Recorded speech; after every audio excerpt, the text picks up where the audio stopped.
they started from before halfway through the race. They didn't even make it to 12 hours at full speed. They haven't broken the lap record, which, by the way, was Andre Lotterer, not Neil Jarney, as you said earlier on, Paul, in 2015. 15. Yeah. Yes, it was 2015. Yeah. But one of the things that that you've got to understand here is this LMP1 is chugging around, and we think, okay, it may seem like this race, the Porsche has a 10-lap lead over the LMP2 and can clearly go much quicker than any of the LMP2s. So you just think, yeah, it's done deal.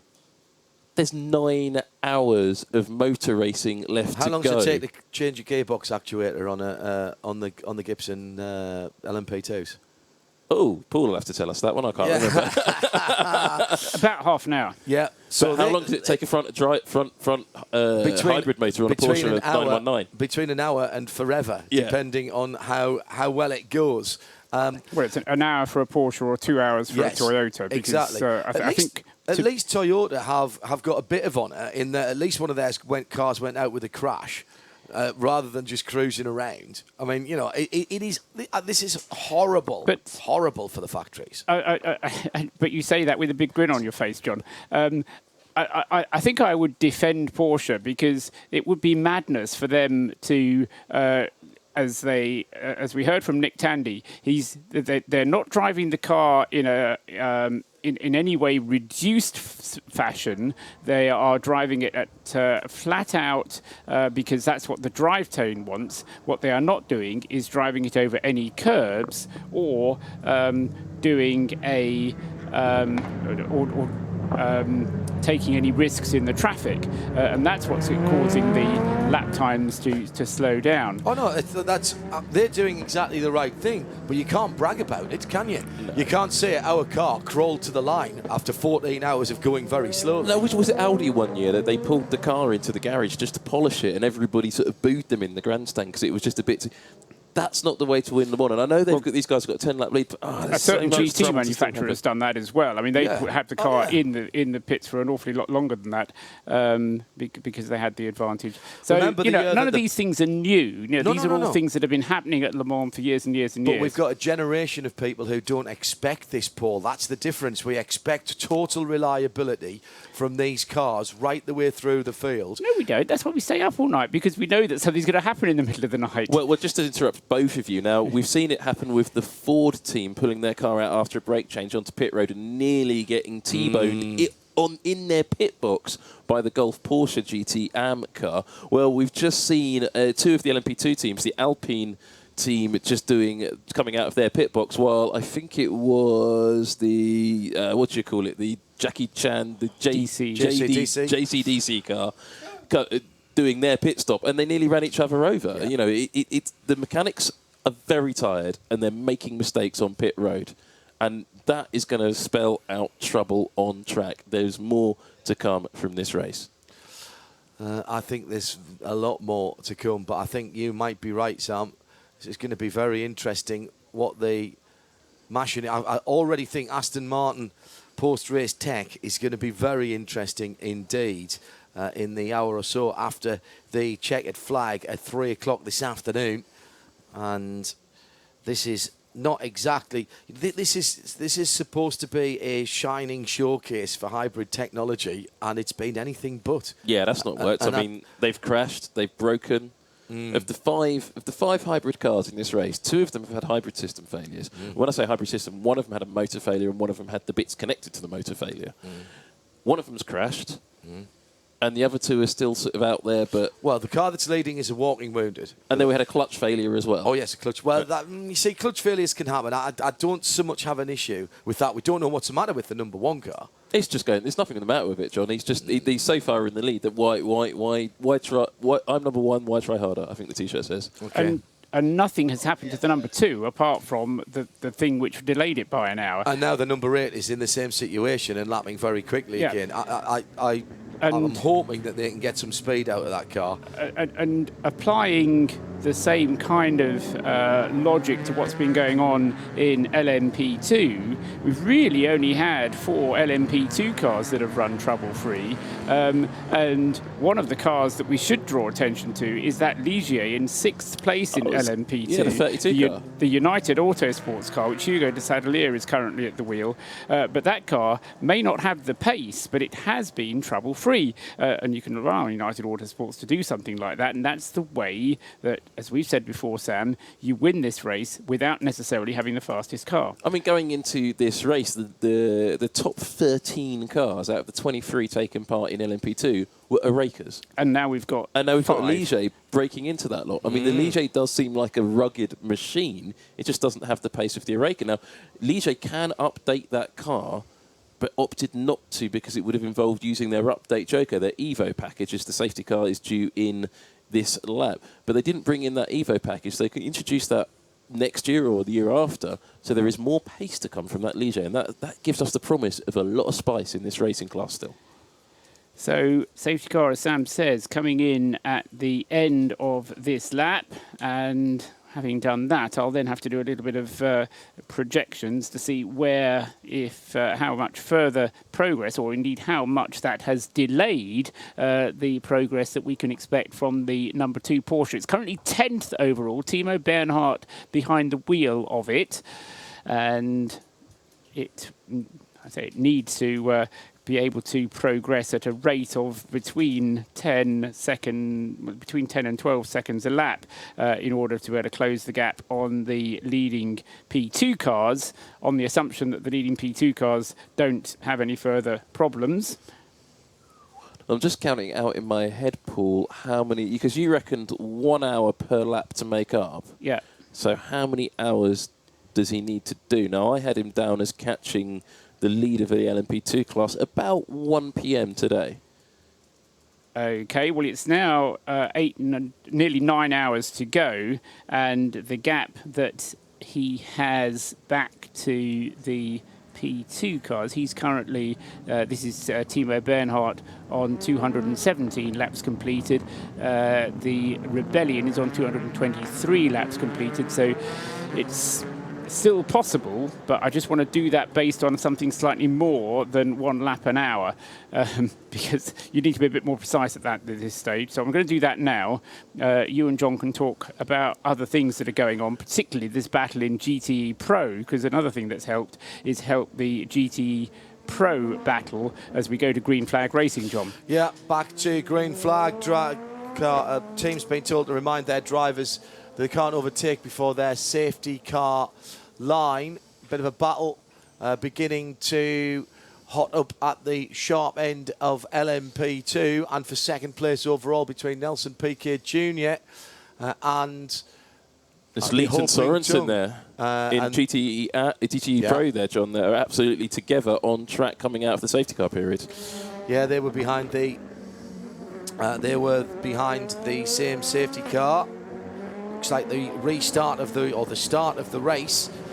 The Viente machine in traffic as well for Nelson Piquet Jr. What's the plural for a bunch of battling cars? I think a mess. A mess of cars. There is a mess of cars. The travails for the 98 Aston Martin had a horrible-looking tyre issue for Pedro Lamy earlier on. They continue as they have now been pinged for a pit stop in imprisonment. Imprisonment would be really harsh. Yeah, well, it's a 10-second imprisonment in the pit lane the next time they come in. That's just come in from race control. That mate Eduardo de Freitas, the governor of the prison. I have never seen him before in my life. 8 hours, 48 minutes. It is now 10 minutes after sun up, and it is quite bright out there already. The cameras, the HD cameras, making it look a lot better, and some of the cars have got 4K onboards as well. So it actually looks a lot better, but it is bright. It's almost daylight. If you were on the road now, you'd probably not bother with your headlights being on. it's slightly just reflecting on that penalty, because it's not a stop-go penalty. It's a penalty that he will have to take at its next pit stop. Good point, as Paul. an additional time penalty. So you're not going to have to take. Same sort of thing we see in Formula One. So he'll come in and either they can't touch it for 10 seconds, or they'll have to sit for 10 seconds at the end. Yes, exactly. Now, just one thing, we're talking about that sun coming up and the safety car period ending, and we've really got to look at the weather forecast, the Giro weather forecast right on. And John, you've got the forecast in front of you, but I'm going to dive straight into the track temperatures before the heat of this LMP2 battle gets to us right now. But the track temperature is 28.3 degrees centigrade. That's the Dunlop track temperature, and it's going to rise very steeply. And the air temperature is 18.8. But on track, the action is just as hot. Yeah, and there is that battle that we were talking about. The Valiente car coming down into the heavy braking area at the Mulsanne corner, and right up the tailpipes is the Dragon Speed car.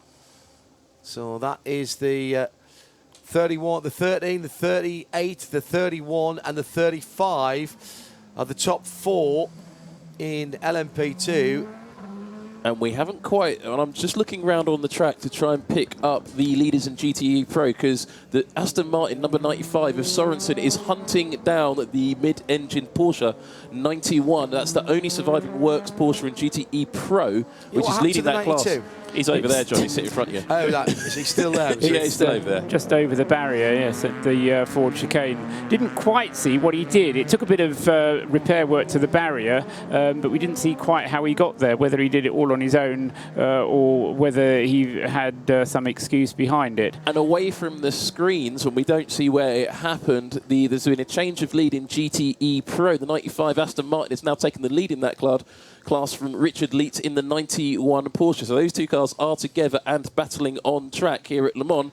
We don't know where the overtake happened. So looking at the sector they're in, they've just both completed sector 2. So I think the pass happened down at Mulsanne corner.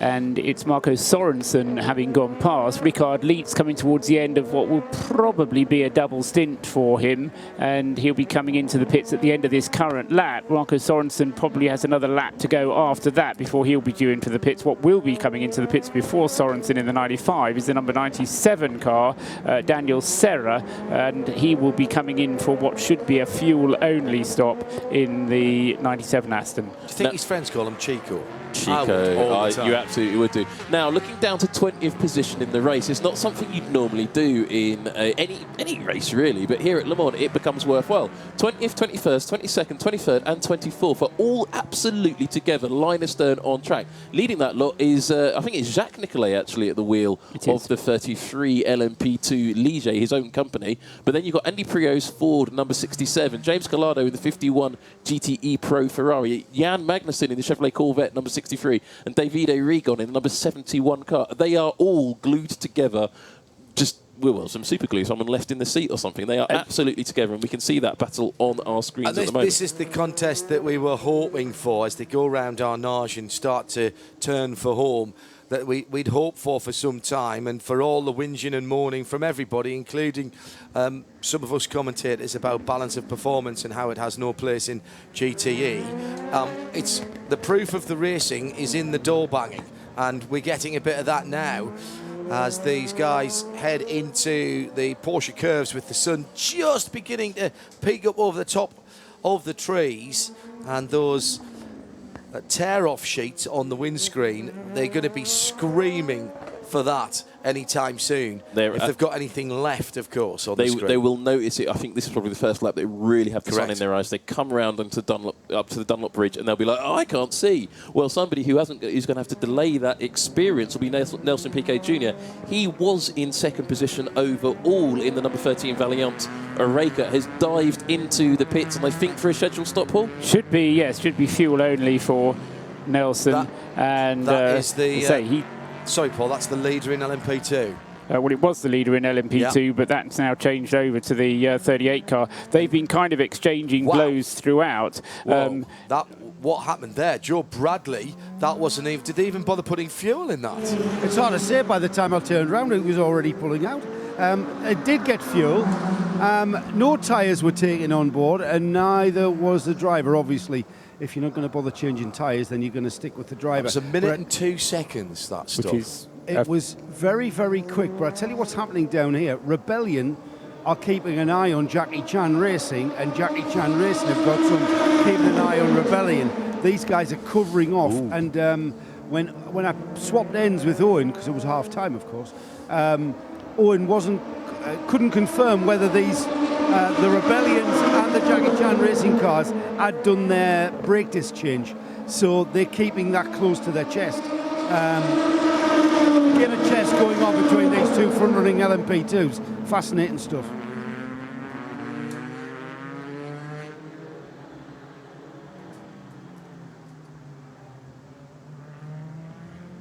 Oh, expecting a jingle there, my apologies.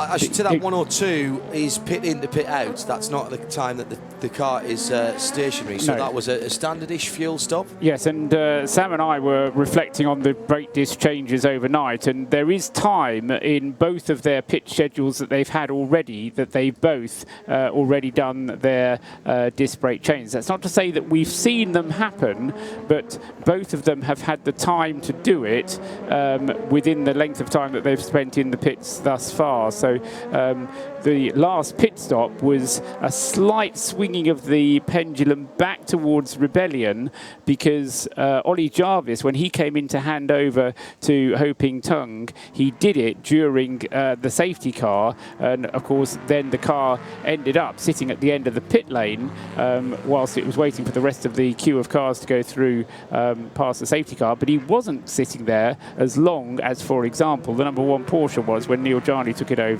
Now, we heard from the guys down on the SO pit road crew that the Valiant Rebellion team is being watched by the number 38 team like hawks. Who is watching the Signatech Alpine team? Because they're only 15 seconds down the road from the second of the Bruno Senna driven.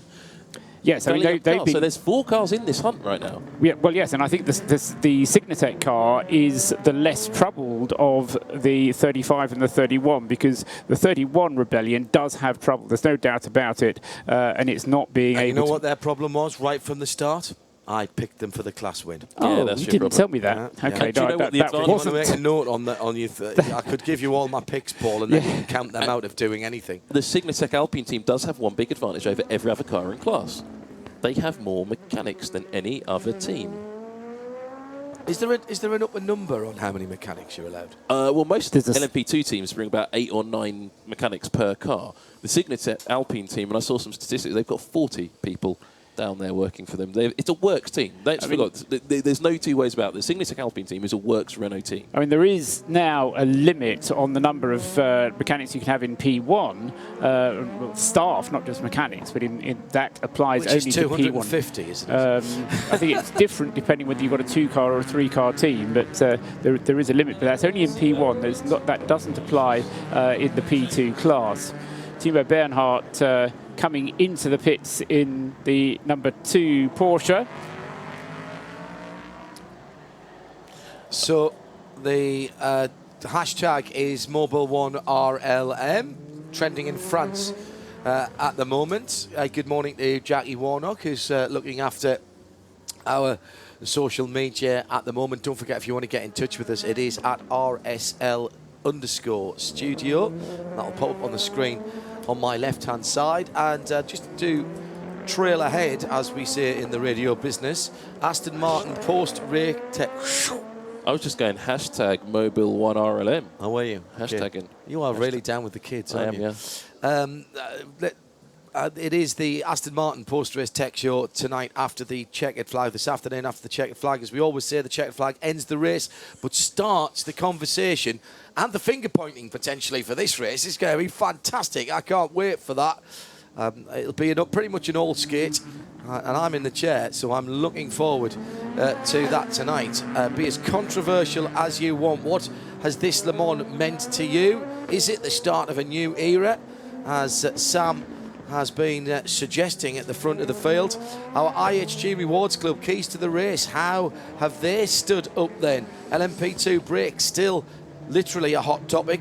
Using your AM drivers and getting them through in the times. Well, there's been safety cars that should have been used by the Pro-Am teams to get their guys in and signposted as quite long safety cars in the first case, certainly. Execute in the pits, be there at dawn. It's dawn now, there's still cars circulating, and the tyres. How have you managed that?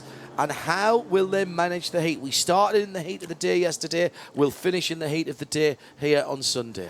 At the moment, though, John, best time of the day, it's happy hour. And all right, the P1 cars haven't been able to take advantage of it, but Ho Pi Tung in the 38 Jackie Chan DC Racing Orica has just set the fastest P2 lap of the race. 3 minutes 28.632 for Ho Pin, and so he is really on a charge.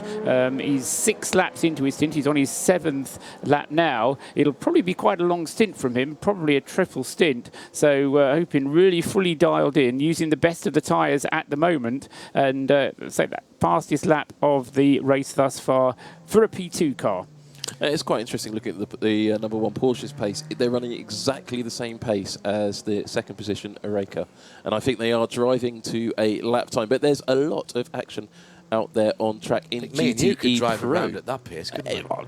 Well, maybe I could, mate. Not so Well, sure not me about and you together. Oh, yeah, possibly. Yeah. If we could work out, it would take both of us to work out the systems and what buttons we had to press where. Well, I'd read the manual. Right. Well, I always read manuals. Do you? Always, always. Every time I get a new car, the first thing that happens is the handbook comes out and I sit down somewhere, small and comfortable, and read through it front to back. Always, always, always. Well, looking through the Porsche curves, that must be the 91 Porsche works car. It's the only one left out there on track, and it is hunting down a Chevrolet Corvette. I seem to be saying this a lot, but it's Patrick Pilet hunting Jan Magnussen. But just up the road, in front of the pair of them, is the Ferrari of James Collado. It's first, second, third.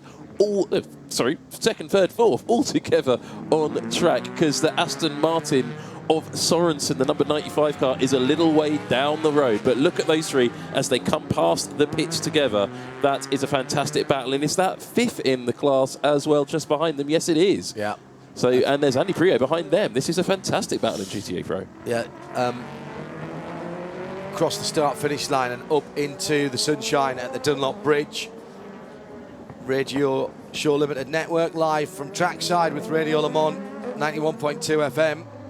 That's bright, isn't it? That sunshine, very, very bright indeed. This is where you just ease your visor down a little bit. You probably have a darker visor on your helmet and just pull it down to act as a sunshade if you can. A lot of the cars running with quite deep bands on the top of the screens.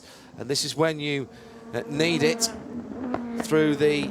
It's still a little bit of shade from the trees either side, from Tertre Rouge all the way down to the first chicane, the right, left, right, and Pilet keeping Magnussen honest here. It looks like the Corvette's got a little more poke down the tubes. Well, it's going to, isn't it? It's got that enormous big engine at the front of it, just pulling it away. But it doesn't corner so well as the Porsche. And look at it as the Porsche closes up, coming through the chicane. But then the Corvette will just drive away from it. But wait till Sector 3. This is something that Porsche can be excited about, because the new RSR, brand new this year, a change in philosophy for Porsche Motorsport, and the Porsche GT team with now a mid-engined car, a car still very much that they're getting used to, that they're learning how to set up, because all the setup sheets from 1962 onwards have been shredded, or at least haven't they been beautifully filed and put away somewhere at Weissach, but they're not helping here. Well, it's quite interesting. I was having a look at the car on Friday morning, and you've got that magnesium cased gearbox behind that 4-litre flat 6 engine, and actually I think I forget which driver it was, but it was on this channel, and I can't remember which day it is, but it'll be on the podcast somewhere, so go and search it out. One of the drivers talking about the differences on how they drive the car. Correct. Because the engine position has moved. It actually changes how you drive the Porsche RSR, and it's less front limited. Yes, and they've made some changes to the front of the car because of that, and changed the aero at the front because of that as well. Of course, they've got the honking grid diffuser in the back. That's why they moved the engine forward, by the way. It wasn't just to change the weight balance. It was about taking advantage of the more open aero regs underneath the back of the car. And let's be honest, they had a torrid time with the 15 and a half car, which became the 16 car. They just could not make that work at all. Now this car, the great thing about this car is, although they're still learning it, it seems as though it still has the typical Porsche 911 traction tick next to it, because at Daytona, when things were difficult and it was either slippery or hot or they were offline, they still got the punch out of the corners that you would expect from the engine being way back. But it's got to be about a foot further forward, that engine, from what it has been traditionally. It's an extraordinary piece of engineering. It's more than that. There's number 40 car is off at Indianapolis and Arnage. That's one of the LMP2s buried in the gravel. That will be a slow zone at the very least. But nonetheless, we're talking about that battle between the Porsche and the Corvette. It was very clear to see from the onboard cameras. That's James Allen, isn't it? That's in the 40 car, and he's in 5th position in the LMP2 category, or at least was, Paul. Yes, interestingly, I just got to his car because he is the one most in danger of being overtaken by the number 2 Porsche. Following that safety car, which has limited the progress that the number 2 Porsche can make, I was just thinking he can probably get to about 5th place because there is a bit of an extra gap just ahead of the Graf car of 2.5 minutes into which the number 2 car can use the remaining 8.5 hours of the race to get into, but I don't think he's going to be able to get any higher than 5th place. And even that is going to depend on one of the other P2 cars falling back in the last half of the races. Again, going on the reliability thus far, we might have again. Significant in terms of our timing screens is that Sebastian Buemi has got the Toyota back onto the top screen, which means he's in the top 25, still sitting on lap number 213 with the leader on 240. But there's time left. There's time left yet. It could all still go horribly wrong for anybody ahead of them, or a whole bunch of people who's ahead of him. Well, it absolutely could, because this battle in GTE AM is what I'm looking at, because I've been watching the Corvette. I was going to say earlier, now the Corvette clearly has the legs on the Porsche in a straight line, but every time they go into the corner, the Corvette comes back towards them. The Ferrari's just there as well. But these guys are battling super hard amongst themselves, and as the Porsche caught up to them, he's having to pick his way through. It just takes one of them being a bit too aggressive. We're about to see here that LMP2 car that went off nearly got the number 2 Porsche. About to see here, it doesn't work on radio. Just remember that. Right, absolutely. You've still got your television head on. It's 91.2 FM, Mobil 1 Radio Le Mans for 2017. The Hourly Update. The Hourly Update is brought to you by Motor Trend On Demand.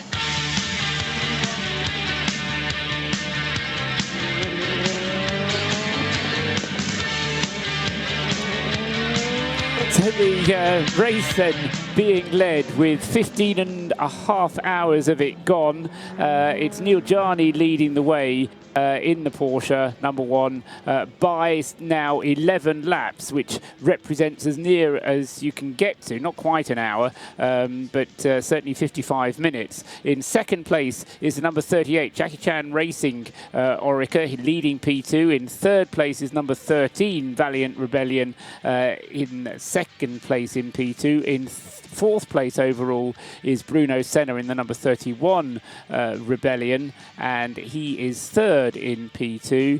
In fifth place overall, Nelson Panciatici continuing to close in on the Rebellion of Bruno Senna in the Alpine, and that is the fourth place car in P2.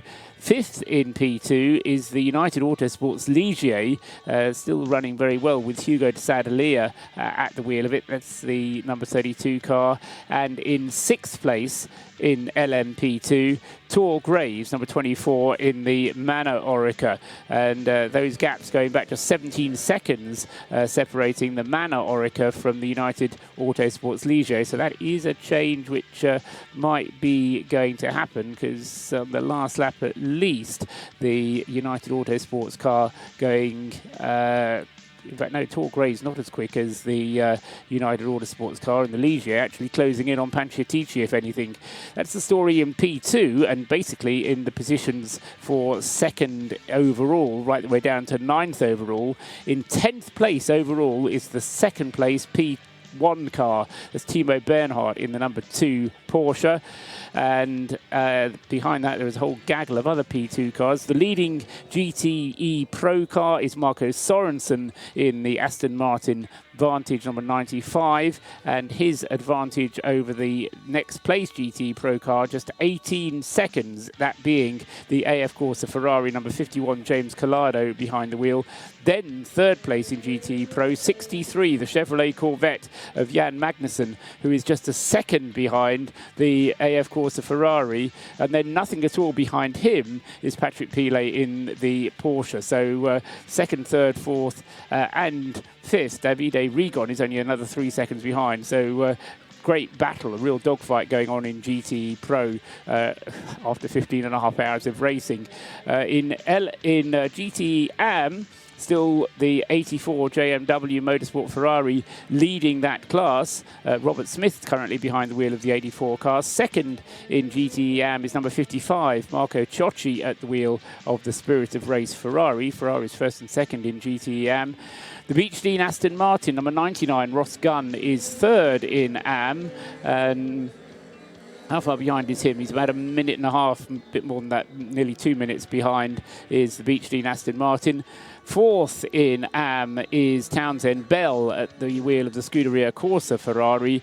Fifth is number 61, the Clearwater Ferrari, which has Matt Griffin behind the wheel. And sixth in GT AM is Patrick Long in the Proton competition. So a problem somewhere around there for number 77, the Dempson Proton Racing, because that's dropped out of contention in GTE AM. And just on the end of this one, confirmed retirement as per the timing, cars number 4, 7 and 9 from LMP1. Correct. That's Collis and 2 Toyotas. 25 and 26, 28 from LMP2. The 82 from GTE Pro and 88 from GTE AM. And that's your hourly update at just after 6:30 in the morning here in France. Stream over 2,000 hours of motorsport and popular car shows with the Motor Trend On Demand app. 92 car you can add to that retired list, but it's not an official retirement yet in terms of the guys on the timing and scoring monitor. But the garage door has been pulled down, I'm told. Right, well, that And needs it's still to be over added there. to the list, and it's still over there. And now let's head to our update of the temperatures with Dunlop. And the track temperature, gauged by Dunlop. Forever forward. I don't think it's been down below 28 degrees all the way overnight. The air temperature at the moment just starting to creep back up again. It was 15 degrees when I came in, moving up to about 18 and a half, 19 degrees at the moment. 28.3 in Celsius is the Dunlop track temperature, and that means that I don't think anybody would have gone for the soft option, Sam, on the tyres. Did they through the night? Yes, somebody did. So quite a few people, I think, did. Yeah. Went for the softs in LMP2, certainly enough in GTE as well. Well, it must have dropped down Yeah. more than that then, because they wouldn't have gone to soft option. I know people were on the medium. No. I think you're right. It didn't drop below 28 degrees. If it did, it was a high. No, I mean, looking at actually the track temperature and the air temperature, they're both still falling slightly as the yellow flags come out somewhere. And we were just watching this fantastic GTE Pro battle. Now the Porsche has dropped off a little bit back of the back of the Corvette, but the Corvette's instantly got on the back of that second position Ferrari in GTE Pro. But we both saw that. I don't know what was wrong with that Ligier that they're running around with, but they went past it. Tracy Krone's gone off. There you go. Tracy Krone's car is off at the Indianapolis corner, and it is the DH Racing car, and who is at the wheel? It is Tracy driving. Just got himself a little bit locked up as he went in there. I don't think he's hit the barrier. Nope. No, he's just had a spin. He'll recover from that. But look at these guys racing through now. You've got one of the leading cars in the LMP2 class, which means it's one of the leading cars in the race, trying to get through this battle with another LMP2 in the mix, which is running around at the same speed as these two GTE Pro cars in the Porsche curves. That's difficult. Corvette and James Collado, Magnussen and Collado, Corvette and Ferrari battling as the Valiente Rebellion goes round it in the middle of the Porsche curves. Just ahead of them, the 45 LMP2 car is in that mix as well in terms of in traffic. The Chip Ganassi racing car peels off. Jan Magnussen peels off, leaves Collado on the track. The 31 Rebellion, third place for Bruno Senna, comes across the line and completes another lap, goes past in front of us. GT Pro, Sorensen, Collado and Pele separated by 19.5 seconds. Another 5 seconds further back, Davide Rigon in the second of the F course of Ferraris, and Jan Magnussen just into the pit lane. The 63 car coming to a halt further up the pit lane. It's good morning to Shea Adam, who has this pit lane report powered by Esso Fuels. Good morning, John Hindhoff. It was an unexpected pit stop for the number 69. The crew scrambling to put their gloves on. They were not ready for the car to come in this lap. They have pulled a windshield tear-off off the front of the car and are doing fuel currently. Since it was unexpected, there are no tires, and they are not planning to do a tire change nor a driver change. Just that splash of fuel and the tear-off, the 69 goes back out. Good scramble from the ladies and gents in blue. Yes, not quite sure why it was unexpected, because Ryan Briscoe had done 13 laps on the stint. Interesting that he's stayed behind the wheel. That's a triple stint there from Ryan. Richard Westbrook did a double stint during the night. Scott Dixon did a double stint before him. And in fact, that's the first triple stint that car has done. So Richard bringing it in, but only wanting fuel before he went on his way again. Paul Truswell there with the statistical analysis going on throughout the night. We'll take a couple of updates from Joe Bradley down the field in LMP2. Good morning, Joseph. Morning, everyone. It just, well, I was going to say bemuses me. It doesn't really.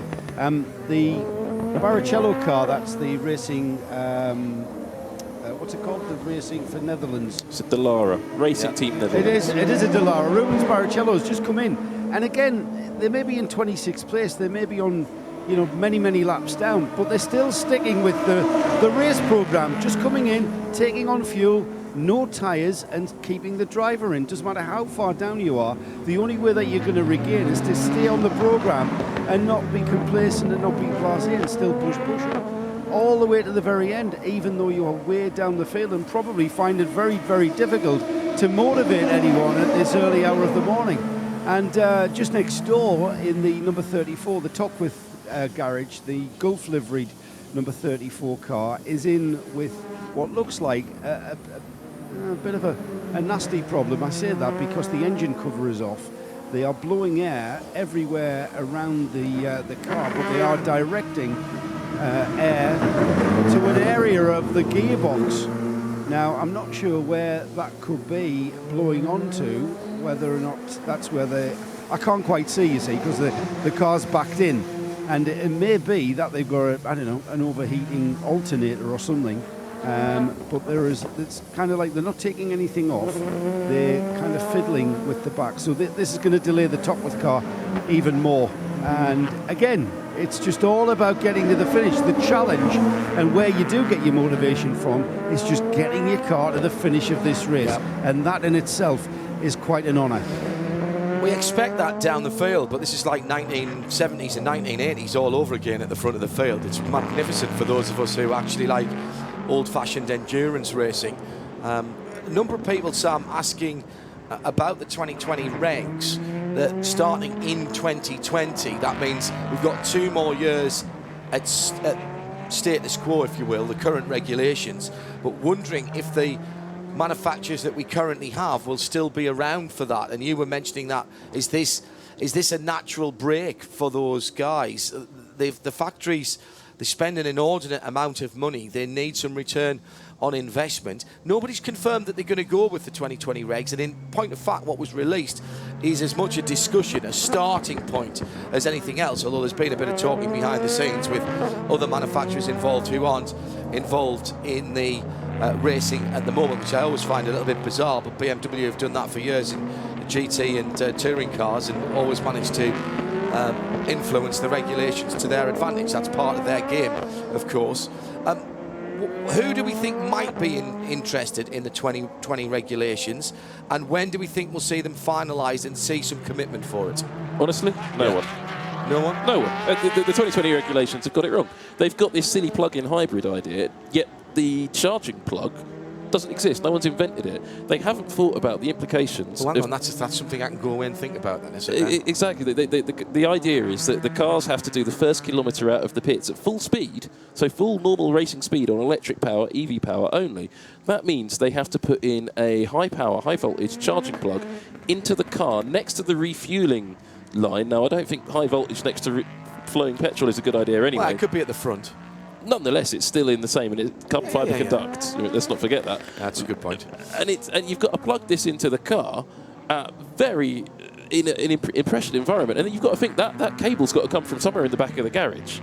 You've got to put that high voltage charging system somewhere into the back of the pit building, and it's just not well thought through. It's going to put costs up, and it doesn't do anything for the spectators. So where has this come from then? Who's trying to influence this? Is this the Porsche influence? Is there a manufacturer who thinks that's the right thing to do? Just a bit of GT Pro action on the run down the Mulsanne straight towards Mulsanne corner at the moment with Ferrari and Porsche, and Ferrari just getting ahead. In fact, that was the first chicane. My apologies. Just heading down in towards the first chicane and through it. And it's for second in class there, That John. was second in class. James Collado just keeping that Ferrari there. And with the 911 RSR, is it still Patrick Pilet at the wheel of that car? Yes, it is. So Collado and Pilet having a cracking battle, and now they've got a prototype there as well. Pilet goes to driver's left and driver's right as the P2 car tries to come down the inside and almost takes out the 51 car. It's the 32 Ligier in there, and that was very, very close indeed. He's got between those two cars. He'll want to clear out, and Patrick Pilet, you could almost see Patrick Pilet thinking, I want no part of this whatsoever in case it goes horribly wrong. Yeah, I don't think Collado had realised the Ligier was there, moved across to put the move on the Porsche, and there was a Ligier next to him. The Ligier is nearly in the fence. It's really, really difficult running for these guys up front, and they're really going to have to fight their way through. The P2 guys are going to have to deal with this. And let's not forget, there is an LMP1 car out there having to get his way through all of these cars as well, and he's running slower than the LMP2s. Except Neil Yarney did a 3:55 last time by Paul. What was that about? Was that an outlap? No, not on my screen. It's not. No, he's just taking it easy. 3:55, John. That's not taking it easy. That's 30 seconds off the pace. Yeah, but that's the Porsche that's got nothing wrong with it, I'm being told by everybody. 3:55. That's the remainder of a slow zone, which has only just been removed. Yeah. Sorry, I was just finishing banana while that. Banana? Banana, yep. Two bananas race this time. Two banana race? Yeah. Oh, okay, I'm writing that down. Yep. I'll remember that for next year. Yeah, banana. The battling GTE pros come through Arnage, and now again Patrick Pilet has the annoyance of one of these uber quick spec P cars coming in behind him. It's the Viente car now this time. Oh, we might get a little bit of tow there. Immediately try to drop in and goes to driver's right as they head up towards the Porsche's curves, which means he's almost on the inside of Collado, but James covers that off. They've got a very slow moving Corvette there. That was the Labra car. Labra car there, over 200 kilometres an hour turning in to the Porsche curves. By goodness me, well over that 210, 212 kilometres an hour for a GT car turning into Porsche curves. Takes a bit of commitment. Pilet just not able to get a move made on that Ferrari. This is the battle for second place in GTE Pro we're talking about, and the reason we're getting excited about it is that close, despite the fact we've got more than a third of the race still to go. Into the pits has come the 31 car, Paul Truswell. Yeah, that's the scheduled stop for Bruno Senna at the wheel of the 31. And I would expect him just to take fuel and be on his way again. The GT Pro battle that you were just describing, James Collado in the 51 car has fuel enough for one, maybe two more laps. Bearing in mind that there was a bit of a slow zone in his last stint, whereas Patrick Pilet, much better fueled, and that's part of the reason I think he wants to get by, is that if he can get by, then he's got laps in hand and he can then draw away. One of the fascinating things about this GTE battle, Sam, has been because the fueling stops are not all the same, it kind of I say it's harder to follow, but it makes it more interesting because you're not quite sure what's going to happen yet. Well, I was going to ask you exactly the same about the LMP2, the battle for second position overall, and the LMP2 lead. Now, you've got the 38, the 13, the 31, and the 35. They're all on slightly different stop strategies. Same thing. And I'm trying to work out, is there one of them that's got an advantage there, or are they all just absolutely together? At the moment, they're pretty much together. The two that are absolutely together is the Alpine, the number 35 car, which should have come into the pits. Yes, it did, didn't it? And is already on its way again. So Nelson Pancetici came in for fuel only in the Alpine, just behind Bruno Senna, and those two on the same refuelling strategy. Going back to the 2020 regs, I'm going to go down to Joe in a minute for a little update on the Topwith car, which have had its problems as well. You said nobody wants these regs, so who's influenced them? Nissan, for example. A lot of people pointing out that Nissan have a lot of plug-in hybrids. Is their hand here? Did they want to come back and do something a little more conventional or a little more marketing-driven from their point of view? Is there another manufacturer? BMW want hydrogen power in prototype. They haven't got their way with that. They didn't get their way either in the prototype category for their M8, GTP, whatever we're going to call it in the future, GTE Pro.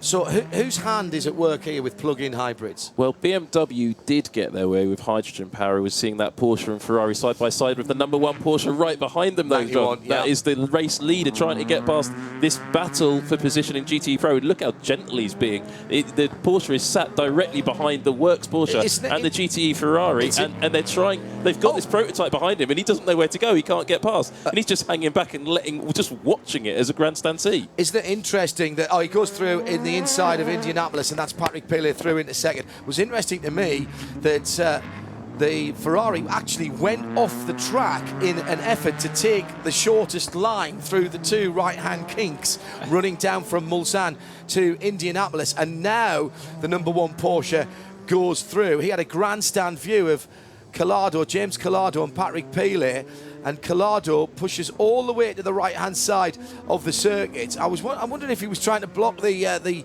hybrid as it was coming through, the 919. You almost got that impression, didn't you? Yeah. Or kick up a stone or something that was behind, just to throw a stone at the hybrid car. But it did allow Patrick Pilet to get ahead, and now Patrick is ahead. I think we'll see him draw ahead. And as I mentioned a moment ago, he's got more fuel aboard, so we'll be able to go for longer because the Ferrari has to make a pit stop either this lap or the next for fuel. Just going back to the influencing of the regulations, Sam, finish your thought about BMW getting their way partially at least then. So in the regulations announcement, it was stated quite clearly that hydrogen and biomethane and a few other fuel types are distinctly under investigation, and the plan is to introduce more types of fuel at Le Mans not just by 2020, maybe sooner than that. Right, okay, but not actually written into those draft. It's written in it, but it's very vague, like everything in that draft that we've seen. Yeah. This is basically a discussion document. It's not a real set of regs. You couldn't build a car to that discussion document because there's no specifics in it. Well, one man's argument is another man's blazing row. Yeah, absolutely. It's in parliamentary terms in the UK, it's a green paper rather than a white paper. It's not even that. It's barely a debate. All right, okay. It's still at committee stage then. Exactly, I think so. Understand that. Let's head down to Joe Bradley, part of our pit lane team, powered by SO Fuels, who has that update on the LMP2 battles. Yeah, I've never come across this one before. A faulty rear wheel speed sensor sending that or kicking in the traction control on the 34 Topwith car. Obviously, not a pleasant experience down the Mulsanne when your traction control kicks in. It'd be like putting the brakes on, I would have thought. The car is back out though. They've sorted it out. I suppose it was the process of analysing exactly what the problem was the thing that took the time. Once they'd sorted out that it was the sensor, then they got on with it, and away they go.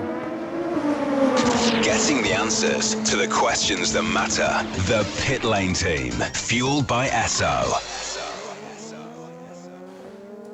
Pit lane action for TF Sport. Aston Martin in the, that's the Beechstein car. That is in the pit lane, the 99 car. The Wycombe Wanderers crest on the side there for its chairman, Andrew Howard, the man behind Beechstein Ice Cream. That car's had relatively quiet race, just been doing its thing. I don't seem to have heard its name called an awful lot, but Ross Gunn is still sitting. He was in the top 3 when he came in. He's losing that position now, of course, on the pit stop, but let's have a quiet race is exactly what people want, Sam, to be honest. That's the way to get to the finish of this race. We've got a replay of the number 38 car going through the Ford chicane on our screens. Just looks like that car's absolutely pushing to the limit in LMP2. So a lot of these guys, particularly in LMP2, don't think it is done. Now the 38 car is leading the LMP2 class and is in 2nd position overall in this race. 12 seconds ahead of Nelson Piquet Jr. in the number 13 Valiant Rebellion. Now, let's go down to a Le Mans legend. Jan Lammers is with Joe Bradley. Jan, is it this time of on a Sunday morning here at Le Mans for the 24 hours when you actually question why you do this? No, not really. No, not at all. No, it's still, I can't wait to get in. And we had a bit of a trouble night, but if you see what some other people are having to endure, then we're quite happy actually. We had to change the generator and the starter engine. We did that in one go, just as a precaution measure, because one of the bolts had broken off, so we had to change everything. That took a lot of time. So that threw us out of a reasonable finish. But anyway, still, we're I think a top 15 finish is in the overall class, the overall ranking. That is looking good. So we're just trying to clock our laps away and do our thing. And is it the challenge of this race is just finishing? I would think. Yeah, well, usually, my aim is always like, first of all, let's look at Sunday morning, if you're still there around, and then whether it makes sense to try and go for that last second or not. Now, obviously, for us, that's not the case, so we can just do our thing and run our laps. We don't have to go for the last 2 or 3 seconds. And Jan, I've got to ask a question. Okay, it's Christmas time. We're completely away from Le Mans. And when somebody says to you, the Le Mans 24-hour race, what memory comes to the forefront of your mind? Well, I think it's obviously a compilation of all those 23 that I've done so far. With, of course, with the Jaguar was fantastic, but also that brief moment that we were able to lead the race with our Dome team, the Racing for Holland team. Those are nice moments also because not only the driver, but with your own team, that's quite special too.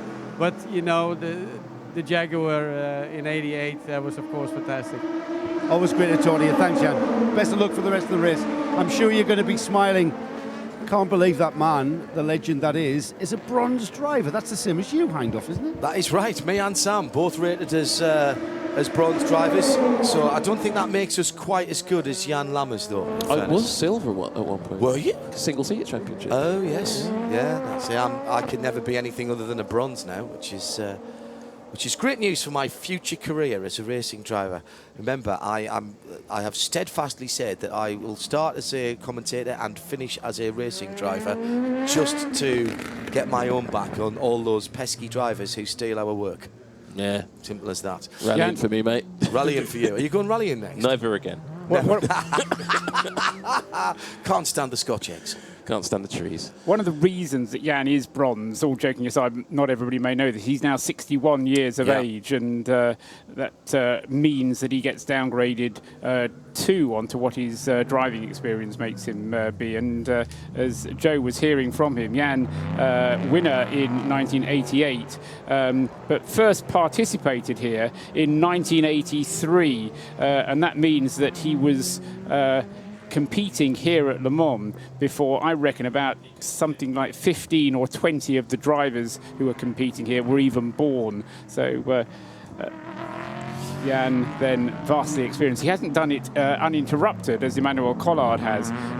So Jan's had a few gaps in his Le Mans experience. In fact, this year he even had to do his refamiliarisation because it's been so long since he's been here. Did he have to do that? That means he had to do his rookie laps as well. Yeah, he wasn't on the list of drivers exempted to take part in the qualifying.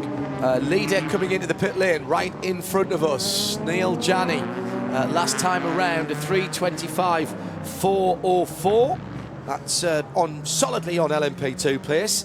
as the world champions from last year, the number 1 car, head into the pit lane and cruise up to the... Did he get lost? He got almost lost. went into the wrong pit box there. There was a little weave to the right-hand side, but does hit his pit board. Looks like no new Michelin tyres for the number 1 car, Sam. Neil Yarni was for many, many years a Rebellion driver. I'm pretty sure that was the Rebellion pit box he was heading for. Well, we were commenting earlier on that Andre Lotter has done a good job because he hasn't yet finished up in the G-Drive pits, which is where he is used to going, of course, as a former Audi driver. But Neil Yarni then in the pit taking fuel only, but I think we can have a pit lane report powered by SO Fuels. Shay Adam will tell us what's going on. A little bit of tired eyes for Neil Yarni. He saw a pit board waving at him that had an illuminated number that was roughly the right place. Well, it was for the Clearwater Ferrari, the number 61. That's what threw him off, 2 boxes before his, but just fuel for Neil Yarni. A couple moments ago, we had the number 27, the Dallara P2 entry by SMP Racing, come into the pit lane, get fuel, and then it was put up on the dolly jacks and brought back into the garage. They took the nose off, they put a new nose on, but the engine cover is still off. A lengthy stop for this car. And further up the pit lane, powered by SO Fuels, was the number 13 Rebellion. That car's come in. Nelson Piquet Jr. was at the wheel. He stayed at the wheel. The car has taken on fuel, but he's given up on that set of tyres. He's asked for new tyres. The car has gone out. Now, this is a car that's not just battling for the lead of LMP2. This is battling for an overall podium position. And who would have thought that yesterday? The weather brought to you by DuraGarages.com. Inspirational garage interiors. Good morning. If you're just joining us here trackside at Le Mans, 7 o'clock Central European time. Current temperature just on 17.9, 18 degrees. We're looking for a high today of 32 degrees by the time we get to 3 o'clock this afternoon. No issues with the weather overnight. Didn't even get that traditional early morning mist here. There's 8 hours of the Le Mans 24 hours to go, and the only issue from weather is whether the drivers and the cars will be able to put up with the heat.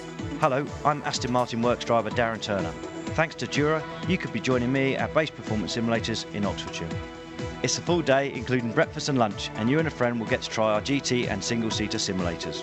This special Dura race school is on the same equipment that the pro drivers use to hone their skills away from the track. For the chance to join us on this exclusive Dura Day Out, go to www.duragarages.com/Le Mans to answer the 2 simple questions. The weather brought to you by DuraGarages.com. Inspirational garage interiors. Live from trackside, this is Mobil 1 Radio Le Mans. When seconds matter, science matters. The unmistakable smell of early morning barbecues out on the campsite. The 919 hybrid of Porsche is the leader of the race by 11 laps. This is proper old-fashioned gaps in the field, but it's not another hybrid that's in second position. It's the LMP2 hordes of Ligiers, of Orica, pardon me, and Ligiers are down to 9th position. The Ligiers getting among the Oricas as we thought they might only if there was a bit of attrition, and there has been plenty. If you're wondering, maybe left about midnight or half past last night, hang on a minute, Toyota were leading the race and seemed to have a stranglehold on it. Problems for both the 7 and the 9 cars with a clutch problem and an accident, and I'm afraid the cars have now been given as retirements. The only Toyota that's still out there is the number 8, which is back up onto the top page of the timing screen. Was in 25th at the start of the last hour, is now up to 16th. Sebastian Buemi has carved his way through the GTE Pro field as far as his position, and is on lap number 223 for him, 222 for him, as the leader is on 250. In between them, Timo Bernhard is the only other LMP1 hybrid runner, or LMP1 runner actually, 10th position. The two Porsches still running, just one of the Toyotas. Complete turnaround from when we saw just one Porsche in among the three Toyotas, Paul Trustwell, earlier on in the piece. Yes, and those LMP1 hybrid cars will continue to move their way up the order, but I can't see them getting into the top three unless the P2 cars ahead of them have more problems than they've been having already. Although we've had problems for P2 cars, the front ones have been going fairly well, but we've still got 8 hours to go, so anything can happen. What is happening, as often does at this time of day, is that some drivers being able to set personal best. Daniel Serra at the wheel of the number 97 Aston Martin slipped back to 6th in the GTE Pro class, but just setting his fastest lap, or the car's fastest lap of the race, 3 minutes 51.352, and also Davide Rigon in the AF Corsa Ferrari doing his fastest lap on the previous lap. So that's a 3:51.846 that Rigon has just set. So there's some fast times out there, and we saw one as well from Ho Ping Tung a little while ago when he was on a brand new set of tyres. Safety car went in, and so he was able to go really quickly. And for about the next hour, the track does have this tendency to bring good lap times for the guys who are really pushing. Gemma Hatton from Race Car Engineering has joined us. Good morning, Gemma. Good morning. And did you get a bit of rest overnight? Maybe a little bit, as she says, as she wipes the sleep out of her eyes. Yeah.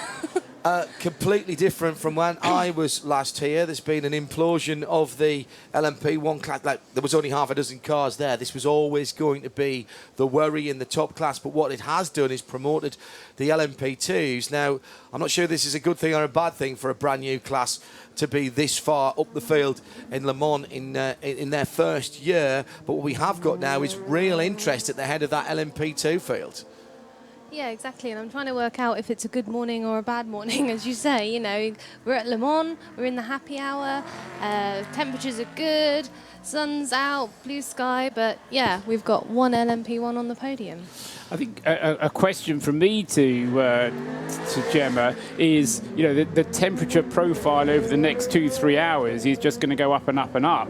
John was just giving us the weather forecast there, and that's going to put pressure on not just the drivers, but the internals of the poor little cars. They've been thrashed within an inch of their lives overnight, but now it's going to start getting hot. Exactly. We're now, going and be moving towards those horrendous conditions that we had at the start of the race. The issue is that everything has got a lot more fatigue in it. And because I did a Spa 24-hour race, and I was part of the pit stops, and it was just the most exhausting thing I've ever had to do.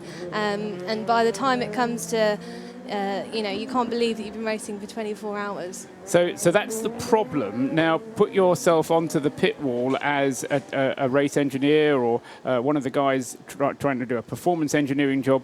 What do you do to try and mitigate the risk? Because at this point, it's all about mitigating the risk and getting the cars to get to the finish, isn't it? Yeah, for the moment, I think temperatures are quite good. We're running quite good conditions, as you mentioned, as the happy hour. So I would be putting on, my more aggressive strategy now in terms of the tyres, try and capitalise, because the tyres are not going to perform as well later on in the day as they are now. And then, maybe just try and survive that later part of the race. So actually go aggressive now for a couple of hours and then wind it back a little bit later. Yeah, because I feel that you're going to get the maximum gain, because this is the only time you're going to see these sort of conditions. And hopefully with the light as well, we're going to have less safety cars, less incidents. There's less cars to have those incidents, less slow zones, etc. So yeah, I'd be going aggressive now, maximum gain, and then come towards the end of the race when everyone's going to be fatigued even more and overworked. Just not take it easy. Let's never take it easy in racing, but see where you are and see whether you have to keep on pushing or whether you can wind it back a bit. And obviously that's what's going on with the number one Porsche up there in the front. They've got nothing to gain now. They're up at the front and everything to lose. They've got a 10 lap and 11 lap advantage on the rest of the field. In terms of the P1 battle, they're an hour ahead of the next P1 car. But they need to keep the car going. Yeah. Exactly, and that's why I think we'll see that they will still be. I mean, what tyre are they on now? Are they? What tyre? Yeah. I haven't got tyre information here, I'm afraid.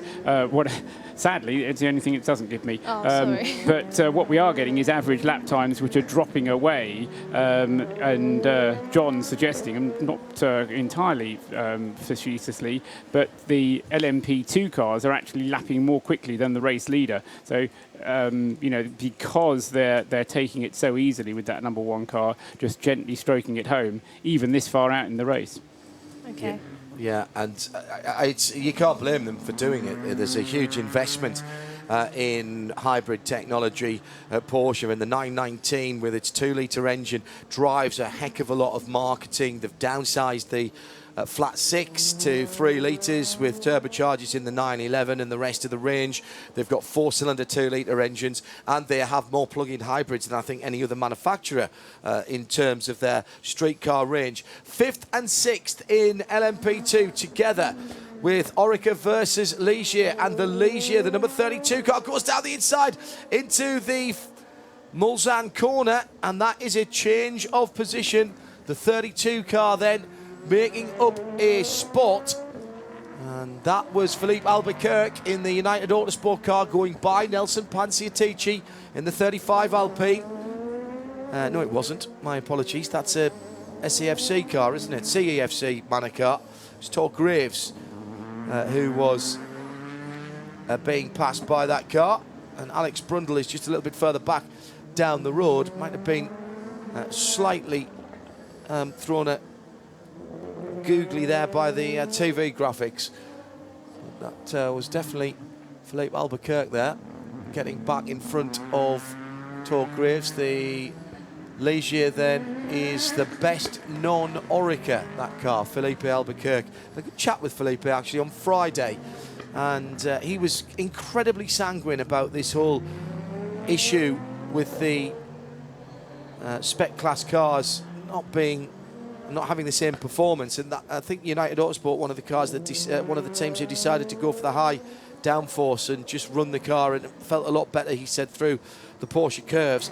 I can only imagine what it was like with no downforce on before that. I mean, quite aside, if you're putting yourself into the position of Richard Dean and the United Autosports team. A lot of experience there, by the way. There's a lot of experience, but they would have known that, and they wouldn't have been worried about what was going to go on with the P1 categories, but in terms of their own little fight within P2, they knew they didn't have the fastest chassis, and so all they can be hoping to do is just to go as fast as they possibly can, but as reliably as they possibly can. And that Ligier has had a pretty solid run this far, and Philippe Albuquerque certainly very capable of wheeling it around pretty quickly. Will Owen has done a great job as well. Hugo de Sadelier, the other driver, has stepped up to the mark, and it's kept going consistently thus far, and going past the Manor, number 24. The other Manor having been lost to us, sadly, in the middle of the night when number 25, Simon Trummer, was involved in the accident which ultimately led to the retirement of the number 9 Toyota. So only one Manor car still in the race. Only one Alpine really in the race. The two Rebellions are there and going strongly, and we've got two reasonably good efforts from the Jackie Chan DC Racing team. And Alex Brundle has just gone ahead of Philippe Albuquerque there. No, of Tor Graves there. Yeah. I'm sorry, I'm getting very confused. My eyes are tired at this time. Yes, Tor Graves is the silver driver in the Manor car. Correct. And no disrespect to him, but you can't really expect him to hold back platinums of the experience and skill of people like Albuquerque and Brundle. And it's not his job to do so, Paul. That's the other thing. We said in our IHG Rewards Club Keys to the Race, use your AM drive as well. Nice time to be out there, good light. But what you've got to do, if you're the race engineer, is you've got to keep them calm and tell them, don't get any races right now. Here's your lap time. Go out there, do your 12, 13 laps, whatever it is, bring it back in, we'll put some more fuel in it, and then we'll send you again. Because at this point, Gemma, there's no point going wheel to wheel with Albuquerque and Brundle. They'll be having their own fight shortly. Tor Graves in that CEFC Manor car has just got to go around, get his time in, and tick off that 6 hours so he can get his teammates back in the car. Yeah. And the race engineers, performance engineers, they will be setting a lap time so that their AM drivers will be going out and they'll say, right, you need to do 3:37 or whatever it is, and they will have that figure as they're driving round. So that's how, as an engineer, you can sort of monitor them. There's no point in them going out and getting in a fast lap despite the better conditions and ruining, the race, the components, the drivers. And that's another interesting thing about, all this class racing. You've also got the variability of having different levels of drivers. Now, do you put your amateur driver at the start? Because it's probably going to be carnage, so you're not going to make that much up. So, you have, as an engineer, you've got to manage that as well.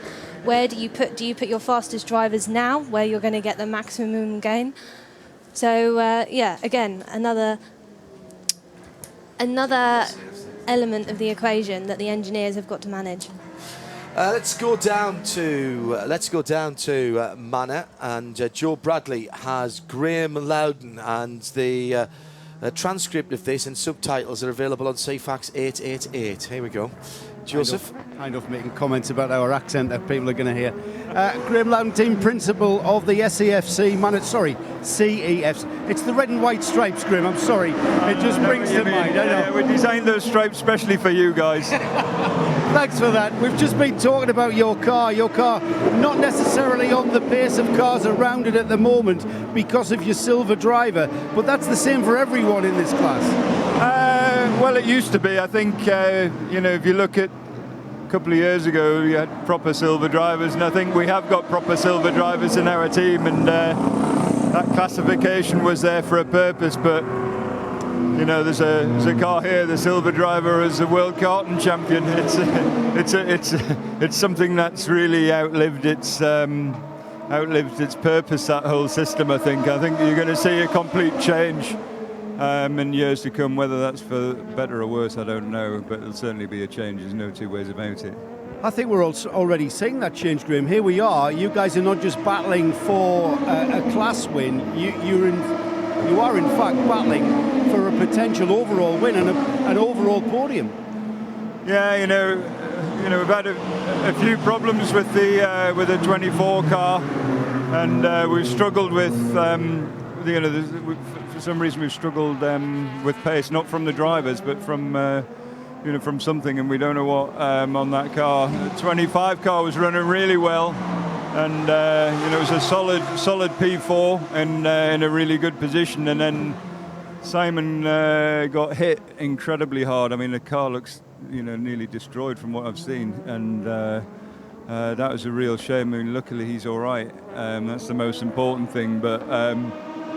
We still don't know what happened there. I spoke to Simon, and he just said he was driving along and just got hit and sent straight into the wall, and that was real disappointment for everybody, obviously, because strategically that car was sat in a really good position.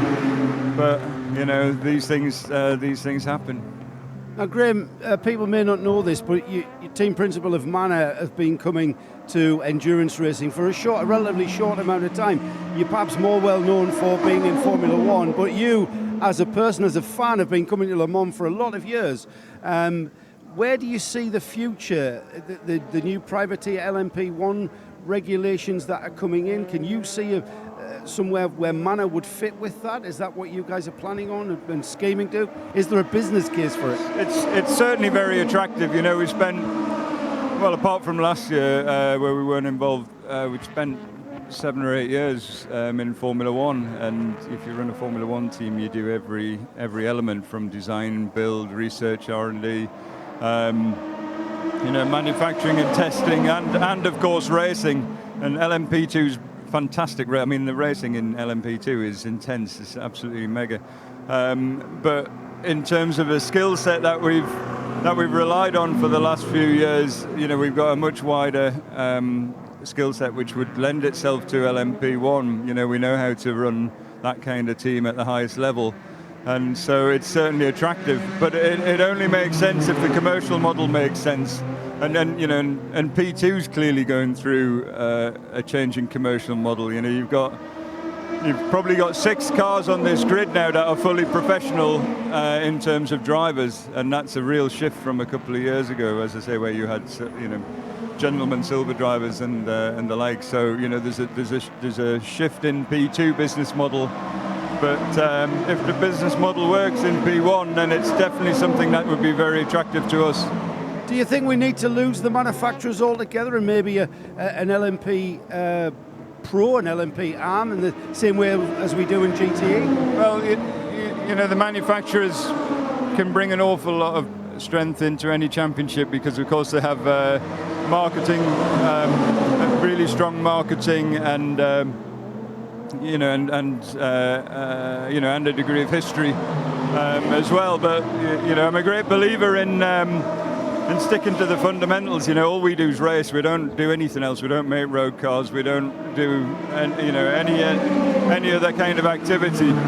And you do see manufacturers come and go, and you see that in this championship. They have shareholders they have to answer to, and you know, their core business is usually making family saloon cars or something like that. And so I think, in my view, the strongest racing championships are the ones that are based on racing teams. Yes, it's brilliant to have manufacturer support, but I think the real core strength is in the people whose core business is racing. I've got to agree with you. Your number 24 car due in. The guys have just crowded around us. I'll let you go back to the important stuff. I don't know what you're doing on. What game are you playing on your computer there? Angry Birds. No, the staying awake game. But anyway, we'll see if we can get these red and white stripes to the end for you lot. Thanks. Yeah, we'd love to see the SCFC car on the podium, Graham. Thanks for that. Great livery. Great livery. Fueled by Esso. Graham Loudon, team principal of CEFC Manor Racing, taking all of that ribbing in good part. He can do, of course, because he's a Newcastle United supporter, and they got promoted into the Premiership, whilst Joe and I's team, Sunderland, 13 miles down the road, have been relegated back into the Championship from whence Newcastle has just come. There you go. I said it. I've given him his due there. But good banter there, and very interesting chat from Graham Loudon, saying, I think, what a lot of enthusiasts would say is there's always a danger with any championship, whether it's Formula One, World Endurance Championship or whatever, when you have manufacturer interest. It's very unusual for somebody like Ferrari or in Formula One or Audi here in the endurance world to stay for a lot of time. You are at the whim of marketeers, not engineers, and that can. We had peaks and troughs, Paul. You know, 5-year cycles, 3-year cycles, depending on where the money. He said, you know, they bring a lot to it. He means they bring a lot of cash to it. We could well have a 5-year trough in the sharp end of the field, but what that means is that we have racing car constructors and racing teams winning Le Mans again, and I don't see that as a bad thing. Not at all. I mean, Le Mans has always strived to enable the privateer to be able to compete at Le Mans and to be able to win at Le Mans, and you know, who knows what's going to happen in the remaining 7.5 hours of this race. But we're getting to the stage where it's not inconceivable that we're going to have some genuine amateur racing drivers on the podium here, and you know, it's that kind of thing. You have to weather the storm. I think some of the problems with the finances is that you have kind of this budget to fill all the time, and that means you have to be a bit imaginative how you bring things in. Tor Graves on his way into the pits. This has been a good stint for him in the 24 car. He's done a quadruple, has Tor Graves, and an opportunity perhaps, John, to look at the driving times of the various silver drivers in the leading P2 cars, because they have to do 6 hours, but we'll perhaps come back to that in a little while. No, John Eric Verne about to get into that 24 car that you're talking about. Okay, super. So that's a good stint from Torgraves, and John Eric Verne himself has done some pretty long stints. He's done at least 2, 1, 2, 3, 4, 5 quintuple stints at the wheel of his car. It would seem to me, who's the race engineer on the number 8 Toyota? Talking to Sebastian Buemi at the moment. I've been eavesdropping on that while Rafael Pecora, who looks after the number 8 car. They've clearly been looking at the lap times of the Porsches ahead. 3:39 last time around. Check that. 3:22 last time around from Timo Bernhard. 3:26 from Neil Jarni. 3:19 from Buemi last time around. So that 8 car is back up to the kind of pace that we might have expected. Still many laps down, of course, but there was much encouragement coming from the pits to Buemi. They do seem to think that Porsche are hiding a problem in certainly the leading car.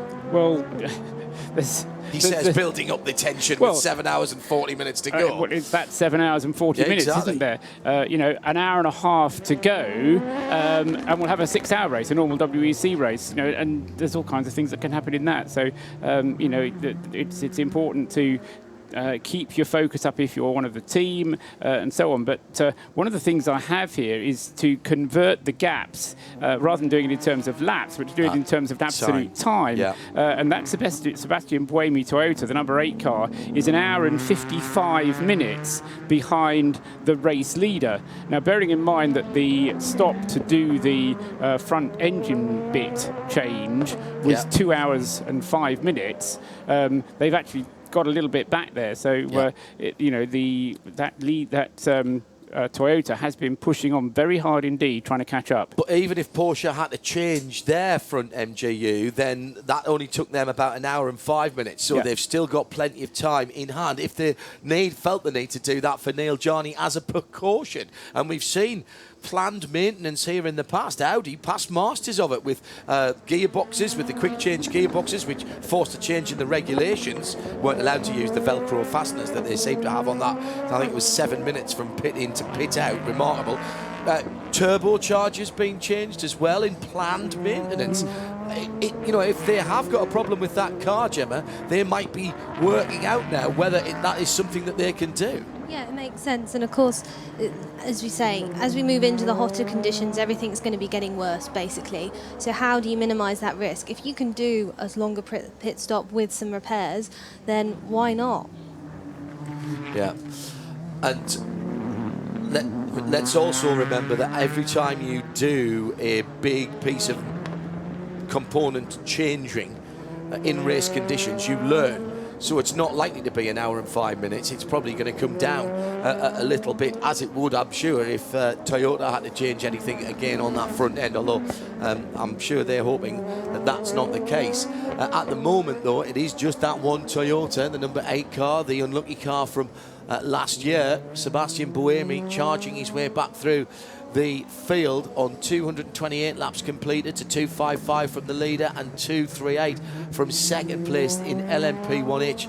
He's about a quarter of the way through the remaining P2 field and lapping about 7 or 8 seconds quicker at least than the LMP2s around him, and 4 or 5 seconds quicker than the 2 Porsches at the moment. So whatever else we know that Toyota, Paul, have got it turned up to the max that they feel that they can push, and they are going to push. Well, and they have to, because they've got to keep pressure on. Well, absolutely. I mean, Sam and I had a brief discussion about this. We didn't entirely agree because Sam said, you have to push, it's Le Mans, you have to just go as hard as you can.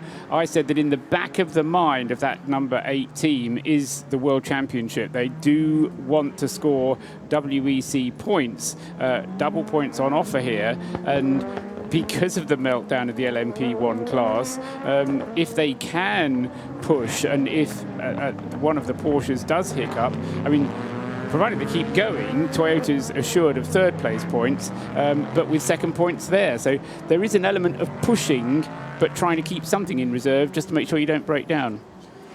Yes, exactly. And of course, we've talked about the biggest gain is going to be now. So that's why they're pushing. That's why they're putting their, and with the other classes too, putting their most experienced drivers in, because if you're going to gain, you're going to gain the most at this point in the race. Yes, and another quick lap time coming in from Nelson Piquet Jr. at the wheel of the number 13 car. That's the, I'd say the untroubled car, the lesser troubled car of the two Rebellion cars. A 3:28.785 for Nelson Piquet Jr. Trying to chase down Hoping Tung in the number 38 Jackie Chan DC Racing Orica, but Hoping Tung is going well as well. And Nelson Piquet coming towards the end of his stint. He's currently on his 9th lap of a 10-lap stint in the number 13 Rebellion. It's been a quadruple stint as well from Nelson Piquet, so he's done very well there. I don't think we ever really talked about the battle that was going on a little bit further behind, as Felipe Albuquerque was having his little battle with Alex Brundle. Having both of them got past Tor Graves, Alex Brundle then managed to muscle his way past Felipe Albuquerque, and so there would have been some cheering going on, I suspect, down in the Jackie Chan team as number 37 moved ahead of the number 32, the United Autosports Ligier, and Felipe Albuquerque wasn't actually able to defend very much. He just had to let Alex go and has continued to let him go. The pair of them, Alex and Albuquerque, on the same schedule, so they'll be coming into the pits at the same time, and then it'll be the battle of the pit crews. I've got to say hello to Jonathan Roberts. Not sure where you are in the world, Jonathan. However, welcome to the new addition to the Roberts family. His wife gave birth at 3 a.m. and Mobil 1 Radio Le Mans accompanied them for most of the labour. Extraordinary take. You must let us know how mother and child are doing and what version. Good way to react on Father's Day, isn't it? Yeah. What version what version you got? And happy Father's Day to you, Jonathan. Absolutely, Father's Day in here in the UK, and I think I saw somebody saying that in Peru it was Father's Day, or Chile as well at the moment. It's not always the same day. We had Father's Day in Germany a little while back when we were out there for the Nürburgring 24 hours, but it is Father's Day in the UC. Shea Adams just said in my ear from the pit lane, and I'm going to use this because it is very, very funny. I mean, Lena Gade has a saying about racing here, and that might be well used in this situation for Jonathan's partner there. Push without risk. I don't know. Very good, Shea. As it came from you, I felt I could use it. Mobil 1 Radio Le Mans, good for labour and for keeping you on the machinations of the race. 7.5 hours to go. Time for the hourly updates.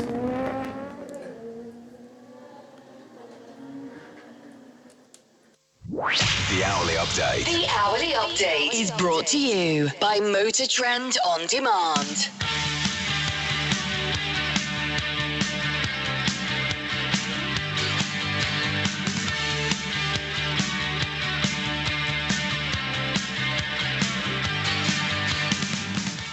And here's Paul Truswell with the standings at 7:30 in the morning with 7 hours 30 to go. That's not going to confuse me at all when I start looking at the countdown clock now, Paul. Luckily, that's the only time that happens. 7:30 in the morning, 7.5 hours to go. Neil Jarni it is who leads. The number 1 Porsche still with this comfortable margin. He's not extending his margin, but it is an 11 laps that he has over the rest of the field. 257 laps completed for Neil Jarni. Hoping Tung in the Jackie Chan DC Racing Orica is in second place on 245 laps, but only 10 seconds ahead of Nelson Piquet, who has just set his personal fastest best lap of the race in the number 13 Rebellion entered Orica. Those two battling it out not only for second and third places overall, but for the lead of LMP2.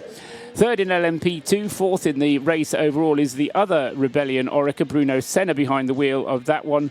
He has now slipped, though, to be over a lap behind the cars up ahead of him, the second and third place cars overall.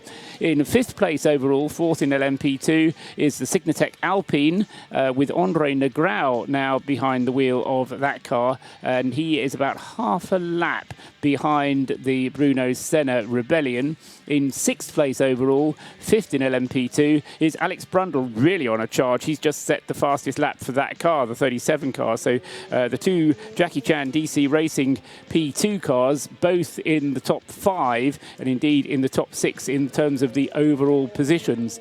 Sixth in LMP2, the first of the non-Oricas, if you don't count the Alpine, which is really an Orica, that the Signatech car is. But it's the Ligier, and Felipe Albuquerque, number 32, is in 6th place in LMP2, 7th overall. Just go down to do 8th and 9th places. The Graf Racing Orica is in 8th place in P2, 9th place overall, and then in 10th place overall it's the second placed P1 car, Timo Bernhardt, continuing his charge back up the field. How far up he can get through the field, well, we've got 7.5 hours to find out, but he's second in P1, 10th overall. In 15th place overall is the next P1 car, Sebastian Buemi, over an hour behind. He's completed 230 laps compared to the 240 of Timo Bernhardt, compared to the 257 of the race leader, Neil Jarni. Let's look at GT Pro. It's Jan Magnussen who's leading GT Pro for the first time in a long time, but that's largely due to the fact that they're all very close together and the order changes at every set of pit stops. Jan Magnussen, though, at the wheel of the 63 Corvette on 228 laps, 14 seconds, no more, ahead of the Patrick Pilet Porsche, number 91. And he is 1.5 seconds ahead of James Collado in the AF Corsa Ferrari, number 51. And he is another 17 seconds ahead of Richie Stanaway in the number 95 Aston Martin. So GTE Pro, as it always seems to do, is incredibly close. Fifth is Davide Rigon at the in the AF Corsa Ferrari, number 71. And sixth is number 67, Harry Tinknell, driving the best of the Ford Chip Ganassi GTs. Just going down to 7th in that class, because Johnny Adam has slipped back to 7th place, that car having had, in fact, both of the Aston Martins having had brake changes recently, and that's why they've fallen down the order. 84 is the leader of the GT AM class. That's the JMW Ferrari. Robert Smith at the wheel of that car. That has a lap of an advantage over the Spirit of Race Ferrari, which Marco Ciocci has managed to get back into second place. That's the number 55 car in GT AM. Third in GTE AM is number 62, Scuderia Corsa Ferrari. So it's Ferrari's 1, 2, 3 in GTE AM. Wonder how long that can continue, because in fourth place is number 99, Andrew Howard in the Beechdene Aston Martin. Although the Aston is only 18 seconds behind the third place Ferrari. In fifth place is Matt Griffin in the Clearwater Ferrari, number 61. And in sixth place in GT-AM is the Proton Competition Porsche, Michael Headland, which has got itself ahead of Matteo Cairoli's similar Porsche from the other half of the garage. So 93 in sixth and 77 in seventh place. Those are the positions in GT-AM. Stream more than 126 live and in-demand motorsports events on Motor Trend On Demand. So 7:35 in the morning. The track temperature gauged by Dunlop. Forever forward. Track temperature just slightly falling. Air temperature's just begun the upward curve. And the track temperature, well, parts of the track still under the cover of some shadow from the low sun this morning, this Sunday morning. So the Dunlop track temperature, 27.8 degrees air temperature, which was round about 14.5, 15 when I came in this morning at just after 5 o'clock. Now at 7:35, up to just under 20 degrees Celsius. But the top temperature today, over 30 degrees Celsius. And remember that shade temperature that we're talking about there, that is going to send that track temperature skyrocketing. We probably won't get the peak track temperature. Gemma Hatton, who is here with us from Racecar Engineering, probably, I mean, sun straight up around, just after noon time because we're on summertime here in Central Europe. But probably the last hour of the race or somewhere is going to be the really hottest time for the tyres to have to do their work. Yes, exactly. I was just going to say the same thing. That last hour will probably be the hottest temperatures like we saw yesterday. The question is whether it's going to be hotter than yesterday. At the same time, I think it will be. And that is literally the last thing you want from a tyre point of view, from a driver point of view, from a team point of view. So, I think we're going to see a lot of carnage on that last hour. Don't mince your words, Gemma. Well, if you are just coming back to the track, the big news is the disintegration of the prototype. The top prototype class started with the Bicolors team very early on yesterday, continued with the number 2 Porsche having its front motor problems, and then it was Toyota's turn to have issues. And they have now lost 2 of their cars. The 9 and the 7 car are both listed as retirements. Both of them stopped out on the circuit. Absolute disaster. The number 7 car got itself stuck in gear, and it was after a safety car. I don't know if Sam really explained this earlier on, but we had the safety car, and then after the safety car, the car just didn't accelerate. There was nothing there, and it wouldn't actually come out of first gear, and it was stuck at doing 60 kilometers an hour. Now, that's not the safety car speed, so something else went wrong with that car under safety car conditions, because the safety car is actually faster than 60 kilometers an hour, but the car was just trundling around in first gear, getting less and less power. It switched to battery power, and it just didn't manage to make it all the way around, and as Sam said, it wasn't able to disengage the clutch. They had to reset it, refire it, and it eventually just conked out, and poor old, it was Kobayashi, who had to climb out of the car and just leave it. Not a million miles, actually, from where in 2014, or was it 2013, the Toyota stopped again in the middle of the night with the faulty wiring, where it stopped, just coming out of Arnage Corner.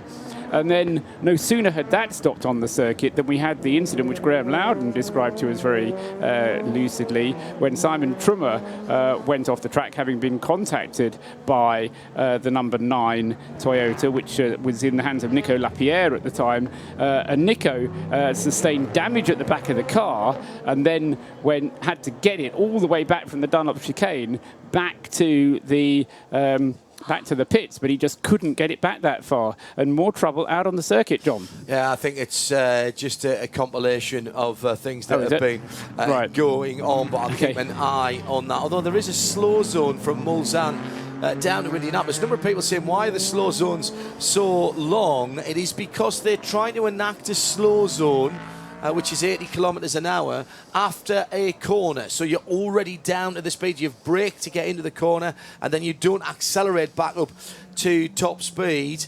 And there is a car in the gravel at Indianapolis, Paul. Yes, it is the number 22 which has gone off. That's the Mexican G-Drive car, which is not really a G-Drive car, although it's entered by G-Drive. It's part of the Jagan Speed operation. Yeah. And it's the Mexican side, got Telcel sponsorship on the side of that car, and currently in the hands of Jose Gutierrez in 18th place in the class, 46th place overall. So that car has had a lot of problems and has gone off at, I think it was Indianapolis, wasn't it, John? Yes, it was. Just went straight on there. So a slow zone has been, yes, it has now been implemented at Sector 6, which is the sector leading down from Mulsanne Corner into Indianapolis. Just paying off the family Roberts story, the version they had was a little girl. That was the news at 3 a.m. and accompanied through the labour process by Mobil 1 Radio Le Mans. I'm not sure that is in the handbook, but hey, if it works, it works. Now we're going to have thoughts for names for small Roberts. Surely it's got to be Rebel if Rebellion wins, and Porsche if Porsche wins, or Jackie if I was Jackie. going to say with the obvious one, wasn't it? Because it works. GC/DC, yeah. Could work for either, but it is a little girl, we know. So, your thoughts then, and we'll keep in touch with the family Roberts and find out what the thoughts are on names. We still don't know Jonathan's partner's name, so it would be nice to congratulate the proud mother as well as the proud father on Father's Day as well. This is 11-lap lead at the front of the field, doing two-way family favourites. This takes me back to the good old days of Radio Le Mans, this, Paul. Somebody's going to come up and ask us if we've got an alternator for a 1966 Triumph Spitfire anytime soon. Did I tell you about the years ending in 7? Right. Because when we have big winning margins, the biggest ever winning margin was in 1927 when a Bentley won by 351 kilometres. I thought you were going to say 351 laps there. 350, it was 20 laps. But in 1987, there was also a 20-lap margin between the winning Porsche and the second-place car. Track was shorter then, though, was it? It was. Yeah. So 20 laps only amounted to 279 kilometres in 1987. And in 2007, there was a 10-lap winning margin. And we're at another year ending with 7. Okay. Chuck Bressing will be saying yes. Yes, he'll be saying. At the moment, the gap between first and second, the number 1 and the number 38, yes, you heard it right, Porsche number 1 leads from the Orica LMP2 car of Hoping Tung in second by 11 of your 8.5-mile laps. So how many laps do we need to get then to be the distance record at the front of the field? We need to get to 398. Sorry, no, I meant the gap, that 300 and however many kilometres you said.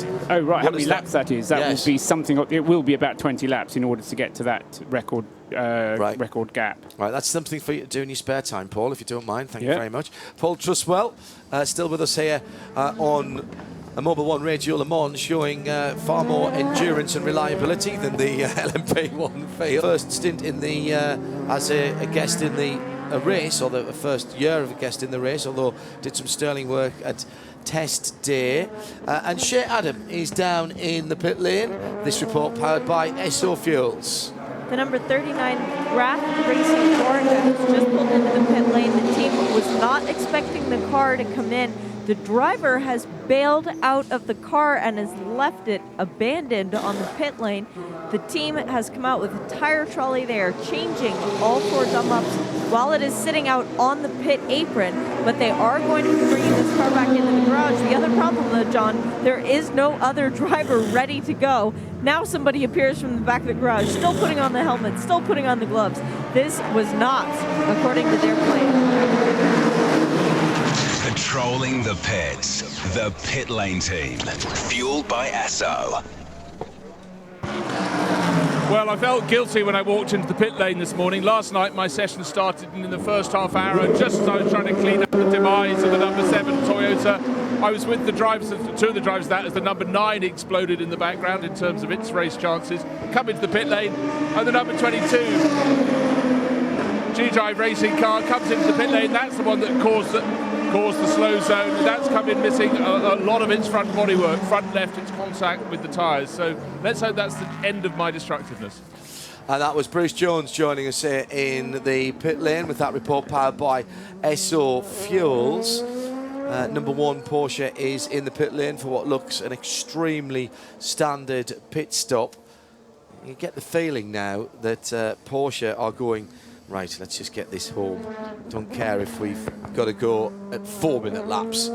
We'll get that home. Pulls out what looked to be under hybrid power there, which is not standard operational procedure. So I wonder if they're worried about clutches and gearboxes. They've had issues in that area before. We've seen the cars have to be rebooted out on track as well.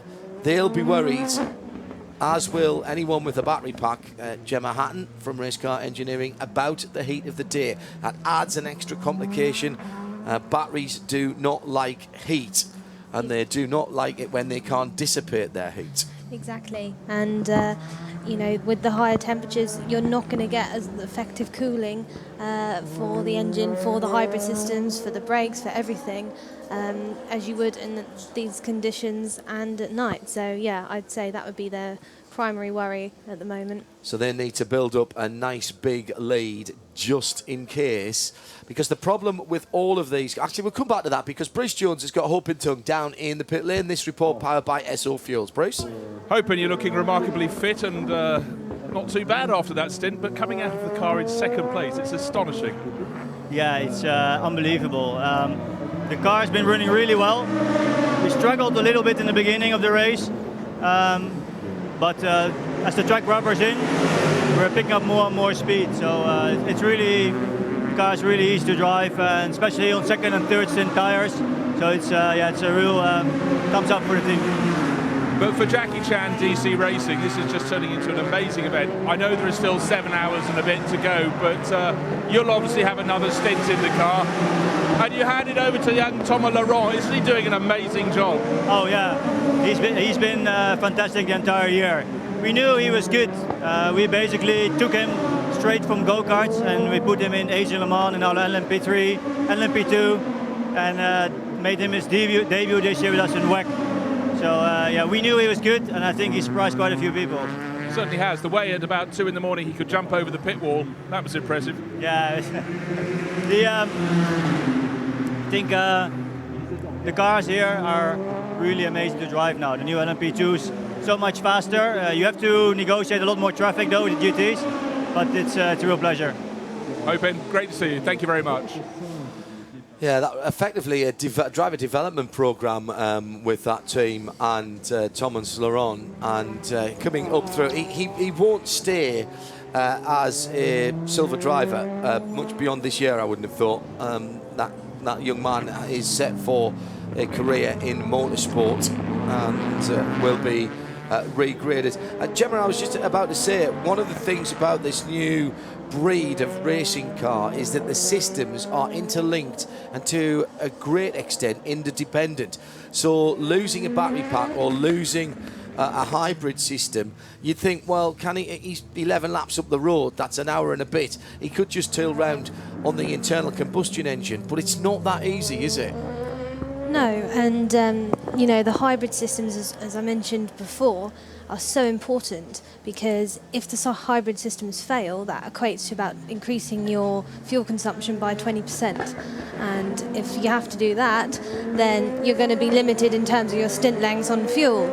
So the most amount of power you can get through the electrical recovery systems is going to help you with your strategy in terms of that as well. And yeah, as the complexity of these cars increases and continues to increase and the technology develops, you know, there's so much happening from a technical point of view, and everything is in a specific place, it needs to be run at a specific temperature, and so complexity is also the killer, and that's what we've seen when cars are packaged.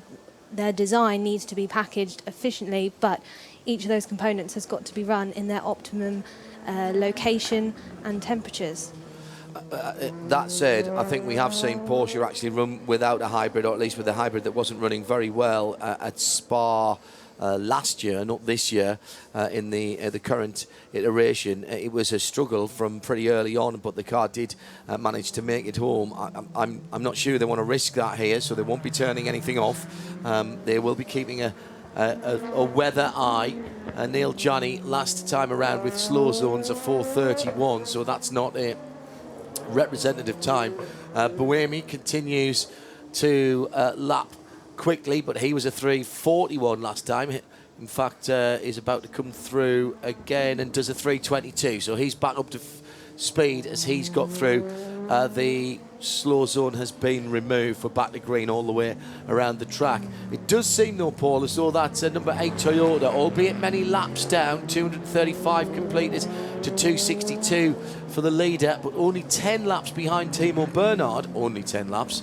That's half an hour, isn't it? A bit more than that. Yeah.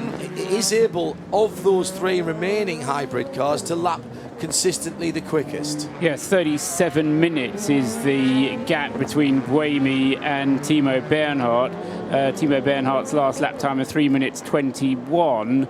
Sebastian Buemi's a 3 minutes 22. So the other two, the 2 and the 8 cars, the hybrids from each of the Porsche and Toyotas, are still being, let's say, ragged, but they're being driven hard, and you know, they're having to battle their way up through the P2 field, but the way they're going, although they are going at a mighty pace, and very often they're going some 7, 8, 9, 10 seconds quicker than the fastest P2 cars, they're so far behind. You know, the Toyota, the number 8 car, lost very nearly 2 hours on its pit stop. It's just too much to pull back unless the P2 cars have a problem. We still have battles in GTE, Pro and AM, with Alessandro Balzan defending from Nick Johnson, 65 Ferrari from the Chrome Green 83 car. And in GTE Pro, Patrick Pilet still only has 3.5 seconds from Richie Stanaway, 91 Porsche from 95 Aston Martin, and a further 18.5 seconds back. The first of the Ferraris is Davide Rigon in the 71 car. That's those positions affected by recent pit stops for James Collado and Harry Tinklin, respectively, the 51 Ferrari. 51 going into the garage for James Collado with heavy damage to the right front of that car. We've got Bruce Jones down looking at the AF Corsa pit. Bruce Jones having spotted it from a great distance. I was looking to see if it would pull out ahead or behind the 67 Ford, and the answer is not pulling out at all. Oops. Okay, I'm just heading down. They're just waiting for a car, number 40, Graf Racing Orica, to go past me back onto the circuit. But yeah, they came in together, 67 and 51 from 4th and 5th in GTE Pro. But Harry Tinkle did not get off the Ford, and he's got back out. But yeah, front damaged, and 3 mechanics under the front of that car taking a look. They removed the nose from the car, or the nose bodywork effectively. Just waiting for another one to be brought in from the back. So he must have had a little off somewhere to damage the underside effectively in the front. I'm looking to see if the tray that goes beneath is damaged. It's slightly chafed at the front where the bodywork has been tilted back up.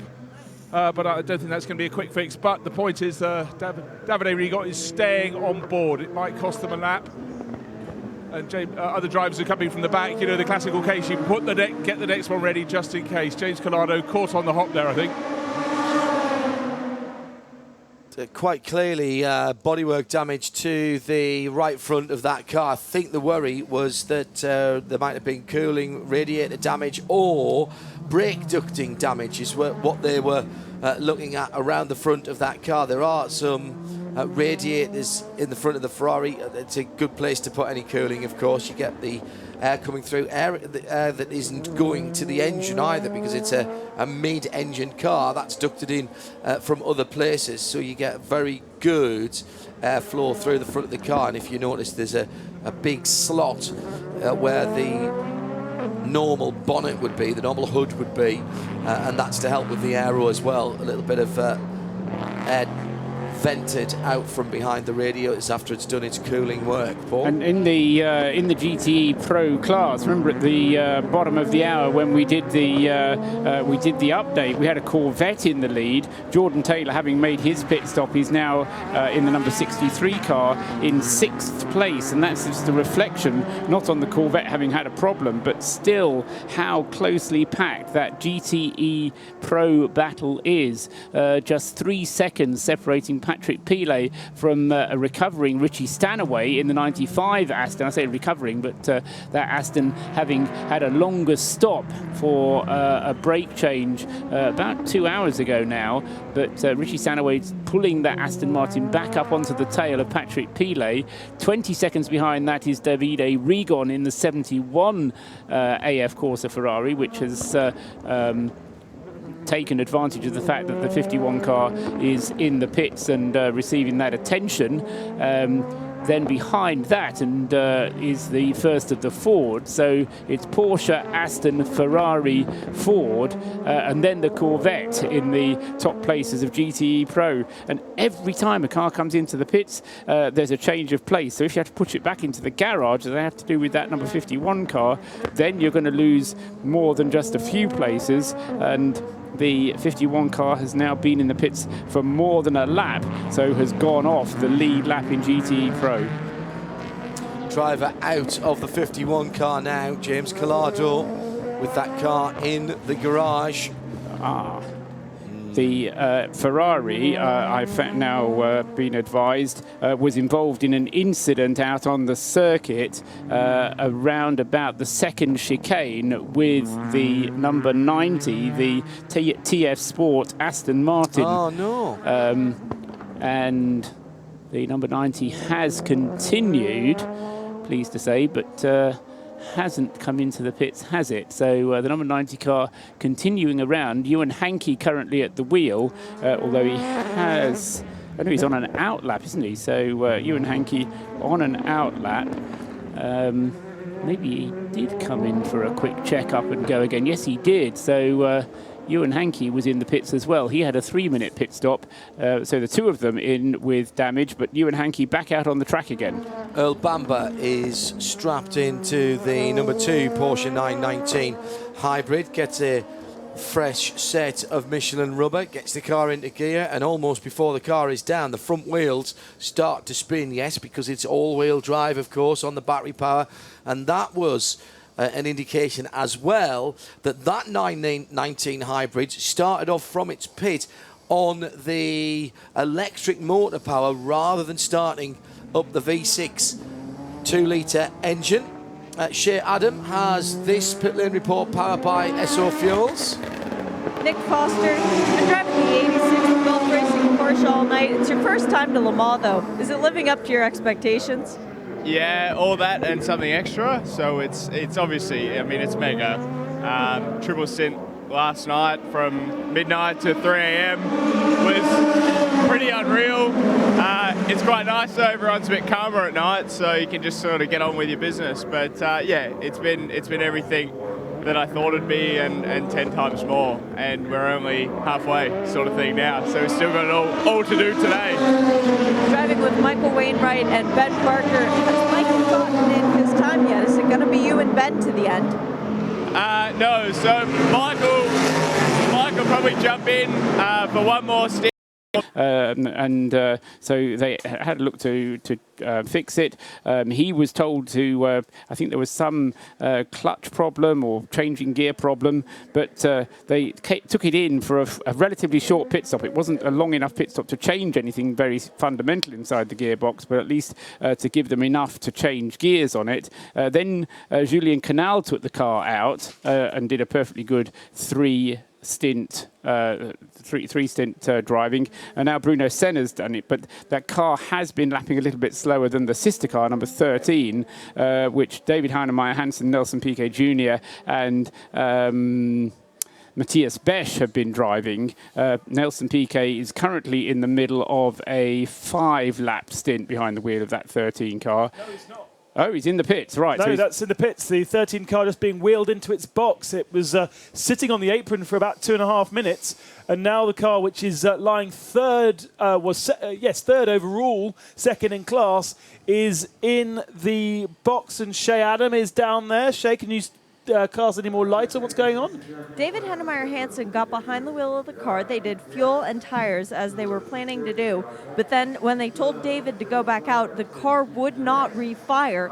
They tried putting a mechanic in the passenger side door, if you will, of the car. He fiddled around with it for a while. They shut the door. It still would not go back out. Then they got the dolly jacks out and rolled it back in the garage. Now the engine cover is off. This is terrible news for a car that was looking at an overall podium. And what I love about having an engineer alongside me in the commentary box is even just by looking at pictures, we can kind of deduce kind of what they're doing, Gemma. Any ideas initially? They seem to have some kind of mallet at the back of the car. Weren't using it, but the engine cover was off. Any ideas what they're looking at? Not entirely, I'm afraid. But yeah, you can see that they've just had the engine cover off. They're now putting it, trying to get rid of it again, and they'll have several mechanics just having a check of the engine, checking there's no debris, checking it's ready to run, and it looks like it's ready to go back out again. Bruce Jones was watching what was going down over at Vion Rebellion. Bruce, what do you think? Well, it's back out on the pit apron, as Gemma said. I think it's about to be dropped down onto the deck, and will it go away? Well, I tell you what, we've had a slight change of expression from Nelson Piquet Jr., because when I ran to the garage, just as Gemma was talking, Nelson was full flick of the hair, selection of swear words. You can see them on his lips. He stormed off to the back of the garage. His body language is marginally better. Yes, they've lost time, but I think he thought the car might have had some terminal problem. He looked like thunder. Well, the team did a very quick turnaround to fix whatever the problem was, but that must have lost them the best part of a lap. Absolutely, in the engine bay by the looks of things. Can I speculate possibly, and Bruce might be able to confirm this, or Gemma say that it's a stupid idea. We had the number 38 car that had a starter motor problem when it wouldn't start, but I just wonder whether they couldn't disengage the clutch, and the problem was that they couldn't get the car into a gear because they couldn't disengage a clutch.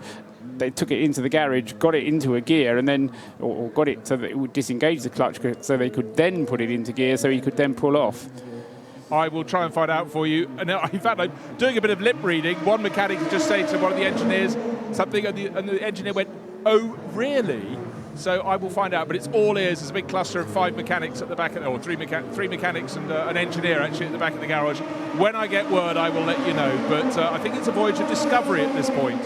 So that has gifted somewhat Thomas Laurent something over a lap of an advantage now over the two Rebellions, both of which have now experienced some problems out over the course of the race.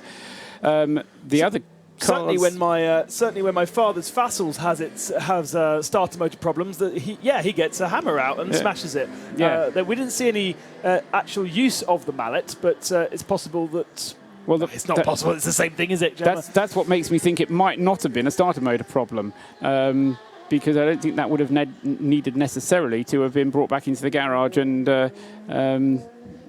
But anyway, we'll speculate. Bruce will find out the right answer, and we'll have another pit lane report powered by Esso Fuels as soon as Bruce has the information. Behind that, though, there is quite an interesting battle going on between the Signatec Alpine, Andre Negrão currently at the wheel. Alex Brundle has been driving the socks off the number 37 Jackie Chan Orica, and then behind that, Felipe Albuquerque at the wheel of the non-Orica, the Ligier, number 32, which has had a brilliant run, considering how much pace is lacked, I'll put it that way, by the Ligier. And of course, they've got the driver lineup to do it. Willow and Felipe Albuquerque and Hugo de Sadalier, the drivers of that Ligier, the number 32 car. And Richard Dean and his team at United Autosports have done a great job with that car. And behind that is the leading Manor car. And all of those cars, there is not really a great deal to choose between them. So we've got a very close battle going on in the P2 class. And then behind that, shortly behind that, is the Porsche, the number 2, which is trying to catch up. And for a while, I don't know quite what the situation was, Ben, when you went away, but we were looking at whether or not the number 2 Porsche was going to be able to get itself up into second place. We had a fairly long safety car, and that meant that we had about 40 minutes of it not being able to catch up. I don't think it's going to be able to get up into second place now. I'm looking at about 4th or 5th for it. But if more of the P2 cars have problems, of course, that's just going to aid its progress. So we'll see what happens. And in terms of the GT categories, we had a pretty strong showing from Aston Martin. It was difficult to assess exactly where everyone sat because of strategy. Certainly at strategy and tiredness for me at about 5 o'clock in the morning.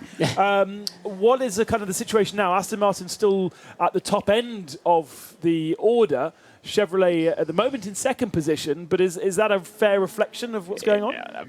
Just, but it's extremely close. And we have, what do we have? 1, 2, 3, 4, 5. We have 6 cars on the lead lap of the GTE Pro class. So that, just what happens is every time there's a pit stop, in effect, the order changes.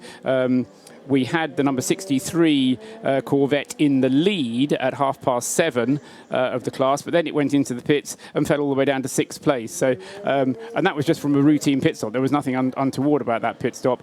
So the whole GT class kind of takes it in turns to lead as they go through their pit stop cycle, and the GT cars going about every hour between their pit stops, a little bit more than an hour, sometimes a little bit less. But so it's very difficult to read. At some point, and this is far too early, but at some point you start back timing from the end of the race and working forwards to work out kind of who is going to have their strategy just marked out right. Let's get down to our pit lane team. The pit lane report powered by SO Fuels. Shea Adam is with the 83. It's back in the garage, sadly. VDH Racing, which is represented by Chrome Racing, or some variation of that sentence, is back in the garage. Tracy Crone had an off a couple hours ago. It's gravel. I believe he's damaged the floorboard of the bright green Ferrari because there are 2 mechanics underneath the car. I can tell that only because I see feet sticking out. One more working around the left rear suspension, and 2 dedicated to cleaning mirrors and windows. So there is no urgency about getting this car back out. Seems as if it'll be a long-ish job, and none of the drivers are hanging about. So unfortunate for Tracy Crone and Nick Johnson, who made their 12th consecutive start together this year. Let's get down to Bruce Jones. Well, I chased and I chivied, and eventually I got word that it wasn't the car stuck in gear, it's a starter motor issue. So some of the supposition in the box up there, well done crew, was spot on. But the body language from some of the crew is a bit more upbeat than it is from the likes of Nelson Piquet Jr., who's still feeling as though the sky's fallen on his head, unfortunately. But starter motor problems for number 13. Who would have thought that you dealt with the starter motor issue in a Facel Vega 1960 classic car and an LMP2 state-of-the-art machine in the same way? Well, I don't know. Gemma, I assume the starter motor is basically the same function. I mean, there's not much you can do with a starter motor, is there? Not that I'm aware of. It's just a starter motor. So when it gets jammed, the easiest way to unjam it is to hit it with a hammer. I love that. Technology, right? That's what you go to university for. That's exactly. That's amazing. It does remind me, as well as our responsible one, Eve Hewitt, has reminded me, this is a good time, and I hope my father is awake, to say Happy Father's Day around. If you are just waking up in the campsites and bleary-eyed and not with much sleep, just remember that it is Father's Day for many countries around the world, not just here in France, America, and the UK. So, from personal speaking, happy Father's Day, Bob Constanduris. I hope you are listening. I hope you're awake, and I hope you're feeling good today. And thank you for getting me into this amazing world of motorsport. Bob used to be known as Uncle Bob. When I first came to Le Mans, he was on the PA doing the hourly updates on the half hour. There was no Radio Le Mans in those days. You had to go find a loudspeaker and cluster around it, and there was a little group of Brits clustering around every loudspeaker at half past the hour. And we used to listen to Uncle Bob. So in a sort of... he's not my dad, but in a nice way. I've known Bob for a long time. I'll send him my wishes as well. So, yes, let's hope he's listening. And nice to know that you are involved and making a good recovery from all accounts. Absolutely. And he will be, as many of you are, enjoying this motor race absolutely immensely. Very very sad not to be here, but I tell you what, one thing that surprised me when I rolled out of my Mazda 6 this morning is just how hot it is already. What's the temperature? If you're not here at the circuit, it's just past 8 in the morning, and the temperature is already 20 degrees. We're expecting this to be the hottest day of the week, and of course, we will have our weather update with Jura Garages on the hour, but it's going to be really, really, really hot, and it felt hotter as well. Maybe that's because there's more humidity than we saw yesterday, but it's definitely going to be a sweltering day, which is going to super test these drivers. Let's get down once again to Bruce Jones. Bruce? Up at the penultimate garage right by pit exit with Racing for Nederland. We've all been watching with a lot of interest, Mark, about how the team's been going. How is it going? Well, so far so good, as you could say, on Sunday morning in Le Mans, but it's still a long way to go. You know what it's like, you know. You've come a long way, and then all of a sudden you realize there's still a long way to go.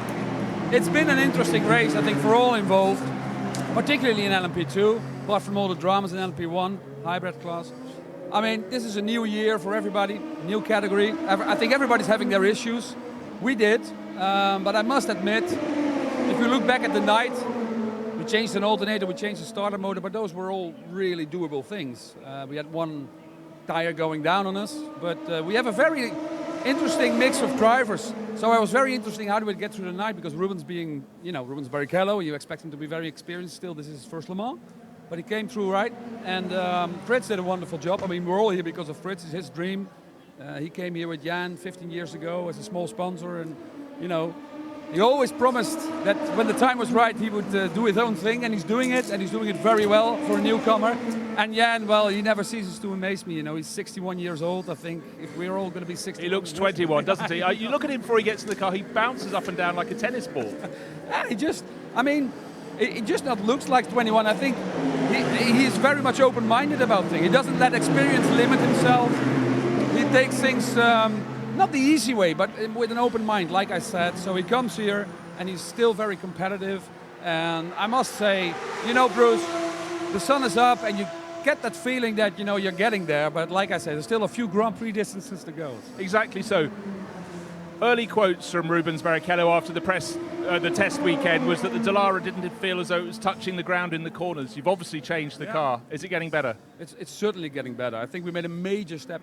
It's not often that happens in Le Mans, that throughout each session we progressed and we went the other way, which has certainly proved to be the best way, because it makes the driver so much confident. And yes, you lose a lot of time in the straights, but you make up for it, not only in downforce, but also in a little bit of confidence. And with these three drivers, that's very important. Exactly so, but it's great to have a Dallara in the mix, and it's fantastic having Racing for Nederland back here making people smile with that wonderful jumbo yellow. Thanks very much, Mark. Thank you very much, and thank you for Radio Le Mans for being always here. Thanks. Always here. That's a great way to wake up, actually, isn't it? Talk to a Dutchman. They have such a bounce in their voice, and they sound so joyous and happy. And lovely to hear from the Racing for Netherlands squad. If you weren't with me yesterday, I guess, was when I was speaking about Frits van Aert, who is a remarkable man.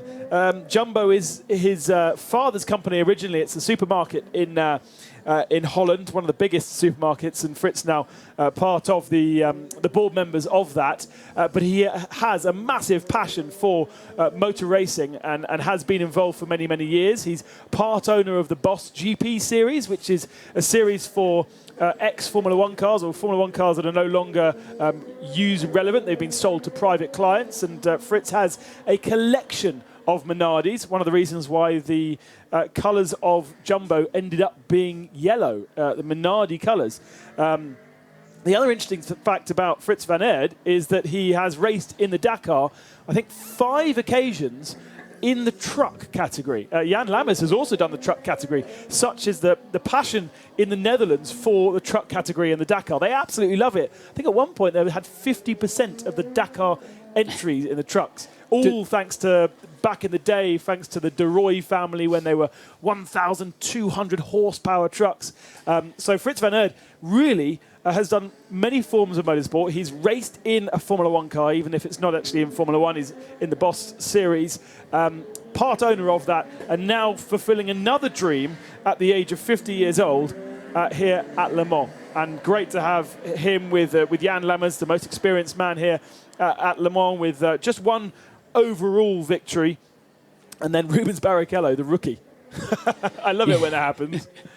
The battle on for LMP2's third place, although I think it's going to peter out a little bit because Andre Negrão isn't quite on the pace with Bruno Senna, but there wasn't very much to choose between them. And so those two cars now getting further and further apart.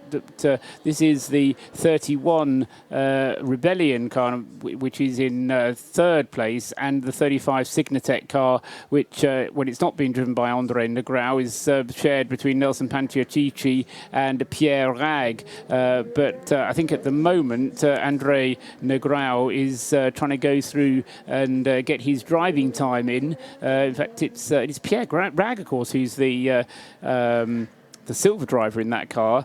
Andre Negrão has already done his 6 hours. So it's one of the rules that we need to keep an eye on now as we get into the final quarter of the race, which we're half an hour away from, is the driving time of your silver or bronze driver in the P2 categories. Every P2 car has to carry at least one silver or bronze driver. Just looking the 35 car, actually, the Signatech car, does have 2 silvers because both Pierre Rag and Andre Negrão are silvers. That means both of them have to do 6 hours of the race. They can't have like one of them do 6 hours and the other one not. Both of them have to do 6 hours of the race. Andre Negrão then, at the moment, Bruno Senna pulling away from him, and so any possibility of that car taking third place for the moment has gone.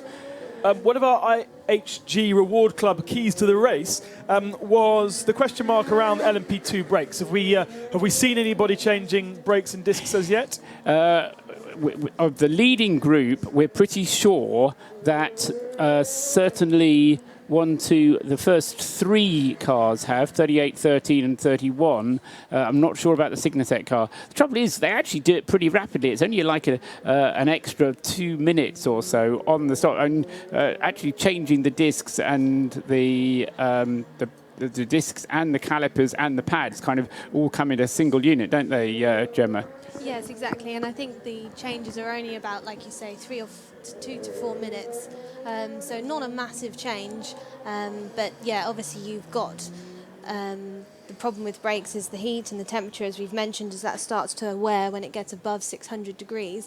You've also got to sort of bed those brakes in as well. You can't just go out and go full pelt on the brakes with the new set of brakes. So again, that's another concept that the drivers are going to have to manage on their first opening laps. But again, it's one of those kind of no-choice options. If the brakes are wearing out, you're going to have to change them. Exactly, and you might as well do it at a pit stop and ideally when there's a safety car out, which I think we saw, did we? Yes, earlier? that's right. Yes, with the 38 car, the Jackie Chan car, when Oliver Jarvis came in just after dawn to change over to Ho Ping Tung, that's when that one was done.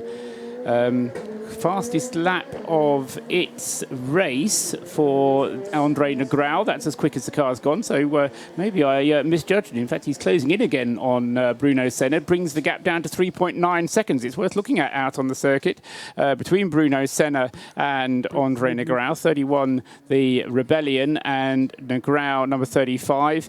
The gap coming down on that last lap, as I say, as a result more than anything else of Negrão going faster than anyone else has.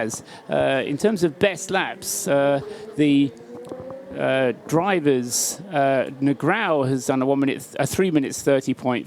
Panciatici has done a 3 minutes 30.6. Pierre Rag, although he is also silver, his best lap is a 3 minutes 33. Now, we've just had a replay on the TV pictures and the big screens around the circuit here of Richie Stanaway in the Aston Martin going pretty heavily into the barrier at Arnage. He bounced off it again and was kind of basically using the same momentum, managed to get himself out the gravel without too much fuss. And heading now through Porsche curves. He had just come into the pit, so it was on his out lap. And either a problem with the brakes, but yes, it was relevant. I wonder if it happened like 15 minutes ago and I missed it. But no, it just happened. And the front end, the front left corner of that car is rather mushed now. He's back on circuit.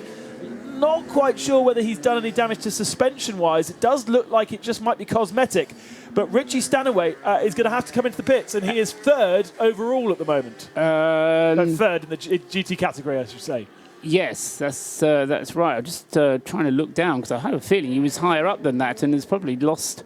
No, he was. Yeah, no, he was in the lead of the class. That's right. He was in the lead of the class, but whilst he's been backing himself out of the gravel bed there, out of the barrier, he's lost the lead of the class, and that's handed the lead to the number 63 Corvette. So into the pits comes Stanaway. Yeah, and let's go down to Bruce Jones, who's part of our pit lane reporting team, powered by SO Fuels. Bruce, what can you see? What I can see is the damage that was caused last night on the left rear corner. The front left corner, though, is where the damage is, and the car, of course, onto the dolly jacks, being spun round. The bodywork just behind the headlight, in fact, the whole section, including the cowling over the headlight, has been peeled away from its mounting position, slightly damaged on the side. It looks maybe as though the section just been popped up, bonnet being taken off. Oh, big crumple right over the wheel, though, immediately over the top of the wheel. There's it's more than bingled, which is a motor racing expression. So that might just be pulled off and a replacement put on. I can't see any other damage at the bottom. The splitter seems to be okay. So the bodywork that just comes, the headlight, that has been thrown away, and the whole front wing effectively. Oh dear, there's damage to the wheel. The wheel arch effectively. The bodywork is being taped together with large strips of black tape. The way it's been moved around as they try to fix it suggests it's not mounted very strongly at the moment either. So I think that has taken a hit during that impact. It looks like we're going to have a driver change as well, because Marco Sorensen is standing around at the background to take over from where Richie Stanaway has Richie got out of the car yet? No, Richie's staying on board. Marco was the last guy in the car, so he may just be standing around. Yeah, that's correct, Paul. He's new bodywork coming out, new door. Hadn't noticed the door being removed. I was so busy looking at the front wing. So yes, ongoing repairs, and it looks as though Richie will go back out again. It's going so well for the 95 Aston Martin, and then one little slip up just on the outlap, and it's all rather been undone. And in GTE Pro, where it's also super close, these things drop you way down the order, and they've given up trying to fix the innards of the wheel arch. They've got a new one being applied now. So lots of repairs for the 95 Aston Martin. And it was at the Mulsanne corner rather than Arnage, so a much faster closing speed into the braking zone, and it just looked like he carried too much speed in there. The wheel arch that's damaged, we saw a new one being carried in. It's a very thin piece of carbon fibre, effectively, but it does quite a big job in terms of aerodynamics, doesn't it? Yes, exactly. It protects basically as well all the bits of the tyre and the debris from the track flicking up into the engine, and yes, it guides the flow off the tyre, which is usually very turbulent, very messy and very inefficient, towards the rear of the car, and that's why you can see they were taping up the major holes and cracks. So obviously, so structurally it doesn't break, but also to help with the aerodynamics, so you have a smoother surface as you can. But yeah, also all the carbon could cause puncture and all sorts, and you can see that they are vacuuming out all the bits and bobs. They've got Henry Hoover out. Yeah, in the engine bay as well. So yeah, and again, that's going to be your enemy with these increased temperatures as they flick some more debris out of the engine bay, is with the debris from the tyres, from the track, bits of carbon are all getting stuck in the radiators. It's just going to bake everything that little bit more, which is not what you need. And then when you've got a little stone that's hanging around in the engine bay, it always finds itself in the worst possible place by the end. And now a lap lost as the GT cars go past the start-finish line. So that's an absolute disaster for the number 95 Aston Martin then. Just having, it was in the lead of the race at that point, having just come out of the pits. It had been in the race. Then as a result of the pit stop, it had dropped out of the lead. But now losing a lap on the leading group of GT Pro cars. And that's put Jordan Taylor into the lead in the Corvette. But now we're going to get this sequence of pit stops where Jordan Taylor will be coming into the pits for fuel only, I would think, at the end of the next lap or the one after that.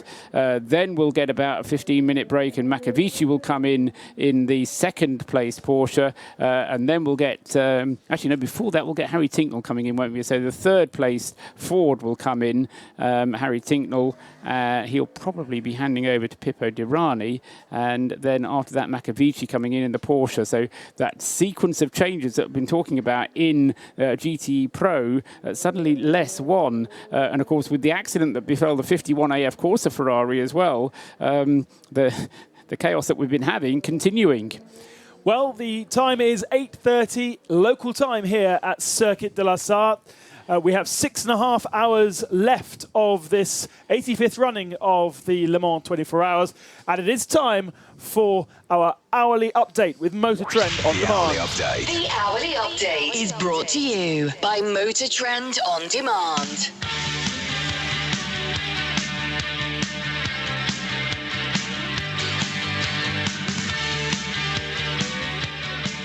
8:30 in the morning is time for bacon and eggs, in my view, but there is still a motor race going on. 6.5 hours of it remaining. Still the Porsche #1 leads, and Neil Jarni is the driver of the moment. He has now completed 273 laps of the race, and in second place on 261 laps, so a mere 12 laps behind, is Thomas Laurent, now at the wheel of the Jackie Chan DC Racing Oreca #38, although that car has been handed not quite a lap, but 2/3 of a lap of an advantage, with the problems that have befallen the Valiant Rebellion team, with David Heinemeier Hansen back at the wheel of the #13 car now. He's in third place overall, second in LMP2. Bruno Senna is in fourth place, in third place in LMP2, in the second of the Rebellion Orecas, and the two Orecas separated, say, not quite by a lap, but by more than half a lap, and another half a lap separating them from the leaders. So the gap second to third to fourth just stretching a little bit, with, as I say, the gap first to second stretching out in the class, stretching out to nearly a lap. Fourth in LMP2, Andre Negrão, who is still trying to close in on Bruno Senna. Those two just separated by 4.5 seconds. That's number 35 in the Signatec car. In fifth place in P2, 37, is Alex Brundle in the second of the Jackie Chan cars. So we've got two Rebellion entered cars, two Jackie Chan cars, and the Signatec in the top 5 places. And then in sixth place in P2 is the Ligier from United Autosports, which Felipe Albuquerque is still driving, and very effectively as well. Earl Bamber is still in 10th place with the second placed in P1 Porsche, and in 15th place Anthony Davidson is at the wheel of the Toyota TS050, which had a 2-hour pit stop in the late evening of Saturday night, and that's why that car has lost so much ground. GT Pro, well, they're beginning to fall there. 63, the Corvette Jordan Taylor leads the way, but by only 11 seconds from Fred Macavici in the Porsche 911 RSR in second in the class. And then 33 seconds behind him is Harry Tinknell at the wheel of the number 67 Ford GT. And then next up, fourth in GTE Pro, is Johnny Adam in car number 97 Aston Martin, and he is a further 27 seconds behind the Ford. Fifth is the number 71, Miguel Molina in the AF Corsa Ferrari, and then just round out the top 6 of the GT Pro class, and that's Tony Kanaan at the wheel of the Ford GT, number 68. In GTE AM, the number 84 JMW Motorsport continues to lead, as it has done for so long. In fact, we've got a Ferrari 1, 2, 3. We've got behind the JM Motorsport Ferrari of Dries Van Toor. We've got Duncan Cameron in the Spirit of Race version of the Ferrari, number 55. And then behind him is Bill Sweedler in the number 62 Scuderia Corsa Ferrari. So Ferraris 1, 2, and 3 in GTE AM. Fourth is the Beechley Aston Martin number 99, Andrew Howard at the wheel. And then fifth is another Ferrari. This is the Clearwater Racing entry. Weng Sung Mok is at the wheel. And then in sixth place now in GTE AM is number 77 Christian Reed, driving the Dempsey Proton Racing Porsche. That's the hourly update. It's 8:30 in the morning here at Le Mans. Watch world-class racing Anywhere and anytime. On Motor Trend on Demand. The track temperature, gauged by Dunlop. Forever forward. We saw a track temperature of up to 38 degrees yesterday in the hot of the sun. We have had nightfall over the last couple of hours, so track temperature has fallen down to 27.8 degrees with an air temperature of 20.9 for the moment where it's being measured. And there's all sorts of technicalities that we can go into with Gemma about track temperature because, of course, we have an 8.5-mile circuit. We've got lots of different tarmacs around the track, and so lots of different temperatures on the different tarmacs affecting the cars in different ways. It's not quite as simple as just one number, is it, Gemma? Exactly. And I think, as we learned from the test day, the morning session, the pit lane is in the shade.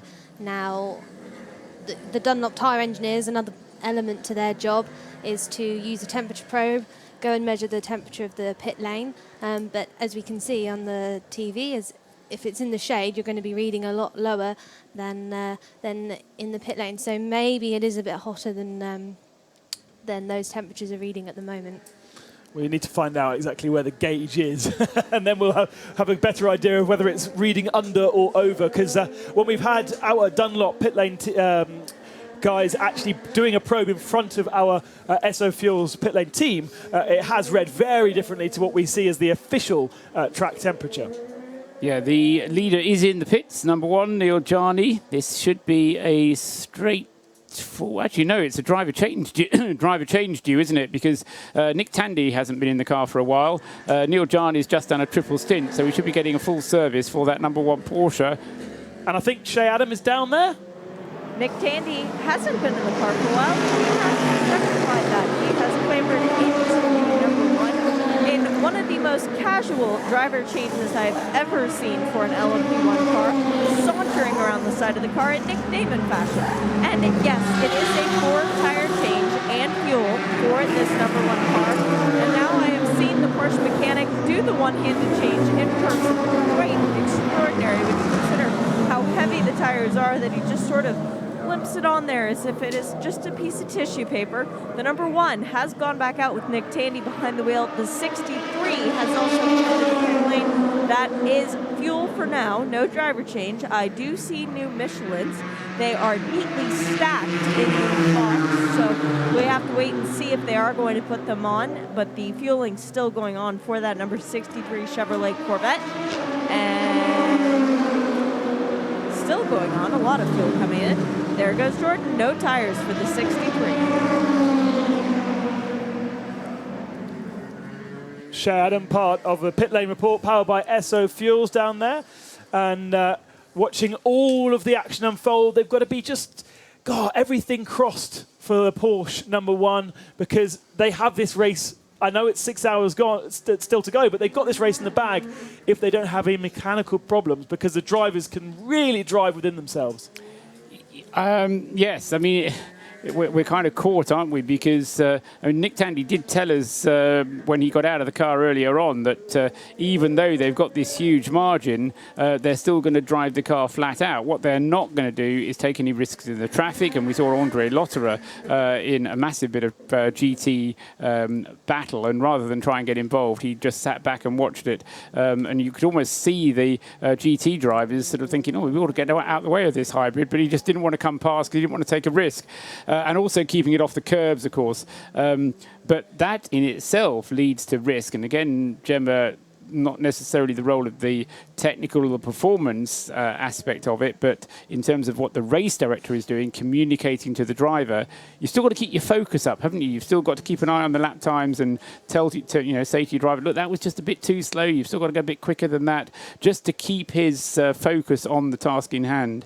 Yes, exactly, and you need to, especially for the number 8 Toyota, you need to keep that. If the driver doesn't feel like they can win, then subconsciously they're just going to be taking a couple of tenths, and that's, these guys are designed, they are built and trained to drive as fast as possible. But is that not easier, I would suggest, for the 2 delayed hybrids, the number 8 and the number 2, than it is for the car in the lead of the race? Because they know they don't have to push on, and there's just a danger that says, oh, okay, yeah, I can do it. And then all of a sudden you lose concentration or the Ayrton Senna Monaco incident of whatever year it was, 1988, 89, was the famous example of that.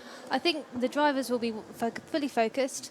they will never think they're out of the race, and they will be want to going as fast as possible. What the engineer has to do, as we mentioned before, is say, okay, for strategy, for risk, for minimising all those things, we need you to drive to this lap time. Yep. And obviously, for their faster drivers, they're going to come up with a faster lap time, especially in these conditions. But yeah, they will have a target, and it will be the driver's job to continuously meet that target.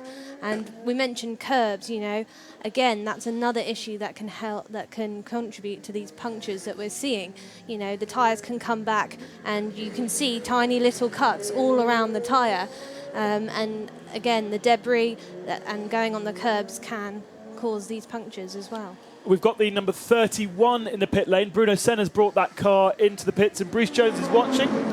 Yeah, tidy driver change. Senna out, Prost in. It's still such a strange thing to say, isn't it? But Nico Prost, don't forget, was the driver who started reporting some problems last night, and the car was brought in because its stint length seemed to be dropping to only 9 laps ago. Then it came in and it had the problem. I'm trying to remember what it was. Was it the gearbox? I'm trying to remember last night. Gosh, it all starts to fade away, but it's all looking very ordinary at this pit stop. Lights on, engine on, and off goes Nico Prost. Paul, remind us, what was the problem with the 31 last night? It was running in second place overall at that point. Yeah, we managed to hear him on the radio saying something is broken, and they got him into the pit, and we kind of diagnosed it as being a gearbox issue, but they didn't have to change a huge amount. It was a slightly longer stint. I think it was 5 minutes or something, maybe even less than that. But that was what delayed them initially and put them back, as at the time was the less well-placed Rebellion car. That's now been put into some jeopardy by the longer pit stop that the number 13 car just had when Nelson Piquet came in with the starter motor problem for the 13. So both of the Rebellion Oricas have had little niggly problems. But as you would expect, really, from any team run by Bart Hayden, they've managed to get the car out again and minimise the time lost in the pits. And even though at the moment they're running second and third in LMP2, they're still running strongly in positions 2 and 3. And we'll keep a watching eye on it, because there's still a long way to go and still many things that can happen in this race. One aside that I've just noticed and remembered, actually, is a little shout out to one of the legendary marshals that are around this circuit. Plenty of marshals all around the Circuit de la Sarthe. There's an amazing stat about the amount of people, about marshals it takes to run this circuit. And one marshal that is doing his last Le Mans after 20 years in service is Steve Tarrant. Now, Steve is particularly, he's sadly well known for being involved in the accident at the Good Festival of Speed many years ago now, where a car hit the finish gantry and he was involved in that, and he lost his leg. But he didn't stop doing marshalling. He continued at the Festival of Speed, at the Revival, and here at Le Mans. He was at the end of pit lane for the test day. I'm not quite sure, Steve, where you are today, but thank you for all of your service over the many years. He also has set a record for the longest distance on a mobility scooter a couple of years ago. So a great character in motorsport, a love for the Le Mans 24 Hours, and this is his 20th and last Le Mans 24 Hours. Well, I'm very sorry that it's his last, because you seem to get used to Steve being around, but I suppose all good things must come to an end at some point. And so best wishes to Steve, and I'm sure he'll be around at other motor race meetings, because not just at the British Grand Prix, at Festival of Speed, at nearly every major race you go to, Steve is there. Puts a huge amount into the sport, and as you say, loves it with a passion incomparable to most. Into the pits has come the David Heinemeier Hansen Rebellion, number 13, and also number 37. Alex Brundle has bought the DC racing car, the Jackie Chan car, and also the number 36 car is the Signatec car of Matt Rao, which has had a few problems and is down in 12th place, but still going strong. If you'd like to get in touch with us, our Twitter accounts are at Radio Le Mans and at RSL_studio. and I've noticed that the accounts are furiously active at the moment, as I think John and Eve are having breakfast. So we're seeing lots of chat at the moment. If you've got any questions for myself or for the knowledge, the oracle that is Paul Truswell or Gemma, then please do get in touch with us and tweet us. We've got just over a WEC race remaining here at the Circuit de la Sarthe. 6 hours and 15 minutes remain. And we have a right dogfight on our hands, Ben, because just out of the pits following a routine pit stop in the GTE Pro class, we've got Fred Makavici, who's taken over in the lead of the GTE Pro class, but then Harry Tinknell, Jordan Taylor and Johnny Adam absolutely nose to tail going round the circuit. The Ford of Harry Tinknell, number 67. Then 63 is Jordan Taylor in the Corvette, and then Johnny Adam in the 97 Aston Martin. Just coming into the Ford chicane now. Across the line they go. 1, 2, 3. It's as close as that as they cross the line and head up towards the Dunlop chicane. You've got to say that the Aston Martin and Johnny Adam looks close enough to pounce as they come up towards the first corner of the lap, the Dunlop S's. It'll be done in the braking zone if possible. But the Corvette strong on the brakes, and therefore the Aston not able to get up in the inside for the moment. Now they've plunged downhill through these wonderful S's that are so iconic here at Le Mans now. Very fast S's. And then head down towards Tertre Rouge and onto the public roads of the Mulsanne Strait. And that is where the Corvette, which is probably the Ford is probably the slipperiest of the cars, the Corvette the next slipperiest, and the Aston Martin, with the shape that it has, which is a kind of a legacy of so many years, and the DBR9 before it, that's probably the least of the slippery, producing the biggest aerodynamic hole behind it, so the biggest slipstream. But that at the moment is the back of the 3-car queue. So it's looking for a slipstream and tries to pull out of the slipstream of the Corvette, but just doesn't have enough. Interesting to see that, because you'd expect at the speeds they're going that a slipstream would work in a very easy way for the car to just breeze past you. In terms of aerodynamics, the one term that I did at university. Yeah, exactly. And the whole point of that slipstream is you get tucked up right behind the car in front of you, so you're getting that reduction in drag, and then you pop out and then you use that extra power to your advantage. And yeah, that's what we're seeing there. Another point about the Porsche S's, that's sort of the only part of the track that is putting the most lateral load into those tyres. So again, that will be key to minimising that. Obviously you want to go as fast as possible, but that will be overheating that compound in the hotter temperatures that we're going to see midday today. And we get some kind of information about tyres. It's not a complete picture about who's on what tyres, but certainly in the heat of the day we saw hard compounds being chosen for most of the runners. But as we went into the night, some went onto softer tyres and some went onto medium compound tyres. But presumably we're getting close to going back onto hard compound tyres, and that's the only one that's going to kind of survive the distance. Yeah, I think so. And I think from what Lena was saying, in the night, she was saying that another 10 or 15 degrees from temperature wherever you were at now is when you would start running the soft compound. Now, I'm not sure we ever got to that temperature during the night. So, yeah, we're going to start seeing the hard compound coming into play now, maybe in a couple of hours or two when the temperatures have got up a bit further. Let's get down to our pit lane reporting team powered by SO Fuels. Alex Brundle is with Bruce Jones. Alex, you're looking remarkably fresh, but I guess that's probably one of the nicest times to drive the car, the cool of the morning, but the temperature's starting to ramp up. Does this mean we're going to see people putting very different tyre compounds on now? Yeah, I mean, I think we'll just get quicker and quicker through the afternoon because the track is still not quite there in terms of temperature, but yeah, what a fantastic experience, man. Like, it's just, I was driving around in happy hour thinking, wow, what a pleasure to be here, you know. If I had 24 hours to live, I'd do this. You know what, people? He really, really means it. The smile on his face when he got out of the car. David Cheng has taken over the 37 Orica now. What's his plan? 3 stints? I think we're probably going to leave DC in for 2, throw Trish back in for 3, me in for 3, and then we'll see to the end of the race. But we're very much off sequence with how we planned it. Okay, Alex can't talk anymore. He's got a frog in his throat. Anyhow, well done, Alex. Great stint there.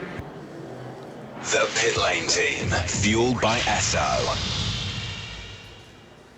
And that is why Alex Brundle is sometimes used as a Radio Le Mans analyst and commentator, because he has such enthusiasm for the sport. And a man that, like myself, has grown up in the sport from age 0, but yet still absolutely loves every single lap. And he's a lucky boy because he gets to go and drive rather than sitting and watching. However, he is very, very talented and a fantastic, fantastic driver and a fantastic enthusiast. So great to hear from Alex, and always a quality interview.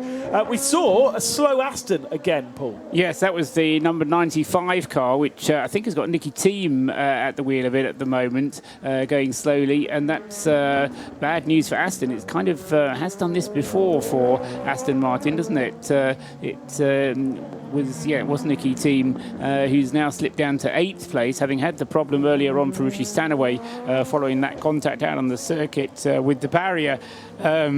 When Richie Stanaway was driving it. And so GTE Pro, with the pit stop having just taken place, I think, for the Ford of Harry Tinknell. And that means that Makavici still leads the class. But he'll be into the pits very soon as well in the number 91 Porsche, although it will be a fuel-only stop for number 91. It will be coming in either at the end of the lap that it's currently on or the next one. And yeah, that 95 Aston, it went out after that repair with a new left front fender, a new wheel arch, a new door and a new bumper from their Twitter update. So the fact that it's come in a couple of laps later with a repair, and as we speak it's being wheeled back into the garage, but that car's not looking, especially that rear left, looking a bit sad. Yeah, so the rear left is a legacy of a puncture quite early on in the race, and the flailing tyre ripped off the rear bumper, but managed to completely leave the diffuser intact. So they didn't have to change the diffuser, they only had to change the rear bumper, and some speculation from Sam Collins as to whether that would affect the aerodynamics or not, with a big gaping hole in the rear bumper. But I think they've got bigger problems now, because that was a touring Aston Martin in second or third gear, doing about 120 kilometres an hour rather than fully up to speed. Yeah, Nicky Thiem had done 4 laps, so he obviously tried it, but it suddenly seemed to go bad on him. So maybe one part of the repair just didn't work, and they'll be able to fix it reasonably quickly. And we'll see whether or not the Aston comes back out onto the circuit. But yeah, it's not what Aston had in mind, because they were very, very strong coming into this race. On the subject of tyres, an interesting one from our friend Pippa at Dunlop. Now, this is an interesting one for you, Gemma, as somebody who's worked with the rubber compounds for a while. 25 to 47 degrees operating window for all 3 of the Dunlop compounds. And so the soft, medium and hard are not necessarily as you'd see in other forms, where one lasts less but provides more grip, and the other is hard and more durable but provides less grip. We're talking more about kind of how the car and the chassis and the driver deal with those compounds. Yes, exactly. And I mean, that is a massive range of temperatures for tyres to work at. And again, that highlights how these tyres are designed for endurance. They are so robust that most compounds of the 3 compounds will be able to withstand that variety of track temperatures. There's also a lot of overlap. In other categories such as F1, it's very clear when you run a super soft. It's very clear when you run the hard compound in terms of track temperature. Whereas here, there's a lot of overlap between those operating windows, and that's what we're seeing here. But, for example, all the different compounds, all the different constructions that they have will cause different handling, different levels of grip. So you're completely right that it's all about marrying the right tyre with the right driver with the right setup. And again, that tyre is a massive part of that equation. And Dunlop offer for the LMP2 category medium plus and soft. Presumably medium plus is the harder end, I'm not quite sure. But either way, not a soft, medium and hard, but a medium plus and a soft. And on track, we've just seen a change of position. Yeah, Johnny Adam really on a bit of a charge there, managing to get the Aston 97 past Jordan Taylor's Corvette. So Makavici, we know, is up ahead of them, about 25 seconds up the road, but he's going to be coming into the pits at the end of his current lap. And with Johnny Adam then up ahead of Jordan Taylor, Who's behind? We just had the pit stop, of course, for the number 67 Ford, and that was Pippo Dirani taking it over from Harry Tinknell. So Dirani is now at the wheel of the number 67 car, and not far off a pit stop due either is the number 71 Ferrari, the Miguel Molina driven car. That will be in at the end of this lap as well. So expect to see the Ferrari number 91 and the Porsche number 91 and the Ferrari number 71 coming into the pits at the end of the current lap. So good news for Johnny Adam in the 97 Aston, moving up into second position in GTE Pro, but misery continues for the 95, Bruce. All the repairs were focused on the front left from the driver's point of view when we saw the real arch being taken away in the bodywork, but it's the front right suspension, the front right corner that's being worked on now. The mechanics getting quite animated, having to push the host broadcast cameraman back a little bit so they could get in under that wheel arch. So what went wrong has continued to live unless there's been another incident. There's no bodywork damage on the 95 at this point. They've repaired all that, but it's whatever happened in the other front corner. And obviously Nicky Team didn't like what he felt. He's brought it in. To my right, though, Shay Adam has some news from further down the pit lane. Just a couple doors down from Aston Martin Landia is Ford Chip Ganassi World. And down here, the number 67 came in from that leading battle. Harry Tinknell got out of the car and then watched the driver change happen where Pippo Dirani got behind the wheel and was staring at cameramen, yes, again, blocking the wheel from being able to be put on. He ran out into the pit lane and pushed them out of the way so that his team could complete the pit stop. Then he came into the garage and took his helmet off, and I have never seen Harry look so tired. Earlier we were joking about the fact that he has a little kiddie pool somewhere with rubber duckies floating in it to cool down. He has gone out the back of the garage after debriefing with his engineers, and I've just been told he has gone straight to that pool.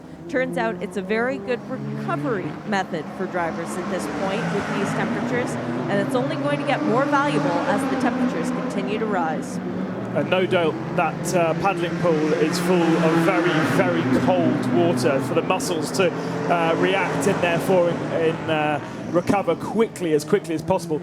Won't be the most pleasant thing to do at 8:30 in the morning. And not necessarily too cold either, but what the drivers tend to do is just to go in there in their race suit. The race suit then gets soaked, and obviously it takes a while to recover from that, but it then provides the cooling feature that the drivers so badly need.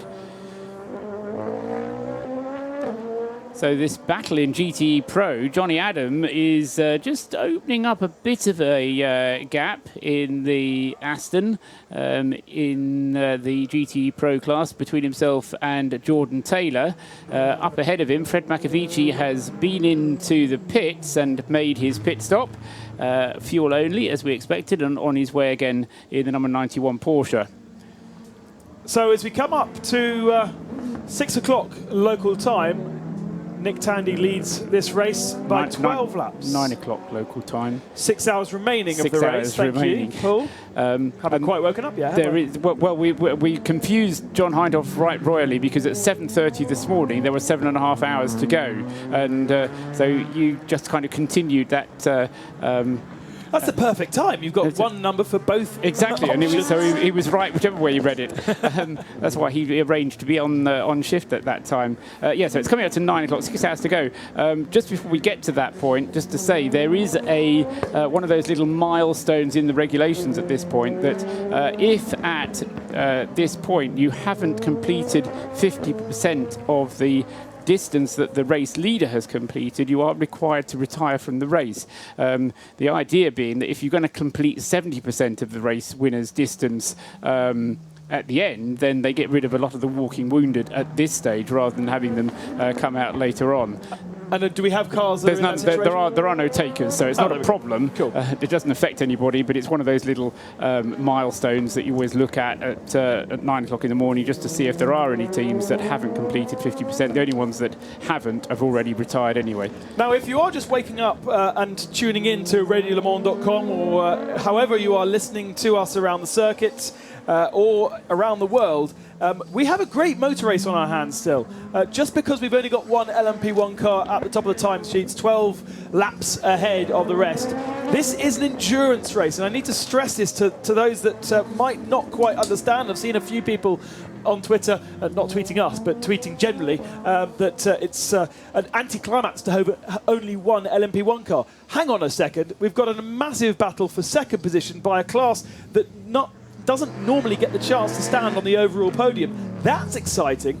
Then you look at the GT cars, the GT category, all the top, what do we say, the top 6, top 7 are separated by 1 lap.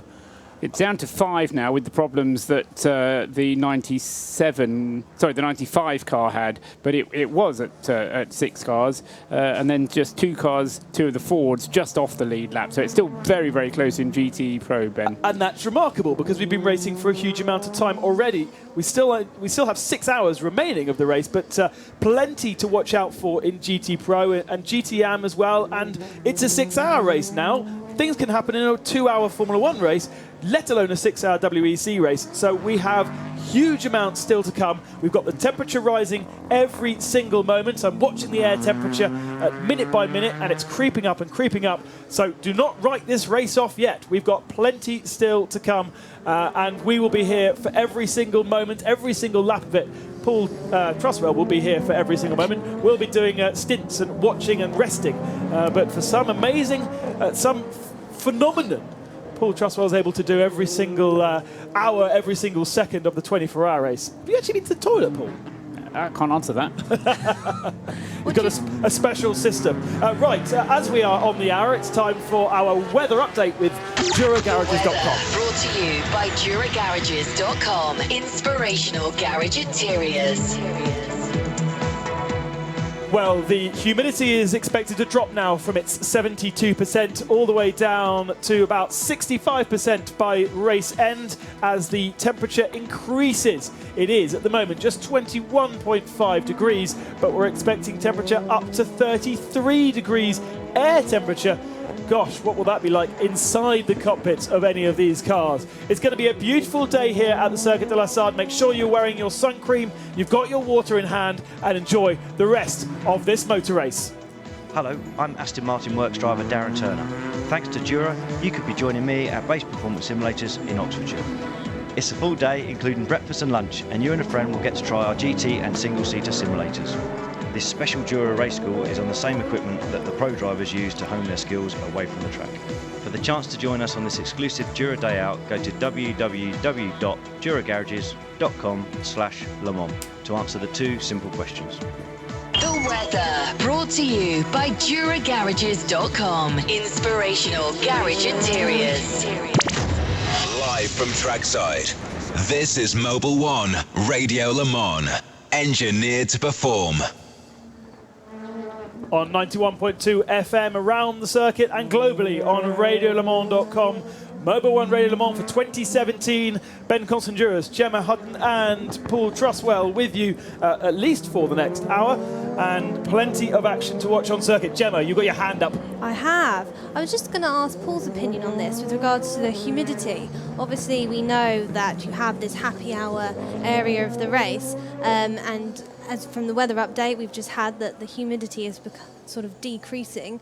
Now, to me, that says, right, you're going to get less engine power and effectively less downforce as it gets hotter.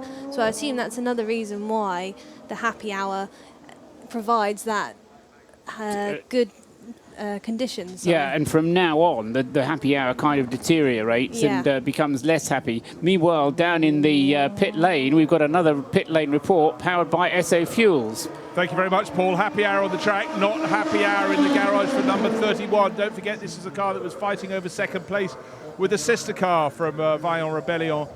And unfortunately, Nicolas Prost, who was at the wheel when the problems started last night, he couldn't select the gears, we felt. And it had shorter stints and a pit stop, and now a visit to the garage for about 5 minutes, we reckon. But this time it's on the wheels. It's been put back in, rear bodywork off. Looks like a continuation of the same.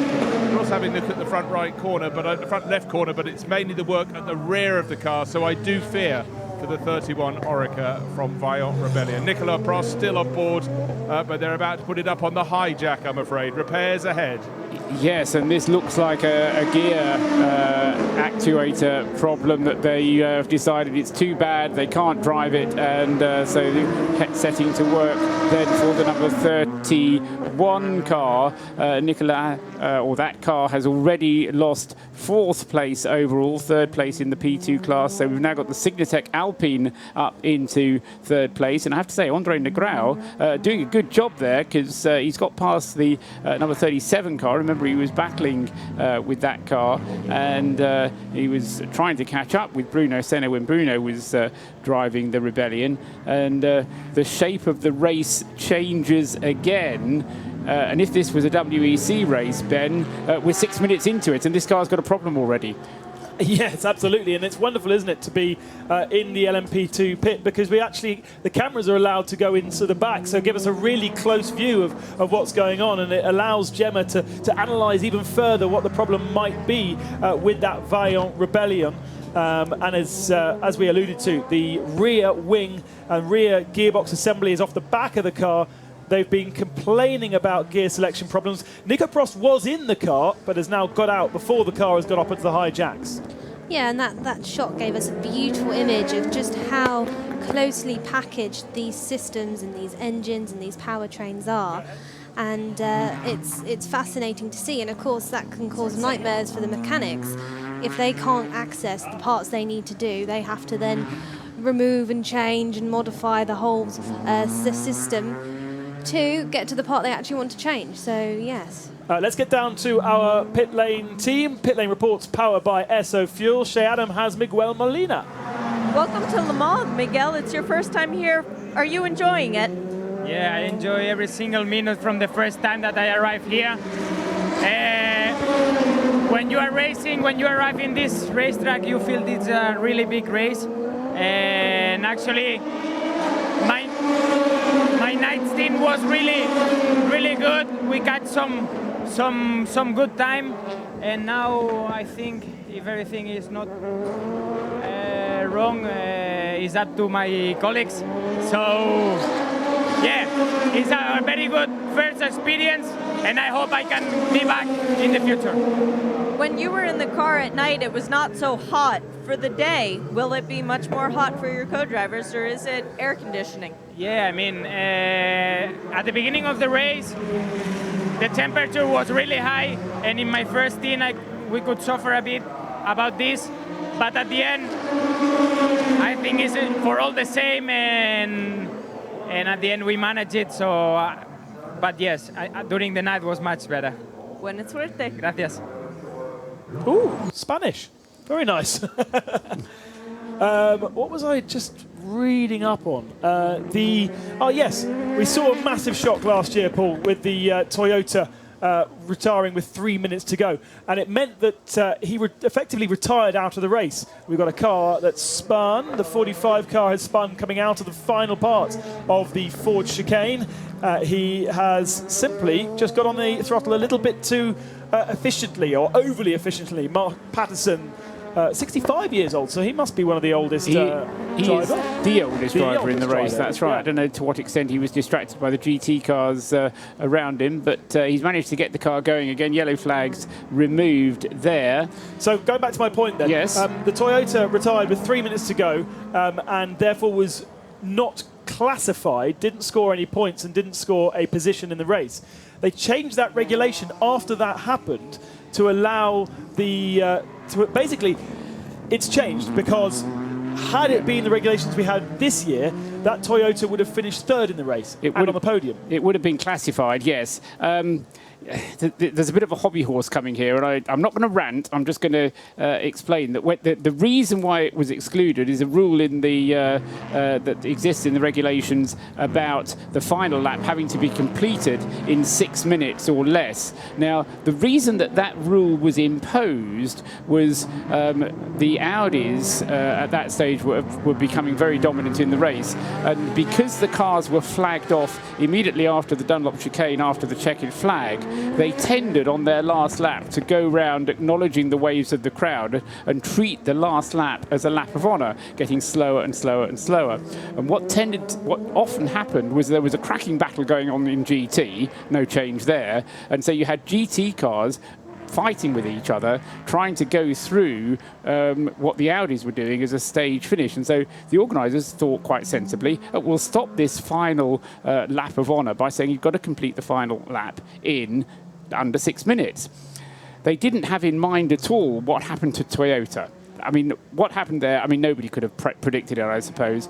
But what it did mean was that they were then beyond the 6-minute rule for entirely different reasons for what the 6-minute rule was put in place for. But the organisers had no choice. That was what the rules said. There was no room for any alternative. So what they've done now is to change the rules so there's a sliding scale such that if your lap is more than 6 minutes but less than 7, you get a 1-minute penalty. Sorry, a 1-lap penalty. If it's between 7 and 8 minutes, you get a 2-lap penalty, and so on. There's a sort of sliding scale.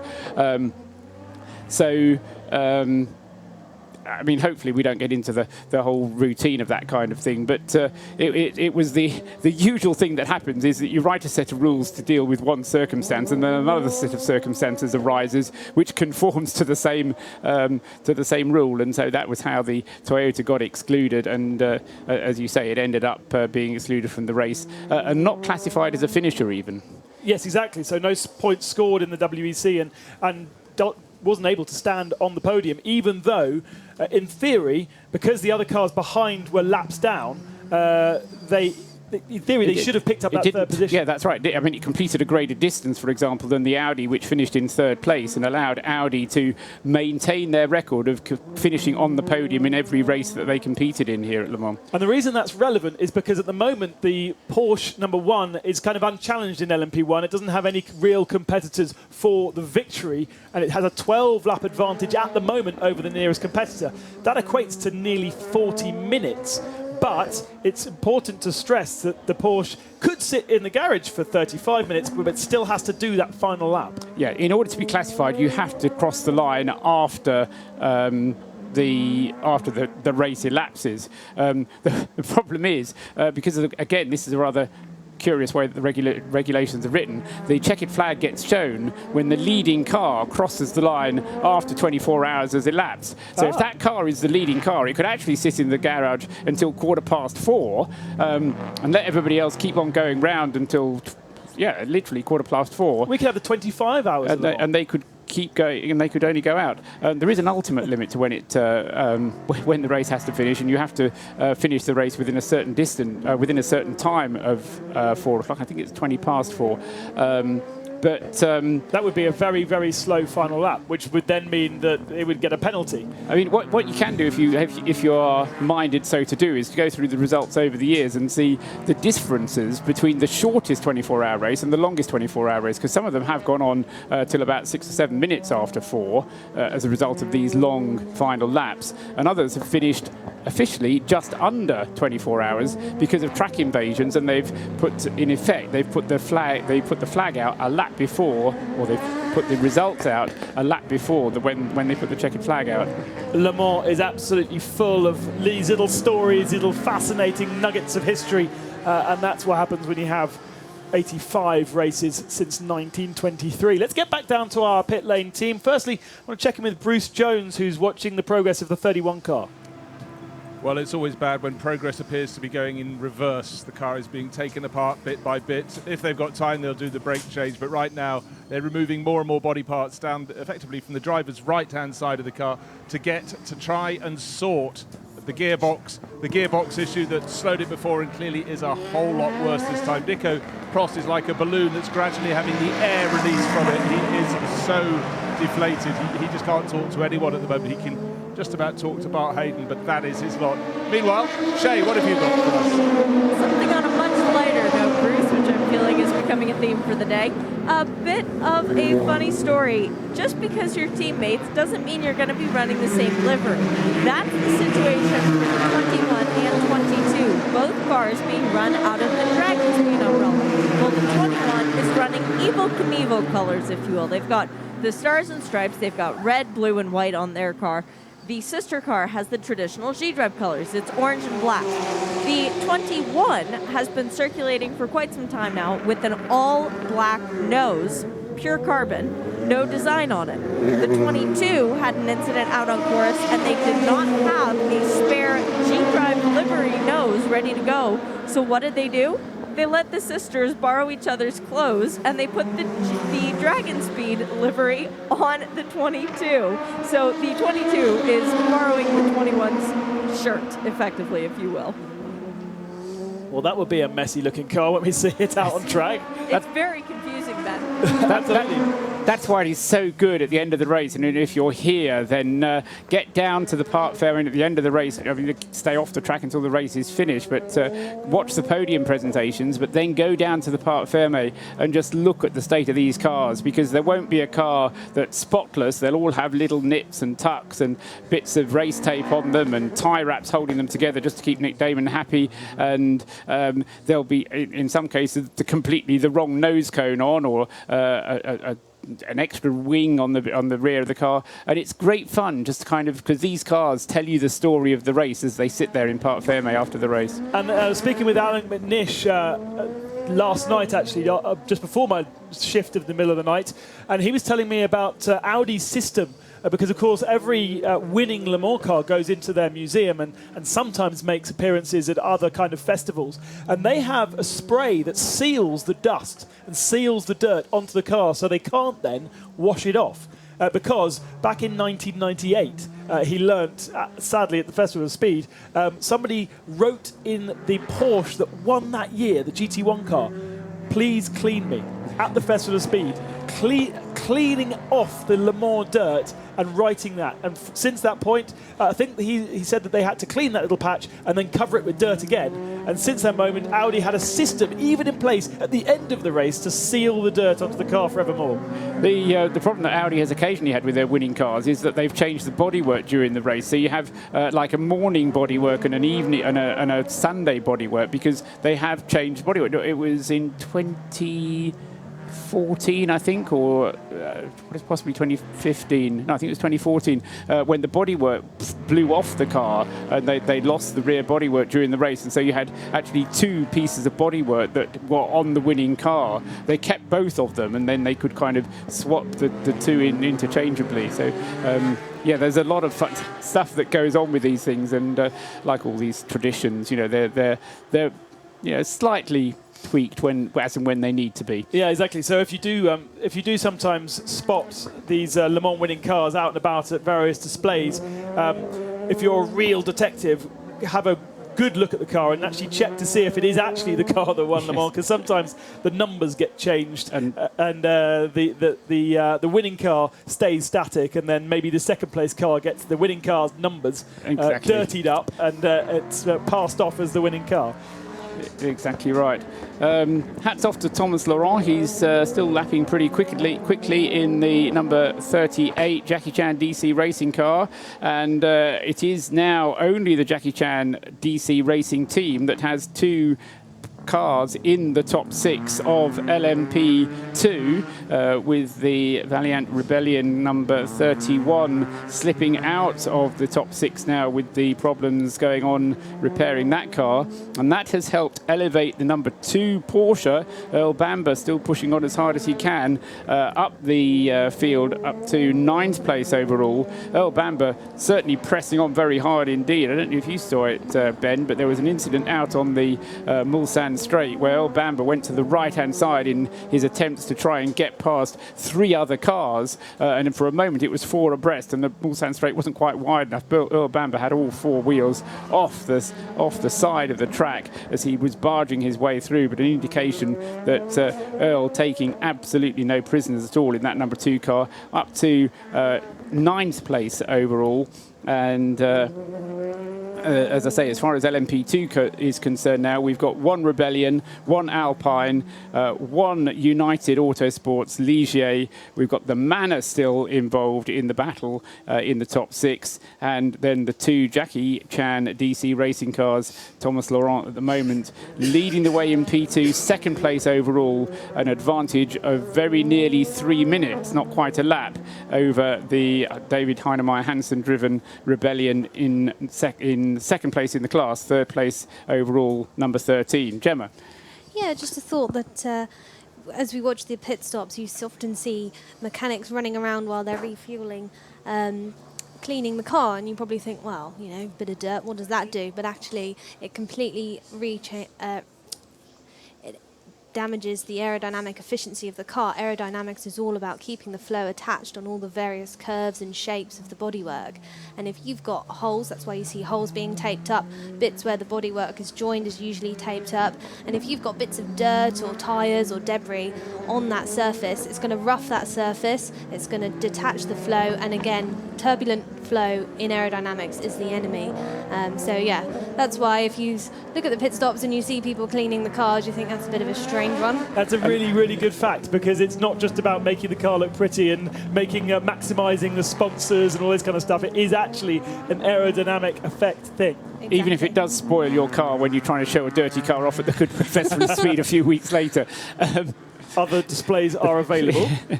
But I've always noticed after I've taken the car to the car wash, it always goes faster at home. You know, a cleaner car. Fuel efficiency is much better. Cleaner car goes faster. A huge amount of work going on at Vion Rebellion. In fact, that is we're seeing a new gearbox cluster going into the car. Interesting to see how they're doing that. The gearbox hasn't come off the car, but the cluster kind of bolts into its casing that's still attached to the engine. So a bit of a jiggery-pokery, bit of a wiggle. Probably get the hammer out again. And it's just a screwdriver that's going to be pincered in. And Nico Prost is standing at the back of the car watching the work going on. Certainly very frustrated watching the car plummet on the timing screens further and further down, although the second half of the LMP2 field is quite spread out because they've all had sort of problems.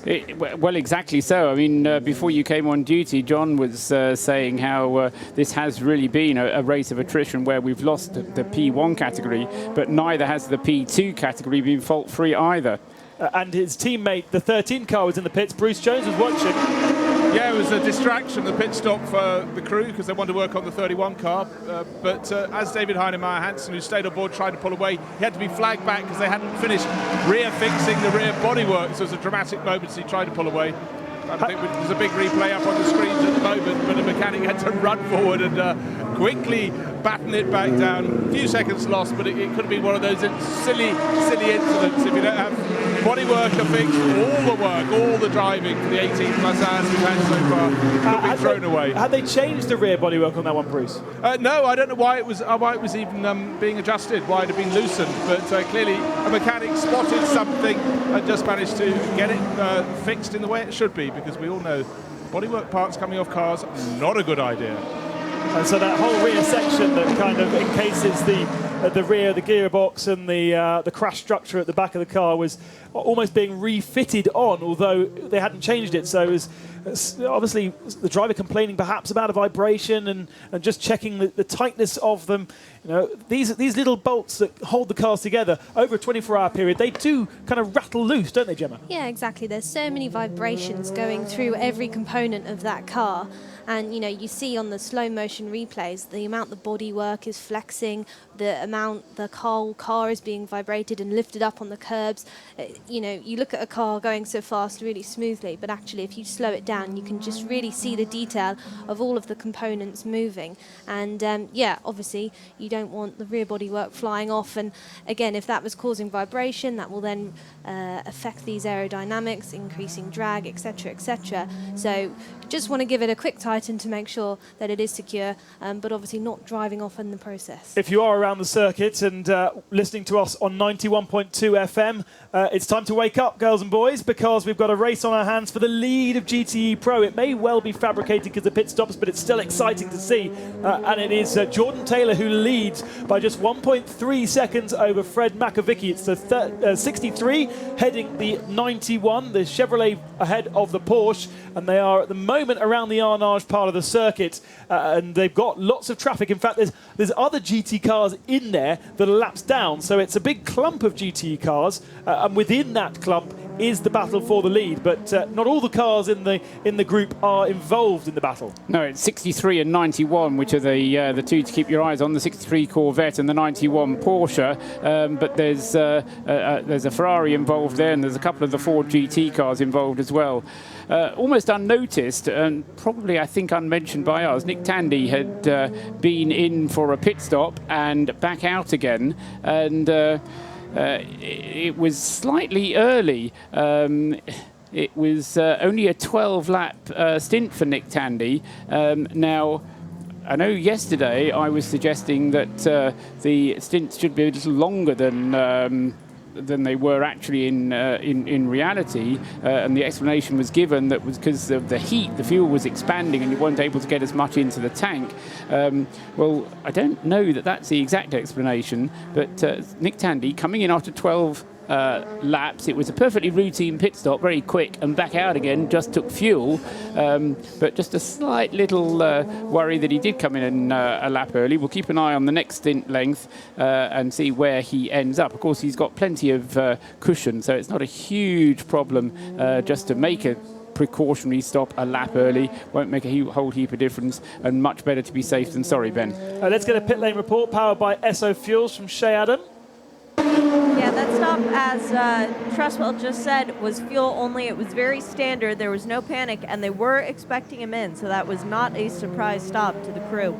Did you see whether they actually checked anything on the car whilst the fuel was going in, Shay? They cleaned out the left side intake, and that was it. But that's something they've been doing for the last, I don't know, 7 course of stop inspection. Okay. I just wonder if... Great, thanks very much, Shay. Another pit lane report powered by SO Fuels, and Shay Adam there providing the information. And it may well be that Nick had just had a slide off, or been worried about some stuff getting into the air intakes, as Gemma and I have been saying. You know, with the temperatures going up, you've got to be so careful to make sure you're getting the airflow into the car in the right places to keep everything cool and keep your temperatures under control, particularly when you've had a night go through which hasn't been hot, and now the temperatures are beginning to pick up. One thing that I've certainly noticed around this circuit is, unlike we see maybe on Formula One events, there's not too much rubber that's being left on the side of the circuits being then scooped up into all of the air ducts, but there'll certainly be filth in the air ducts that will need to be really, really attended to in pit stops coming into these last 6 hours, with the temperatures rising and rising. And I'm watching the temperature rise. It's now 22.5 degrees. Only half an hour ago, it was 20 degrees. So the rubber situation is a good thing, because the rubber really does collect in all the air ducts, doesn't it, Gemma? Yes, and to be fair, I mean, if you look into the braking zones, you can see, you know, those strips of where the rubber is being laid down from the tyres. So these tyres are wearing. Okay, the loads of this circuit in terms of lateral, it's not a high wearing circuit in terms of wear, and there was a few shots that I saw even in the early part of the race yesterday where there was a lot of marbles and dirt on the track. So I do think these tyres are definitely, there will be marbles all around the track outside of the racing line. Maybe not as much as we've seen in F1, because as we know the tyres are designed to degrade, but yeah, there will still be an issue. And whenever you see a car going offline like we saw just earlier, you're going to lose temperature because you've got dirt and debris that your tyres are running onto, but because these tyres are so robust, they can recover that temperature loss relatively quickly. And presumably here at Le Mans, the whole of the circuit gets utilised a lot more than we might see at a conventional race circuit, at a conventional race, because there's so much lappery going on, because there's so much side-by-side running. It isn't like a racing line of marbles forms, because cars are kind of cleaning up anything that is left offline when they do their next overtaking move. We have seen a huge amount of rubber laid down in certain braking zones, especially in Arnage and going into the Porsche curves. There's really an obvious racing line, but off the racing line isn't that dirty in terms of bits and pieces like that. Yeah, but it will still be more dirty than the racing line. It won't grip as much. Yes, exactly. Whatever happens, if you don't want as a racing driver, as an engineer, you don't want your car going off the racing line, because that's the line that provides the most grip in terms of lap time around the track, but also because that's the track. That's the area of the track that has been evolved because of that laying down of rubber. We're coming up to the half-hour point. It's now 9:29 local time here at Le Mans. 5.5 hours still remaining of the 85th running of the 24 hours of Le Mans. So let's get our hourly update with Motor Trend On Demand. The hourly update. The hourly update is brought to you by Motor Trend On Demand.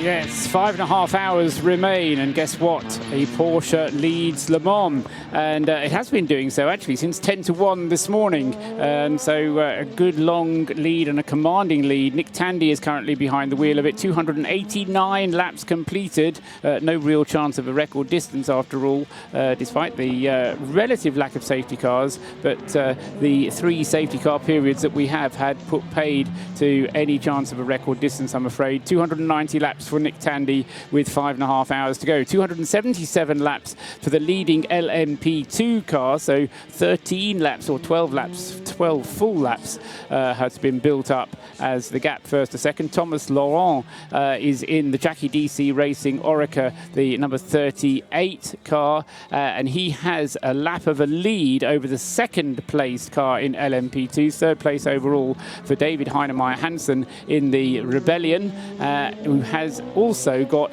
just over a lap lead of the third place car now, with the demise of the number 31 Rebellion car. Nicolas Prost coming in with that gearbox problem and now slipping down the order. So Nelson Panciatici up to 4th place overall, 3rd in LMP2, although he's a lap behind the Rebellion car up ahead of him.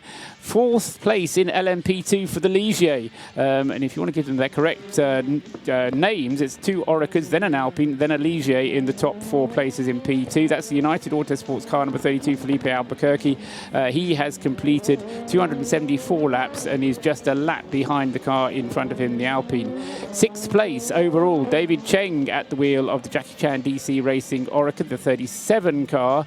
In 6th place in LMP2 is the 24 Manor Racing Oreca. So that's the top positions in LMP2. In 8th place overall is the 2nd place LMP1 car. That's the Earl Bamber Porsche, number 2. So that's showing 2 red lights on the side of it, but it's down in 8th place overall. And in 14th place overall is Anthony Davidson at the wheel of the Toyota TS050 that's still running in 3rd place in class, but in 14th overall. That car still trying to play catch up to get more positions in the overall placings. In GTE Pro, number 63, Jordan Taylor leads the way for Corvette, but only by 3 seconds. He has no margin at all really over Fred Macavici in the Porsche number 91, which is in 2nd place. Pippa Durrani is 3rd in the Ford GT, and then Darren Turner is 4th in the Aston Martin Vantage, and the gap between those cars is just a little over a minute and a half between the first 4. Sam Bird is next up in the Ferrari, so the leading manufacturer's positions, Corvette number 63 from it's just changing, isn't it? Because into the pits has come the Corvette. So it was Corvette, Porsche, Ford, Aston, Ferrari, but Fred Macavici taking over with a pit stop for the 63 Corvette.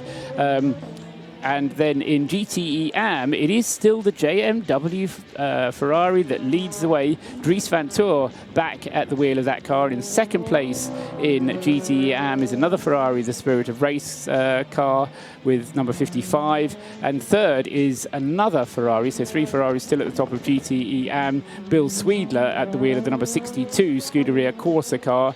4th in AM is Ollie Bryant, number 99 in the Beach Dean Aston Martin. 5th in AM Am is Weng Sung Mok at the wheel of the Clearwater Racing for Ferrari, and in 6th place in the GT Am class, number 77 Christian Reed leading in the Dempsey Proton Racing Porsche 911 RSR. That is your hourly update, brought to you by Motor Trend On Demand. Motor Trend On Demand is the only all-automotive video on-demand app for car enthusiasts and motorsport fans. The track temperature, gauged by Dunlop, forever forward. And the track temperature now rising again. It's 27.2 degrees with the air temperature at 22.8 degrees. And it's starting to get a challenge once again for the engineers to work out exactly what they need to do with tyres, and indeed how the air temperature is going to affect their engines and their cooling and their brakes, because it is going to be a hot, hot day, not only in the air but also on the track. We have 5 hours and 25 minutes remaining of this race, and for the moment all is calm. Touch wood. We've got some wood somewhere, haven't we, in here? That's metal, Gemma. Oh, we had a spin. So much for being calm. That is the Clearwater Ferrari, the 60 car. There's Alvaro Parente in that car at the moment. I think Paul Troswell's just consuming some saucy salt. I thought it was the JMW one. Oh, was it? It looked like a JMW one. Yeah, no, that if it is the JMW one, that's the class leader in GTE Am. So we need to get that confirmed, but I think it was a spin for the JMW car. Yeah, I was misled. But Dries van Thor in the 84 JMW car does have quite a healthy advantage at the front of that field. I guess it must be now a lap and a half over Duncan Cameron in the 55 Ferrari. And let's get down to our pit lane team. I just had a call from, I think, Bruce. No, it's Nick. Oh, Nick. Hi, Nick. Hello there. Yeah, I'm down with the 38, the leader in P2. It's a full service going in, and Ollie Jarvis is being installed for another couple of stints. The car up on its jacks now to receive the tyres. Having had a few hours off, it's much more humid today than yesterday. I was still at the moment, the humidity is high, but the pit lane is in shade, which is rather nice, but it is quite getting sticky, and you can tell there's going to be more and more of a challenge for the cars, the drivers, and the various mechanical parts as we go on. This service of 38, the leading car, second place overall, of course, and I'm not sure what's happened in the last 4 hours. Is it guaranteed second in carries on going on? Can it be caught by the number 2, Paul? No, it certainly can't be caught by the number 2, because there was a big long safety car period, so that has sort of stifled 2's progress even onto the podium now. We have the 8 car also still circulating from LMP1, now in 14th place. So if you're around the circuit and you're sort of wondering, well, I can see 3 LMP1 cars. There are 3 LMP1 cars running, but the number 2 had problems early on, and the number 8 had a similar kind of problem, but it took longer to fix. And so those 2 are circulating, but outside of the ability to get onto the podium, leaving only 1 LMP1 car at the top of the times.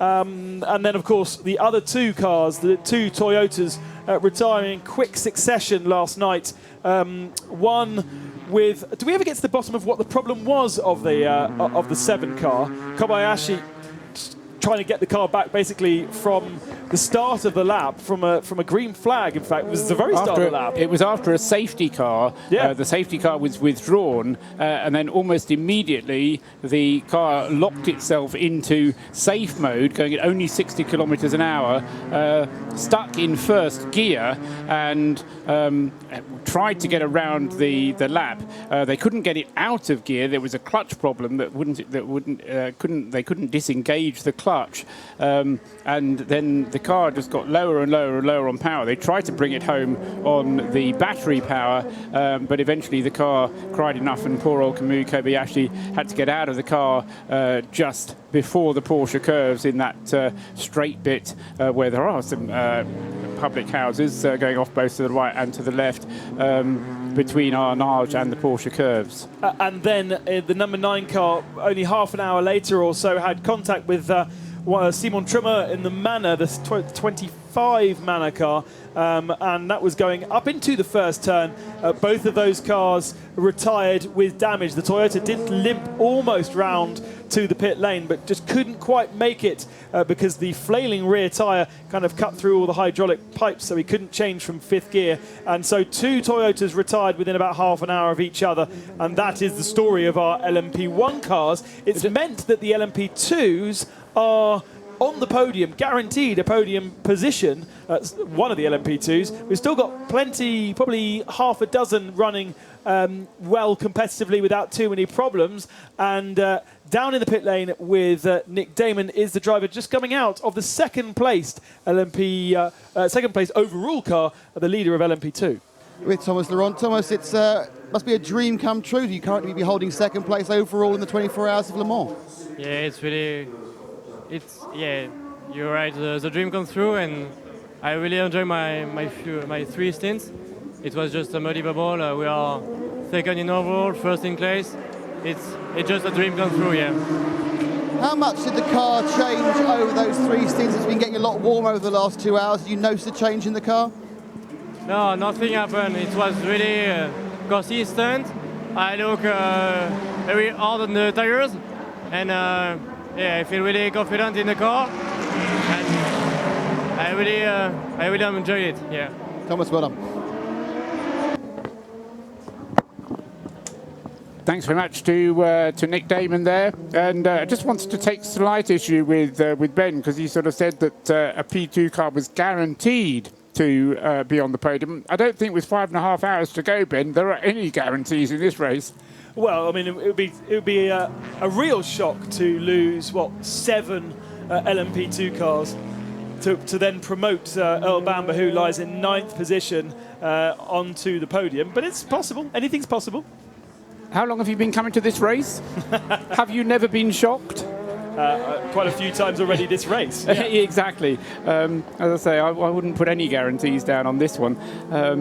Quite astounding what's been happening. In the GTE Pro category, we've got plenty of action. Many cars still on the lead lap. And Bruce Jones, as part of our pit lane reporting team powered by Esso Fuels, is down with Jordan Taylor. Jordan, it's not a bad race, is it, in GTE Pro? Just look at the timing screens now. 5 manufacturers in the top 5 positions. You brought the 63 Corvette in from the lead. It seemed as though it's a case of starting quite slowly for Corvette and just winding it up, as Jan Magnussen said last night. Yeah, we got cut out by the safety car in the middle of the night, so I think we lost almost 2 minutes with 2 different safety cars. So since then, we've just been pushing to try to make it up. I think we made a bit up on strategy as well, with tire strategy and coming in with slow zones. So thankfully, we're back in it. Still a long way to go, but I think we've got a very strong Corvette. Now, will it remain really, really strong as the temperatures go up and up? We know for sure it's going to be a hot day today. I think so. We were strong yesterday afternoon. We were pretty warm. That stint, I think we were a little off the as I started my stint, still in the cooler conditions as the temperature raised. The car began pretty difficult to drive, so I think the guys are on top of that. So Antonio should have a good run here. Yeah, Antonio's just taken over the car, but just looking at the start of the race, it was phenomenal that those 10 works cars effectively nose to tail. It was extraordinary, the opening laps of the race. Yeah, it was unbelievable, and I was getting very nervous that I was going to get thrown in right in the middle of it. Thankfully, we found a good rhythm through the night, but I mean, this is what everyone wanted. They wanted a big battle between all the manufacturers, so it's great for the fans, it's great for the sport, and that's what we like as competitors. We do too. Thanks very much, Jordan. Getting the answers to the questions that matter. The Pit Lane Team, fueled by Esso.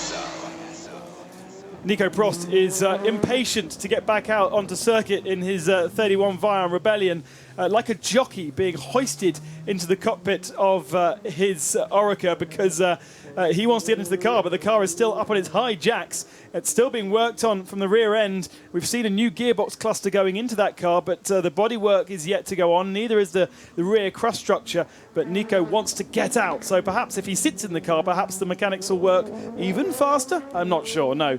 But either way, he's such a short little lad that he needed a leg up to get into the car, like you see a jockey doing.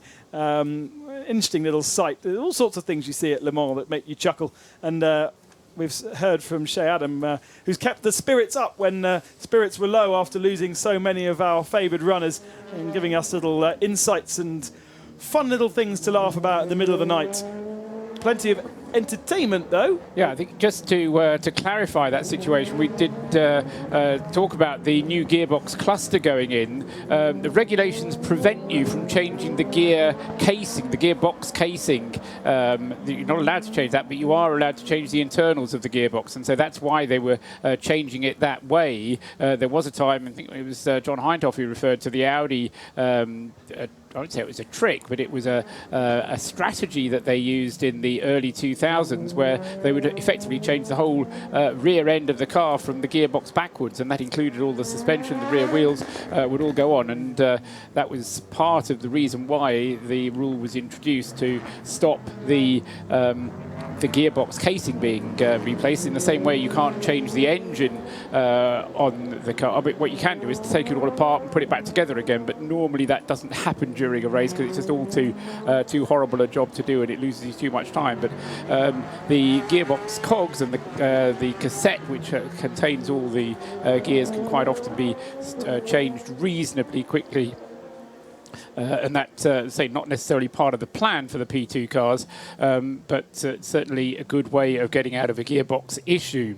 Yet another regulation as a knee-jerk reaction to engineers and teams being more clever, perhaps, than the rule makers themselves. And as progress moves forward in any form of motorsport, you see this happen all the time. Engineers come up with a solution, and then the rule makers prevent that solution from happening once again. How much do you, Jermag, actually get involved in looking at the rules and seeing what they say and working out what you can and can't do? Or does that come kind of outside of your sphere of knowledge thus far? Well, me personally, obviously, I was just focused on the tyres, and it depends what your area is. But obviously, the technical directors, the race engineers, you know, if you're an engineer involved in a car, you're going to want to know every single margin that you can increase the performance. And it's this constant battle between the teams and the engineers trying to push every element of performance they can, and then to make their cars go faster. And then the FIA, the ACO, designing regulations to try and minimise that speed and increase safety. It's a bit like a game of tennis, isn't it? The FIA lob the regulations over one side, and then the engineers come back with a whole load of solutions, and then the next lot of regulations come over the next year round, and they see what they managed to do. That Rebellion incident is coming up on 3/4 of an hour stationary in the pits now, so it's just falling further and further down the list. Currently 13th overall for the Rebellion, and that means that it's in 11th place in P2, and it's still not out, so continuing to drop. This is a good moment to sweep up some of the stories further back in some of the categories and talk to some of our newbies and rookies into Le Mans and see how they're learning and enjoying their first experience. The winners of the Asian Le Mans series who qualified into Le Mans TMS, with Karun Chandok at the wheel of that car, and Nick Damon is with Nigel Moore. Nigel, so slowly kind of crawling up the overall leaderboard, aren't you, just by keeping going? We were never going to be there at the start. The Orcas are pretty much, pace-wise, they're in a league of their own. So for the Ligiers and the others, it's just a case of trying to stay out of trouble. We're third Ligier overall at the minute. We had a bit of one had a bit of an off and lost 2 laps in the gravel through the night. But no, apart from that, the car's been pretty reliable, which is the main thing. But the next few hours are also the crucial ones.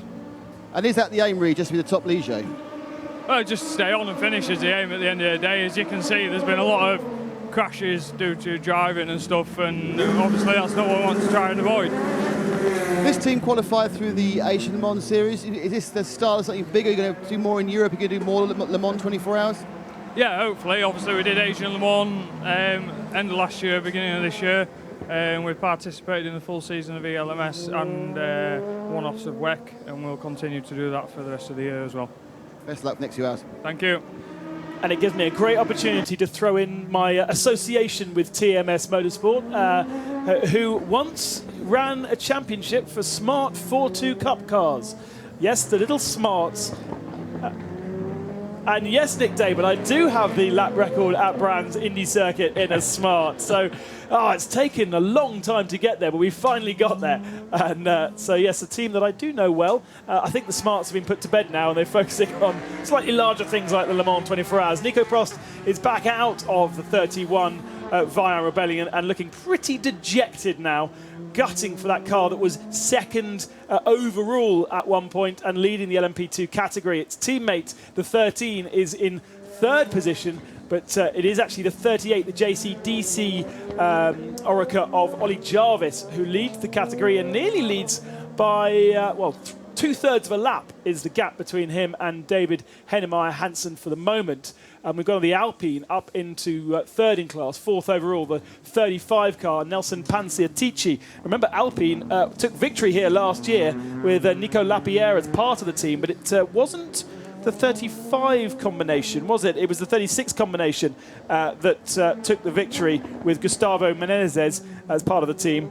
Panciatici, Pierre Rag, and Andre Negrão are in the 35 car. We also saw, as my brain skips through all the bullet points that I've been associating the last 10 minutes, a spin for the United Autosports Ligier. Will Owen had a big lurid slide in the Porsche curves, lost the rear end. Thankfully, the gravel trap that's newly installed around there caught the car before he hit the barrier, and he was able to use the momentum to get the car back out of the gravel trap without getting stuck.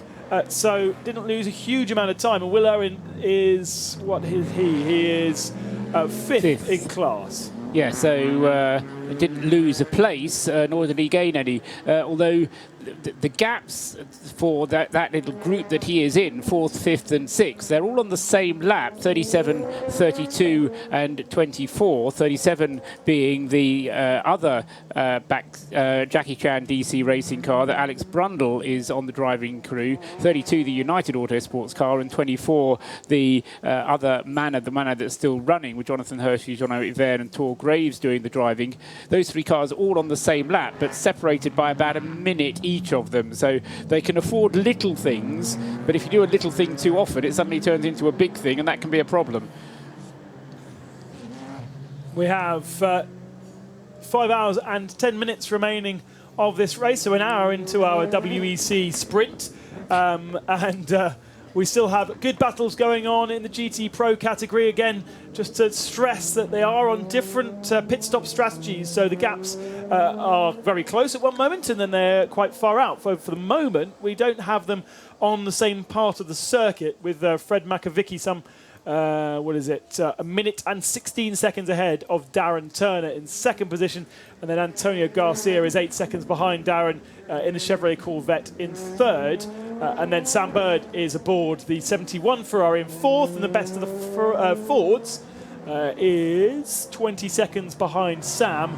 And that's Pipo Durrani in the 67 car. So nice to see, once again, a spread of different manufacturers, different brands in GTE Pro occupying those first 5 spaces, and answers that age-old question about BOP that every time we come to Le Mans, we spend the whole of the start of the week discussing whether it's right or wrong, who's cheating and who's not, and then it turns out the rule makers are doing a very good job. Absolutely, and normally, and you've put me in mind of it by talking about a WEC race, Ben, because the GTE Pro cars will try and do a WEC race on 5 pit stops. So once you start doing the sums and working out how we're going to get from here to the end of the race, you're sort of thinking, okay, well, now we're talking about 4 more pit stops. And the schedule for the Aston is actually looking worse than it is for either the Porsche or the 63 Corvette. And we heard that kind of a little bit in what Jordan Taylor was saying to Bruce a moment ago. Antonio Garcia has taken over the wheel of the 63 Corvette now,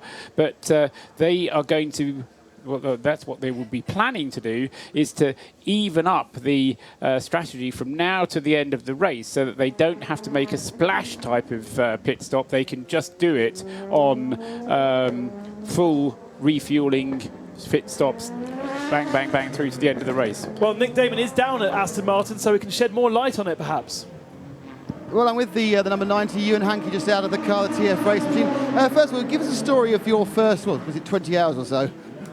It's been a bit of a roller coaster, actually. started the first, well, I'd say 14 hours really well in the top 3 the whole time. And then unfortunately, one of my teammates had a little bit of an excursion, which cost us 6 or 7 minutes. So it's just trying to fight back ever since. So it's safe to say I've kind of experienced almost every type of feeling of Le Mans so far. I mean, the problem is really, it's such a tight, packed field. You lose 3 laps, it's really hard to make them up. Oh, come on, like this is some of the best drivers in the world driving in these cars, so you know it's almost impossible, but nevertheless give it 110% every lap, and just hope something happens. Are you now already sort of back timing from the end of the race, so you already know who's going to go in and when? Yeah, we already know our final kind of runs. I've got 2 more stints left, and then that's me done. After Rob's going to do a double stint now, then Sally will go in for his final hour, and then, yeah, go from there. Best luck. Thank you. Ewan Hankey, part of TF Sport, who we've already seen in Road to Le Mans. They had a very good weekend in the support races and are having a pretty strong, well, they were having a very, very strong run here in the GT Am category, but as Ewan said, lost a few minutes when Sally Jolik ended up in the gravel trap, and they are now, where are they now in category? Dries van Thor leads the GT Am category ahead of Duncan Cameron and Will Sweedler. So we do have 3 Ferraris in the top 3 with Ollie Bryant's Aston Martin in 4th position. Yeah, the TF Sport is in 9th place in GT Am. Rob Bell's currently at the wheel, 39th place overall. Yeah, just behind Pedro Lamy, the car that actually kind of dominated the GT Am category of late.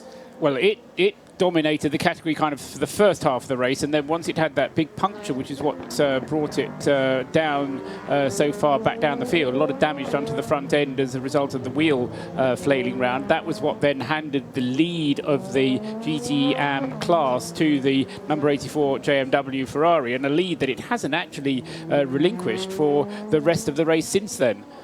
A question from John Wilson on our Twitter handles, at Radio Le Mans and at RSL Studio. Looking forward to the podiums at the end of the race. Will they have a separate podium or an overall podium and an LMP1 podium, or just the one? Well, actually, there is protocol to have an LMP1 podium if they're not all on the overall podium, and that generally never happens. They will have class podiums for LMP2, LMP1, and all the different classes will get their own podium, and then there'll be an overall podium as well. So if you are at the circuit and you want to come down, the pit lane is open to attend that podium ceremony. The gates do open around the circuit, so you can get onto the circuit and in the pit lane, I think, and you can experience those podiums from very, very close up, and there are 5. So stick around for all of them, because all the different teams really appreciate and deserve your applause. Nick Damon is down in the pits once again, and he's with GTM. We have the leader of GTM coming in, the JMW Motorsport machine, the 84 car. Dries van Thor has got out. Still, it's 15, 20 yards away, so I can't quite see who's got in, but it'll be one of the other 2 drivers, obviously. That was brilliant. We're any second now going to get the 13, the remaining Orica Gibson. Obviously the 31 hasn't retired yet, the Valiant car, but it's out of the running for overall victory. We also have the 64, the car, this other Chevy Corvette that was delayed earlier in the day, and that is getting a driver, Ollie Gavin, getting in there. So we're just waiting for the 13. And we'll obviously we can go for a word with Dries, and then obviously that car will ping the RFID. You'll know who's in it. And Dries van Thor is on a similar... Patrolling the pits, the pit lane team, fueled by Esso. Sorry about that. Dries van Thor is on a similar strategy to me, because he's been in the car ever since I've been commentating throughout the night and then in the morning as well. The Beechstein Aston Martin is just heading into pit lane. We haven't spoken too much about Beechstein Aston Martin, certainly a favourite for those of you who follow British GT, a previous champion in British GT, and Beechstein Ice Cream. Andrew Howard is the boss of that company, and He's got ice cream emblazoned across the car, and Ollie Bryant has just brought that car into the pits. Nick Damon's watching. I am, yeah. I mean, I think it seems that Andrew Howard is no longer the chairman of Wycombe Wanderers. I'm not sure that's the research that needs to be done, but he is still chairman of the Farmhouse Dairy Ice Cream Company and running the 99 car. That is the noise not of the Aston Martin, but of the 30 Michel Valiant Rebellion run Orica Gibson. That was an absolutely standard stop. Once again, also the 99 car is just taking fuel as well. So we're in that middle period where a lot of fuel only stops. And to my right, I can also see one of the David Cheng cars coming in, which I assume is the 37. Correct. The 38 was obviously in only a while ago, and we spoke to Thomas as he handed over to Ollie Jarvis. That's also having a driver change, but at this distance, it's just a bloke getting out and a bloke getting in. Well, we heard from Alex Brundle when I think he was talking to Bruce Jones earlier on, and he told us that David Cheng would do a double stint, which he's now done, and that Tristan Gomery would be taking over after him. So without actually seeing it, we can deduce that that's what's happened, because Alex Brundle wouldn't have sold us a bum steer, now would he? Michel Vaillant, Nicholas. Vaillant is a French word. Valent. Just go back to your point I know about exactly how good your French is, Nick Damon. Just going back to your point, Ben, about Dries Van Toor seeming to have been driving the car every time you've looked at it. His driving time in that number 84 car, over 8 hours thus far. Okay, we've had nearly 19 hours of the race elapsed, but 8 of those have been done by Dries Van Toor. And bear in mind, he's sharing that car with Will Stevens, who's not a bad peddler either. So certainly between Dries and Will, they can do the majority of the driving. Yeah, 6 hours already completed by Will. Robert Smith, who's the third driver of the crew, still has an hour and 40 minutes to complete in order to complete his minimum drive time. Right, we're coming up to the hour. It's 10 o'clock local time here at the Circuit de la Sarthe. 5 hours remaining, and it's time for the weather with DuraGarages.com. The weather brought to you by DuraGarages.com. Inspirational garage interiors. Humidity continues to drop here at the Circuit de la Sarthe. It was up to 80% during the night. It's now down to 65%. But with that, the air temperature continues to increase. Now 23.5 degrees, and we're expecting a high of 33 degrees as the checkered flag falls at 3 p.m. local time. Make sure you got your water and your sun cream. It's going to be a day of scorchio conditions for US fans here around the circuit, and also for the cars of the 85th running of the Le Mans 24 Hours. Hello, I'm Aston Martin Works driver Darren Turner. Thanks to Dura, you could be joining me at Base Performance Simulators in Oxfordshire. It's a full day, including breakfast and lunch, and you and a friend will get to try our GT and single-seater simulators. This special Dura race school is on the same equipment that the pro drivers use to hone their skills away from the track. For the chance to join us on this exclusive Dura Day Out, go to www.duragarages.com/Le Mans to answer the 2 simple questions. The weather brought to you by DuraGarages.com. Inspirational garage interiors. 24 hours a day. This is Mobil 1 Radio Le Mans. Engineered to perform.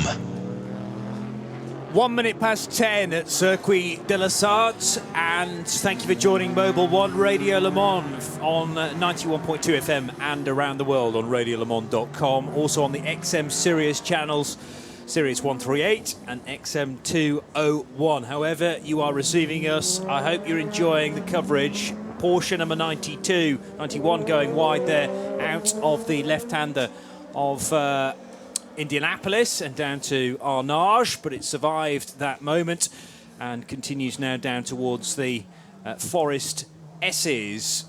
We'll kick off this hour with a pit lane report powered by Esso Fuels. Here is Nick Damon with Dries Van Toor. Dries, you're doing a bit of an Ironman stint. You've already done 8.5 hours this whole race.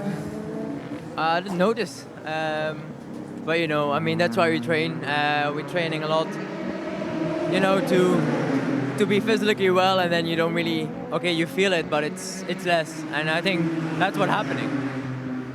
I spoke to you about 5 or 6 hours ago, that's probably about 15 hours ago. How is the car handling up? Obviously, it's now got a lot of miles underneath the wheels. It's still looking good? Yeah, of course. I mean, the Ferrari, like I said in the weekend, is a great car. I mean, they build a really good car. the car really handles really well out there, and that's really a pleasure for a driver. It gives you a lot of confidence, which is just so nice. It's such a nice feeling, and yeah, everything is running very good. Has the traffic improved? Obviously, we saw some optimistic moves by the P2 cars earlier on. Are they calmed down now? I guess so. Yeah. I mean, I never had an LMP2 car. Okay, maybe a one, but I had a lot of problems with LMP2 cars. So no, for me, I don't know if they calmed down or they went aggressive, or I don't know. You put Rob in the car for his final few minutes of his 6 hours. Are you going to do much more, or are you going to let Will do the end of the race? Well, I just hear that I'm doing the last stint, so I don't know if Will is going to get back in and do maybe 1 hour, and then me, I don't know. But I just hear that I did the last one, so that's too cool. Bring her home. I will try, for sure. Thanks, Reece. Pit lane report powered by Esso Fuels, and the 50 Labre Competition Chevrolet Corvette, one of the GT AM cars, has just had a moment heading out of Porsche curves right through the gravel trap and to the far side where there is a section of grass, and actually managed to keep it out of the wall, did the 50 driver, who is Roman Brandella. So welcome to the broadcast once again. Graham Goodwin, Gemma and Ben stepping away then for the next couple of hours, but we'll hear most of the voices you've heard throughout the broadcast actually again, certainly within the post-race tech show and probably before the end of the race as well. Graham. Leader in the pits, the number one Porsche for its latest pit stop. This will be its 23rd, I think that's correct. And well, if you're waking up at 10 a.m. this morning, Sunday morning here at Le Mans, and checking out how things are on your internet-linked device or one of the other various methods around the park here at the Circuit de la Sarthe, you're waking up to one of the, well, I think the most extraordinary leaderboard in Le Mans history. It's as simple as that. Absolute meltdown for Tota overnight. LMP2 cars to the fore, just one single Porsche at the moment holding sway at the top of timing and scoring, with another, the number 2 car, recovering up the order, back up into the top 10 overnight. The number 8 Toyota climbing up the order as well as it claws back the laps it lost to that 2-hour stop in the late evening yesterday. Paul Trustwell? Well, yes, Graham. I mean, you say a remarkable scoreboard, but still plenty of stories to be told that we don't quite know what they are, because the P2 section, which is, you described it earlier on in the race as a sea of blue, the P2 colour being blue, and so it shows up on our timing screens as blue. But they've not had an easy run of it either. You know, we've got one Jackie DC racing car in second and one in fifth. But that's a success story. We've lost one of the Manor cars. We've now lost one of the Rebellions, or at least it's fallen down the list. We've lost one of the Signatech cars. That's fallen down the list. The one surprise and quietly under the desk, keeping my fingers crossed, not that I have any favourites, the United Autosports Ligier, which is just in the top 6 or top 5 if you're just looking at P2, keeping its nose clean in both senses of the word. But there's so much uncertainty, there's so much fragility around this this leaderboard still. You don't get the feeling watching it, as you do sometimes, that because a car has gone round and round and round for 19 hours, that it's going to continue for the next 5. It does seem to be on that kind of knife edge, doesn't it? Just watching, we've had a bit of a moment, but nothing too serious. And Davidson almost outbreaking himself into the gravel at Arnage, but continuing unimpeded. But yeah, LMP2, we know all about the performance. There have been a lot of cars that have had problems from the start of the race, but we still, in the top 18 in this race overall, have 15 of the 25 LMP2s. Getting back towards some of the heat of the day, though. Who knows what will occur next here.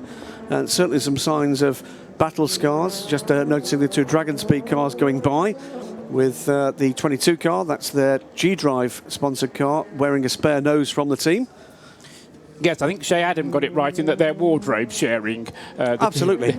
Although one of the Dragon one of the Dragon Speed cars is entered by G-Drive just because of the way the entries work. The name on the entry is G-Drive, but it is effectively a Dragon Speed car. But as I say, because of the way that the wardrobe works up there, it's kind of, well, that shirt fits me. Let's get on with it. And yeah, and certainly, you know, looking down into the paddock area, there's other spare noses undecorated, but with a Russian flag, oddly enough, available to Dragon Speed. So yes, it is a matter of turning those cars around, as the number 8 Toto has another mild scare, this time with one of the LMP2s deciding it didn't want to be bummed up the inside. What is the problem for the 31 then? Because is that... It's certainly gearbox related. Right. Now, whether or not it's the gearbox actuator, a long time now. Yes, it's been in the pits for over an hour now. They did take the internals of the gear cluster out and put them either the same ones back in or new ones in. They had disc brakes out and we're going to put new discs on, but I think that was really just giving somebody something to do to make the car a better car. I think it'll be one of those cars when it does finally reappear, it'll feel like a brand new car and they'll be able to get on with it. But that car was the leader of the two rebellions. Get it? But it has now dropped right out of contention. Let's get a pit lane report powered by Esso Fuels from Owen, who is with Duncan Cameron from the 55 Ferrari. And here, obviously pretty delighted to see your lovely British Racing Green Ferrari with the 2 lights lit up for your second place in the AM class. A lot of happy faces when you got out of the car from that stint. How was that stint for you? That last stint was hard work, actually. I struggled from early on, as usual, LMP2 cars pushing people all over the place. But I got pushed out at Terre Rouge onto the marbles and onto the rubbish, and by this stage of the game there's an awful lot of rubbish out there. So that was a brand new set of Michelins out on at the time, and they got covered in pickup, and it took, I don't know, because we had slow zone out at the time, it took 5 or 6 laps to clear them up. And then they never really came back from there because they must have had an inch thick of other people's rubber stuck to them. So yeah, they never really came back. They had their moments, and then I was unlucky. I got pushed out again and again, but didn't crash. That's the most important thing. I just kept my head, stopped worrying about the lap time, and just drove to the car's pace, really. Yeah. So, I mean, I get the impression it's a bit of a case of surviving out there at the moment. It's pretty hard work. A bit of a case of survival out there. Hard work with the traffic and all the conditions you're facing. And yeah, it was that last day. It was just because the tyres weren't very good. Previously, it's been, I mean, I really enjoyed my stint in the night. I was flying during that one, and you just get into a groove, but if something happens like that, where the car's not quite doing what you want it to do, then it breaks your rhythm, and it's difficult to just... It's a bit depressing, basically. And are you in the car again before the finish, or is that you done for the race now? That may be me done for the race. Maybe. Okay. Well, best of luck for the rest of the race. Good luck. Thanks very much. So that's the car that is second in GTE AM, and the leader in Pro is also in the pits with Nick. Been, gone, fallen to 4th place is the story of the 97 Aston Martin driven by Darren Turner. Just a lovely slug of fuel off out, but it's so close he's dropped 4 places because he has started this particular shuffle of GTE Pro pit stops, and when it goes around and comes around, we'll have somebody else in the lead in 3 different times. And it really is going to be down to the skill of the drivers and the predicting ability of Paul to tell us who actually is in the lead of those cars at the moment, because I can't work it out. On related news, in the next door pit to Aston Martin is the Rebellion in the 31, and that car really hasn't got any further in the 40 minutes I've been down here on this most recent stint in the pits. So my guess is that they are very stuck and taking out large chunks of product to try and get the thing turned over and perhaps get a half hour running towards the end. Thank you for that. Yeah, Pro's been fluid really from the outset, and great to have so many cars still on the lead lap in that category. Pro's been awesome. Pro's been absolutely fantastic. We kind of always thought it would be, though, and it hasn't disappointed. I think we hoped so. It's been, I think, a better race than we perhaps expected, with the spectre of the balanced performance process hanging over it. But it has been one of the highlights of this race from the very beginning, with cars from just about every make involved here, involved in lead battles. Ford, well, they were to the fore. As we went into darkness, rather melted away at various periods of this race, but the 67's still in the mix. And there's 6 cars still on the lead lap in GTE Pro. So, yeah, I mean, anything can happen. And it does every time they cycle through the pit stops.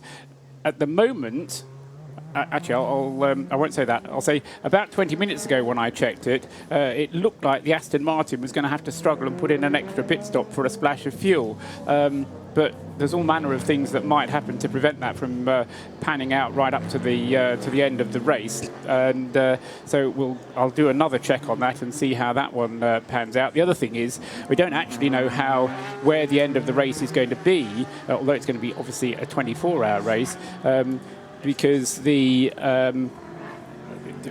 just because you don't know quite where the winner, the leader, is going to cross the line. If the leader crosses the line just before 24 hours, you could end up having an extra lap.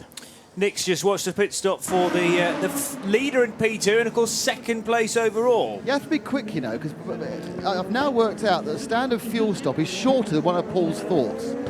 So if Paul starts a thought, when a car comes to a rest, there is no chance I'll be able to tell you about the pit stop before he's finished his thought. Right, anyway, well, absolutely what happened in the pit stop, totally clean pit stop, no problem whatsoever. A sub-1 thoughts pit stop. Lovely. Thank you very much for the 38 update. That's the Jackie Chan DC Racing Orica 07 with the Gibson engine, obviously, and at the wheel still Oliver Jarvis sharing with Thomas Laurent and Hope in Tung. I'm a massive fan of Thomas Laurent. He's not going to be a silver possibly for much longer. Correctly, not a silver for much longer, but he's played the game. He had no experience in car racing before DC Racing got hold of him, put him into a LMP3 program over in Asia, developed there, made his mistakes where where it was going to do little harm to the great global effort, and once the time was right, tried him in LMP2 over the winter in the Asia Le Mans series, moved on to this WEC series, and they will rinse and repeat with another young driver this year in Asia. I've no doubt whatsoever. And he is one of the storylines that might emerge in this extraordinary race. Why? Youngest driver ever to win the Le Mans 24 Hours overall at the moment is, of all people, Alex Wurz at 22 years old. Thomas Laurent is 19 years old. Yes, quite a difference, and a talent that struck me, well, really in the European Le Mans series when he first was brought in, but as you say, he was already doing some good stuff in the Asian Le Mans series prior to that. Tell me the story of GTE Pro in my absence, because the car that now leads it, which is the 63 Chevrolet Corvette driven by Antonio Garcia, I had it down on my lap scoring as in 8th position when I left the shift, and I don't think that car was ever leading at any point during the pit stop cycles, but I know we've had a drama for at least one Ferrari.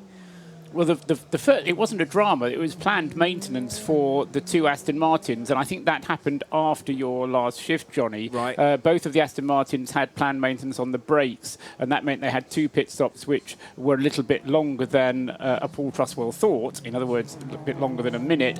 And so that meant that the 2 Astons kind of fell back into the clutches of everybody else, because prior to that they had a little bit of a margin, and that meant that when we went through the pit stop cycle, actually everybody had a turn at leading. The Corvette had a turn, the Porsche had a turn, the Ferrari had a turn, and I don't think the Ford ever got to turn, but then the Aston got back into the lead.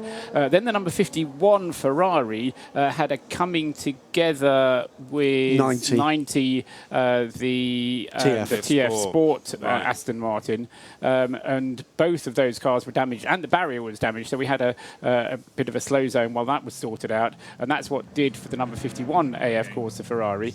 But the number 91 Porsche has been typically Porsche and has stayed out of trouble, kept its pit stops short, and has become a real challenger in this race. But don't exclude the 97 Aston Martin, because that is still on a very rapid charge, and equipped with the new brakes, may have dropped back in amongst the pack, but is kind of every time just being a bit further up. Number 2's just gone into the pits and back out again with Brendan Hartley now at the wheel. So the number 2 Porsche, second in the LMP2 category and 8th overall. So there are these 5 LMP2 cars, 6 LMP2 cars wedged between the 1 and the 2 in the overall standings. But obviously Brendan Hartley should be able to make quick work of some of those P2s up ahead. And on pit stop, Cycle is going to work his way up to 6th position in any case. Right. He was more or less on the tail of the 6th position car. That's the number 24. There's a Fiving Manor car. So on pace, they'll do better than that at this stage. They're getting back into significant positions at some point. Not terribly relevant right now. We'll get into talking about World Championship positions and particularly the Drivers' Championship. Why do I say particular Drivers' Championship? Because that's different in terms of the way the points work to the Manufacturers' Championship. Manufacturers' Championship is very simple. It's which cars are still running within 70% of the leader, and the answer to that is 3. In the Drivers' Championship, the LMP2 cars, or rather the LMP2 drivers, count as well. So at the moment in the Drivers' Championship, there are cars ahead of the 2 delayed LMP1s that are taking points out of the points haul of both the number 2 Porsche and the number 8 Toyota. Sergei Sirotkin very slow coming over the rise underneath the Dunlop Bridge and then down into, well, approaching the S's, effectively, the Forest S's, but the car was deep into the Dunlop chicane and then was almost being put through some kind of recycle mechanism by Sirotkin. It's going again now, and lights flashing to warn these slower cars up ahead of it that it's about to come through, but didn't like that car stationary just after the blind crest at the Dunlop Bridge, because that's always a hold your breath moment whilst the driver recycles, but it's now clear of that area. Quick look at what's going to happen with regard to how much progress the number 2 Porsche might be able to make, and beginning to review my opinion. I thought he wasn't going to be able to make it after we had that long safety car period, or not, it wasn't a long safety car period, but we did have a little bit of a safety car period back at just after 5 o'clock this morning, and that I thought was going to block the progress, but I still think that it's going to be possible for the number 2 Porsche to get itself back onto a podium scoring position, an outright podium scoring position, so that at least the possibility of 2 out of the 3 top places could be held by P1H cars.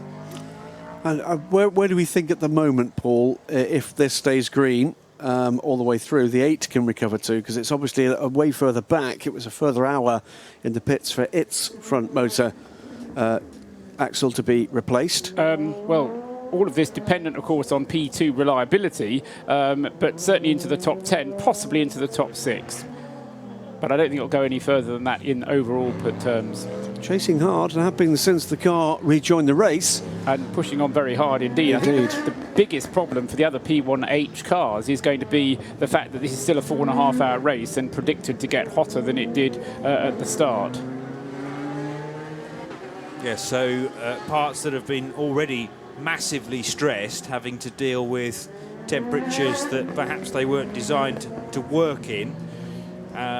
So no counting chickens at the moment, I would say, because these cars are already, as I say, not been treated too well. The drivers are also at the edge of their concentration levels, possibly. Let's hope they've had sufficient sleep through the night, and the conditions overnight in terms of temperatures were okay to sleep in. It was actually very, very pleasant, but some of those drivers will have had to been up all night and then getting sleep at unconventional times. There's a lot more for this race still to give. Yeah, and you never quite know how well each car is, you know, whether there are little things that the drivers are driving round, and particularly with so much of the race dependent on the LMP2 drivers, which for the most part, well, they all have a silver or bronze driver in them, and for the most part, those are not necessarily professional drivers. they may not be as adept at driving round problems, and they have to complete 6 hours in order to be classified as finishers at the end of the race. Now, we heard from Duncan Cameron earlier on, who was expressing some doubt about whether he was going to get to drive again in the Spirit of Race car number 55. That is one of the few cars where all 3 drivers have already completed their 6 hours driving. Most of the rest of the cars have a driver that has to put in a few more hours, or at least tens of minutes in order to get up to their minimum drive time. 6 hours being required for all drivers in the race, with the exception of those in GTE Pro. It did sound like Duncan Cameron did a tremendous job, though, to keep the speed as high as possible during that stint, despite being pushed offline a number of times and having to deal with dirty tyres. I mean, he is an experienced non-pro driver, if you like. He's been fantastically mentored by Matt Griffin and by Aaron Scott through what's now been quite a long career in GT racing, Duncan Cameron. Not a professional racer in any regard, but I've heard Duncan giving feedback to the race engineers, and you'd do well to spot the difference in truth of the feedback he's actually giving from the car out on track. Has had his share of bad luck here. The car running out of fuel, was it a couple of years ago when they had their 458? Possible problems for Rebellion, the number 13 car in the pits. This is David Heinemeier Hansen, only 7 laps into his stint. So Heinemeier Hansen early in on the stop. We've got news, I think, Johnny. Yeah, let's get a pit lane report powered by Esso Fuels on that very car. Here's Nick Damon. Yeah, they've stopped the car, and Heinemeier Hansen's got out already. A bit far away to see who's getting in and walking up to it now. They're sticking fuel in. There's no particular sign of problems regarding the engine. So the tyres, Besh, I can now see, has got in. They're also giving him new tyres as well. There's no sort of work. Perhaps it's just the case that Heinemeier Hansen's done his 6 hours now, so that's enough. That's your lot, mate. You've done your 6 hours. We don't need to run you to the end of the stint. Let's get our faster guys on and try and chase down the DC racing machine. Okay, yes, there doesn't seem to be too much concern there. It's just a case of stopping it out of sequence. Hang on, problem. Dropped off, it didn't start. They're rocking it now. I think this thing had a starter motor problem earlier in the day.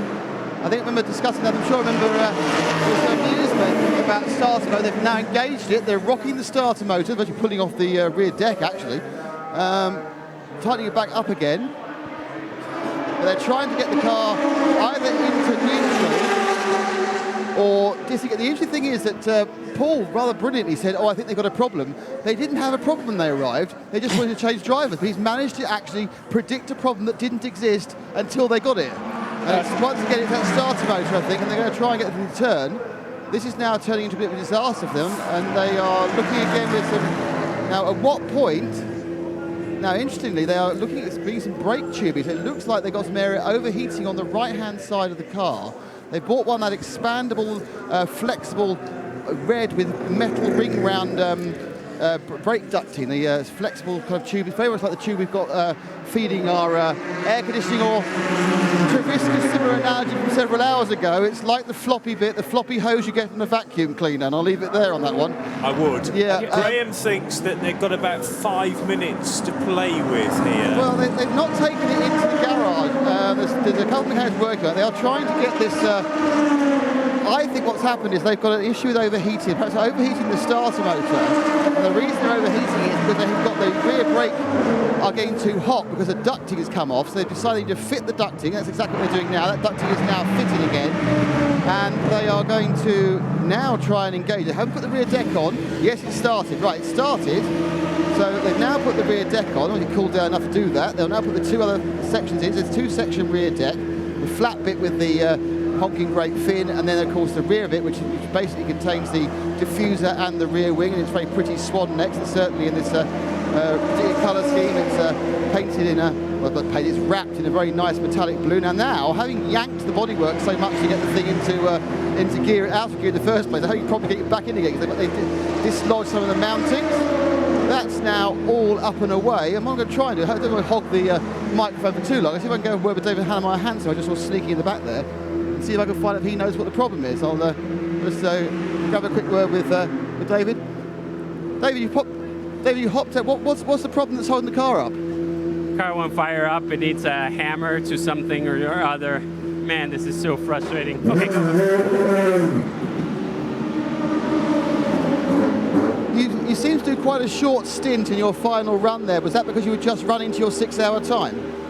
No, I completed the full run as far as I know. And the run was great. Like the car was phenomenal, super duper quick.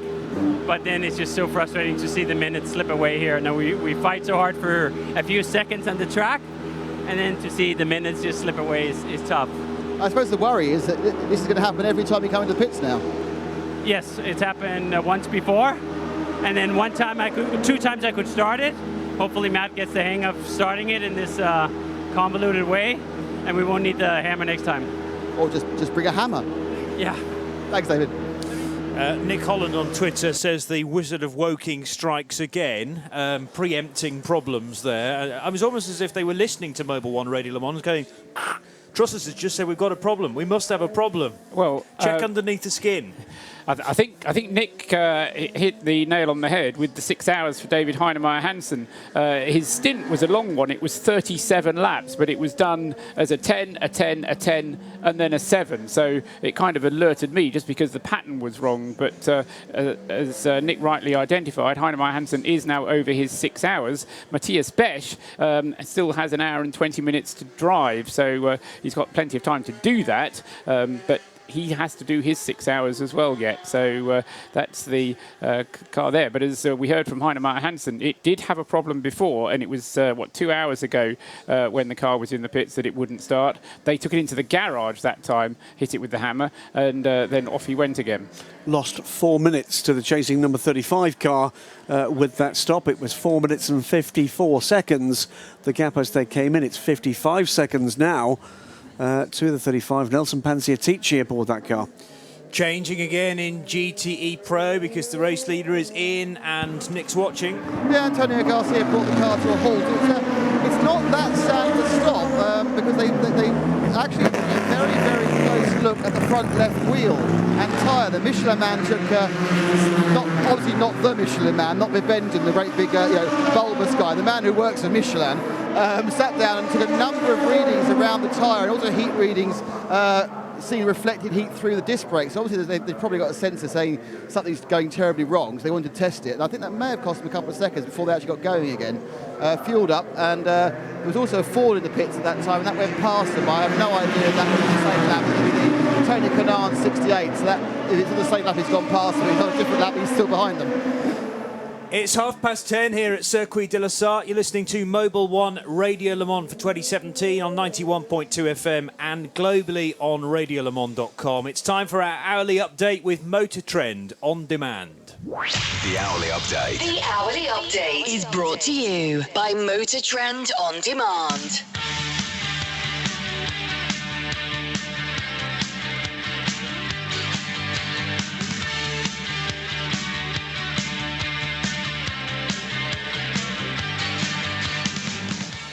.307 laps have now been completed by the leading Porsche. Number one, Nick Tandy, is behind the wheel, and he has a 13-lap advantage now over the rest of the field, which are predominantly P2 cars, but two P1 cars are still running. Brendan Hartley in 7th place overall in the number 2 car, and Anthony Davidson in 13th place overall in the number 8 car. And Anthony Davidson just setting the fastest lap for that Toyota. 3 minutes 18.832 then for Anthony Davidson. That's only 0.2 of a second slower than Mike Conway went earlier in the number 7 car. So Anthony Davidson certainly pushing on very hard indeed in his bid to bring the number 8 car back up the positions in overall terms. So apart from those 3 P1 cars, the top positions all filled by P2s. In 2nd place and therefore leading P2, the number 38 Jackie Chan DC Racing Orica, which has about a 2-lap, not quite 2 laps of an advantage. Oliver Jarvis driving the car ahead of Matthias Besch, that gap having increased by quite a large amount as a result of a long pit stop as David Heinemeier Hansson handed the number 13 car over to Matthias, and the car wouldn't start. So many minutes ticked away whilst that was happening. And what it has done is enabled Nelson Panciatici in the Alpine number 35 to close up to within less than a minute of the Rebellion car. So that's 38, 13 and 35 are the second, third and fourth place cars in the first three places in LMP2. Fourth in LMP2 is number 37. That's now Tristan Gomendy at the wheel of the second Jackie Chan DC Racing Orica. And then behind him is Jonathan Hershey in the Manor Orica. And those two are quite a long... no, let's try and work that one out. A minute and a half separates the second Jackie Chan car from the Manor car. In sixth place, still in P2, is United Autosports Ligier, Will Owen.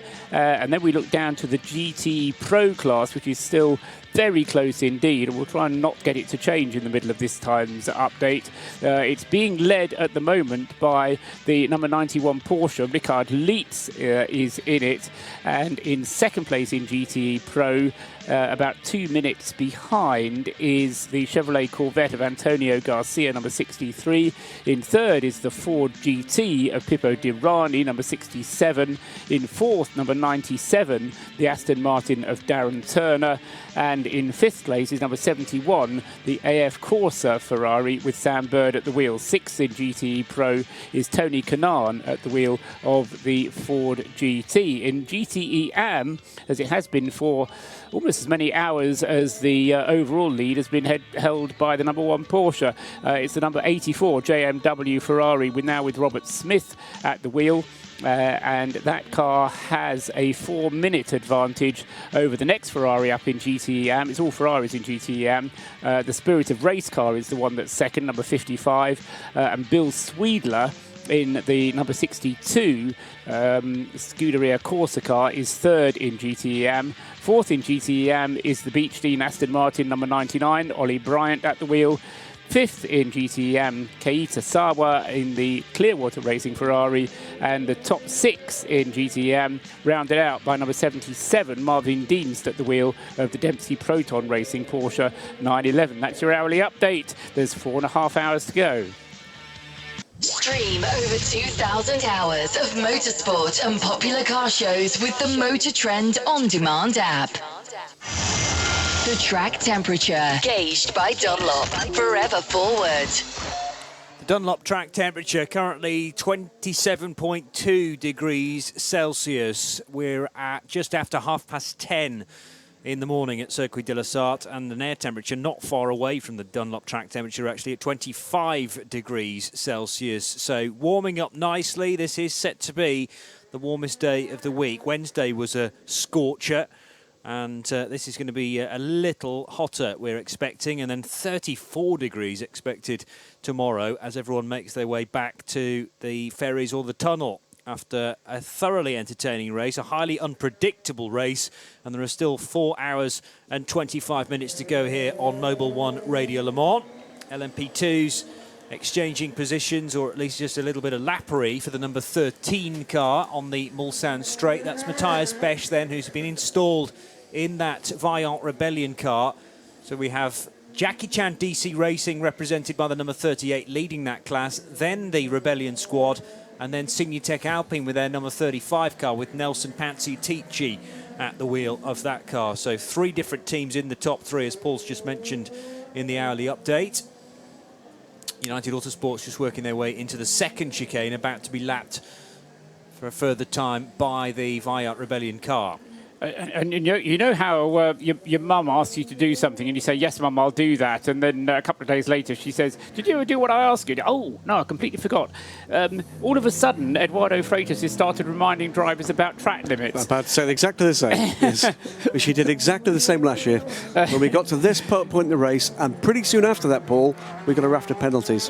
Exactly so. So it's when you've forgotten, you've kind of got yourself into the wrong habit, so the penalties haven't been handed out yet, but there have been 5 warnings, 5 warnings issued within the last 10 minutes for excessive use of the track in the 2 key places. One is the exit of Tête Rouge, the other is coming through the Corvette chicane, one on one side of the circuit, one on the other. But there are 2 places where you can gain quite a lot of time out on the track, and Eduardo offering those warnings to the teams. 37's just been into the pits and out again. Tristan Gomondy remaining at the wheel, and 37 actually doing, or the team doing a very much a standard stop. So all went to plan for those guys. Meantime, while all of this has been happening, the number 2 Porsche is now up into 6th position overall and closing fast on that 37 Jackie Chan DC racing car. Tristan Gomondy now aboard that car, so top 5 within reach in, well, the next half an hour, really. 44 seconds back from that car. It's not going to be too much longer before we see a further positional change. Also in is the 3rd placed LMP1 car. Anthony Davidson coming down pit road and stopping with the team, who are the first pit garages in pit lane, so a very short distance from the timing loop, and then the long haul up the pit lane once the pit stop is done. And are we expecting a driver change in that car, number 8, Paul, or Anthony Davidson may well have been only put in that car last time around? We are expecting a driver change. No, he's been in for a while, hasn't he? Anthony has done a triple, and before him, Buemi did a triple, and before him, Nakajima did a triple, so it would only be fair. Doesn't appear to be any sign of the door opening. They are changing the wheels on the car, but as you say, Anthony obviously enjoying his task. I mentioned a little while ago he was as fast as anybody has been at the wheel of that number 8 car. Let's hear from Owen on the stop. Hi guys, yeah, so Anthony Davidson is out of the car as you predicted, and Kazuki Nakajima is into the car, and they did change tyres as well, and the car's now heading down the pit lane. Excellent, turn that car around very, very quickly indeed. Owen giving us a pit lane report powered by Esso Fuels. So that car will rejoin as the 3rd placed LMP1 car, but behind a raft of P2 machines, as really the number 2 Porsche is as well. There are still 4 LMP2s between Brendan Hartley and the race leader Nick Tandy, but as predicted by Graham Goodwin, Brendan Hartley picked off 2 P2s relatively quickly after the last stop. So Will Owen in the 32 United Autosports car, Jonathan Hershey in the 24 Orica, also overtaken by the much quicker hybrid-powered Porsche 919 Hybrid. And 24 just heading down Mulsanne Straight now, with Jonathan Hershey at the wheel. 4 hours and 20 minutes to go. GTE Pro headed by Richard Leitz now in the number 91 Porsche. That's the sole surviving brand new mid-engine Porsche. The 92 coming to grief in the night with Michael Christensen at the wheel as it spun into the Ford chicane and slapped the barrier, and sadly couldn't rejoin from that point. And all 5 manufacturers in GTE Pro still represented in the first 5 positions in what's been an extraordinary race for the factory GT class, effectively. And they've all had their share of time at the front of the field. It's going to be interesting to see how this one cycles out. I've got a feeling that the Wizard of Woking is going to be working overtime to work out how the strategy is going to work there in the latter minutes of the race. Yeah, well, fatigue won't be a problem, Paul, will it? No, I've had bacon now. Everything will be all right. Bacon's excellent. Bacon nothing has can been go wrong when you've had bacon on a Sunday morning. What was it doing? The number 8 progress or potential progress, I suppose, for Kaz Nakajima, having taken over from Anthony Davidson. He can definitely get the car into the top 10. He's currently 13th. He can definitely get the car into the top 10 without any further attrition taking place in P2. Of course, if there's more problems in P2, then that will help his cause. If he can get into 9th place, then the cars are so closely matched that he can probably get past all of them and get up to about 6th. So there's kind of the easy bit is getting into the top 10, but then the next bit is quite a step. But if you do make that step, you'll probably overtake about 3 P2 cars in the last hour of the race, which will be quite exciting to watch depending who's behind the wheel. A new driver being readied for the 91, Patrick Pilet, apparently on the apron, and it will cross to Owen just as soon as the number 91 appears. Here is Nick Damon from the pit lane for an update. Full service for the 67, I think the third of the Fords at the moment, running in GT Pro, but still there or thereabouts. Lewis Pirani has got out, Pepe Pirani's got out. I think it's Andy Priaulx got in. That's all been done, and they were now waiting a little bit for the tyres to be done. They have a different dance with the multiple wheel changes. It's not quite as bouncy or as exciting as the Porsche one, but nice and efficient. Someone needs to isolate all these various ballets that everyone, all the teams have, work out which one's best. Or perhaps the Porsche won't be done if you've got some He-Man who can carry 2 tyres in a hand each. But that was a pretty standard stop for a full service. So Durrani out and Priaulx in the 67. Folks, don't be alarmed.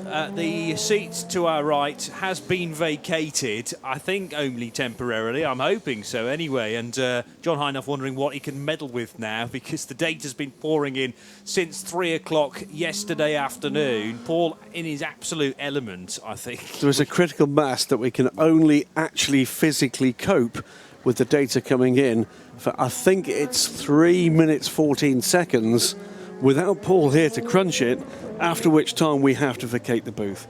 Because it's full of data. Yes. It's full. Yes. It's literally it's full. It's got nowhere to go at the moment. Nowhere to go. You know, you imagine sticking your thumb in a tap. It just doesn't work. It just sprays everywhere. With it on full lock. It's just not full going to flow. There's just no point in even attempting it. There isn't at all. 4 hours and 17 minutes to go, and don't worry, he'll be back in a second. We've got a Porsche leading, we've got a Porsche in second place in LMP1, but in reality 6th place on the road, and then a Toyota 13th position. That's unlucky for some. It's certainly been unlucky for Toyota this year. Kaz Nakajima flying the Japanese flag, and well, Toyota just hoping they can get a car on the LMP1 podium. But the overall podium currently has 2 P2s on it.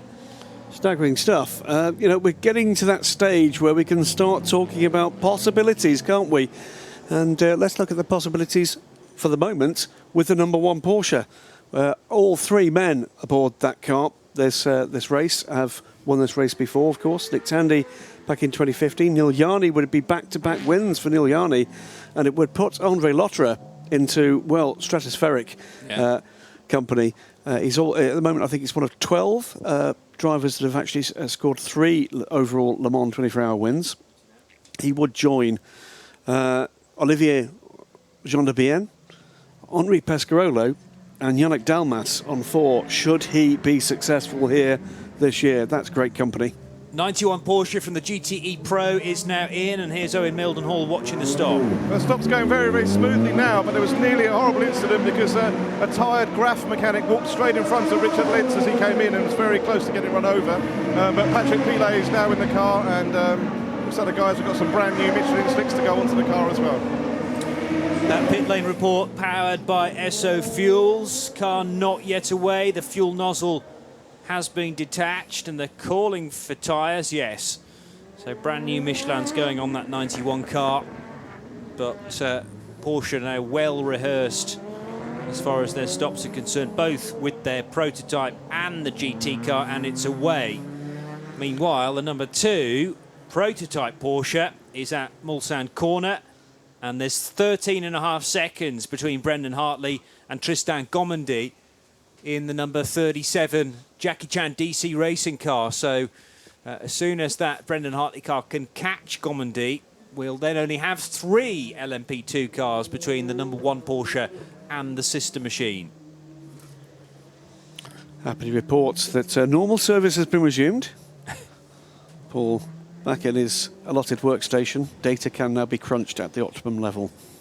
Yeah, we were a bit fearful, Paul, that if we got beyond about 3 minutes, then we didn't know where all that data was going to go, because with you away, you couldn't process it, and it was about to spill out the window, I think. No, the systems are going all right. We've had to make one slight adjustment. We're onto a slight safety net system, but I'm hoping that it will all recover itself. But apart from that, thanks to all the people who provide me with all the systems, especially the people at Al Kamel, without whom none of this would be possible. And I say a big thank you to David and Alex and all the team there.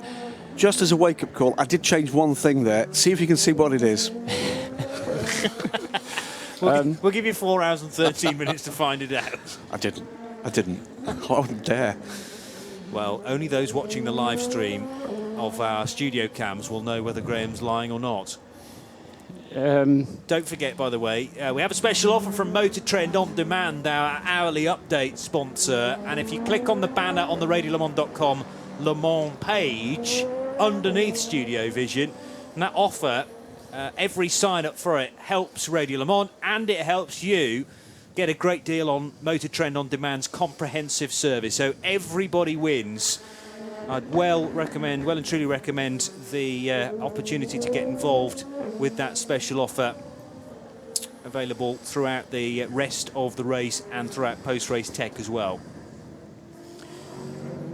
Graham's pointing at... yes. So Mr. Hindhoff's been very naughty on Twitter. At Specutainment reveals the seat of Paul Truswell vacant, but only for a short time, and you will have seen that on Studio Vision anyway. So systems in a slightly safe mode, an emergency mode perhaps, but they are coping well with that. I did promise my wife, and I have now kept my promise, which is always a good thing to do on Father's Day. Isn't it just? Happy Father's Day, Paul.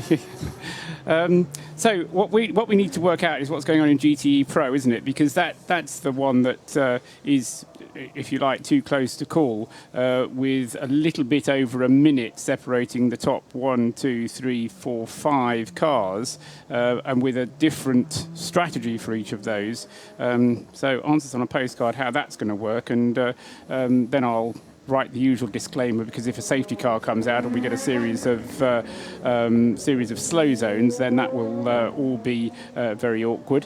Alert at AF Corsa, because both the 71 and the 51 have been warned that they have to respect the track limits. And don't forget, there already has been 2 black and white flags issued yesterday for the number 71 car, and then they were asked to go and see the race director, but it's the 51 at the moment that seems to be causing the greatest worry for the AF Corsa team.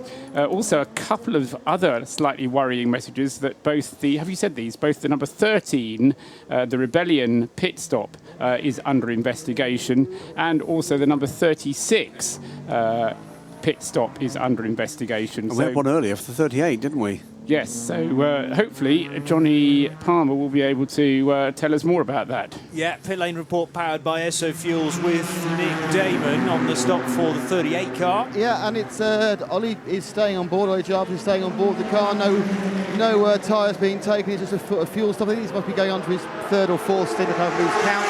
We're about to get a stop for the number 1 car, the overall leader. I can tell that because now we're in the meat of the day again. All the part-time TV crews are turned up. They're the ones who have a sleep, those ones. And there's a kind of I don't know what the collective term for a load of TV crews. I don't know, a scrum of TV crews have all turned up, and they've had to be moved forcibly as Nick Tandy comes to a stop on his marks, and Andre Lotterer waits to casually open the door. Oh, it's very casual, that is. There's a real lope about the whole pit stop process. It's not only frenetic, you see when you're not 10 laps ahead. In steps Lotterer, and that's still going quite slow. The fuel's still going in. So this is the other driver taking the 2.5 hours to Andre Lotterer. In the meantime, Ollie Jarvis has finished his stop, gone away again completely clean, and the door is shut by Andre Lotterer. At the same time as the car goes to the jacks, there'll be 4 shiny black tyres, all completely brand new, not resurfaced.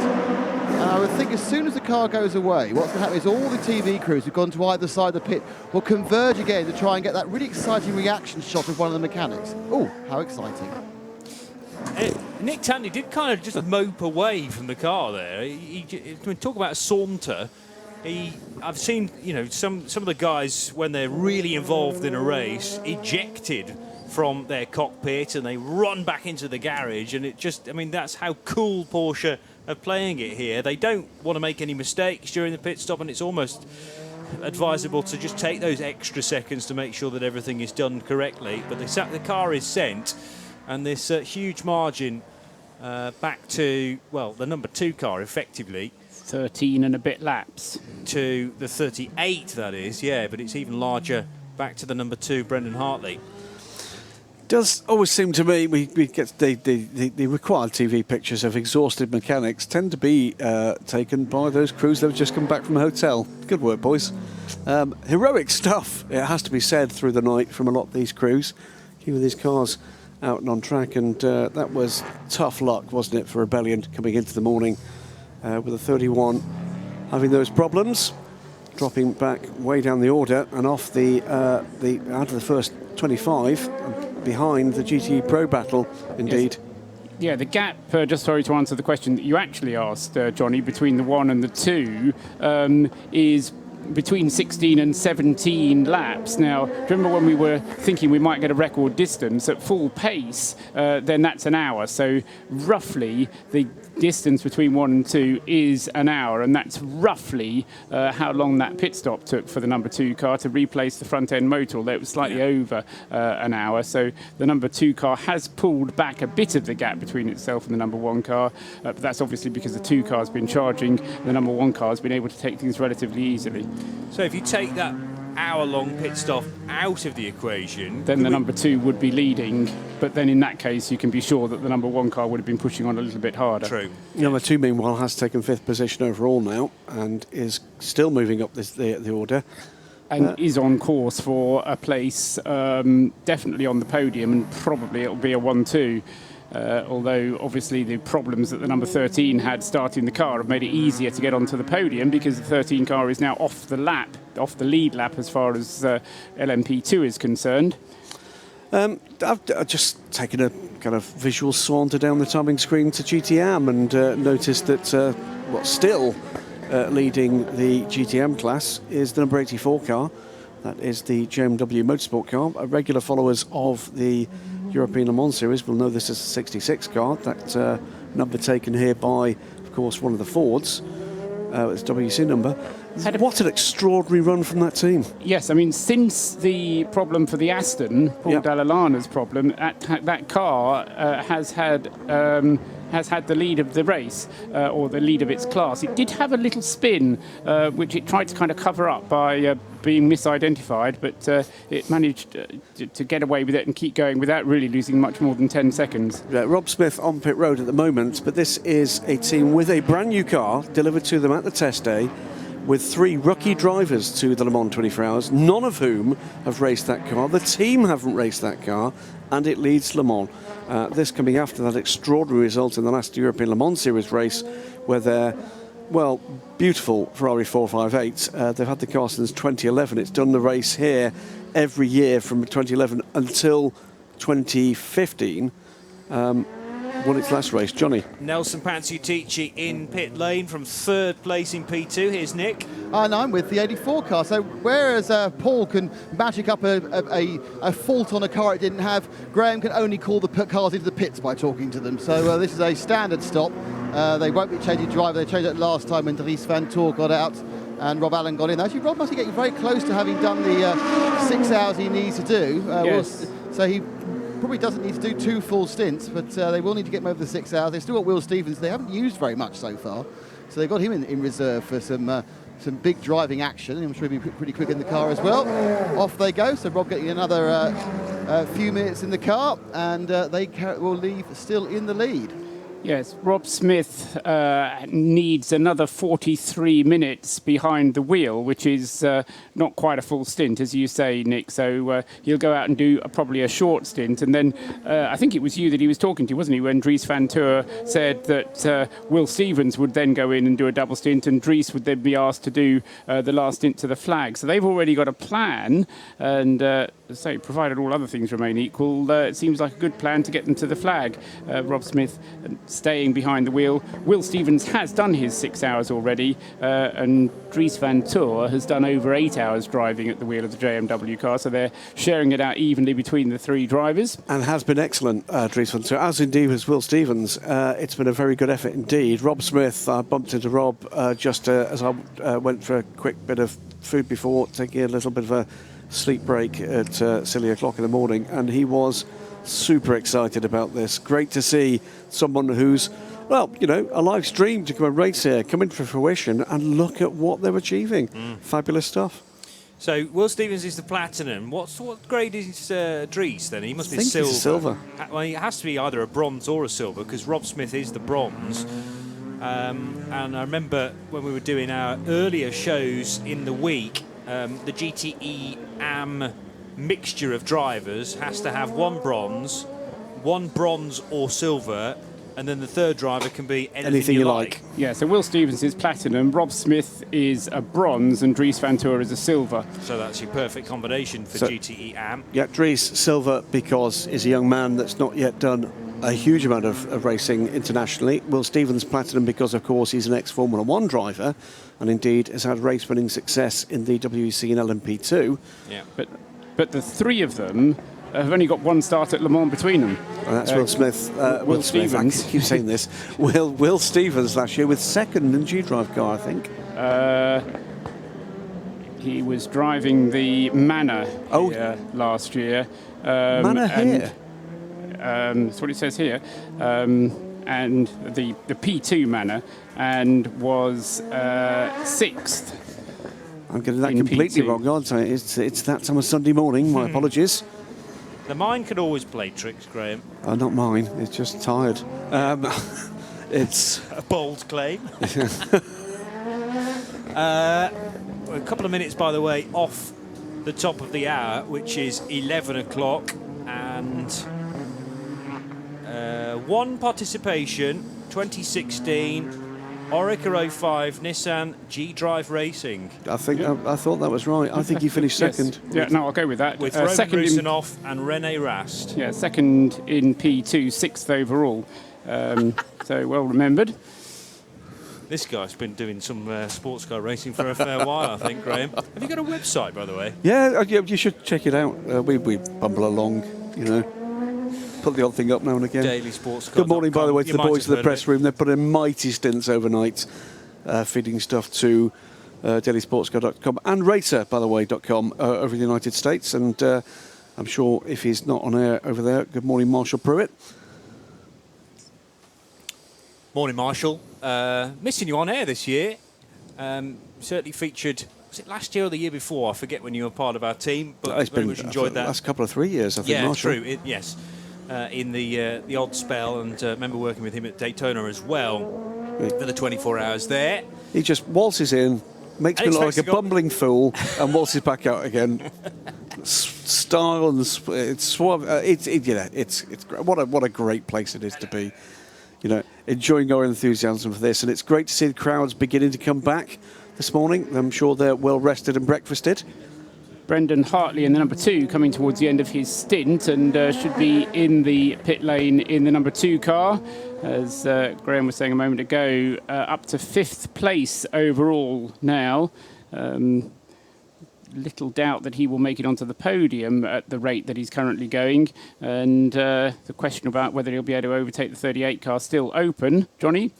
Well, it's 11 o'clock, Paul, so we have, in 7 seconds' time, a mere 4 hours to go. Standard length for European Le Mans Series race. We're well inside a World Endurance Championship race of the standard variety, and Andre Lotre leads the way from 3 LMP2 cars in the overall standings. It's Mobil 1 Radio Le Mans on 91.2 FM and globally on radiolemans.com.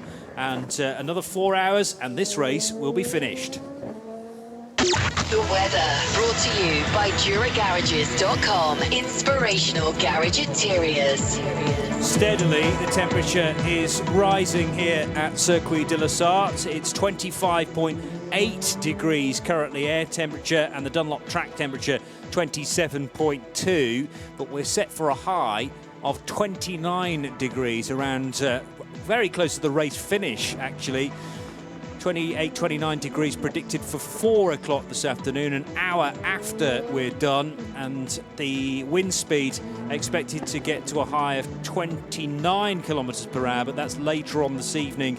Going to be fairly blustery tonight, actually, as it brings in yet more warm weather. A high of 34 degrees for Monday afternoon as we all make our way back from the campsites and towards the ferry and Channel Tunnel terminals if you are heading back for the UK. So it's been a beautiful week. This is the warmest day of it. Enjoy it and think about these race cars and race engines being stressed to their very limit. That's the weather with DuraGarages.com, inspirational garage interiors.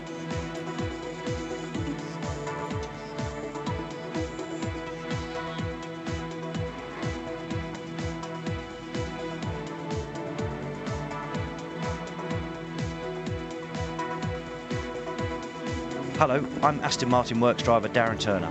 Thanks to Dura, you could be joining me at Base Performance Simulators in Oxfordshire. It's a full day, including breakfast and lunch, and you and a friend will get to try our GT and single-seater simulators. This special Dura race school is on the same equipment that the pro drivers use to hone their skills away from the track. For the chance to join us on this exclusive Dura day out, go to www.duragarages.com/Le Mans to answer the 2 simple questions.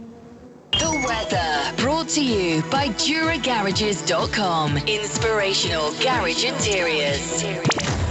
Live from trackside, this is Mobil 1 Radio Le Mans. When seconds matter, science matters.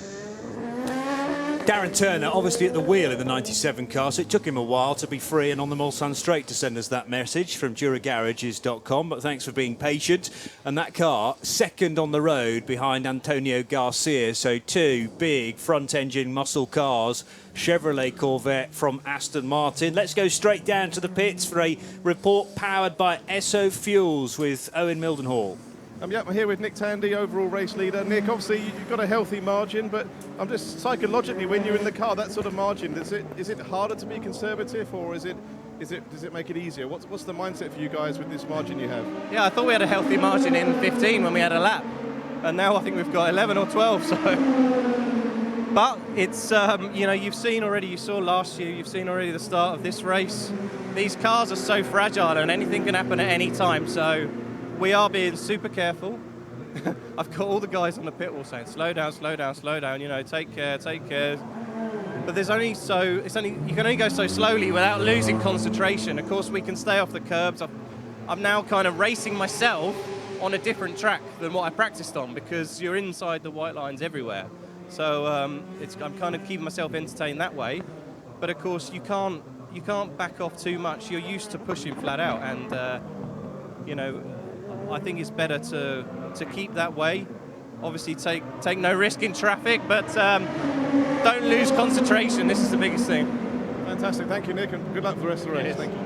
And here is Nick Damon at the other end of the pit lane. And freshish out of the 65 is Christina Nielsen. Tell us the story of your race so far in the 65.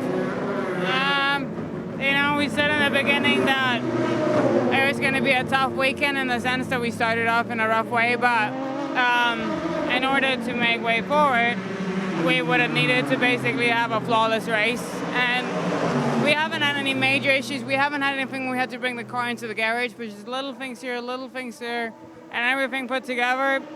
We just unfortunately couldn't be where we wanted to be. So when it's running well, the basic pace is there then? Yeah, the car is good, the car is nice. You can feel now that it's a bit more of a used car, that we're reaching the end of 24 hours, that's for sure.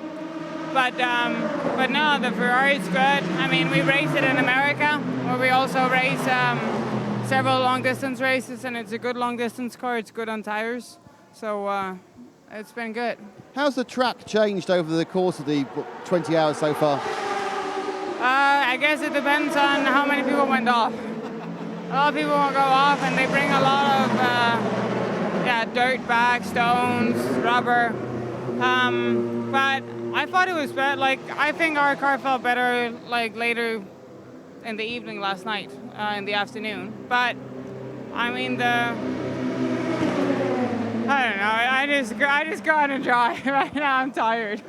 Thanks, Christina. Thanks for talking to us. So just so you know, there will be a one cheap, very second-hand Ferrari on eBay tomorrow morning. Patrolling the pits, the pit lane team, fueled by Esso. Thank you, Nick. Great interview there with Christina Nielsen, and also good to catch up with Nick Tandy prior to that with Owen. He kind of can't believe the fact that they've got this massive cushion, I think. And I'm just wondering whether, in the Creventic series, in the 24hour.com series, 24hourseries.com that we cover on radiolemon.com, they talk about in the AM category of the GT3s, there's a bracket time that you've got to stick to. I mean, will Porsche have identified a certain speed that they want the car to go, or is it just a case of within certain margins and just don't take any risks at all? They may have done. I don't know. You'll have to ask Jonathan Morley, who's the race engineer for the car.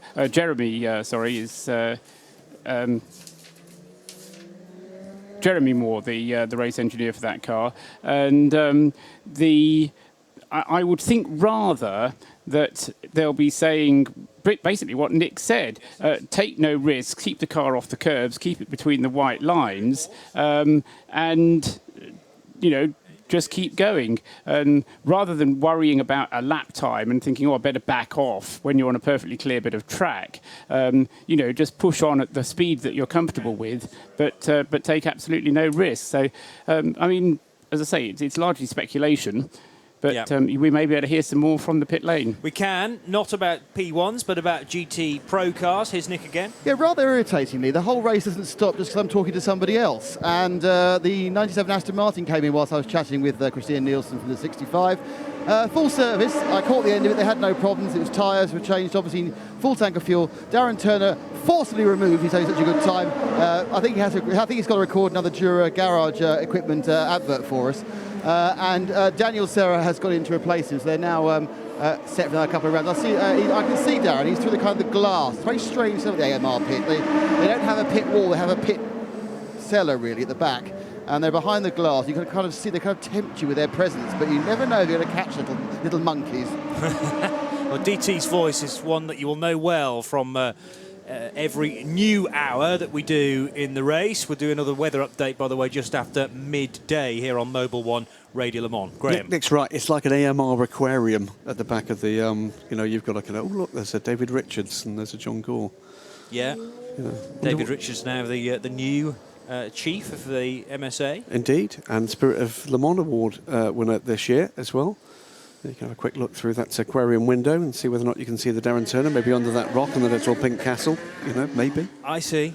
Just staring out of the... you're almost getting to the stage of the race, the drivers anyway, where memory is not great, probably. All the race just merging into one. That's a bit goldfish-like as well. I think it's been... Darren Turner, utterly consistent, both out on track and coming in and doing those ads for us as he gets out the car. Word perfect every single time. Yeah. Amazing. Yeah, indeed. Busy race. Slow Porsche. Oh, it's the one car. It's the one car. It's the lead car. Very, very slow coming out of the Forest S's and down towards Terre Rouge. Now, what's happening here for Andre Lotre? Where Nick Tandy talked about taking it easy and keeping it between the white lines. Don't go too slowly, he said. Well, Andre Lotre finding problems, and they're rolling up the sleeves here down at Porsche. The problem is this is so early on in the lap, Paul. Absolutely, this is the worst possible place, but it's exactly the same place where Kobayashi had the problem in the number 7 car right at the beginning of the lap, and then having to be on the radio to the team to find out what's going on. Here it is. No oil pressure. Guys, what's happening? Engine off. No oil pressure. No oil pressure. That could be absolute disaster.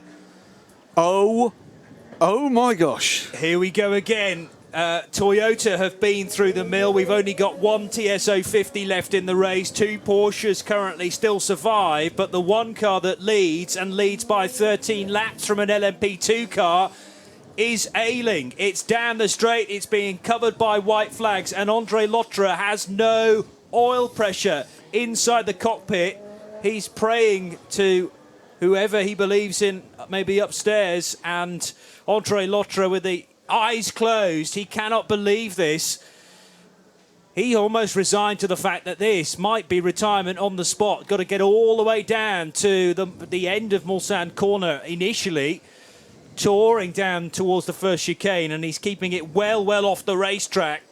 So that is respectful to everybody else. The car is still moving. It's not fully stopped. It's on limp home mode, is it, Paul? Well, the engine is turned off. We heard the engineer telling him to turn the engine off, and so he'll be on battery power only. And whether the battery will reach him round a lap, I rather doubt, Graham. I very much doubt. It's a long way. If he gets this back, that will be remarkable. You can see the looks on the faces. That is not the look of a crew that believes he can do it. This is absolutely extraordinary stuff. It's exactly what Nick Tandy told Nick Damon, though, about to Owen Mildenhall, beg your pardon, a short moment ago. We know how fragile these cars are, and he spoke about the Porsche along with the Toyota. I really don't think he was taking anything for granted, and it was a question of hitting their marks for the next 4 hours, but this is not. This is just a horrendous start to the 21st hour of the race. Now, in terms of time, Paul, it is a 13-lap advantage that they currently have over the number 38 Jackie Chan DC racing car, which, massive irony, is currently being pedalled by his ex-Audi teammate, Oliver Jarvis. Just short of 50 minutes, but the car that really has to charge now is Brendan Hartley in the number 2, because all is not lost until all is lost. True. This car has to get home first of all. That's the first job. Brendan Hartley, though, is on the charge. I reckon he's going to be right on the cusp. He can get into what would have been second place. He can get ahead of Matthias Besch, in other words. The question is, can he get in ahead of the Jackie Chan car, the number 38 car? But the task for Andre Lotterer is just to get that car home, or at least back to the pits. Brendan Hartley has never won Le Mans either, Indeed. so that's enough of a charge to get him fired up. He would have been pushing anyway, I'm sure, because there was always the chance that there's something go wrong with one of the Porsches, and with 3 LMP2s ahead of him, Porsche wanted ideally a 1-2 finish in this 85th edition of the 24 Hours of Le Mans. You're listening to it live on Mobil 1 Radio Le Mans, and it's turning again. Whoever's writing this script, it was bizarre at midnight through till 1 o'clock, and you barely believe a book like this. Here is more team radio. Going on and off throttle, slowly.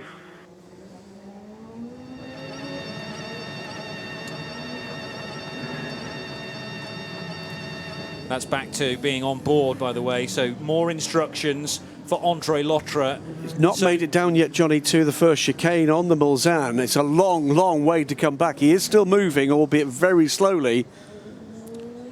And let's just hear what happened to the car.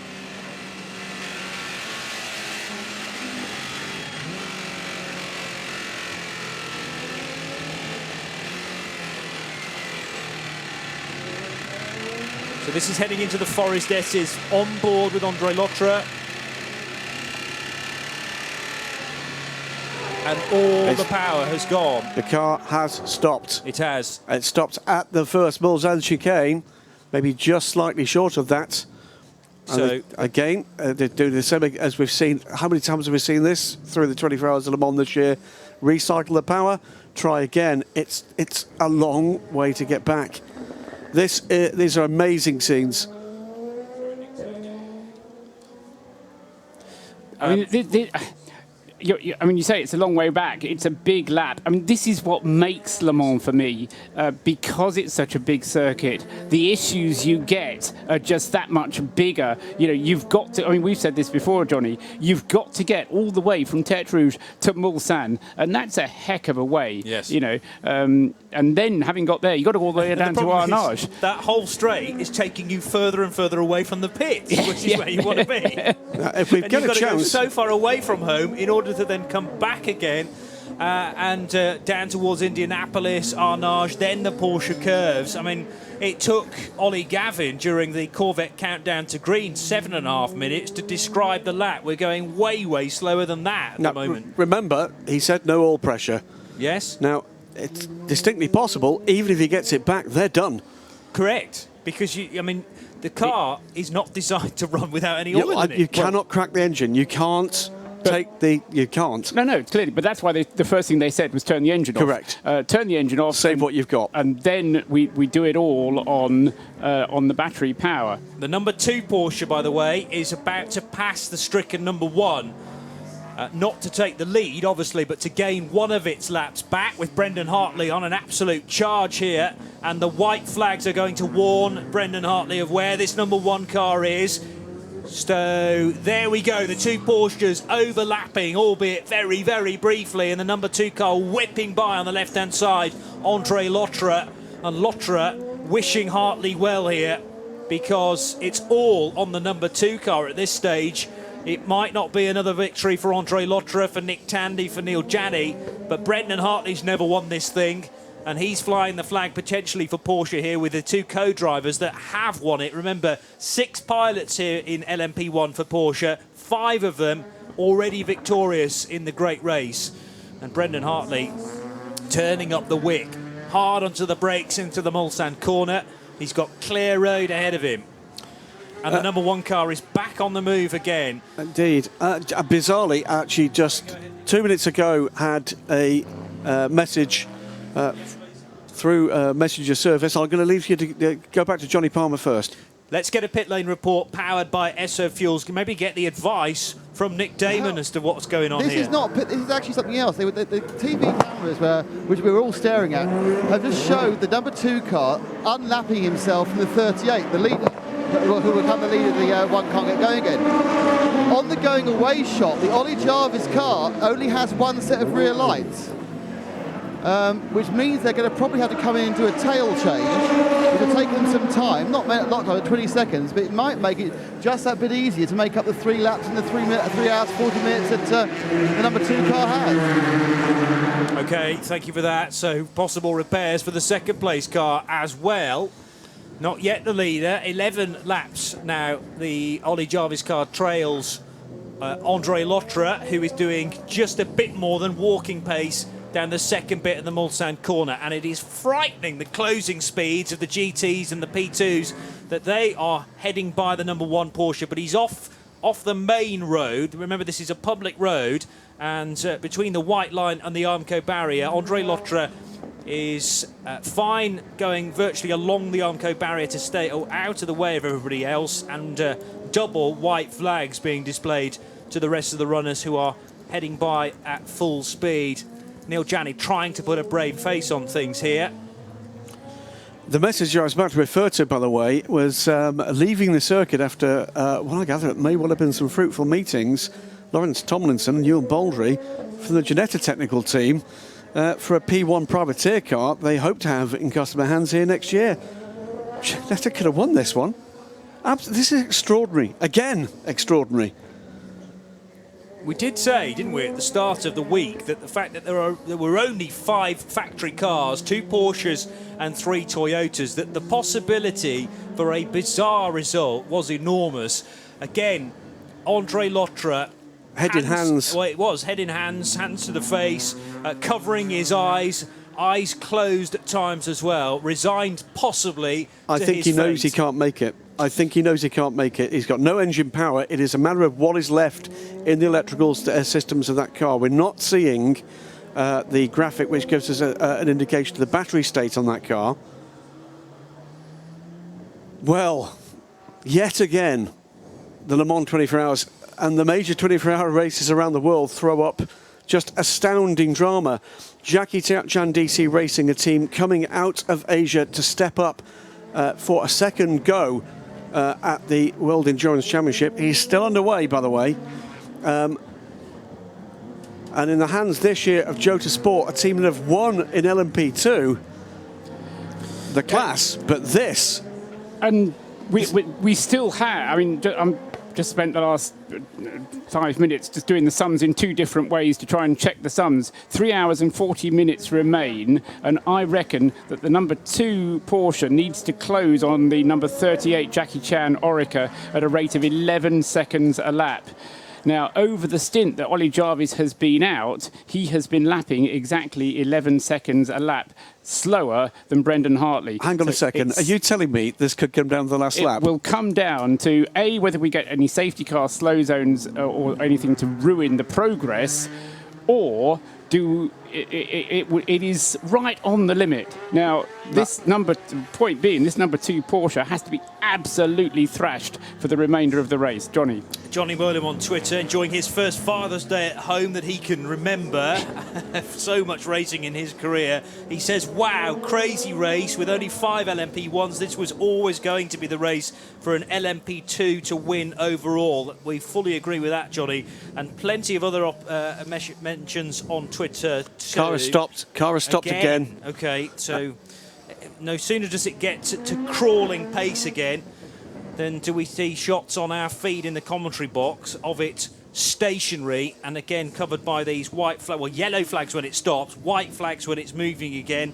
Andrew Baquet says, no need for alarm when I wake up to Blackpool, Johnny, despairing over a Porsche. And Adrian Michael Rees on Twitter, this is not a good look for hybrid manufacturer PR, because we've had 5 of them in this race, and 5 of them with dramas. Let's look at basically the issues at play here. Number 1 is the smaller number than we've had in recent years. Number 2 is the ever-present push for more and more efficiency.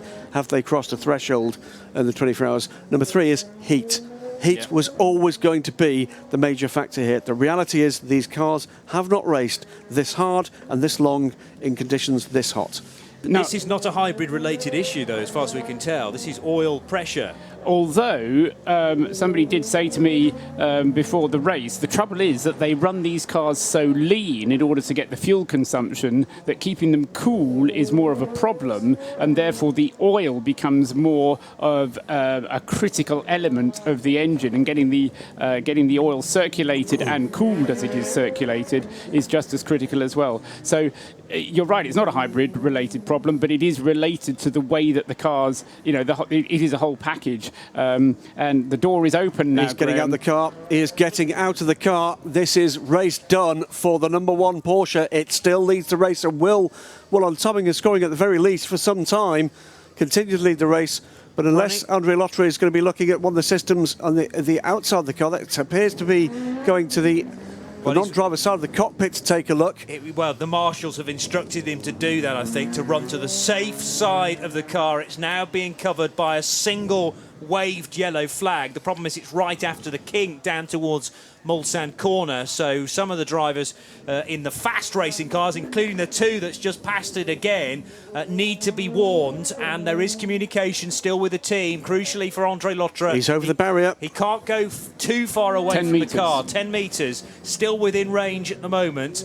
I don't think Porsche have given up on this yet, but he's done all that he can from inside the cockpit. But it's going to be a slow zone, and that's the last thing that Brendan Hartley wants, because he needs to drive as fast as he can for the rest of the race, and even the smallest slow zone is going to be a problem for him. So the quicker that Andre gets up, decides what he's going to do, the better. And Porsche now get a flavour, just a flavour of what it must have been like to be part of the Toyota Gazoo racing team at the end of last year's 24 Hours of Le Mans and through the night here.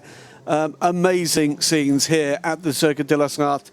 And slow zone is announced. We're into a slow zone, or at least we will be in a few seconds' time. The difference between last year and Toyota, this year and Porsche, I don't think will have thought they'd had this one. Yes, they had a big enough margin over the LMP2. They had Brendan Hartley charging in second position. He still is. But there was still 3 hours and 3/4 more like to go. Whereas Toyota, it was going on to the final lap, for goodness sake. They really will have thought that they had last year's race won. Porsche were just trying to box clever, stay as conservative as possible with the number 1 car, stay off the curb, stay within the white lines, keep calm in traffic. Still the communication is ongoing between Andre Lotterer and the Porsche team on the wall, and any more team radio that we can get to you, of course we will do that on Mobil 1 Radio Le Mans. Let's nip down to the pits for a pit lane report powered by Esso Fuels, because here is Nick with a minor story at the moment, but may well become a major story as the rest of the race unfolds. The GTE Pro leader on rotation has come in. That's a 63 Corvette, full service. I think it was Antonio Garcia who got out, or my brain just died on me there, sorry. It's, Antonio Garcia who got out of the car. Didn't quite see who got in, I'll be honest. As with all of us, as with the entire scrum of vultures, we're all outside the Porsche pit, but it's not too far away, and that was a very efficient stop. We're about to see one of the Jackie Chan racing cars stop as well. Now, they've suddenly presented this unbelievable chance of winning the whole thing, and they must know it's on the cusp as well. They're probably listening to Paul. Now, I'm not sure if this is 37 or 38. They now need to work out, it's a 38, so the leader's coming, Jarvis is going to be coming out of the car. They're going to start playing what they have to do, get the right drive at the right time, and Laurent's going in. So they are now really pushing for the win. They've changed their driver concept because they now have to hold off and hope they can do those last few seconds. Also trouble, and well spotted by Graham Goodwin, for the number 23 Panes Barthez Competition car, which is now being shown on our timing and scoring screen in 11th position, but stopped on track with Fabian Barthez at the wheel. So this is the car that is 9th in LMP2, and just ahead of Kaz Nakajima, who will whip by very shortly. Won't improve his class position, but nevertheless Kaz Nakajima working his way up the order. If one Porsche can go wrong, the other Porsche can go wrong, and then does that leave the number 8 Toyota in a good vein of form? The problem for the number 8 car is it can't catch up with the LMP2 cars, whereas the Porsche can. Of course, it will still be scoring WEC points as far as Toyota is concerned, so all is not lost for them. But the problem for the number 2 Porsche, Brendan Hartley currently at the wheel of it, is catching up with the number 38 car, which is some 12 minutes or so up the road. Now, that may not sound very long, but it's quite a long way to go in what is just 3.5 hours remaining of the race. Number 1 is being pushed to a place of safety. I'm sure Andre Lotterer will try, if there's anything more he can do, to get that car back underway, but this looks doomed to me. Let's think as well about the pattern of progress for the 2 Porsches through the night. Number 2 has been thrashed since that front axle change in the... How long into the race was that? 3.5 hours. 3.5 hours. So it's been thrashed through the night. Number 1 has been pretty... I wouldn't say babied, that's not fair, but it has been at a conservative pace since the meltdown we saw for the Toyota Gazoo racing team, the problems for the number 7 and the number 9 cars that took both those cars out of the race. It's not done. Far from it. So far away from knowing having any clue who is going to be the winner, and indeed any of the podium positions in this race. My money is on the JMW Ferrari.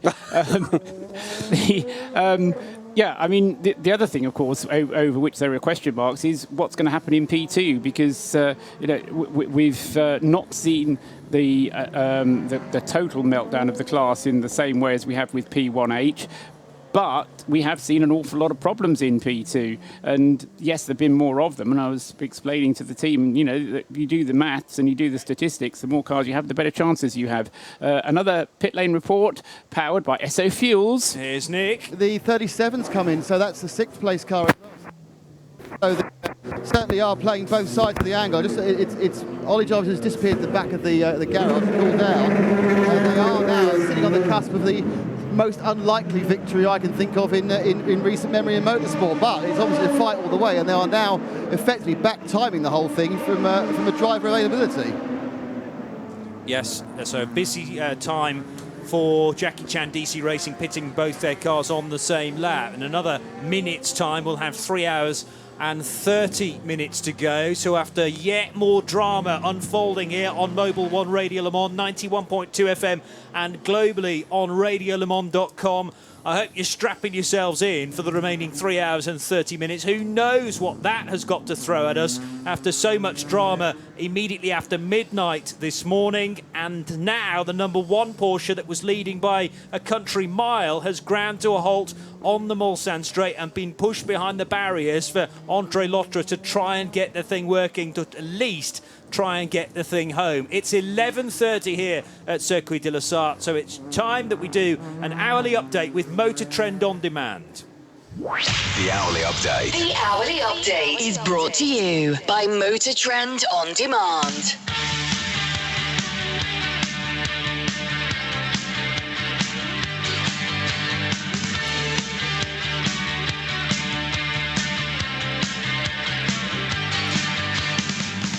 Here's Paul Truswell.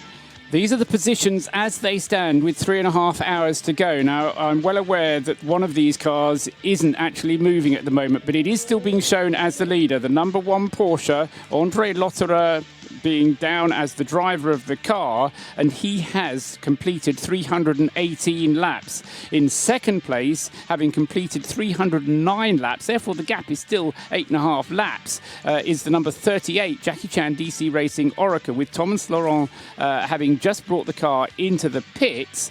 With Oliver Jarvis having just brought the car into the pits, and Thomas Laurent having taken over the driving of that car, and the leading car that is still running, and also the leading car in LMP2. In third place, second in LMP2, is the number 13 Rebellion, and that car is 1 lap behind the Jackie Chan car. In third place in LMP2, fourth place overall, is the number 35 Signatec Alpine, with Pierre Rag behind the wheel, and that is also very nearly 1 lap behind the Rebellion. In fifth place, according to the timing screens, is the number 2 Brendan Hartley driven Porsche 919 Hybrid. That car has completed 307 laps, therefore is 11 laps behind the Porsche, but more crucially is only 3 laps behind the Jackie Chan DC Racing car number 38. Behind the Brendan Hartley Porsche is the other Jackie Chan DC Racing car, which, as Nick just told us, has just come in for a pit stop, and Alex Brundle is now behind the wheel of that car. In fourth place in LMP2. Fifth in LMP2 is the United Autosports Ligier, car number 32, with Hugo de Sadelier behind the wheel. And sixth in LMP2, Tor Graves now at the wheel of the Manor Racing Orica, car number 24. GTE Pro, we've got Patrick Pilet leading that in the number 91 Porsche by 43 seconds, a massive lead by GTE Pro class standards, but that will change as the pit stops unwind themselves. Second in GTE Pro is the Ford GT at the moment, number 67 of Andy Prio, and third is number 63, Jan Magnussen back at the wheel of the Chevrolet Corvette. Fourth, Daniel Serra in the number 97 Aston Martin. And those cars separated by less than a minute, those 4 cars at the top of GTE Pro. Fifth in GTE Pro is the AF Corsa Ferrari with David Regon behind the wheel, number 71, and sixth, Tony Kanaan in the number 68 car. In GTE AM, that class is still being led by 3 Ferraris, the number 84 JMW Motorsport in the lead of it. In second place, the number 55 Spirit of Race Ferrari, and in third in GTE AM, the number 62 Scuderia Corsa Ferrari. Fourth is the Beechley Aston Martin, Andrew Howard at the wheel. In fifth place is another Ferrari, the Clearwater car with Matt Griffin driving it, and sixth is a Dempsey Proton Porsche with Marvin Deans driving it at the moment. But still with over 3 hours to go, I think lots of surprises still in store. That's the hourly update. Stream more than 126 live and in-demand motorsports events on Motor Trend On Demand.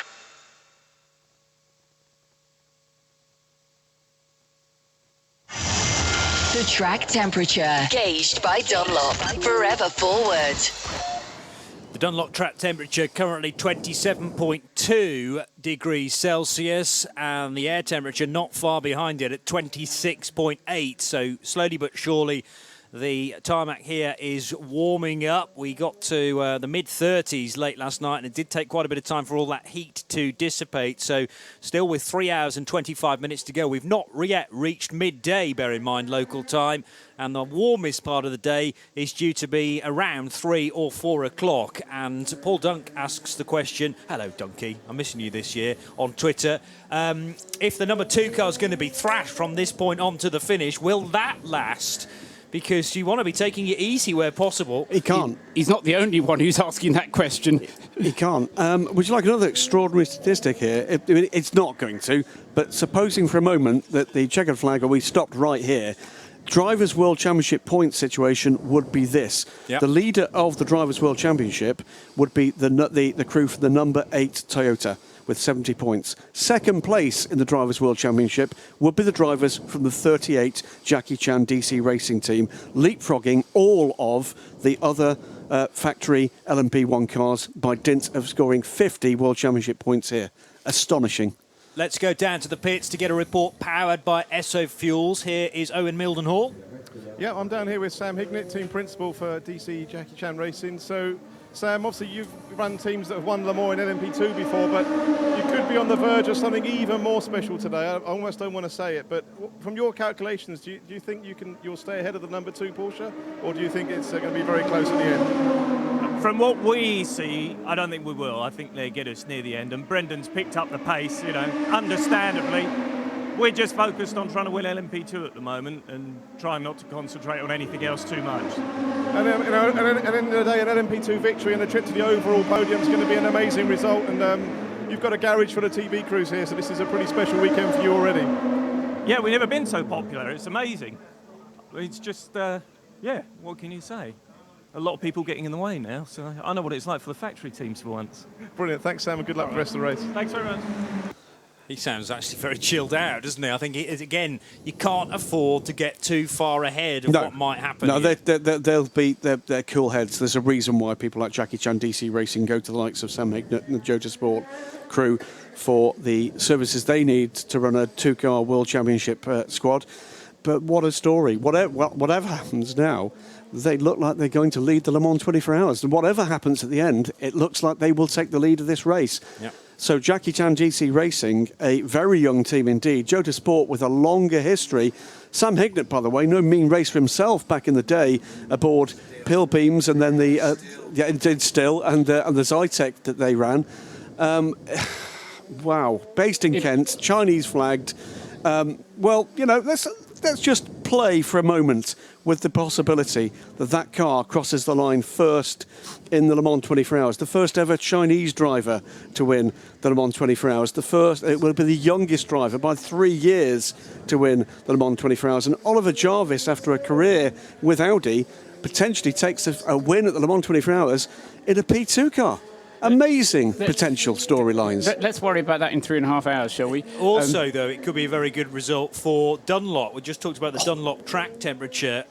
Pippa Nielsen Factor giving me some stats. The last third place for Dunlop was in 2001 with Bentley. The last second place was with Saab Toyota in 1994.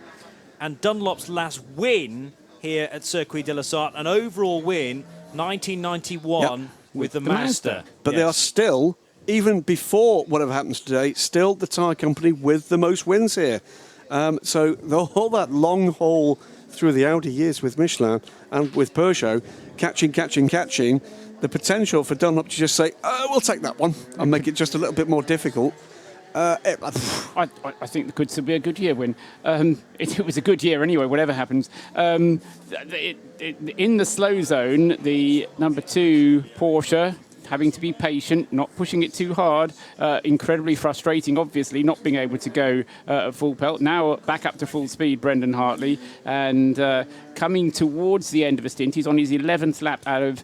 Now, will he have to push it to 14? Will they be able to push it to 14 with the temperatures going up the way they are? We'll wait and see. Johnny? Let's get a pit lane report powered by Esso Fuels. Here's Owen again. Yeah, just one final thing on the DC Jackie Chan Racing guys. It looks like Hoping Tom will be the driver that will take the finish in that car. And they look, as you said, they look very relaxed down there. They're sort of just focusing on doing their job and trying not to think about the sort of extraordinary events of this morning, but really just trying to focus on the job in hand. Yeah, trying not to focus on the implications and what might be round the corner for these guys. If you start to visualise it and start to just in any way bank on it, then things will start to go wrong. Just focus on winning LMP2, which would be a massive achievement in isolation of anything else that might happen overall. The 13 car having to go a bit deep into the Ford chicane. I think feeling the pressure from the number 8 Toyota. That wouldn't be a move for position. Car 13 is a couple of laps ahead, bizarrely, of the number 8 Kaz Nakajima-driven TSO 50. But Kaz gets one of those laps back again on the number 13 machine. At the other end of the pit lane, by the way, Joe Bradley moving in for the next spell. So we'll hear from him very shortly with 3 hours and 20 minutes to go, gentlemen. What I don't quite understand was the other pit stop from the Jackie Chan DC Racing team.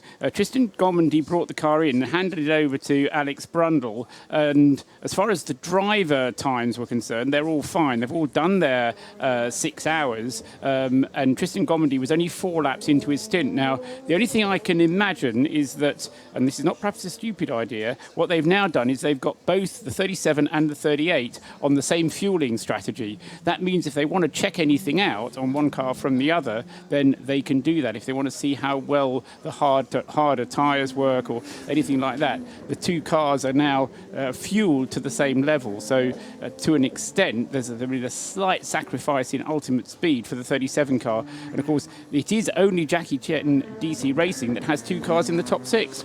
Bizarrely, we've got the number 8 Toyota on its fight back, currently in the hands of Kaz Nakajima and beginning to graze the top 10, 11th position at the moment for the number 8, having just overtaken on track and unlapped itself one more time from the number 38 Jackie Chan DC Racing car in the hands of Thomas Laurent.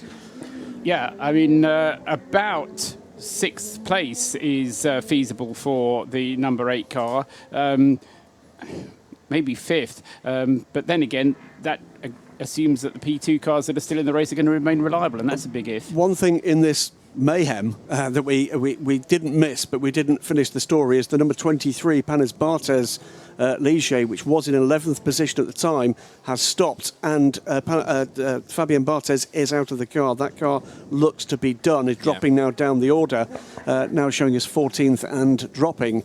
So one of the Ligiers that has been on a very conservative run looks to be out of contention now. That leaves amongst the non-Oricas, let's have a quick moment for that, 2 cars in the top 10 amongst the non-Oricas. It's the number 32 car, the United Autosports car, 7th overall at the moment in the hands of Hugo de Sadelier. That car, 7th position, and then the lead Dallara is the next non-Orica in the order. That's the 47 car, Andrea the Don Bellicchi, another ex-Rebellion man, let's not forget, in the all-Italian crewed 47 Cetelar Villorba Corsa car. There are some huge stories here for some of these teams today, huge. 10th overall and 8th in LMP2, that car. The 35 car labelled an Alpine on the screen. It definitely is an Alpine on the outside, but an Orica underneath the skin. That car, the 35, now potentially with an illegal pit stop. It's under investigation, at least, with Pierre Rag at the wheel, and depending on whether there's a penalty dished out and how long it is, that might affect the top 3 within LMP2. Patrick Pilet brings the lead car in GT Pro in from 19th overall, and let's go down to the pits to see if we can get an update with the 91. Yep, so the 91's in the pits in front of me. Routine stop, just fuel, no driver change, no tyres ready, and then this truly amazing the sound that car makes as it leaves the pits.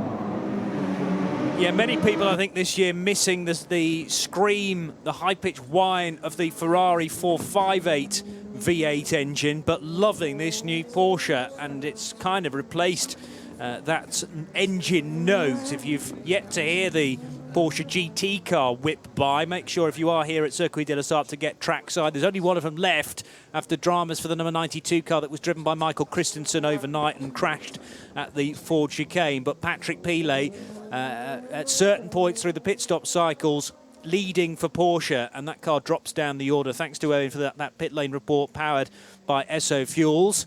We also had the 67 car go into pits as well, and Andy Priaulx has brought that Ford back out in 4th position behind Jan Magnussen Chevrolet Corvette and behind Daniel Serra's Aston Martin. Let's get a word with Joe Bradley, who's down in the pits then. Rob Bell has just stepped out of the number 90 Aston Martin. Rob, you may not be aware of this, but there's a lot of pressure on you here at TF Sport. These guys already double winners this weekend in the support races, so I'm sure that has been mentioned. Yeah, they've had a great couple of years, actually, not just this weekend. But ultimately, you know, it's going to be like so many stories of Le Mans, where so much promise, but no result, I think. 3 hours to go. Is this the time of the race where you hear and freak out about strange sounds coming from the car? Yeah, you do actually. You think, oh, never heard that one before. Turns out it's nothing. But one thing I would say is a lot of rubber out there. Track's getting really greasy and dusty, so I could see people making mistakes. maybe chasing down a leader or being a leader is going to be really tough right now. How have you found dealing with the LMP2 cars? We spoke about this from the testing onwards, the increased speed, the gentleman driver aspect of the bronze drivers in those very, very quick motor cars. Have you found anything untoward out there? I'd say it's been better, actually. You're always going to get your odd driver who tries it on in a ridiculous place, tries to pass you in Porsche curves, and that's. But no matter how fast the car they're in. So overall, I think driving standards have been great. A few little hotheads out there, and but that's always the case. But no, I think it's better this year, actually. Oh, that's good, interesting, because they're so quick. Are you in the car again before the finish? No, I'm done. That's it. Feet up, have a cake, or whatever else I'm not allowed to eat all week, and relax. Great stuff, thanks, Rob. And good luck this season, mate. Yeah. Rob Bell speaking to Joe Bradley down in the pits. That report powered by Esso Fuel. So one Aston Martin, the number 90 TF Sport car, all about trying to get it to the finish. However, the Works Aston Martin has just retaken the lead in GTE Pro with a move out on track into the braking area for the second chicane. And Daniel Serra braking later than Jan Magnussen to squeeze ahead. There was very nearly contact between the British and the American cars. If you're here at the circuit, do not, with the dramas at the front of the grid here, do not overlook what is going on here in GT. It's a bar brawl, isn't it? That's what it is. This is another reason for being here at the circuit rather than watching the TV screens, because you can watch the cars coming past you and compare their positions on each lap and really absorb the atmosphere of it. Yes, you can see big screens. There's an awful lot of big screens around the place. Here they come into the Ford chicane now, and Daniel Serra has to push on now because he has to pit first. He has to come in, I reckon, within the next 4 laps, having just completed that lap, taking the position. But when he comes in, Jan Magnussen will still have another 5 laps to stay out in the Chevrolet Corvette, and that's going to be crucial when it comes to back timing to the end of the race. So the way that Aston has to play this, they have to push on as fast as they possibly can, because I think they're going to need a splash and dash before the end of the race. Owen Mildenhall is down with the number 2 Porsche. This is the LMP1 car, the sole surviving, we think, LMP1 Porsche, and so Owen Mildenhall can watch the stop. Yeah, so I was down the other end of the pit lane with Toyota, but I'm pacing towards it. There's no tyres. Just looks like a standard fuel stop at the moment. I can't see any tyres on the apron. Looks no driver change. It's very routine. Fuel's still going in. But looks like a routine stop to me, and the car's leaving now. So a very quick turnaround there. Thank you to Owen for that pit lane report powered by Esso Fuels. The duking it out for the lead in GTE Pro continues with Magnussen closing up to Daniel Serra into the braking area for the chicane, but I'd say they're just a bit further apart this time, Graham. One of the most experienced men on this grid, Jan Magnussen, against another rookie, Daniel Serra. He's a very quick rookie indeed. He's done most of the tyre testing for Dunlop over the past several seasons and has been away from most of his racing. It doesn't show, does it? He's really taken the fight to this Corvette.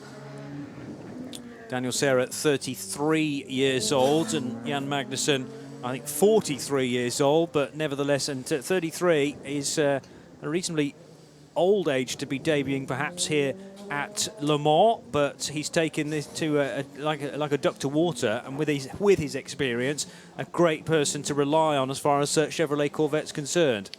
And a pit stop infringement and a penalty for it for the number 13 Rebellion Orica. Things are going from bad to worse for that car, looking so long as if Rebellion was going to be able to get a very good result here.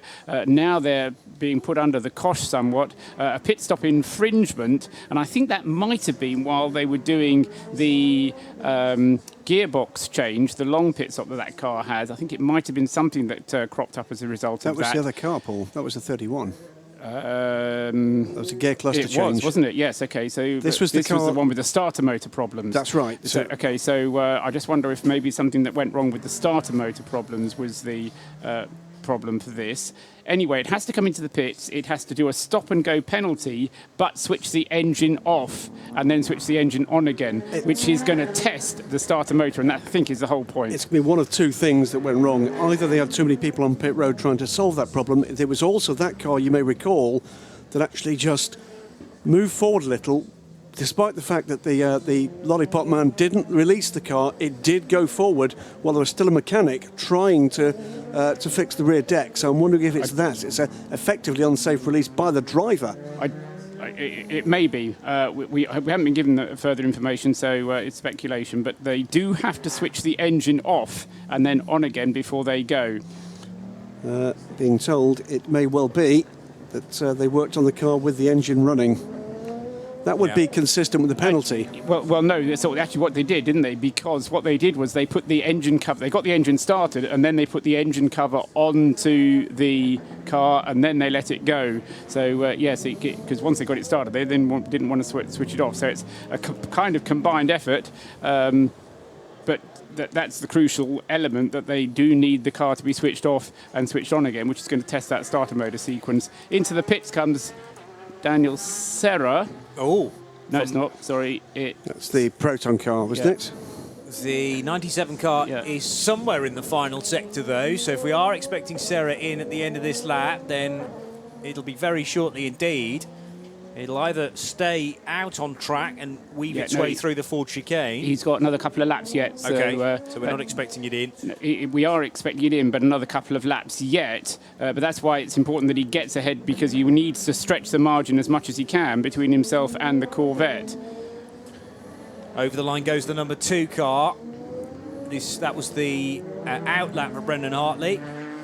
Timing is frozen. Yes, it has. I thought it had. That was definitely the Porsche. There's I barely think any Toyotas left to get it mixed Is up he with. taking 4th position, Paul, at the moment, on your timing? Who's taken 4th position? Brendan Hartley. I think he may well have done. Yes, he has. He emerged just on the boot lid, or the rear wing rather, of Pierre Rag. So effectively up into a podium position then for Brendan Hartley, but still, if the number 1 car doesn't move. Yeah, still another 7 or 8 minutes, I reckon, before Thomas Laurent catches up with and therefore takes the lead properly of the number 1 Porsche. Such was the margin. We said it was 50 minutes, and it was already very nearly that ago that the Porsche number 1 stopped out on the circuit 10 minutes past whatever hour we're up to. 10 minutes past 11 was when the Porsche stopped out on the circuit, and Thomas Laurent and to an extent Oliver Jarvis as well have spent the entire time trying to catch up since then. Interestingly, if you're watching any of the live screens around the track, the ticker on the bottom of the screen now labels the 38 car as the race leader, and yes, timing does that exactly as well. That will be an official retirement. That will be an official retirement. Yeah, exactly right. So because the number 1 car is no longer running, even though it had completed more laps than the 38 car has yet completed, the 1 car has been removed from timing and scoring as down pit road comes the number 95, Marco Sorensen, Aston Martin in GTE Pro. So that's the car in 9th place, behind Tommy Milner, who's now on an out lap. But Daniel Serra, who is Sorensen's teammate, although not co-driver, still leading the way. An incident involving cars 9 and 25 has been investigated. That would have been a long time ago. Oh, that was the one through the Dunlop curve. It was. And NFA'd, no further action after investigation. It was Nicolas Lapierre in the number 9 Toyota, and the 25 car, the Manor Machine. Who was driving that at the time? Car 25 at the time of the crash. It was Simon Trummer. Simon Trummer, yes. And Simon, we got words, was okay after what was a big shunt into the Dunlop chicane. Matthias Besch comes into the pits for his stop-go, engine off, engine on again, and will be crossing his fingers. Meanwhile, Brendan Hartley pushing hard here and should be able to get ahead of Matthias Besch because of his pit stop. So this will put Brendan Hartley up to 2nd place on the road. They're also now turning the engine off for Vaillant Rebellion. The lollipop is lifted and it's not fired. It's not it fired. Would have gone by now, wouldn't it? Yeah. That was a stop-go penalty. It should be. Bring the car to a halt, then go again, and the 13 car to rejoin. But The 2 car, here it comes, out of the Porsche curves, out of the Corvette curve, and is about to take second position on the road to overtake Matthias Besch in his Vaillant Rebellion car. So one Porsche stopped on the Mulsanne straight with Andre Lotterer at the wheel, but the number 2 car, now driven by Brendan Hartley, makes its way into the top 2. And it's trying to chase down car number 38, driven by Super Silver driver Thomas Laurent. There's a gap of 2 laps. So 314 completed by Brendan Hartley, and Thomas Laurent has completed 316, currently working lap 317, the young Frenchman.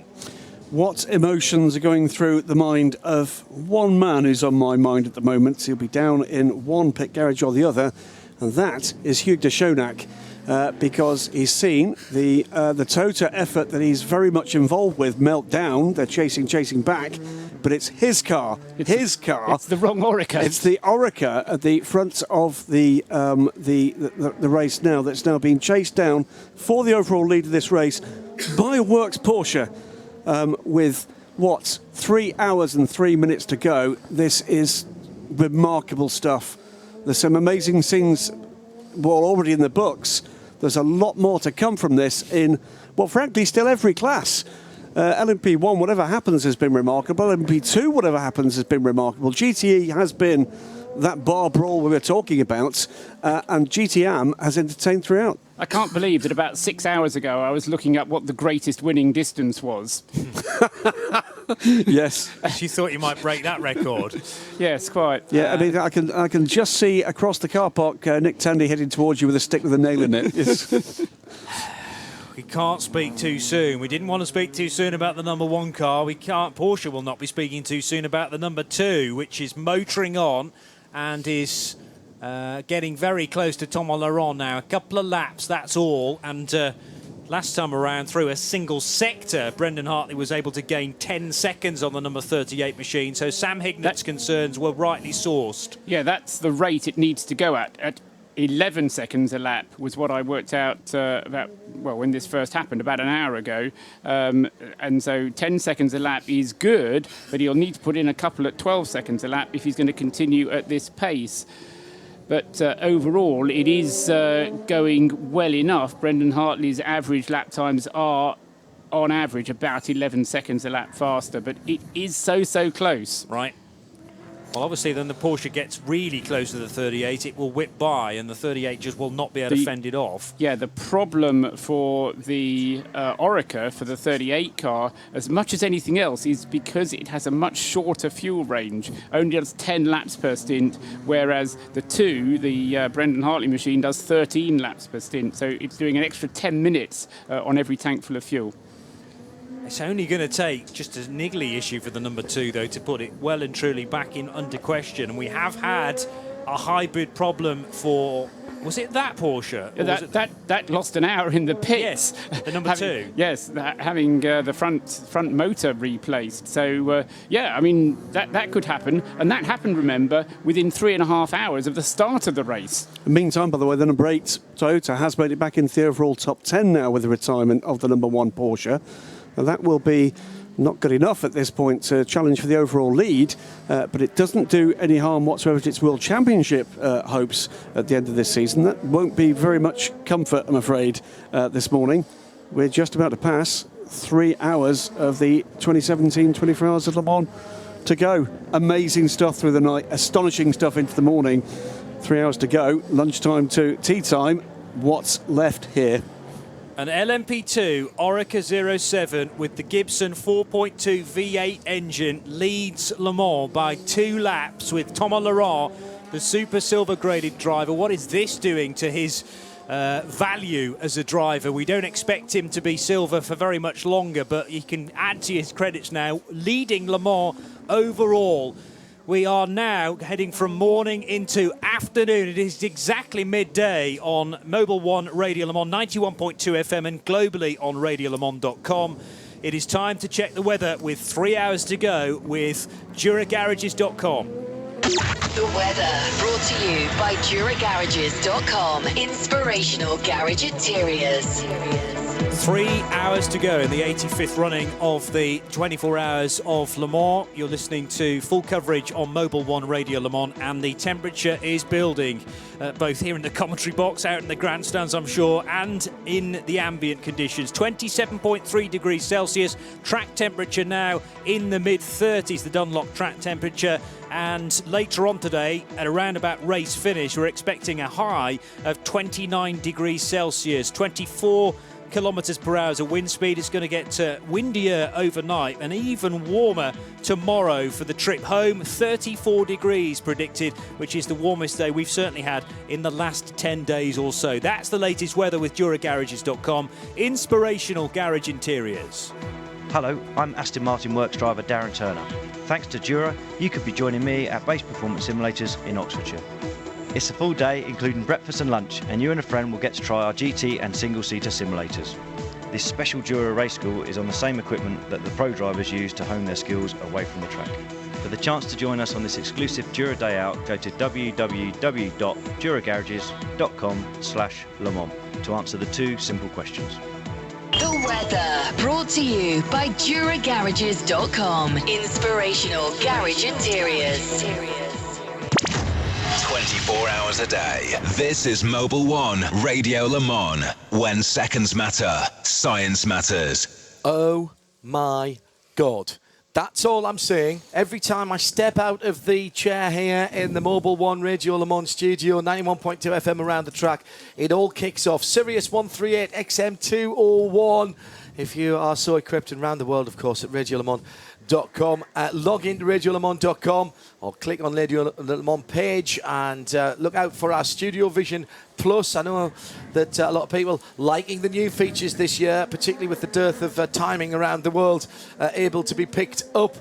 Well, we've got that sorted for you. And click on the Motor Trend banner on the radiolemans.com Le Mans page underneath that Studio Vision. It's a great deal for you on Motor Trends On Demand's comprehensive service, and every sign-up helps us here at Radio Le Mans, continuing our free at the point of use coverage of world-class sports car racing around the world. Think of us as the NHS of endurance racing for those of you in the UK. It's Paul Truswell, the almost ever present this year. He's been assimilated by the machines now. He actually doesn't exist. He went away ages ago, and the machines are just projecting this entity so that they can communicate directly. And Gemma Hatton from Race Car Engineering is back with us as well. Has the number one car been withdrawn, Paul, from the motor race? Has the garage door come down? Is that a definite retirement now? I can't see the garage door from here, but it has been posted on the Alcamel timing and scoring system as an official retirement, yes.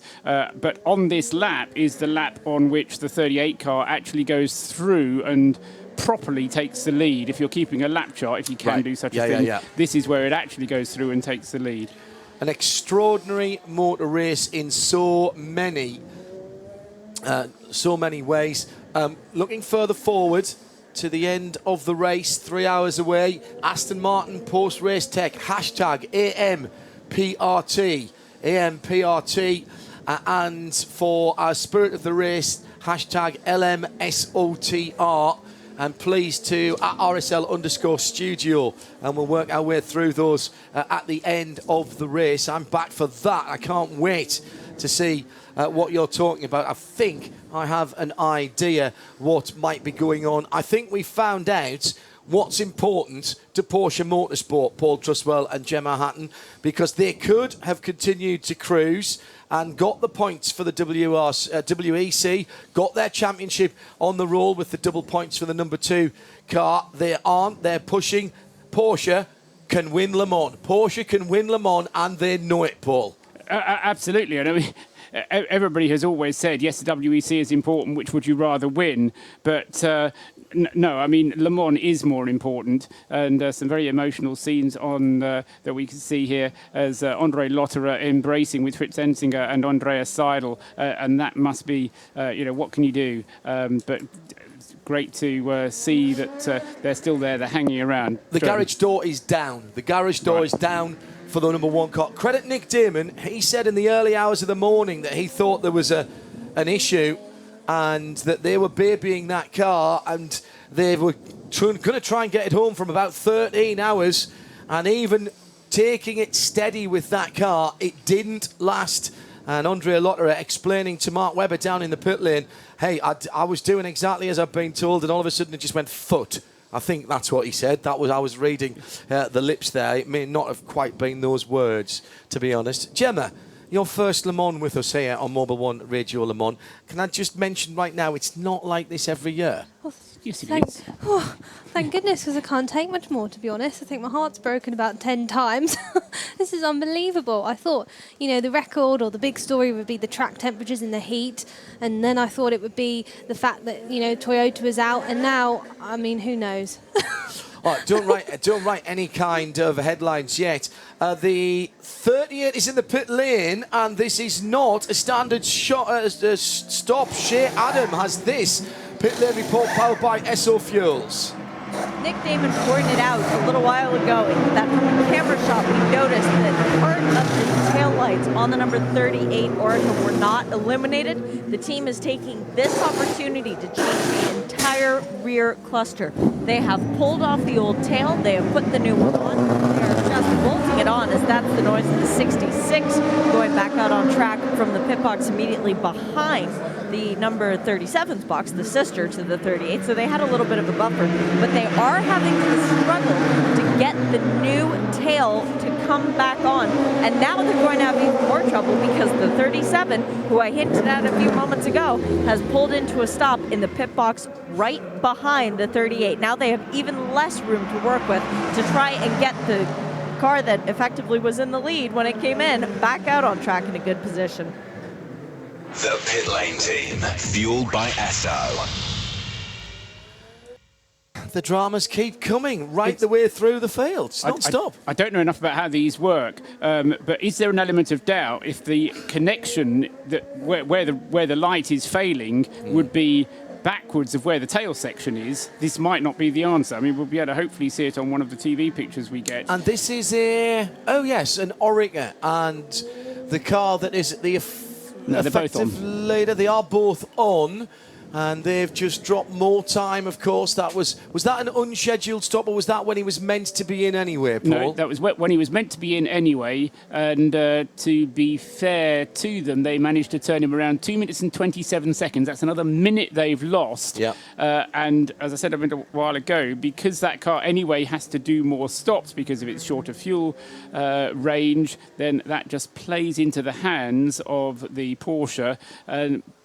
But there's still so much other things that can happen yet. We only need a safety car, more slow zones. That will prevent the Porsche from being able to close up. So, and it's just going to get warmer and warmer, isn't it, Gemma? And you were telling us earlier on that, I've forgotten the exact phrase you used now, but it was something about when it got warmer, it could get more chaotic. Yes, carnage, I think. Carnage was the word. Carnage and arnage, as we used to say back in the 80s and 90s.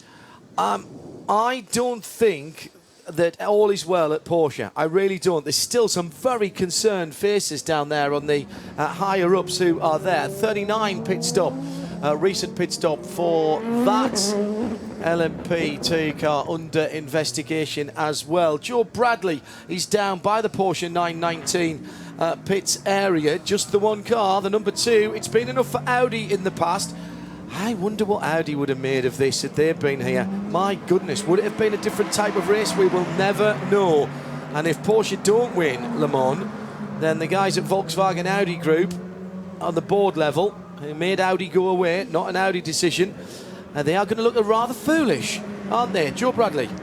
Yeah, I'm kind of in a media queue to get a word with Andrea Lotterer. He's just kind of forlornly walked across the pit lane and popped his head in both the Pratt purchase belonging to this Porsche LMP team, and he didn't really spend literally 2 or 3 seconds in the number 1 car's box, and then he popped his head in the number 2 car's box again, just a couple of seconds, and then he's made his way back to a media scrum, and poor guy, he's going to be asked the same questions by everyone. He's already been interviewed by the circuit commentator, and now he's been interviewed by NTV. I think that's a German channel, so we'll not be able to understand what he's saying there. No, yes, you will. Stick your mic under.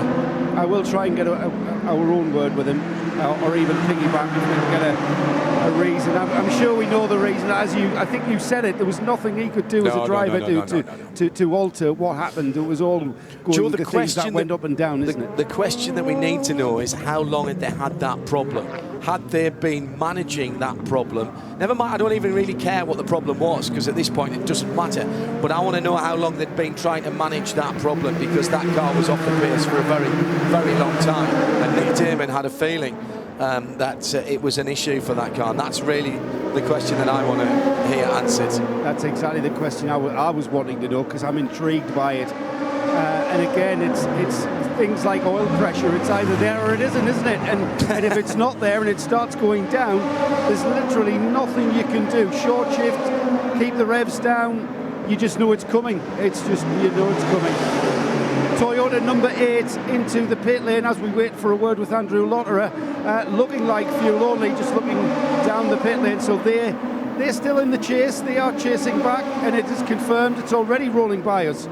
Already rolling by us is the number 8. And I'm not sure what language this is going to be, but let's have a listen and see if we can. Yeah, the engine had a problem on start-finish, and it went off, and I tried to come home with the electric drive, but because it happened at start-finish, then I couldn't bring the car back. Anyway, I think it would have been the end of the race, unfortunately. So, yeah, it's really sad, but it's been a crazy race, and Le Mans is really cruel. This time, it was really cruel last year for Toyota, this year for us, but for not only for us, also for them. So yeah, it's the challenge, it's motorsport, and we didn't make it. Another question, did you have any sign in the previous indications? Nothing. Nothing at all. I think we heard that. He was Joe. asked, was there any sign? He replied nothing. So yeah, it's one of those cruel things. I'm sure Nakajima felt the same way. He had nothing when that car rolled. When is it best to fall out of Le Mans then? And now Hugh Chamberlain will tell you before the pubs close. Yeah, on absolutely. Saturday night. And you know what? I've got to agree with that, because with 3 hours to go, that is still a cruel time. Not as cruel as last 3 year. hours to but as go he said, and an hour's lead, pretty much. You're right, mate. Yeah, that's the thing. That Thanks, is Joe. true. Thank you, Joe. Joe Bradley with that pit lane report powered by SO Fuels. Yeah, great to hear from Andre, and well done to Joe for getting that. Sounded to me that even if he had got it back, it sounded like it was a terminal problem with the engine. I mean, the lack of oil pressure is never a good thing, because it's never a good thing. A couple of things just to point out, that the number 2 Porsche still going, and of course that is going to be some consolation to Andre if at least a Porsche can win, is going to need 3 more pit stops, no doubt about that. The number 38 car, the Orica, which leads, is going to need 4 more pit stops to get it to the checkered flag. And what we've done now, of course, is we've switched, in terms of Porsche, what they're doing, to a Kyle Wilson-Clark run car. We'll see how this one gets on. But a lot of difficulty for them. And another investigation for the Viant car, the 13 car, which was in second. It's coming back into the pits now. Indeed, it's in the pit lane with Matthias Besch. This is the second time that they've had a pit stop under investigation. The first one goes back a very long way. Somebody was touching the car when the car rolled forward. They're still trying to put the tail end on. Shea Adam is there. Shea? Driver change as Nelson Piquet Jr. puts his seat insert into the cockpit of the car and gets help from assistants on both sides. They have the left and the right side doors open.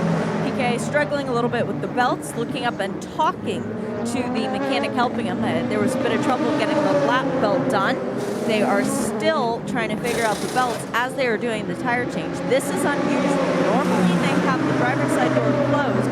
By the time they come around to put new Dunlops on the car, they are also bringing the sister car, the 31, in at the same time. Now the door gets closed. Piquet Jr. still struggling with his belt, remembering to plug in his helmet. and they've dropped him off the jacks and sent him to go, but he is not ready, and he is still sitting there stationary, shaking his head. He can't get it refired again. This car has the hammer a out problem. again. Yeah, needs to have the hammer out again on that car. It's had starting problems for quite some time.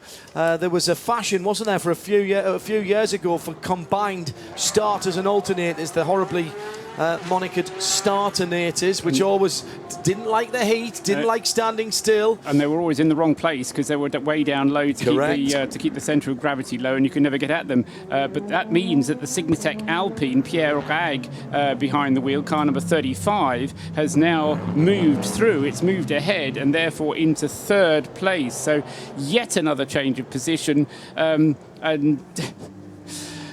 yeah, it just keeps going, doesn't it? Just keep coming at you, this race. Engine cover coming off the Viant car. Again, the number 13, Shea Adam, is watching. This is painful, Shea, painful. Well, I said in your ears the engine cover was coming off. That was in theory because they just tried to remove the rear wing and it would not budge. Now they've got it free, finally. Now the engine cover comes off. You'd think they would already have the little hammer here ready to go, but they don't. The mechanic has to run back into the garage and get it. They brought the engine cover into the garage. The hammer has been used, and Nick Damon will be so happy. There was nothing with the hammer. The car is going to have to go back into the garage.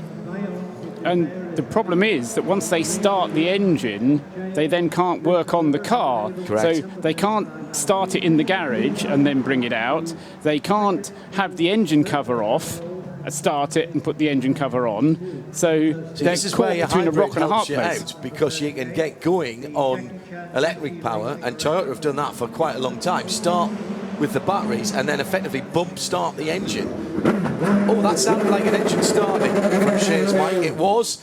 And the number 13 car is back in the race, having lost its second position to Pierre Rags, who's gone through in the Signatec Alpine. Third place to Pierre Rags, who's gone through. Sorry, second in LMP2. Second yes, in third LMP2. place Yes, overall. You're absolutely right, Paul, yes. Yeah, I don't know how we count this now. In GTE Pro, we must, because Graham told us, not to ignore that as well, because that is turning into, or continuing to be, a very close race indeed, with Corvette in first place, Porsche in second place, 63 and 91. Then Andy Prio with the Ford in third, and Daniel Serra, having made an earlier stop. He will now bubble up to the top as the cars ahead of him make their stops. But at the end of it all, I think, if my calculation is right, the Aston will need an extra splash of fuel. So it's very important for the Aston, because that's the only one that needs the extra fuel stop. So GT Pro is Corvette, Porsche, Ford, Aston, Ferrari. Correct. Top five different manufacturers. Yeah, it's and everybody was mentioning in morning about BOP quite earlier well balanced, isn't it? Yeah. Who did that? Who did that over a nice piece of cheese and a glass of Loire Red? Very nicely done, whoever did that. And being told by Dunlop, a little extra update here as the sun comes round to its zenith.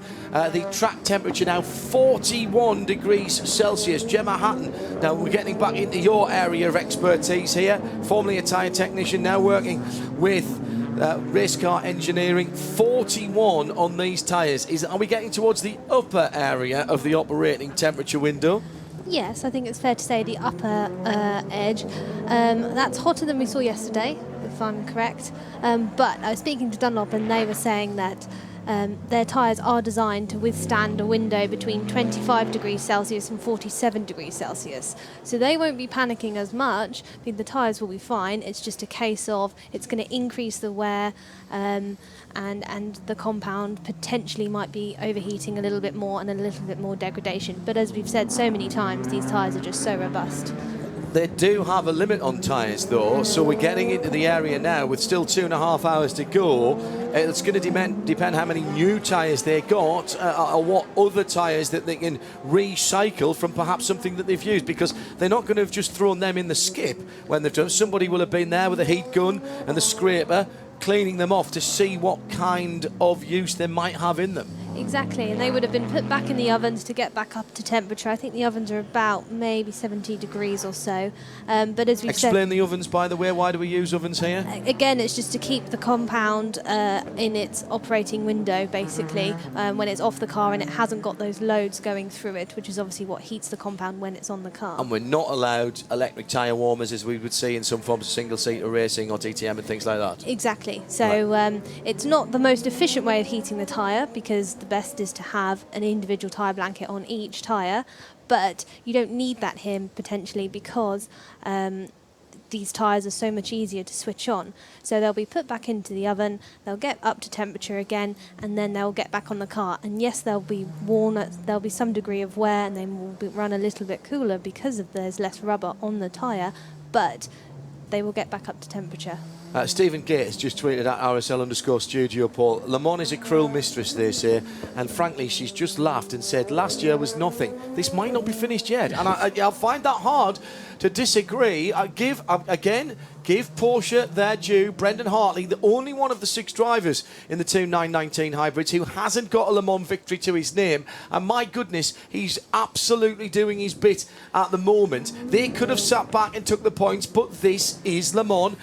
It's the movie all over again. I want Porsche to win Le Mans. Go out there and push hard. And that's exactly what they're doing. And fair play to them for doing that. They don't want a P2 car to steal their thunder.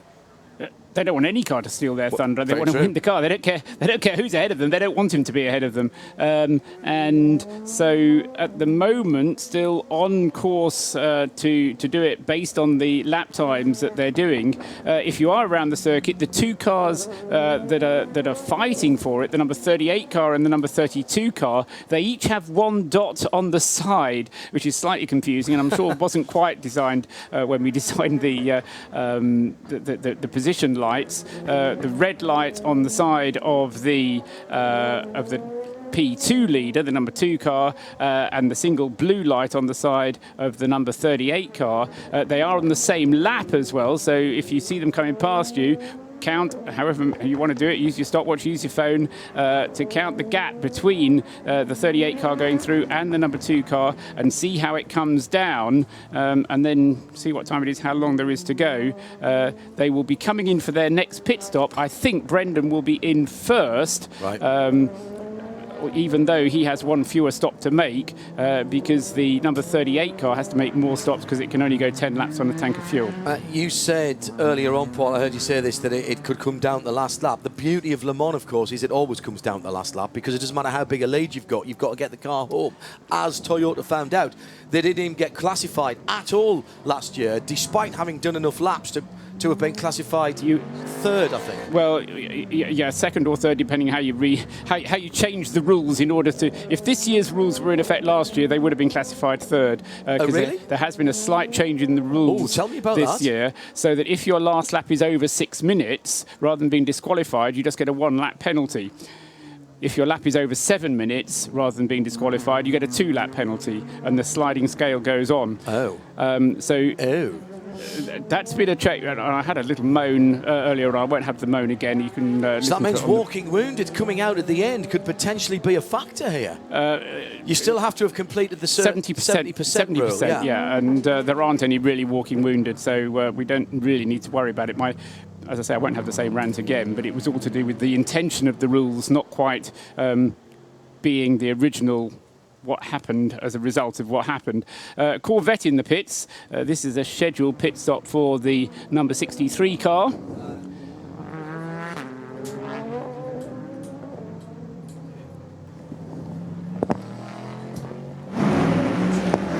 That is the sound of the 63 Corvette going back out on track. They did a driver change and a fuel load. It is Jordan Taylor behind the wheel of that number 63 Corvette.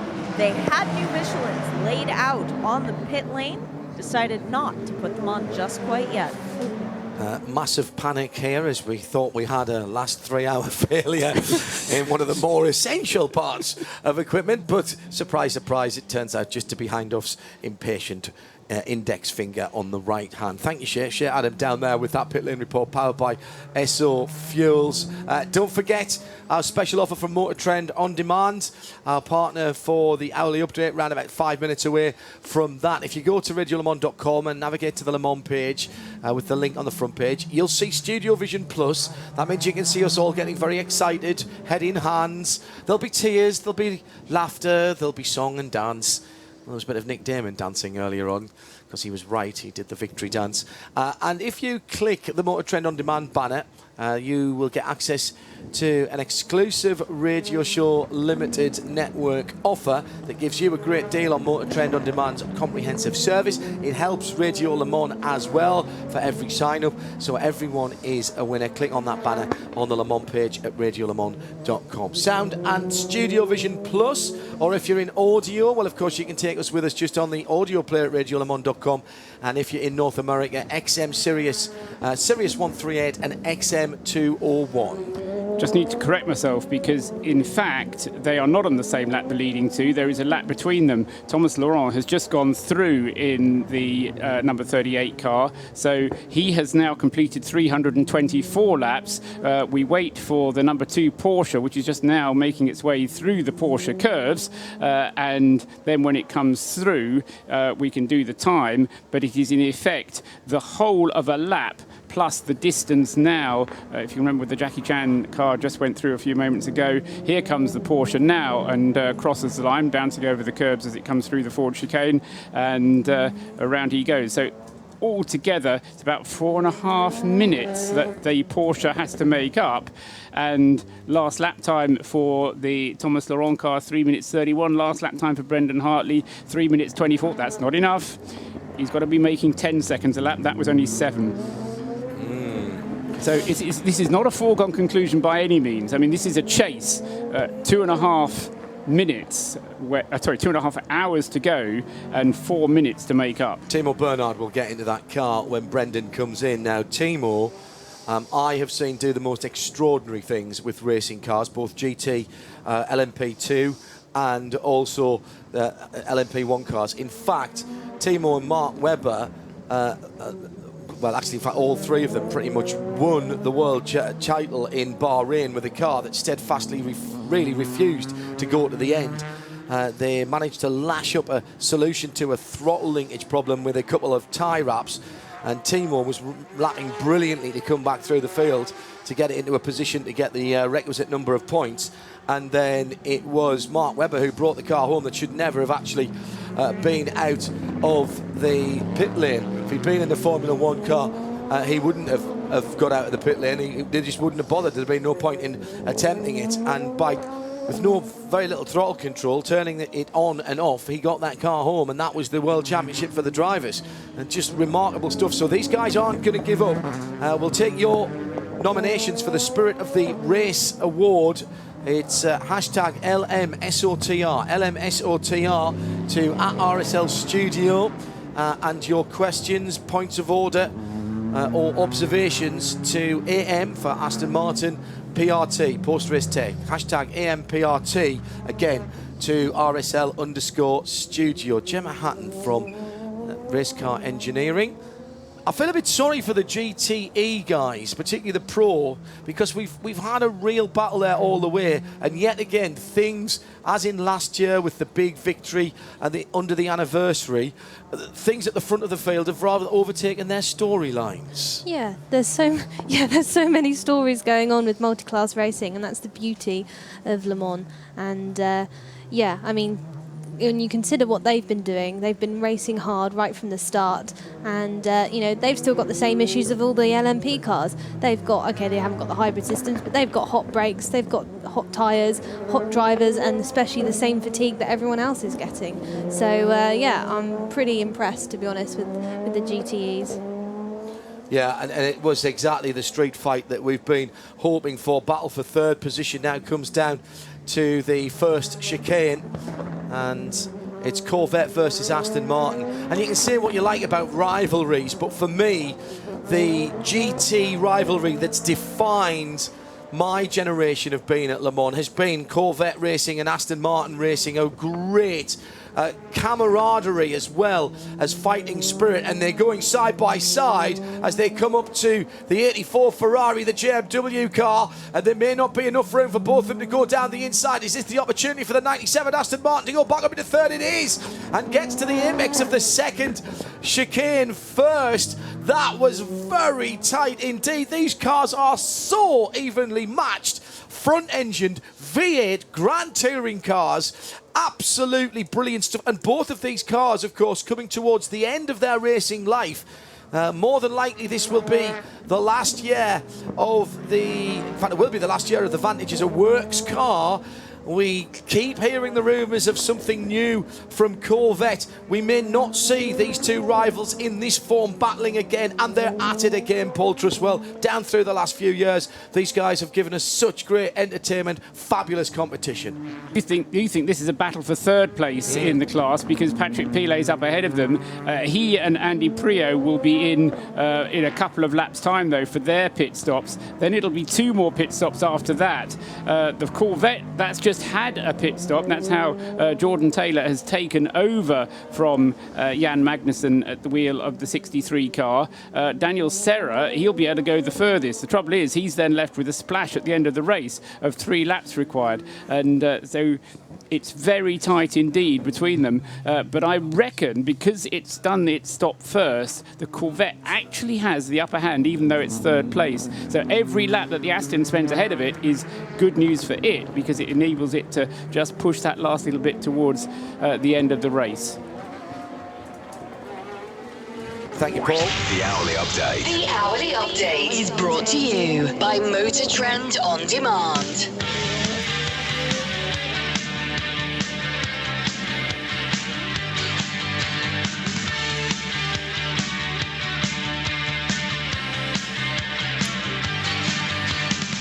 So 2.5 hours to go. Here's Paul Truswell with the rundown. By the time we finished it, it will have changed anyway. Paul, what have you got for us right now? I don't know whether to do it quickly in order to get through it before something else changes, or whether to try and dwell on what's going on. The lead is held by the number 38, the LMP2 car. Thomas Laurent is at the wheel of it, and he has a lead of a lap and a minute. So it's about 4 minutes altogether over the number 2, Brendan Hartley, the P1 leader, the Porsche 919 hybrid. 325 laps completed for Thomas Laurent in the Oreca, 324 laps completed for Brendan Hartley, 323 laps completed for the third place car, which is Andre Negrão at the wheel of the Signatec car, and then behind that is Nelson Piquet Jr., who is ahead at the moment of Alex Brundle in the other Jackie Chan DC racing car. So Nelson Piquet number 13 in the Rebellion car, then Alex Brundle in the Jackie Clan car, and then next up in 6th place overall is number 32 Hugo de Sadalier at the wheel of the United Autosports Ligier, going very well indeed. But the problem is for Nelson Piquet Jr. with the Rebellion, because that car spending an awful lot longer being restarted every time it comes into the pit, so there must be a question mark over that car, and Alex Brundle absolutely charging on in his car, number 37. The next 2 cars in P1, or the next 1 car in P1, is Kaz Nakajima. And Kaz Nakajima, in about 3 laps' time, is going to inherit the position that was held by Andre Lotterer's Porsche. So the number 8 car currently in 9th place overall, but really just chasing positions in the overall standings. Whether he'll get into the top 6, we'll wait and see. He might get into the top 4 or 5. I can't see him going any further than that, though. GT Pro... currently being led by Patrick Pilet in the number 91 car, but that car is due a pit stop, as is, fairly shortly, Andy Prio at the wheel of the Ford GT, which is currently 2nd in GT Pro, car number 67. Then the Aston Martin, number 97, Daniel Serra, a few tenths of a second ahead of Jordan Taylor in the Corvette, which is in 5th place in GT Pro. And 6th place in GT Pro is the next of the Ford GTs. That's the number 68 car, driven by Dirk Muller. GT Am, I'm not going to say it, still has the number 84 JMW Ferrari in the lead of it. It has completed 296 laps, car number 84. In 2nd place in GTE Am, another Ferrari. This is the Spirit of Race car with Marco Ciocci at the wheel of it. about the same distance ahead of the JMW car as the race leader Thomas Laurent is ahead of the number 2 Porsche. In third place is another Ferrari. This is Townsend Bell at the wheel of the Scuderia Corsa car, number 62. In fourth place in AM is Ollie Bryant at the driving the Beechdean Aston Martin. In fifth place is Matt Griffin driving the Clearwater Ferrari, and in sixth in GTE AM is the number 77 Dempsey Proton Porsche with Matteo Cairoli at the wheel of it. Watch world-class racing Anywhere and anytime. on Motor Trend On Demand. The track temperature gauged by Dunlop. Forever forward. 41 degrees on the track at the moment, so towards the upper end of operating temperatures, but still within the area that the harder compounds can work at. You're listening to Mobil 1 Radio Le Mans live from trackside, and the temperature due to continue to rise between now and the the weather forecast that we were looking at, air temperature still to go up probably 3 or 4 degrees. Not sure what the what that will do with the track temperature. Is there a hard and fast rule, Gemma, about air temperature and what it does? You know, for every 2 degrees of air temperature, it's 2/10 of a track temperature. I mean, or is it that very particular to each individual track surface? It's very particular to each track surface because of the level of bitumen and also how much of the track is in the shade. So the bitumen, the higher that level, that's more of a black. It sounds a bit silly, but it's a blacker type of tarmac, and depending on that level, it will obviously absorb a different amount of heat compared to other tracks. You know, the resurfacing of the tracks, all that sort of stuff, it all plays a part. So unfortunately, it'd be far too easy to say, yes, 1 degree in ambient increases the track by 5 degrees. Yeah. It's specific to every track. Paul Truswell, question here from Harley McAllister, who's tweeted at RSL_studio using the hashtag Mobil1RLM. How far down the order did the number 2 fall when it had its issue? It was outside the top 50 for quite a long time, and therefore I couldn't see it on the 2 screens that we had. And is there any kind of stat that we can pull up that says this is the best recovery drive ever and it would beat whatever? How far did it fall? It fell to 56th place out of 60, and at the time there had already been 3 retirements. So if you want to call it last but 2, you can. Right. Yes. So anti-penultimate then, fancy. As I say, it'd be a 56th out of 60 entrants, but at that time there was only 57 cars still going. What I can't answer is what's happened in historical without doing the homework. I mean, on the Alcamel website there is huge amounts of data which has lots of lap charts which can help you get that kind of an answer. And Matt Fernandez, hello Matt, and thank you for all your help as well, as ever in the build-up and through the race. Lotter is still showing on scoring as third in P1, at least Lotter's car, the number 1 car. That car's retired. Will he still score World Endurance Championship points? Not if he doesn't cross the line after 24 hours, because he not classified as a finisher. You only, even in World Endurance racing, you have to cross the line after the checkered flag is shown. That's an extra. We are 2 incidents away from having no top-class cars winning, finishing this race, aren't we? The Grand Prix of Gibraltar all over again. Yeah. Will nobody win this race? The other thing which is incredibly close is the battle for what could be the 3rd step of the overall podium, because Pierre Rag in the Signatec car, number 35, is not lapping quickly enough to keep that place. Right. Behind him is the Nelson Piquet Jr. driven Rebellion, which is having all kinds of problems starting every time it comes into the pits. Behind that is the number 37, the second of the 2 Jackie Chan DC racing cars, Alex Brundle currently at the wheel. And that car, as far as we know, is reasonably healthy, I'll say that quietly. So between those 3, you've got a great battle going on. Build with uncertainty, but I'm very concerned about the Signatec car because it's not doing 10 lap stints and it is going slowly, and Pierre Rag is just not going fast enough. Head down for a pit lane report powered by SO Fuels. Joe Bradley was watching that pit stop where Brendan Hartley, not a Le Mans winner, Timo Bernhard, definitely a Le Mans winner, 2 different manufacturers as well for Timo, got into the leading LMP1 car. Now, I said Porsche want to win Le Mans. Joe, you were there. Do they want to win Le Mans, or they're taking the WEC points? Oh, no, they want to win this. Brendan got out of the car, Timo Bernhard got in, tyres, fuel, and then he left. And then Brendan went into the garage, and there was kind of high fives and shaking of hands and patting of backs. They have got a mission, and that mission is to win this. And, you know, we've kind of seen this all week long. All week long we've seen it from Porsche. They weren't bothered about winning qualifying. They're about winning this race, and they are chasing down the lead of this race. They've won this race 18 times. You can't say Le Mans 24 hours without thinking about Porsche. There's only one mission statement from this lot, and that is to win this race, and they're going for it. Their remaining GT car with the 92 out, in and out of the pit lane. And that was absolutely on schedule. Shea Adam watched that. That looked very regular. It was, and it was a driver change from one French Porsche driver who has never won Le Mans, Patrick Pilet, to another French Porsche driver who has never won Le Mans, Fred Mackey.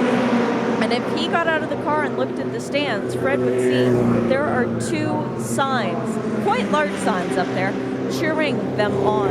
And honestly, if there is a GT team that wants to win this race right now, don't you think it's the little Porsche team? The Ford element as well. Andy Prio has been in the Ford GT and handed that car over to Harry Tinknell, losing a place as he does so to Davide Rigon at the wheel of the number 71 Ferrari. But still, that Ford in with a chance of playing a role in these last few laps. Because as John Hindhoff was just saying, yeah, I mean, I'm looking at schedules assuming that everybody carries on going at the rate they're going, but there's 2.25 hours to go, so you can't really assume that things are going to stay the same, because something's going to happen which is going to upset the apple cart. Don't write those headlines yet, is what I normally say, with about a couple of hours to go in a 6-hour race. We've not been able to do that. Anybody who was writing stuff last night and thought, I'll have a cruisy morning, pop in, have a nice lunch, and then just file my copy, no, that's not going to work, as we still have over 2.25 hours to go, and 38 is back in the pit lane, so that is not on schedule. Oh, it is on schedule. Yeah. Okay, thank you, Paul. And also the jumbo car in, Rubens Barrichello, with that red, white and blue helmet, so easily recognised in his Adidas race suit, climbs out, looking pretty good shape, actually. In fairness, those Adidas race suits are very, very good indeed, as Shea Adam will tell you. She shares the Adidas. We have the sister and brotherhood of the travelling race suit, which is the same construction as what Rubens is wearing. I wonder what Rubens makes of his Le Mans 24 Hours 2017. Will he want to come back? Nice to see him here. Been a hard old slog for the bright orange team with the jumbo sponsorship. And Thomas Laurent then, the young man leading Le Mans, top of the timing screen. So somebody's taking pictures of that. Paul? Yeah, sorry, I was just trying to follow Thomas Laurent into the pit lane. Here he is now, coming down into the pit lane. Then the number 38 car. This stop and 3 more is what's going to be needed. So 4 more stints. Is that going to be a triple stint from Thomas Laurent and then Ho Pin Tung in for the final 3 stints? Or is Ho Pin Tung going to go in and do a quadruple? We'll have to find out when the car comes to rest in the pit lane. And again, we got the issue of the temperatures. As the temperatures are increasing, we might see the same effect on the fuel for these pit stops, which could restrict the stint lengths again. So that's another factor. So do you try and extend your lap and try and extend your stint, and try and save fuel, or do you just... I think from... for the P2 point of view, they can do 10 laps and 10 laps only. That's going to be their objective. The P1, Porsche doesn't really do 14 laps. They tend to do 13 laps anyway. So I think we've kind of got that answered. Fuel only for Thomas Laurent, by the way. Mark that down. Okay. And he stayed in. Right, so it's going to be a triple stint then from Thomas, and then he will come in 10 laps' time and hand the car over to Ho Pin Tung for what will be a final stint of around about 27 or 28 laps. 3:18.9 last time around for Kaz Nakajima in the number 8 Toyota, with that two great recovery drives here that we would have been talking about anyway, but we're talking about it because it's the only two LMP1 factory cars in the mix now. Timo Bernhard chasing down the leader in the number 2 car. The 38 car still leading, the Orica of JCDC, Jackie Chan DC Racing, and in 9th position overall, but some 5 laps down on James Allen in the number 40 Orica LMP2. Kaz Nakajima, 24 last time around, but I think it was an 18.9 I saw flash up his previous lap. Yeah, Kaz Nakajima on this lap will make the distance travelled of that car greater than the distance travelled for the number 1 Porsche. Right. So that's how long it's taken. Try and remember how long ago that was. Practically 1.5 hours ago. In fact, 1 hour and 45 minutes it will be by the time Nakajima actually does the requisite distance. Mark Webber just been quoted by a number of people talking to other media outlets saying, we think we have time. Oh! And the Vaillant car has hit the number 40 going into Dunlop. And I was just about to say, Mark Webber and Porsche don't want to see any slow zones. It's a yellow flag, double yellow flag. The ARC Bratislava car it was. 49. The 49, my apologies, that was tipped around. There is debris in the road. And that was a low percentage lunge, I'm afraid, from the number 13 that's had all kinds of problems and has dropped away from a good position. Nelson Piquet Jr. not doing Bruno Senna or any of his teammates any good.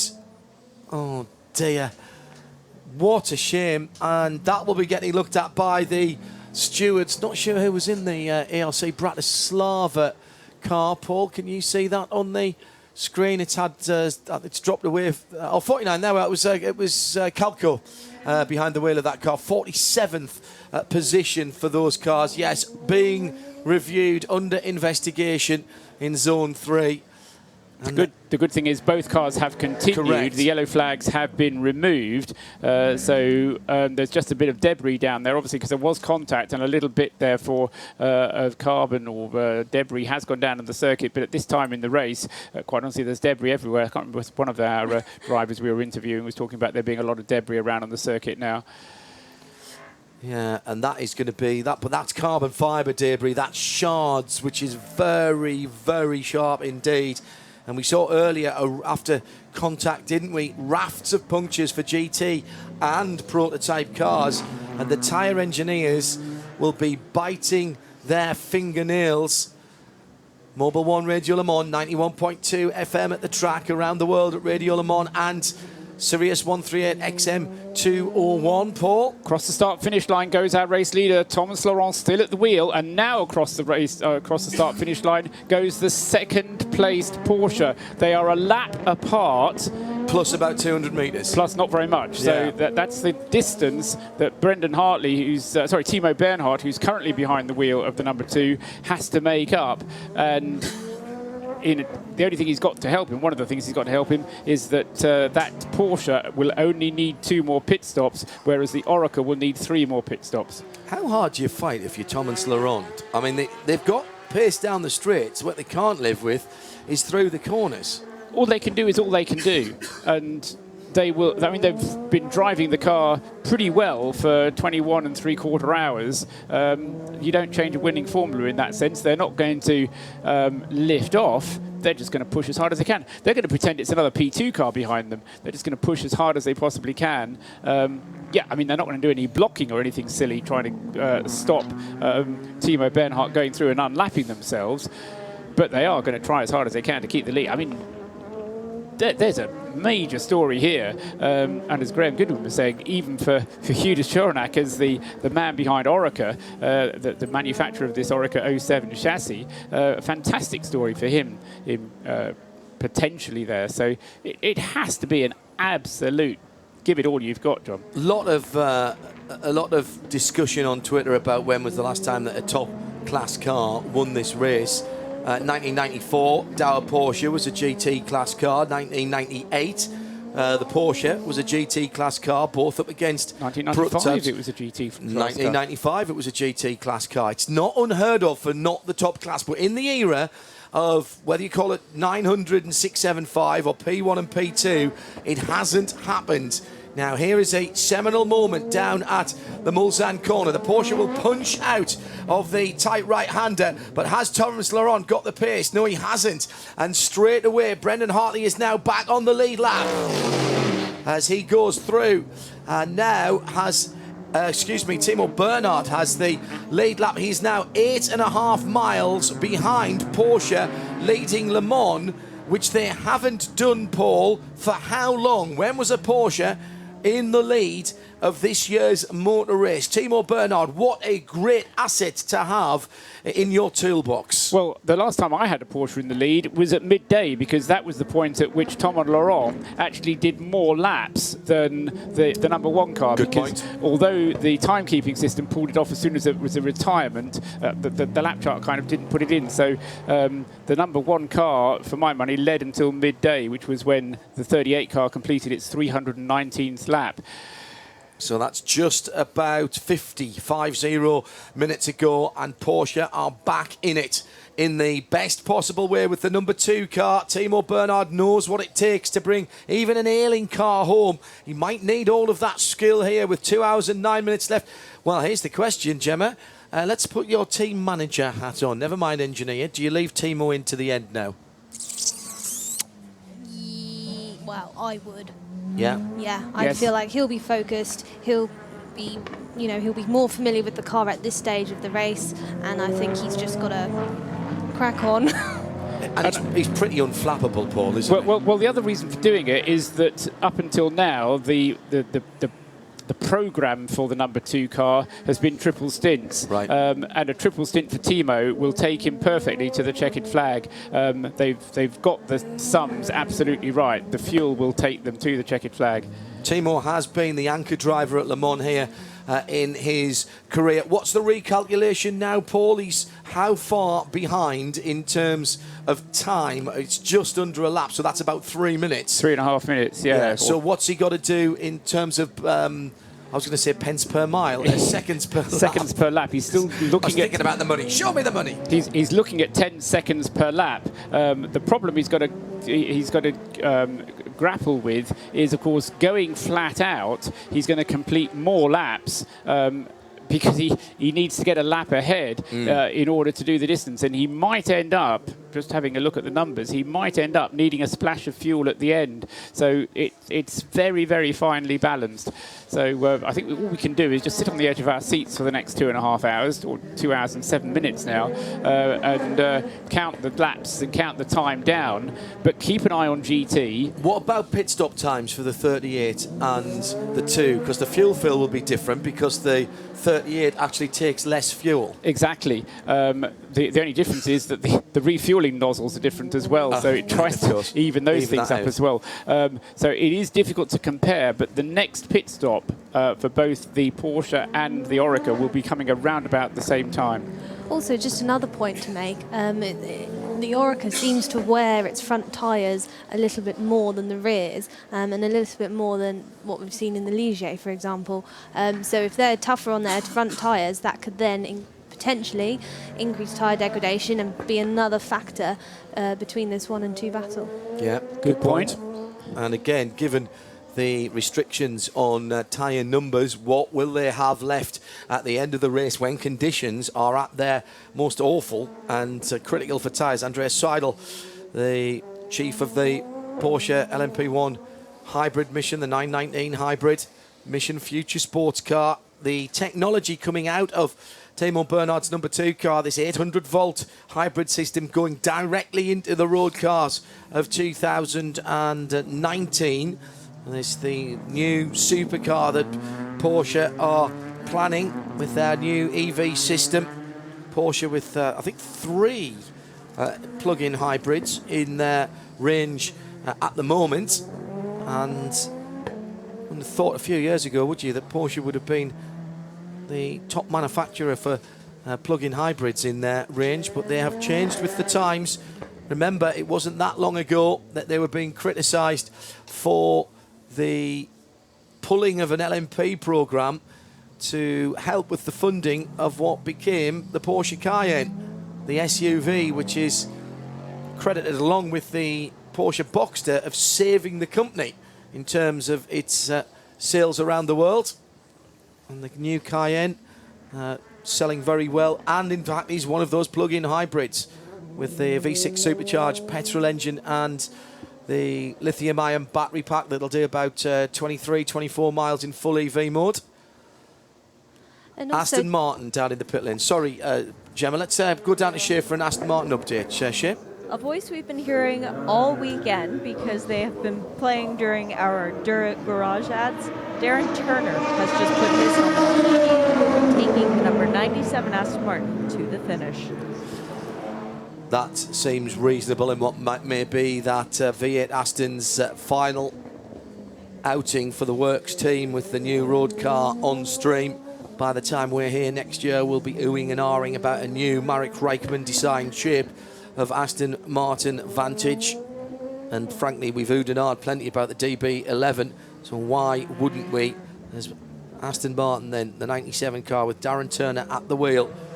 He's back out on the circuit, down through the S's towards Tertre Rouge. That GTE Pro battle has been extraordinary. Jordan Taylor behind the wheel of the 63 Corvette. And it's Fred Makovecki in the Porsche in third. Harry Tinknell back behind the wheel of the number 67 Chip Ganassi racing car. And Davide Rigon for AF Corsa, the 71 Corsa. And off has gone the 45. Yellow flag, that's Arnage. It's not, it's Mulzan, excuse me. Matt McMurray at the wheel of that car. Matt's lost it in the middle of the corner. Would have been better if he'd just opened up the wheel and went straight on, tried to slow down, but he spun it and went in backwards, and it's going to... Now, this is going to, I think, put a slow zone on. At the moment, it's just a yellow flag. This is not what Timo Bernhard, what Mark Webber, what Andreas Seidel and the rest of Porsche want to see. And Toyota might look in here because they're in the pit lane for a new set of Michelin rubber, and Buemi has been put in the car. The final roll of the dice. Joe Bradley watching the Toyota Gazoo Racing stop.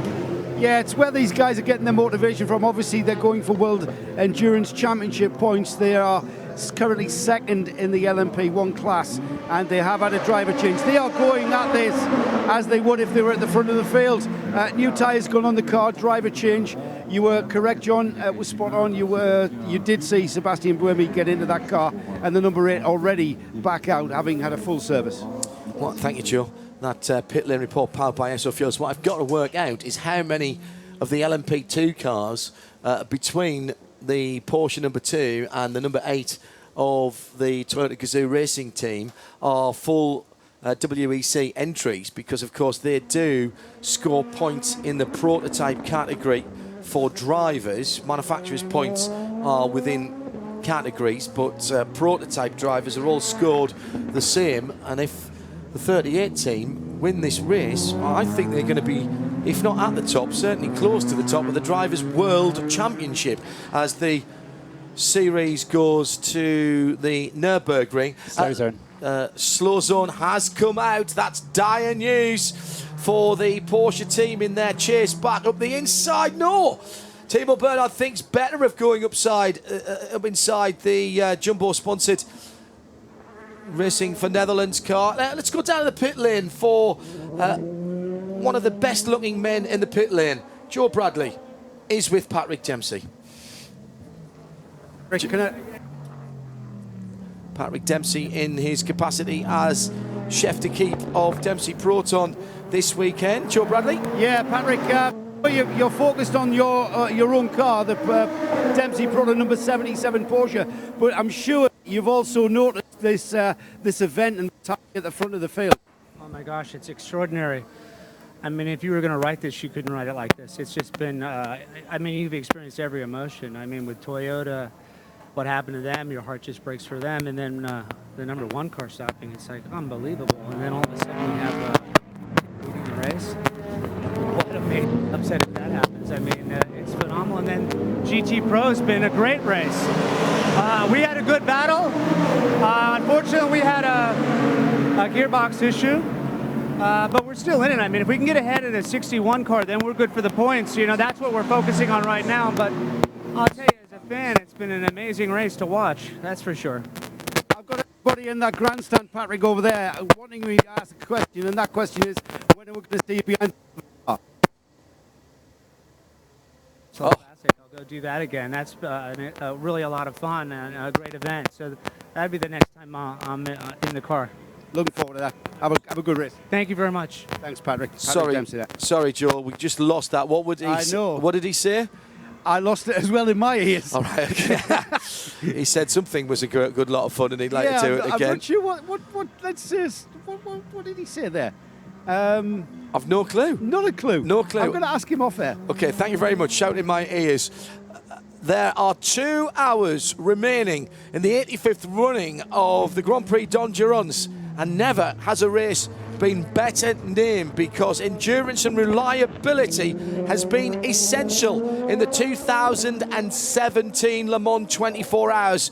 And the run to the flag, live and uninterrupted, comes next on Mobil 1, Radio Le Mans 91.2 FM.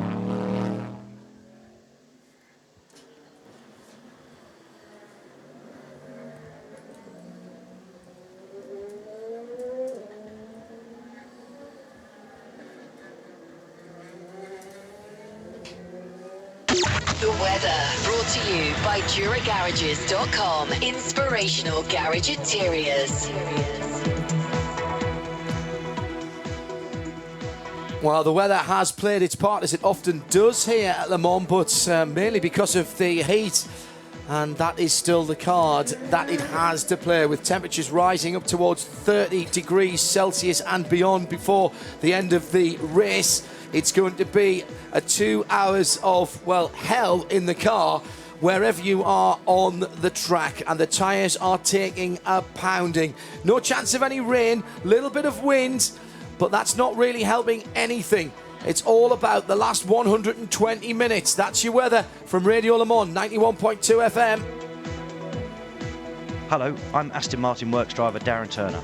Thanks to Dura, you could be joining me at Base Performance Simulators in Oxfordshire. It's a full day, including breakfast and lunch, and you and a friend will get to try our GT and single-seater simulators. This special Dura race school is on the same equipment that the pro drivers use to hone their skills away from the track. For the chance to join us on this exclusive Dura Day Out, go to www.duragarages.com/Le Mans to answer the 2 simple questions. The weather brought to you by DuraGarages.com. Inspirational garage interiors.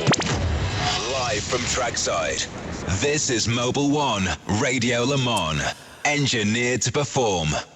2016's Le Mans 24 Hour was quite extraordinary as we got to the last lap of the race before the guys at Toyota Gazoo Racing ceded the victory almost with the last breath of the race to Porsche. In 2017, it hasn't been a race of such drama in one single event that close to the end. But over the last 12 hours, this has been building nicely. An awesome race. And as Patrick Dempsey has just told us live here on Mobil 1 Radio Le Mans, this has been a script that Hollywood would have turned down because it just doesn't ring true. And yet we are still counting down the last 120 minutes. Let's go to Joe Bradley for this pit lane report, powered by Esso Fuels, and a man who is feeling both sides of the sine wave of emotion that only Le Mans, for my money, can produce. Hugh de Schonack. Joe? I remember speaking of Mr. de Schonack, and it is Mr. de Schonack, at the end of last year's race, and it was a very emotional time, and I'm sure his emotions are very now. He's just finishing off a conversation with Eric Hillery. I'm not sure if Eric has actually raced for him, but let's dive in and say hello. Bonjour, Mr. de Schonack. I'm going to have to step out, so I'm sure you have a mixed emotion right now. The car that leads the race has your name on it, your company's name, but here you are in Toyota. What are you thinking? What's your feelings right now? No, the feeling is it was first the so disappointment with during the night, because we have 3 cars this year. Everybody was really ready to do a big performance, and to lose 3 cars in less than 2 hours was like a big shock for the team. It was, nobody can expect that, so it was a huge shock.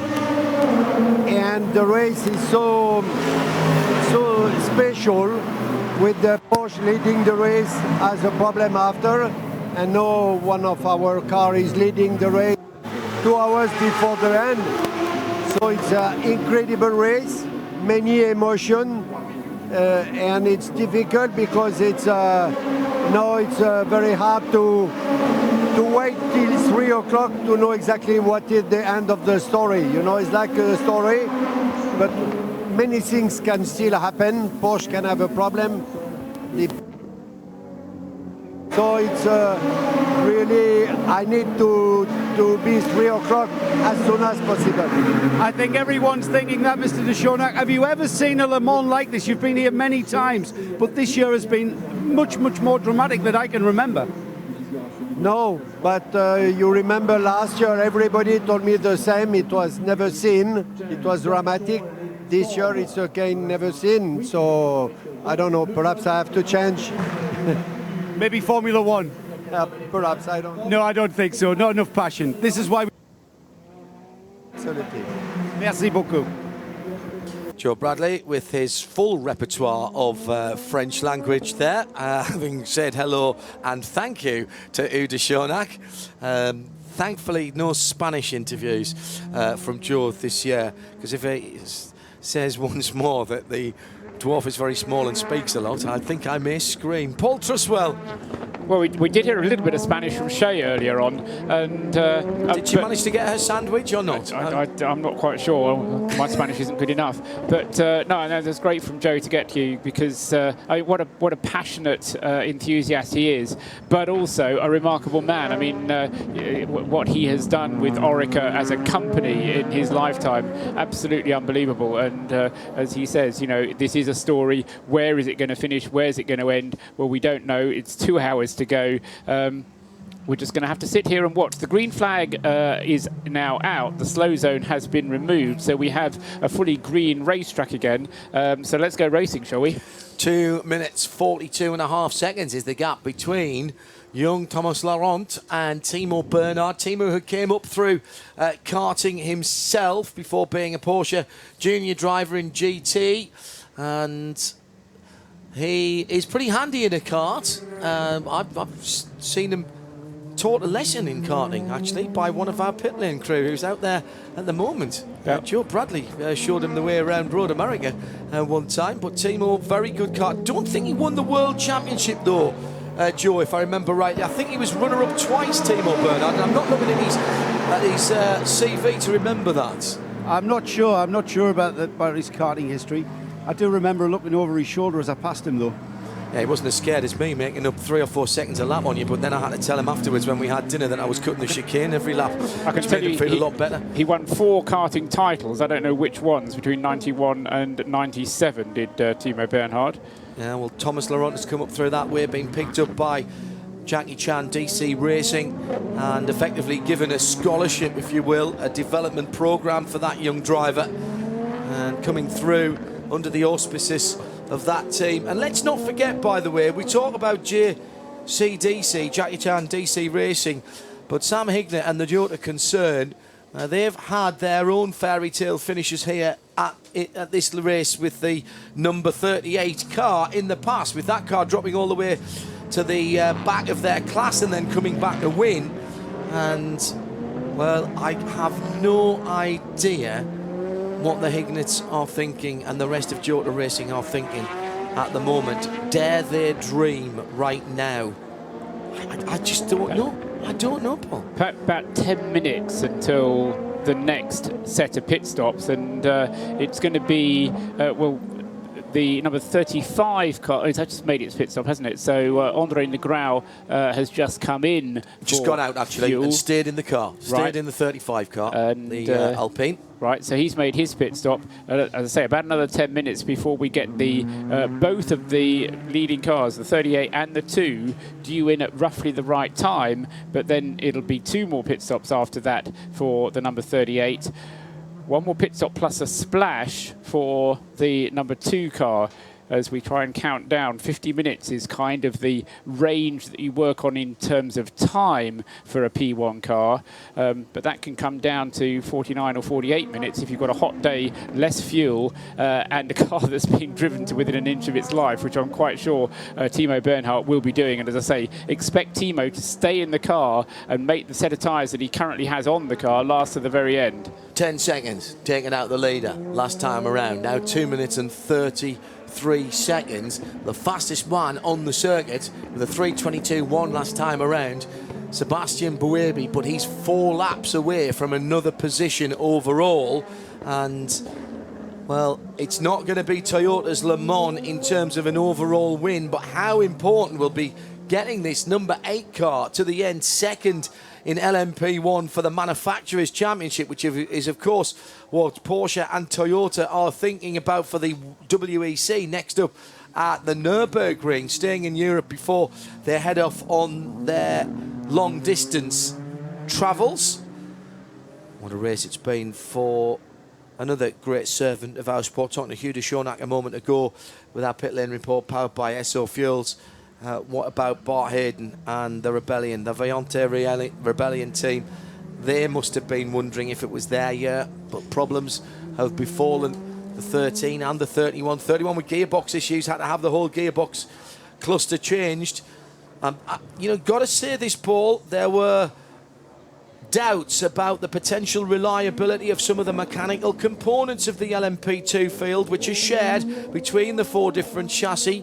For the most part, we've seen decent reliability from these cars. We've seen accident, we've seen mistakes, but it has to be said that for a new formula, and after some criticism from some of the teams, the uppy downy and roundy bits have actually performed fairly well. Well, they have for some, but not for others. I mean, you know.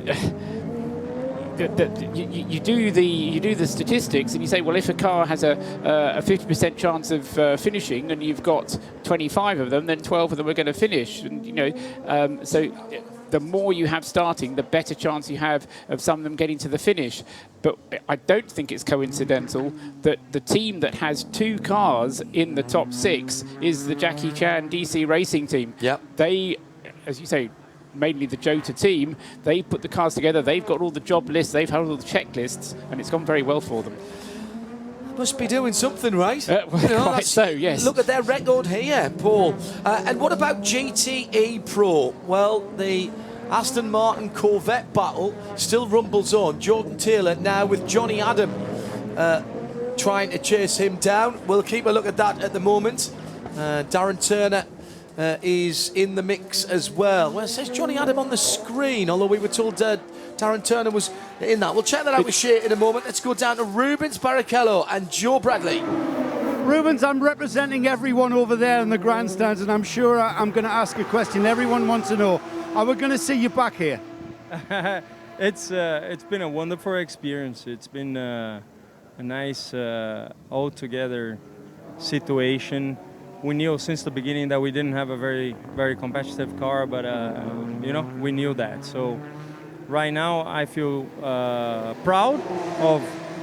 I have pushed everything I had in my body, in my hands, in my head. I really pushed to the very limit, and I hope I'll be back in a more competitive way. But I hope to be back. We certainly hope you are. Now, you've driven, you've competed at the very highest level of this sport, but what did you make of Friday night, the nighttime qualifying and practice, this event, isn't it? It's a festival of motorsport. Kindred spirits everywhere you look. Yeah, it's different. It's very different. You have to learn. For the first time when I drove at night, I thought it was really too dark. But imagine, in the 1970s, how it was it in the. It's you're here for the love of the sport. You have to get used to situations, and it doesn't matter if you go out and say, "Oh, it's too dark. It's too dark." It doesn't matter. Everyone is going the same way, and you have to learn the situations here. I'm very proud to have raced Le Mans. You actually feel that. You felt that when you were out driving this circuit. It was in there. I'm pointing at his heart, everyone. It's in there, isn't it? There's a passion about the place. Oh, it's got to be a passion. It's it's long, very, very long. It's my foot was hurting because Fritz, it's so big in the car that the pedals were not ideal for me. But even so, it was nice. It was, you gotta drive with your heart, as I always did, and that's how is it going. It's great to have you, and a privilege and an honour to interview you. Thanks, Rubens. Another soul there. Yes, I think we've got him on the hook, haven't we? Yeah. No autocourse for you to get signed though. There, never a champion. You see. I know you would have brought it if there had been one there for you to get. Joe Bradley with that pit lane report, powered by SO Fuel. He sounded tired, Rubens Barrichello, but there was a certain. Well, there was a certain something about him that. It sounded like he was still taking it all in some respect, and that's I know a feeling that many drivers that come here for the first time stand in that pit lane and look out around there, and it is a difficult thing to process. And interesting, him talking about the compromises there. The pedals weren't quite right for me. Single-seater drivers normally have the car exactly the way they want it. It doesn't happen here, Gemma. They've got to blend in with two other people. Yeah, exactly, and that's another thing that I underestimated with having three drivers in the car for so long. We all know how different varieties, drivers, people all come in terms of heights, and that affects everything with, every driver is they're expected to perform at their optimum performance. Now, we all have our own little things and designs that make us perform at our optimum, and you're trying to get the best compromise with three drivers, which is very, very difficult. Causing a collision. The 13 car will have a time penalty added, 10 seconds to its next pit stop. That was the collision a little while ago now, heading up towards the first left-hander at the Dunlop S's. So the problems for the 13 car continue after that low percentage lunge, as we described it earlier on. Paul Truswell? I'm tempted to say that the 13 car gets an automatic penalty whenever it makes a pit stop because it can't start again. Yes, true enough. But no, I think it's right that those kind of moves should be penalised because, again, we spoke earlier on about clumsiness, and that was a bit clumsy from Nelson. And so he'll be coming into the pits in around about a little bit more than 10 minutes, about 15 minutes or so. But the car we need to be looking out for coming in now has just gone across the start-finish line. He's going up towards the Dunlop S's, is the number 38 car, Thomas Laurent, coming towards the end of what has been a mighty stint for him, young man. He's done a triple stint, and he will be bringing the car in at the end of the lap that he's currently on to hand it over to Ho Pin Tung, who will be bringing it from there to the checkered flag. Timo Bernhardt will also be coming in, I think, at the end of the lap that he is currently on, and he is at the moment, I think, just coming down towards Indianapolis. The Corvette number 63, Jan Magnussen, will jump into that car to replace Jordan Taylor, and that car's due in shortly as well, and that could be significant because those two cars, the 38 and the 63, are boxed together in the pit lane. Another 12 seconds taken out the lead by Timo Bernhardt in second place. It's now 2 minutes and 5 seconds, 125 seconds between Porsche and Le Mans 2017 and their 19th overall victory. It's going to be so close. Yes, just to, I don't think that the Corvette will come in until after the Oreca has gone. Right. I was kind of passing you that little note to sort of say after we've had the two pit stops here for the first and second place cars, then the next thing to look out for is going to be the GTE Pro leader coming in for his routine pit stop. And just to confirm, it is Johnny Adam behind the wheel of the 97. My mistake there. Yeah, that's on the rotation. He is the kind of driver in sequence. Johnny then has really developed since his promotion to the Aston Martin Works squad. Very, very quick driver indeed. Gemma Hatton alongside us. That temperature continues to rise. Now the track temperature, the Dunlop track temperature, up into the mid 40 degrees Celsius as here comes Timo Bernhard. Timo Bernhard is in the pit lane. We expect him to stay in the car. We don't expect Michelin tyres. He's coming at a jaunty angle, and they are putting the dollies underneath, but they're fueling it first. And Joe Bradley, is that car going into the pit? That's a negative. He had to come in at 45 degrees because he was restricted by a neighbouring car. The dollies went under the car, and that was just to swivel the car around. So it's now at 90 degrees to the pit garage. Fuel going in, Timo Bernhard staying in the car. Looks like there's no tyres being prepared. It looks like a fuel only, and I don't know how much that'll have cost them. It was to get the car positioned so the fueler could put the refueling hose onto the car. That's why they had to swing it round. So now he goes, hang on. Job done, but that did cost him, I don't know, maybe 2-3 seconds. Mr. Bradley, before we go down to Shapes, who's got the... let's do Shea first. I'll come back to you. I need to cross-examine you on your witness statement there. Shea?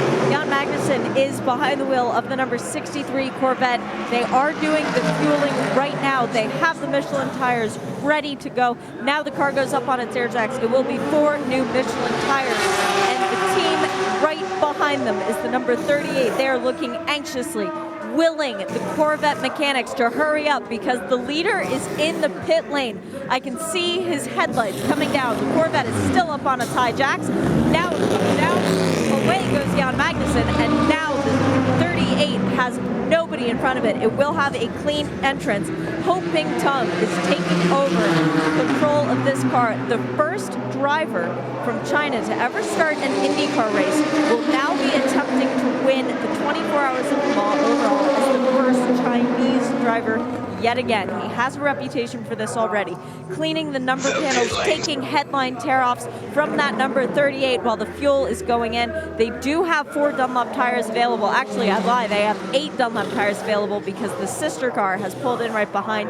That is the number 37. Alex Brundle climbs out of that, and Tristan Gomendy will be getting in, as now those are the only 2 cars stopped in their pit boxes. The tire change is nearly complete on the leading car. They are doing the left rear Dunlop, having a little bit of trouble getting the gun to actually walk on that tire.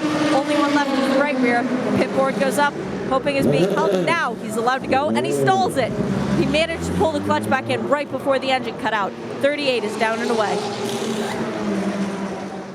Getting the answers to the questions that matter. The Pit Lane Team, fueled by Esso. I want to go back to Joe Bradley immediately. I said a bit of cross-examination on his witness statement there.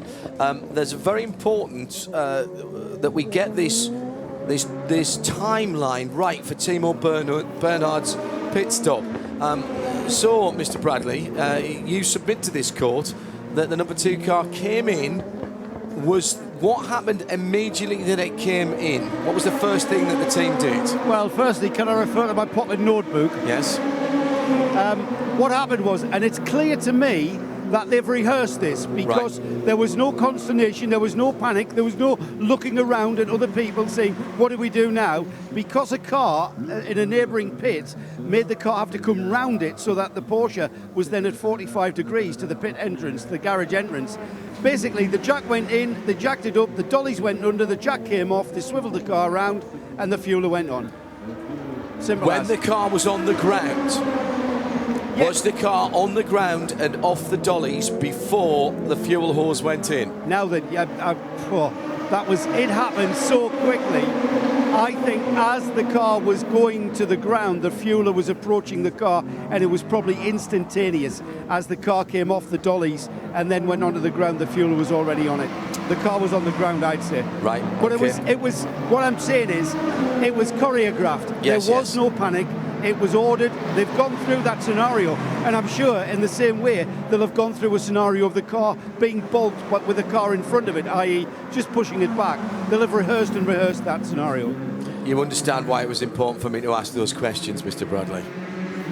Yes, car's got to be on the ground when the fueler goes on. And no other work going on the car, including swivelling it round. Paul Truswell. Yeah, the other thing that was exciting and capturing the attentions of Bruno van der Stek whilst all of that was going on was the battle on the track for position, because we had side-by-side cars for third place going through there, and Nelson Piquet going ahead of Andre Negrão. Now, a little while ago, I was saying that the Cyclotech car was too slow in the hands of Pierre Rag. Well, Negrão is quicker, but Nelson Piquet was really on a bit of a charge there, and no doubt fired up by the penalty that he got earlier on. And so the Rebellion car managing to get through, and he's now up into third place. The Cyclotech car back into fourth place, and there's still that number 37 Jackie Chan DC racing car, which at the moment Alex Brundle is behind the wheel of. No, he's not. Alex Brundle is... No, he's not behind the wheel of it anymore, because that's switched on the last stop that it's just made to Tristan Gomendy, and that's why he's dropped away a bit, because that car isn't out of the battle for third place. So in effect, 3 cars battling out for third place here. The 13 Rebellion, the 35 Cyclotech Alpine, and the number 37 Jota Jackie DC Racing car. So those 3 cars, keep your eye on them, as well as the GT battle, as well as the battle for the lead. And everything else. And everything else. Absolutely correct. Paul Truswell, that was. You're listening to Mobil 1 Radio Le Mans, 91.2 FM. Gemma Hatton from Race Car Engineering is alongside Paul and myself, and the excitement. I mean, this is a proper old... We're not used to old-fashioned style endurance races like this. This has been a bit hectic all the way through. Magic stuff. As far as the teams are concerned, as far as particularly the tyre engineers are concerned, they'll be looking to see what they've got left now, Gemma, to what they can throw at the car if they need a little bit of extra performance. Yeah, exactly. I think everyone and everything is running on the last 5 or 10% they've got left. And yeah, the question from a tyre engineer's point of view is, can these tyres last for the last few stints? And also the fuel. Those are going to be your main limitations now. I should imagine that's what they're thinking of, especially with the temperatures that we're experiencing during the heat of the day at the moment. 98, Pedro Lamy back behind the wheel of the Aston Martin that was going so well earlier on before it had a tyre explode. And that Aston Martin is at the moment trying to make up positions, sitting as it is in behind the 77 of Matteo Caroli. Caroli, however, just about a lap ahead in a couple of positions on the timing and scoring monitor as well. Toyota number 8 continues to lap, and in fact it's just done an 18.6, new fastest lap of the race, a 3 minutes 18.604 for Sebastian Buemi. Your is the fastest lap of the race. Okay, Seb, we need a little bit more work on the recovery from your side, otherwise the end of straight will increase. And please don't take a risk in traffic. No risk in traffic. So well done, you've done the fastest lap of the race, Seb, but please go faster, but don't take any risks in traffic. That, I mean, what are these? Is it any wonder sometimes that drivers go, yeah, right, really? I mean, that's extraordinary. 3 minutes 18.6. Toyota broke the qualifying lap record, Paul. That's getting close to a race lap record. It is, yes. As you say, Andre Lotterer having set that not last year, 2 years ago. He's already quicker than last year's fastest lap, but 2 years ago, Lotterer set a time of 3 minutes 17.475. So a little bit more than a second to find to get an outright circuit record. Although you might argue that because the fuel allowance was greater in 2015, it's a different formula. So. But it's still great to listen to the radio there, and yeah, I mean, yeah, that's good. It's broken a lap record, just go faster. Yeah, just, because, it's nothing, really. Just keep going, keep going. So that's a 3 minute 18.6, and he follows that up with a 21.6 because of traffic. No slow zones around the circuit, though, and this is helping Timo Bernhard. 124 in terms of the gap between himself and the leader. Ho Ping Tung out of the pits, and The 38, the mighty, the new mighty 38. There was a handing over of the baton, wasn't there, at Spa and the WEC second round for 2017 earlier on this season, where the retirement of the old Jota number 38 was at the end of last year, with it being the open-top car, of course. They're not allowed this year. But the baton, if you like, of the mighty 38 was handed over to the Jackie Chan DC Racing car. And so far, that car has performed admirably. Admirably. Gemma? Yeah, just a point. I mean, we joke about, why are they telling the drivers to go faster? But drivers actually have to manage a lot when they're in the car. They have to manage their fuel, they have to manage their brakes, they have to manage the tyres, they have to manage the hybrid system. So it's just a way of the race engineers saying, okay, now you really need to push on and let's just go full throttle here. And again, another interesting dynamic for endurance racing. Coming up to 90 minutes still to go. And we've got 1 minute and 18 seconds. 10 seconds exactly. Minute 17 taken from Hoping Tung. 3:33.111 for Hoping and Timo Bernhard. 3:23.135. It's Mobil 1, Radio Le Mans, 91.2 FM. Here's the update.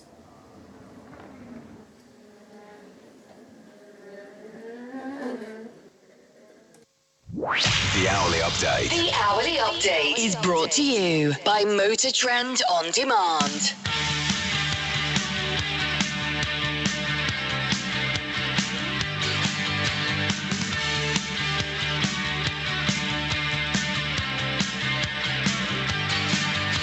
Here's Paul Trustwell, and he'll give you the rundown. Paul, an extraordinary race so far, and here's how it stands.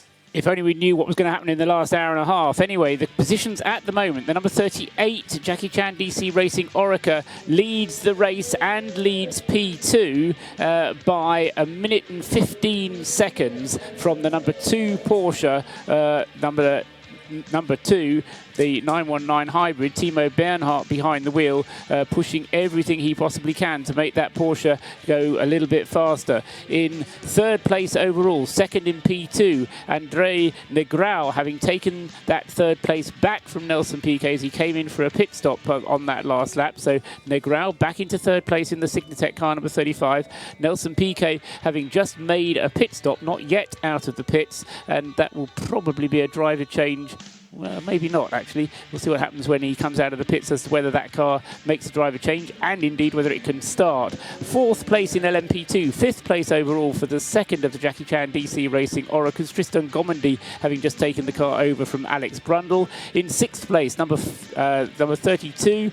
In fifth place in LMP2. And that is the Ligier, the United Autosports Ligier, which Felipe Albuquerque is currently at the wheel of. And that is a fair distance behind. But nevertheless a good result for them, thus in prospect top 6 overall. In ninth place overall, let's make mark of that because it's just done the fastest lap of the race, is the number 8 Sebastian Buemi Toyota TS050, and Sebastian Buemi then in ninth place, trying to close up as many more places as he can, second in the P1 category in any event. And then looking at GTE, the Pro Class 97, Johnny Adam leads the class in the Aston Martin once again, but he's going to be the first of the next set of pit stoppers. Fred Makavici, second in the Porsche, number 91. At the moment, 18 seconds behind. In third place, number 67 is the Ford, Harry Tinknell at the wheel, a further 30 seconds behind Makavici. And in fourth place is number 63 Corvette, Jan Magnussen at the wheel, just 5 seconds behind the Ford GT. Fifth in the GTE Pro Class is Sam Bird in the AF Corsa Ferrari. Ferrari number 71, he's fifth. Sixth in the class is Dirk Muller in another of the Ford GTs. That's car number 68. GTE AM is still Ferrari in the top 3 places, with Will Stevens at the wheel of the 84 JMW Motorsport Ferrari now. Marco Ciocci in the Spirit of Race Ferrari, number 55, in second place. And third in the class, number 62, Townsend Bell in the Scuderia Corsa. There's an hour and 26 minutes still remaining in the 2017 Le Mans 24-hour race.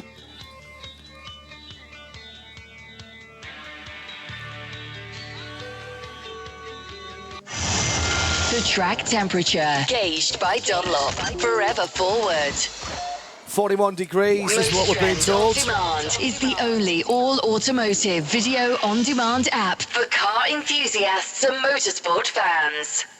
41 degrees is what we're being told from our colleagues at Dunlop on the track temperature, and it's going up as the temperature rises outside. It's going to be a very, very difficult last hour and a half of the race. Live from trackside, overlooking the entrance to the pit lane. This is Mobil 1 Radio Le Mans, and what has been an extraordinary race so far is surely the captain. I'm not even going to say it. Lena Gate joins us. You picked a great race to come and spectate at, didn't you? This has been an extraordinary one. Yeah, I'd have liked to have been part of it, because this would have been the kind of thing that, it's all up in the air, but it's been phenomenal. And a lot of this stuff, when I left here last night, I didn't expect to see the retirements at the Toyota side of things, and certainly didn't expect to see what came next. Well, it's been it is that, as I said, it's the up and down nature of Le Mans. It can be like this. But, the guys in the number 2 Porsche squad, their race was over earlier on in the race, but that's why you never give up here, isn't it? And you watched what they did. The moment they went out, they were setting incredibly fast lap times. They kept pushing. They were stopped for much, much less time than the number 8 car was doing their repair.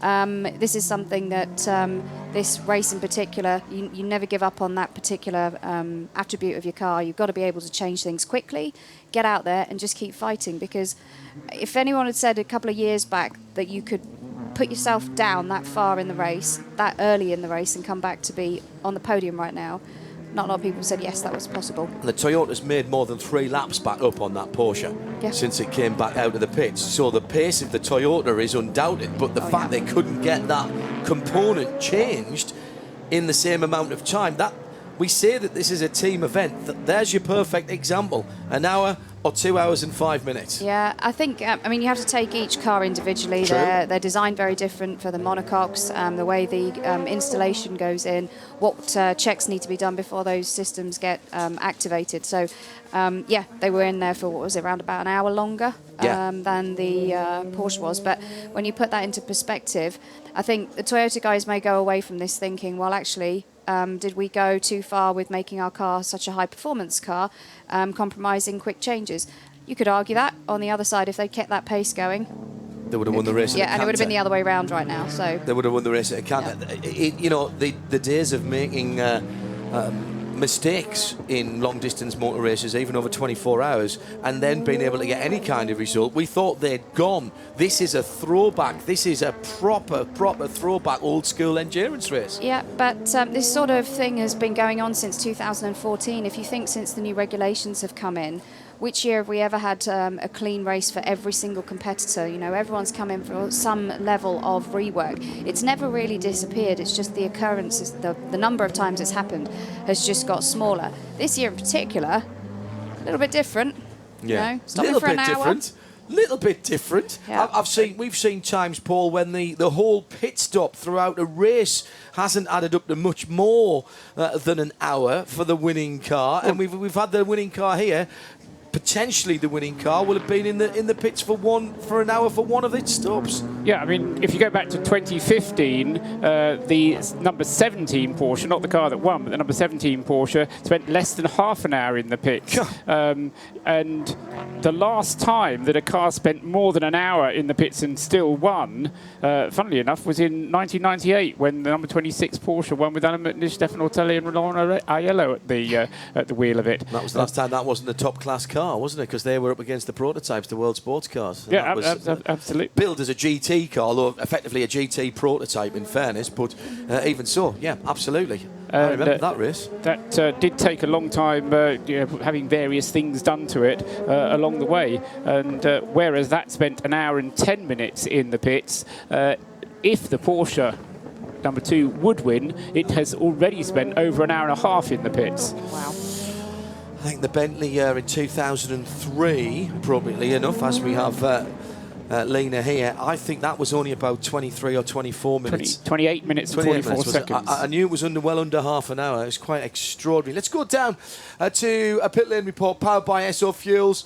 Here is Bruce Jones. Welcome back to the pit lane, Bruce. Thanks very much, John. It's certainly got a bit warmer in the pit lane. Someone who's been pretty warm, James Allen, your first time here at Le Mans. You've chosen a hot one to come and play for Graf. Hang on, sorry. Just saying it's a very hot race for you to make your debut at Le Mans. Yeah, it's been a very tough race to do. I mean, the stint I had to be a bit conservative. We're trying to save the gearbox at the moment. But I've definitely enjoyed it. It's been good. Now, it was seen that LMP2 would be a case for pretty much everyone in the new format to nurse their cars to the finish. What problems have you got on the number 40 Graf Oreca? Well, at the start of the race, we've been worried about the wishbones breaking, so we've had to run no curbs at all. The gearbox as well, I've been told there's a crack in the casing, so I have to be very conservative with down changes under braking and no first gear. Other than that, it's quite okay. Well, you've done well. You're nearly at the finish. I think stuff's still happening on the track. Thank you, James. Stuff indeed still happening on the track. Bruce Jones, thank you very much indeed. The Scuderia Corsa 65 Porsche being nerfed, and it's again at that first left-handed part of the run up the hill to Dunlop, and it was the Labra competition number 50 Corvette with the nerfing. That was the nerfer. The nerfee was Christina Nielsen, who's got severe damage to the left-hand rear of that car. Excuse me, it's Alessandro Balzan back behind the wheel of that car. Alessandro's going to have to bring that car back. I don't think it's more than a puncture, but I think it might have rear suspension damage already. The inside rear wheel arch minding his own business, coming in there and got absolutely nailed by the Corvette. And, the rear suspension damage. The rear wheel at a bit of a jaunting angle there. And sitting outside the rear wheel arch with a bit of towing on the back that it doesn't really need. How frustrating is that with an hour and 19 to go? All right, they're not going to win their class, but they're coming home to a finish of Le Mans, and to have that happen to them, that will annoy Alessandro Balzan and Christina Nielsen very much indeed. Lena Gade with Paul Truswell and me, John Hindhoff, in the studio at the moment. How many Le Mans did you do working here, Lena? I did 9. How aware of you, if at all, are you than other what's going on in your class and with your car? Not very much. When you're running the car on the pit wall, you do pay attention a little bit to the others, but you're very engrossed in what's going on in your car and what's going on in your class, and especially as you've got, the way Audi works, we had 2 or 3 cars and we did everything for the team. Right. It wasn't just about your own one. So you're quite focused on all of that, but that's not to say you don't watch what's going on in the other classes. Into the pits for Sebastian Buemi from 9th position. I think he's dropped a place back, has he, with that pit stop? Richard Bradley. No, he hasn't. I'll take that back. 9th position overall, but still second in the LMP1 class in terms of the manufacturer points. This is important that they got that car back running after its front change as well. On target, Paul, you happy with that stop coming in there? Yes, I was just writing out a note to say expect him in, and then he came. So that's a scheduled stop for Sebastian Buemi then. And he will, after this stop is completed, be able to get to the flag, obviously, on just one more stop. 65, I think, was coming out of the pit lane and arrived in front of the number 50, the Labra competition car. Shea Adam, was that right? That is correct, John, and the team is currently talking to Alessandro. They're trying to figure out if he can make it all the way back around. Of course, there's not really enough time to fix the car and get it back out, but the Scuderia Corsa crew run full-time over in the States. They were the GTD champions last year, currently second in points. The car that they are running here at Le Mans was actually the car they ran at the 24 Hours of Daytona. It suffered an engine failure in Daytona. They put it on a plane and sent it to Italy to get rebuilt. They have not driven the car since, and all they wanted from it was a finish. This chassis is probably not going to give that to them today. Yeah, it's going to be difficult. It did look rather odd that. I thought there had to be something weird going on there, and it looks as though Balzan coming out of the pits may not have been aware of the 50 car coming up at full speed. Even so, a bit of an unnecessary thing to do with an hour and a quarter or thereabouts to do. The lead now, Timo Bernhard to Hoping Tung. Hoping still leading in the number 38 Jackie Chan DC Racing Orica, the Jota Run car, 35 seconds with about an hour and a quarter to do. It's extraordinary, Lena. We keep getting to these situations. Yeah, but you see, this race has had remnants of the 2014 race with what happened to Toyota at night, then bits of 2011 with, lead changing backwards and forwards, one Porsche looking like it was the only one against 3 Toyotas. It's been fantastic, actually. I'm sure as a spectator, people who've been following this from start to finish have been seeing an epic race unfold. The way that Porsche have managed their 2 bullets in the gun have been pretty impressive. Andreas Seidel and the rest of the team. Fritz Enzinger is here as well, of course. They will still be worried because they've still got to get this car to the flag. And that's one of the vagaries here at Le Mans. Akio Toyoda is here on the other side of that competition with Toyota Gazoo Racing trying to get their car to the end of the race. You don't get a finish here if you don't get to the finish. And that's harsh in some ways, isn't it? Yeah. At the end of the day, this is a perfect example of why you never give up, and that it's never over until the flag falls. Just remember last year. And the gap's now, 28.6 seconds. We've got an hour and 15 minutes to go. Timo still has to get ahead of that LMP2 car, stay ahead, and cross the finish line first. It's not done yet. I've got goosebumps even as you said that, and it's not because the aircon's working so well. Paul Trustwell, what's the arithmetic saying about this battle for the lead? Well, as Lena just says, I mean, I reckon within the next 15 minutes, before we get to the top of the next hour, we could have the change for the lead, such as Timo's progress. Around about the same time, Ho Pin Tung will be coming in for a routine pit stop, because the P2 cars only run 10 laps on a tank full, and so he will have to make another pit stop. And then, by then, of course, Timo Bernhard will be through and into the lead and able to make his final pit stop, knowing that the Orica still has to make another one as well. 35, Signatech Alpine in from second position. Good question here from Right Turn Lover. Does the 35 count as a full season entry for FIA WEC driver points, as it'll do less than a quarter of the season? I don't think it does. So that's a car that you can take out of the mix in terms of what the number 8 crew will get for their driver's points, because remember, the P2 class and the P1 class for driver's points are combined. For manufacturer's points, no, it will be Porsche. If it finished now, if the checkered flag finished now, Porsche would get winning points for P1 and Toyota would get winning points with second place points for the second place in P1.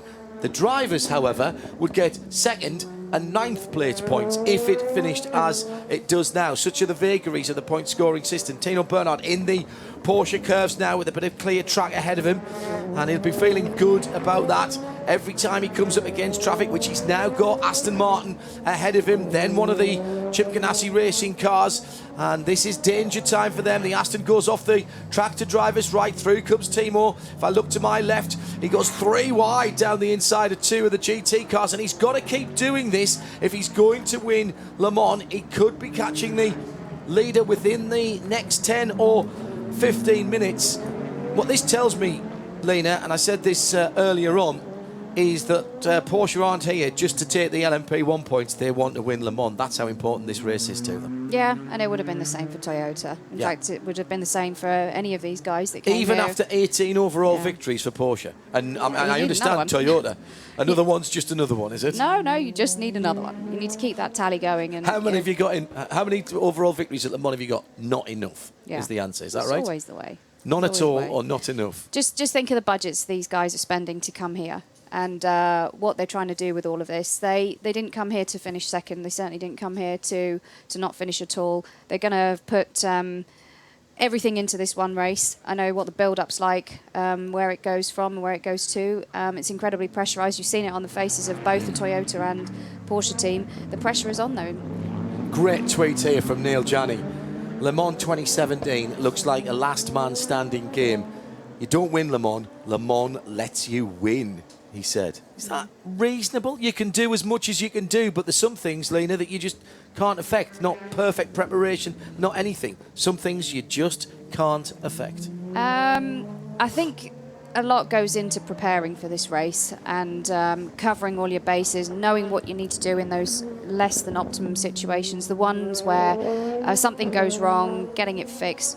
But for some of the things that have gone wrong on these cars, by all accounts, neither manufacturer had seen those problems in previous testing. So to some extent, yes, I guess what Neil has just said is probably right. Yeah. Just that little query about the last Porsche pit stop when it came in on an angle and the dollies had to go under so that they could get the car pointing in the right direction. Have a second eyewitness now, Alexander Organ. Hello, Alex. Says the Porsche was off its dollies before the fuel line went in, definitely. Joe Bradley said it was close, but there's been no question of an investigation on that, I don't think, Paul. A pit stop for the number 91 Porsche, and this car came in only 2-3 laps ago for Fred Macavici. And they didn't seem to be really ready for that car. Shea Adam is there, Shea? They weren't entirely ready for this car. I think they had about a half a lap's notice because the crew ran out of the garage, but they did it in a controlled fashion that only Porsche mechanics can do. Shea, was that left side tyres only on that 92 car? No, they did all four. The Porsche GT car has a central locking lug nut that's actually magnetically held into the wheel gun, so they can do pit stops faster than just about anyone else on the pit lane. Okay, thank you, Shea. But that was a short run for that car with 1 hour and 10 minutes. I don't think that car can go at the end from here, Paul, can it? It's going to be close. It's going to be very close. And, of course, the trouble for the cars in the GT class is there's a possibility that they'll have to do an extra lap if they get caught on the wrong side of the race leader. Yeah, good point. Because if you're in one of the lower classes, you don't determine when you come across the line. You have to... it all depends when the leader comes across the line after 3 o'clock. That's a vagary of here as well. Yeah, so if you cross the line after 3 o'clock, but you're ahead of the leader and the leader's not crossed the line, you have to go around again. Yeah. And that's why the other classes are all... Now, of course, it might not be a P1 car, although it's down, all of a sudden it's down to 8 seconds, 8.7 seconds. Timo Bernhard absolutely ripping around the circuit at the moment, and it could go on this lap. Yep, it'll either be on this lap or the next. In any event, it will be before 2 o'clock, and then there'll be an hour to go. And in any case, there's this extra pit stop that the number 38 car, the Jackie Chang racing car, has to do. So, but the other worry for Porsche, of course, is everything. It's the temperature. It's all those problems that they've had already. One other thing for Porsche that Porsche have to worry about is everything. Well, gravity, world politics, economic starvation, everything they've got to worry about. Go through the list of problems that the Porsche has had. Yeah. You're not going to go home just yet, are you? No, nobody is leaving. Those of you in the grandstand have bought a grandstand seat. You're using about the outside 10% of it at the moment, right on the edge, as the Jackie Chan DC racing car is on the same piece of the track now. Here comes Timo Bernhard. Yeah, 4 seconds.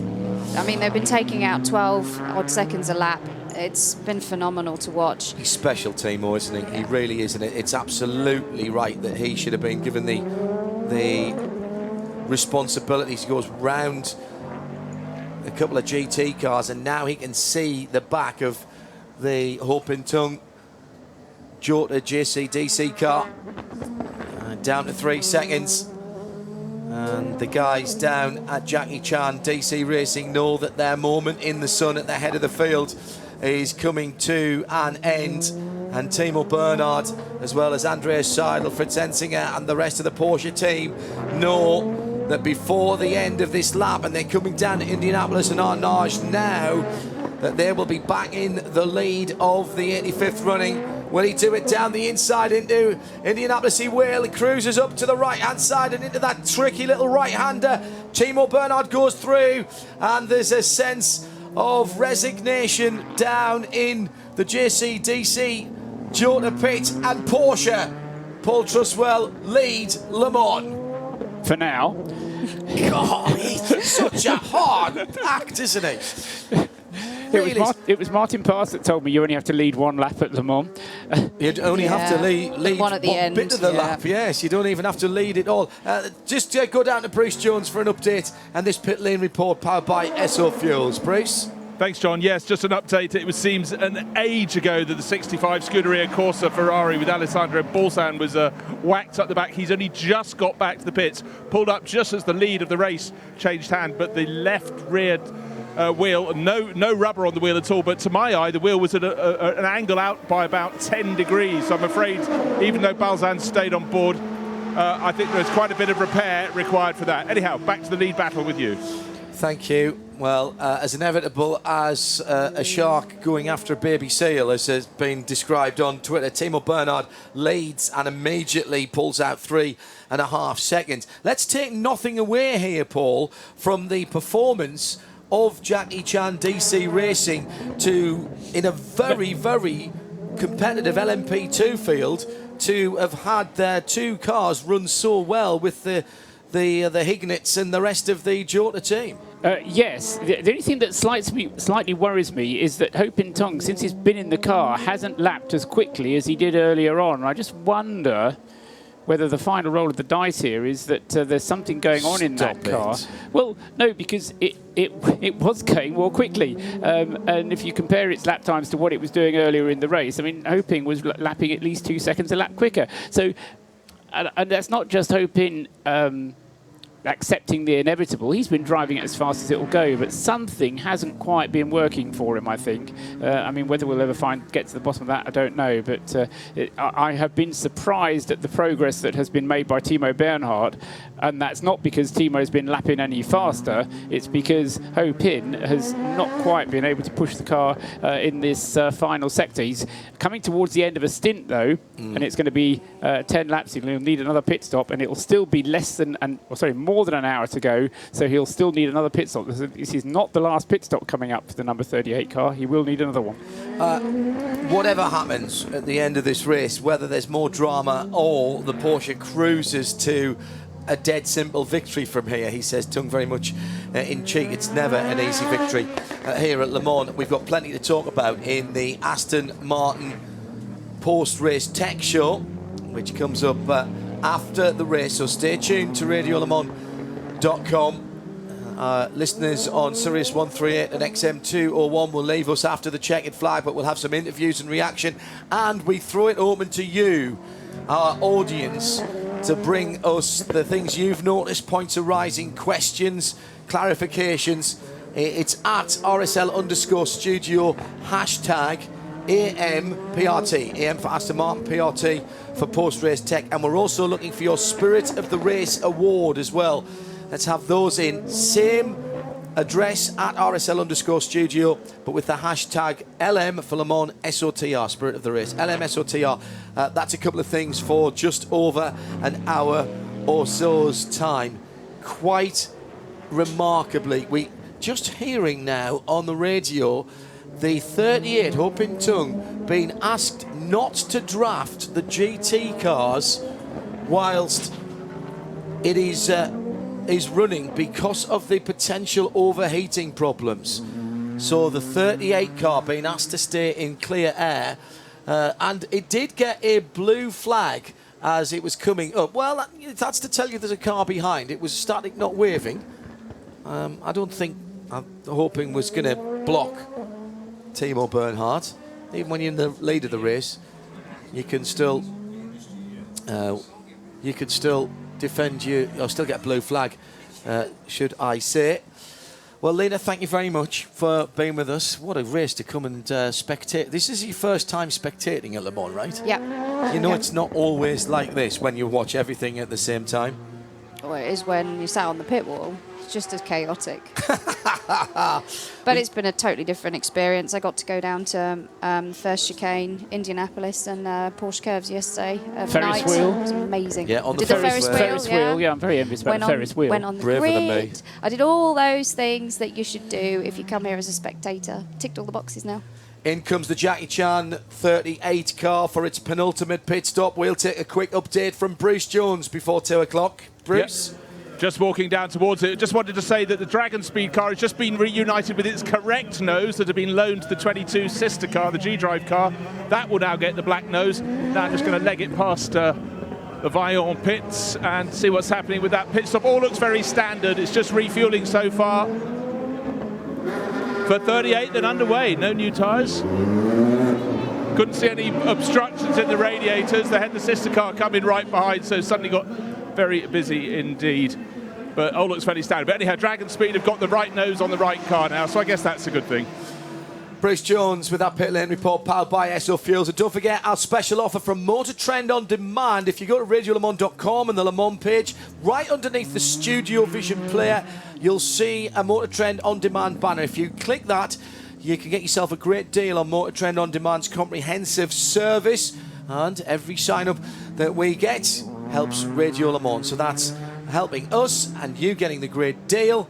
Everybody wins with Motor Trend On Demand and Radio Le Mans. 91.2 FM for 2017. Johnny Palmer will take you through the flag with Ben Constanturis and Graham Goodwin. Paul Truswell will stay with us. We'll say thank you very much to Lena Gage. She's going to go find somewhere cool and trendy to watch the checkered flag come out and not have to sit on the pit lane for once. Lena, thanks very much. No problem. Indeed. And I'll speak to you in Aston Martin post-race tech straight after the checkered flag. The run to that checkered flag uninterrupted with whatever dramas it comes is next here on Mobil 1 91.2 FM.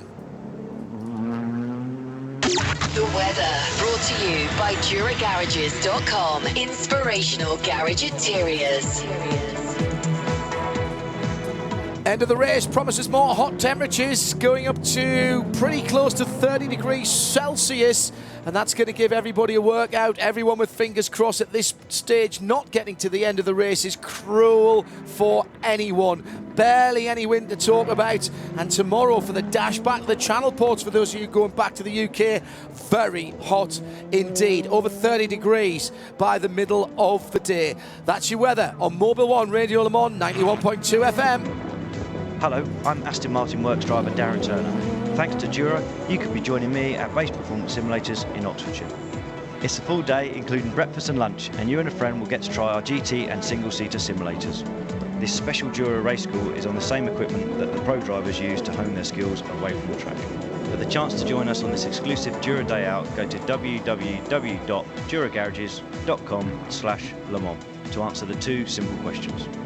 The weather brought to you by DuraGarages.com. Inspirational garage interiors. 24 hours a day. This is Mobil 1 Radio Le Mans. Engineered to perform.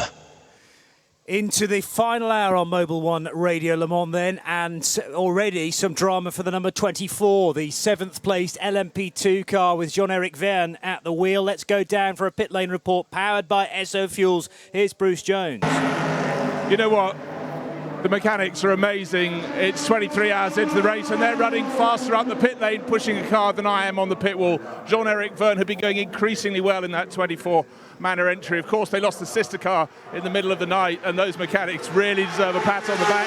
And worse for them, their garage is almost totally at the far end of the pit lane, about 5 garages from the end, but they've nearly got it back. I can't tell you what's wrong, but clearly that car will not fire. And just the sort of workout they didn't need at this stage of the race. Thank you, Bruce. It was also a close call with the 39 car, which was released. Now, that isn't one of the key players. Eric Trouillet has just taken over the 39 Graf racing car. It's down in 45th position, but obviously with marshals and team members in the live lane for a section, pushing that car. Everyone needed to be well aware of the situation. 350 laps up for the number 2 car. Now with Timo Bernhardt at the wheel, having taken the race lead from Ho Pin Tung just moments ago in the latter portion of hour 23. Here's Paul Truswell. Yeah, just because Graham Goodwin's come back in and he's told us not to ignore the battle that was going in GTE Pro, so we'll do as we're told, because we did mention it, but it's worth now highlighting. There was an extra pit stop for the number 91 Porsche, which it seemed just to change all 4 wheels and then go on its way again. Since then, the lap times have been fine. fine. So let's guess it was some kind of slow puncture or temperature pressure warning that it had. But as we've said, it's so close in GTE Pro that has changed the complexion of the race.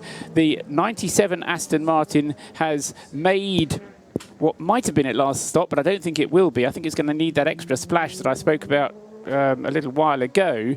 The Corvette, though, number 63, has one more stop to make, and that will be its last stop. It will be a full stop, and then we're going to have a right old ding-dong between the number 63 Corvette and the 97 Aston Martin. Johnny Adden still at the wheel of that car, and then holding a very threatening position in third place is the 67 Ford GT with Harry Tincknell behind the wheel. That too, though, will be due a final pit stop. I think they will finish in that order: Corvette against Aston against Ford, but it's going to be very close.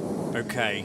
So we can't necessarily take that as read just yet because they're on different strategies as the race leader, car number 2, comes down pit road, does the snake on the inside to the driver's right of the Ford chicane and then throws its way between the tyres and the pit wall into the sight of Nick Damon, who's down in the pits for us. Well, let's see if he can actually hit the pit road, pit box straight this time. There's no cars in the way, so he can sweep majestically into his pit box.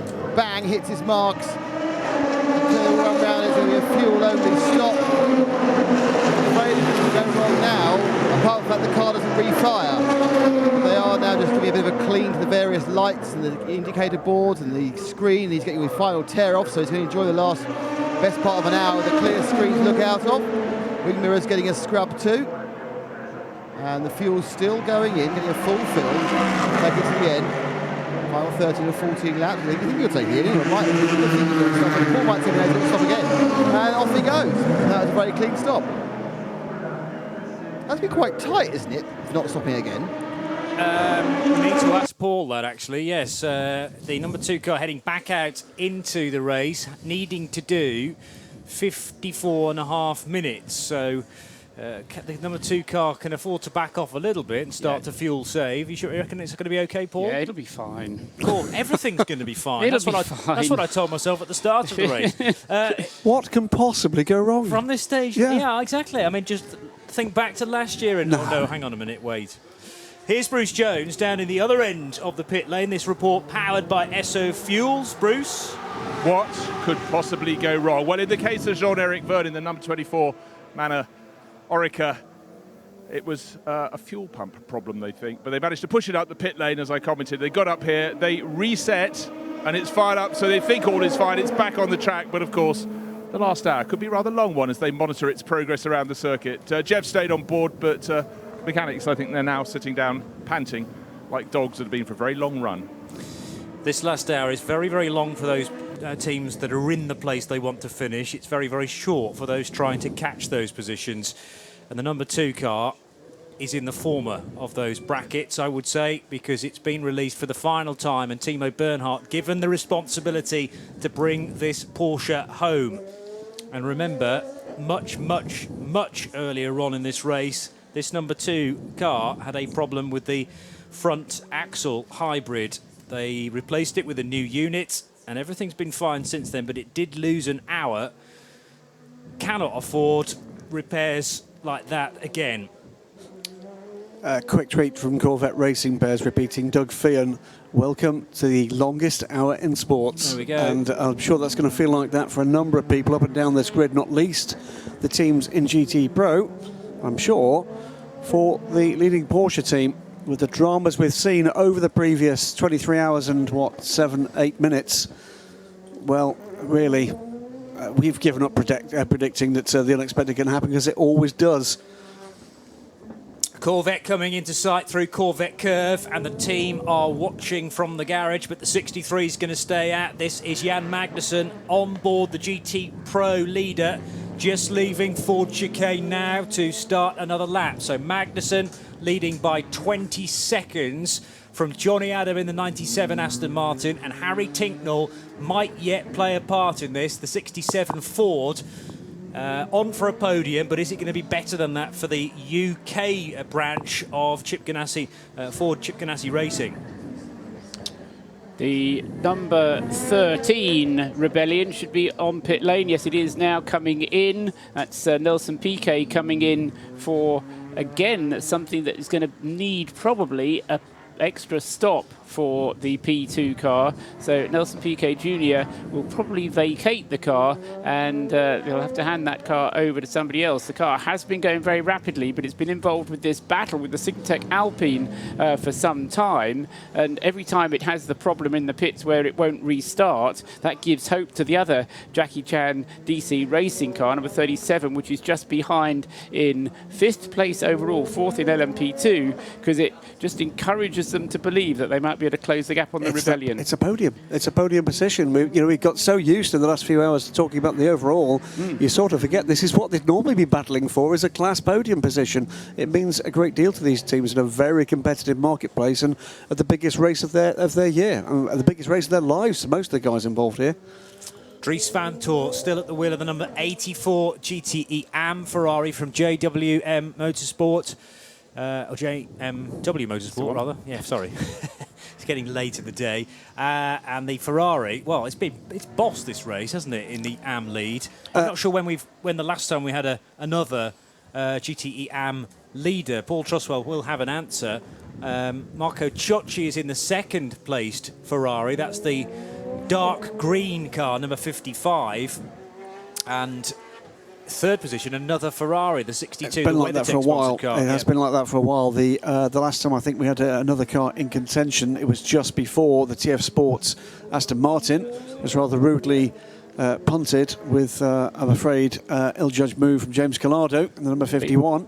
And the car has led its class since about 6 hours into the race. So for the last 18 hours, that Ferrari has led the race. Before that, of course, it was the 98 Aston Martin which led. Ford GT number 67 in, and it looked like quickly out, Nick Damon. Yeah, he took tyres though. So took a nice new set of tyres. I'm just trying. I don't think they changed drivers. I can't see a driver who's looking hot and bothered being ushered back. That's correct. Harry Tinknell stayed on board. So they took some lovely new boots. So if anything's going to happen, they're going to have the right rubber for it. Well, they take a while to come into temperature, and Harry Tinknell well and truly sideways at the top of the hill, heading into the Dunlop chicane. So plenty of opposite lot required there. He's managed to get underneath the Dunlop bridge safely and on towards Forest S's. They did open the cockpit, tuck the pin out of Harry Tinknell, have now released him, and it's pretty clear what his job here is here. It's attack. Yeah. It's absolute attack here from Harry Tinknell, and I think you're about to see how quickly a Ford GT will really go.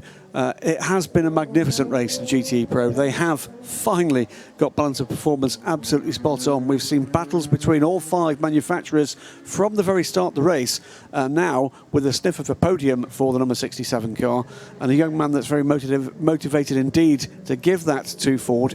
This was the Ford that had the bad luck last year. It's had the better rub of the green this time, and Harry Tinknell is now the man tasked with getting a Ford GT onto the podium. We know there was a late twist in BOP for the Porsche that had 8 kilos taken off its base weight. They were messing about, therefore, with BOP fairly late on, but do we give credit to the ACO for, as you say, getting the balance right despite the late changes?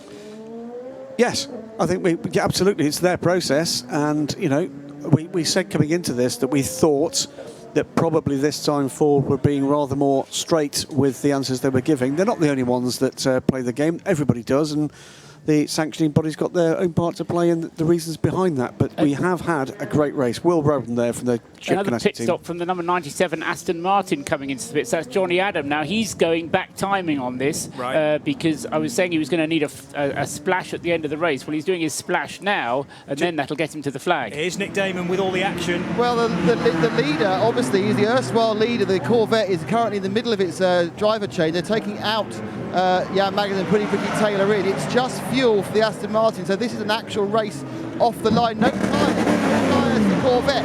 They leave, and they leave together. Oh, they're as close as they can be. The Aston Martin is 1 car length behind the Corvette. The Corvette guys are chuffed to bits. They're going to have to hold that now for 45 minutes.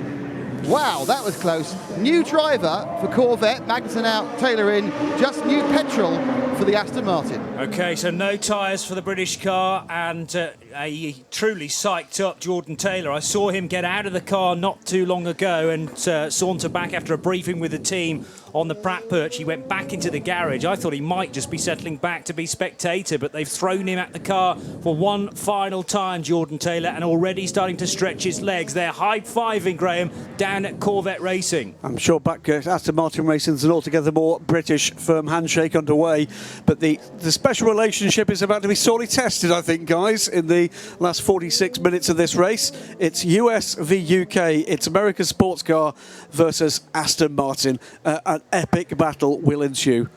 Just to be clear, that wasn't a full fuel stop for Johnny Adam. The reason he got out so quickly was, in effect, that was a splash of fuel. It wasn't a full tank of fuel. So, as I said, I did mention that car would need a splash of fuel. I just assumed they'd take it as far as they could to the end and then come in. But they saw the Corvette was in and said, OK, let's make a fight of this, where Johnny Adam is actually then motivated. It's like the greyhounds having a hare to chase.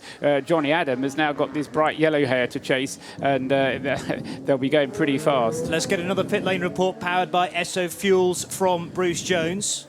I've just found Duncan Cameron checking his watch. We're into the final hour and you're poised for a fantastic result in GTE AM. Second place at the moment. It's very tense down here. We're just watching the timing screen, seeing the laps tick by and keeping everything crossed. Obviously, Ferrari seem to have come to the fore in this. I mean, in the prototype class, it's been extraordinary in the prototypes, but it's run sort of to pattern in the GT AM, hasn't it? Yes, I think in the night the safety cars had an effect on the running of things. But for us, I mean, the last 2 years we've retired. We finished last year, but we didn't run for the last 4 hours because the manifold split. So yeah, with the last 2 years we've retired. So we're extra superstitious this weekend. So Ferrari's still coming in, but not the 55 spirit of race. Marco Chiocci at the wheel at the moment. Will he take it to the finish? You're wearing shorts, so I don't think you're going to. Yeah, going to leave it to Marco. He's an experienced guy. Yeah. See you in an hour's time. Duncan Cameron, very nervous indeed. Well, who can blame him, because it's so difficult to be out of the car watching your co-driver drive your beloved machine that you've had plenty of hours behind the wheel at, of course, including during the night. But Marco Chiocci is a tremendous pair of hands to put that Ferrari 488 in. He's been racing Ferraris for over 10 years. And just a case of having to watch the screen, watch the car safely through the sectors, and will it home in second position. But it's Dries Vanthoor who leads the class in the number 84, the yellow, black and red Ferrari of Jim McWhirter. Inside the final 45 minutes now, and the number 2 Porsche leading the way with Timo Bernhardt at the wheel by 1 minute and 10 from Ho Pin Tong, who is second overall and leading LMP2 car number 38.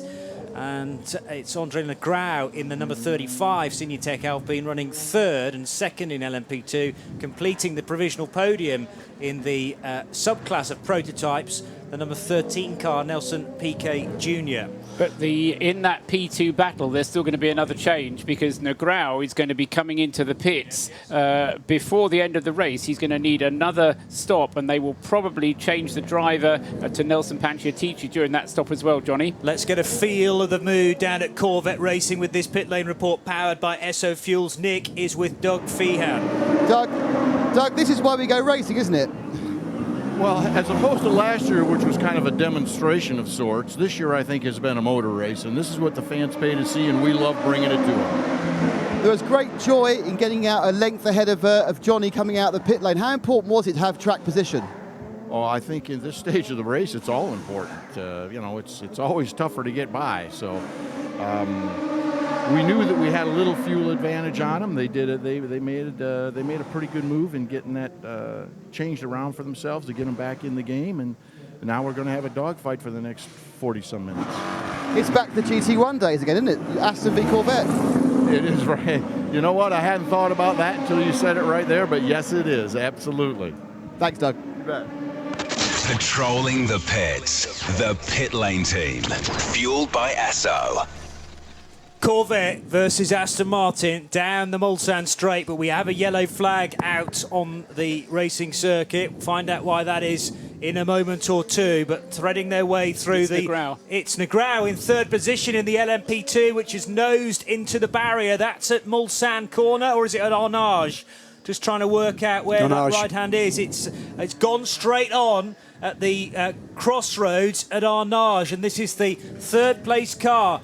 It's the second place car, rather, in LMP2. So, Ho Pin Tung, Andre Negrão, Nelson Piquet Jr. and the 35 Sinutech Alpine still nosed into the barrier. Trying to steer around the outer road behind the gravel trap. He just nosed in. Light impact front left corner for the number 35 car, but it's the time this is going to take that's going to be the major worry. That is going to hand a mighty advantage back to the number 13 Rebellion. Nelson Piquet Jr. at the wheel of that car, and not that far behind Tristan Gomondy. He's buried the throttle and it's just gone deeper into the stones. It might just be the rear right tyre, Dunlop tyres that car is on, and it's just caused the problem to be even worse. We now need a snatch vehicle to get that 35. No, the marshals are going to do a tremendous job. Some of them are on their knees. The car's going to come back again, and a process of kind of a three-point turn to make sure that the car doesn't go straight to the barriers again. Obviously, Andre Negrão is so keen to get going, and thankfully all those marshals appear to have come away from it unskirmished. If you're down there at Arnage corner, give those ladies and gentlemen a very big round of applause. That saved us from a full slow zone. And it's possibly kept the 35 car in the hunt, although they have lost a significant amount of time. Not yet lost the position. But they were coming in any case, either at the end of this lap or the next one, for what would have been a routine pit stop to refuel, which would have made it a very interesting battle between Negrão and Nelson Piquet. So we kind of had a battle going on anyway, but that has certainly, Johnny, as you said, handed the advantage more to the Oreca and away from the Alpine. So those at Vaillant Rebellion in the number 13 car, Nelson Piquet Jr. will have been well and truly wound up prior to this stint, knowing that he's trying to hunt down that 35 car. This has helped no end. And down towards the 35 then comes into the pits. And is that the 13 right behind? I think it is, threading its way through the Ford chicane now. And Nelson Piquet Jr. about to cross the line and take second position in LMP2 as Negrão goes across the line in the pit lane. So 35 dropping to third, car 13 into second and third place overall. And on the overall podium, let's not forget that either. That's a massive, massive change for the number 13 car.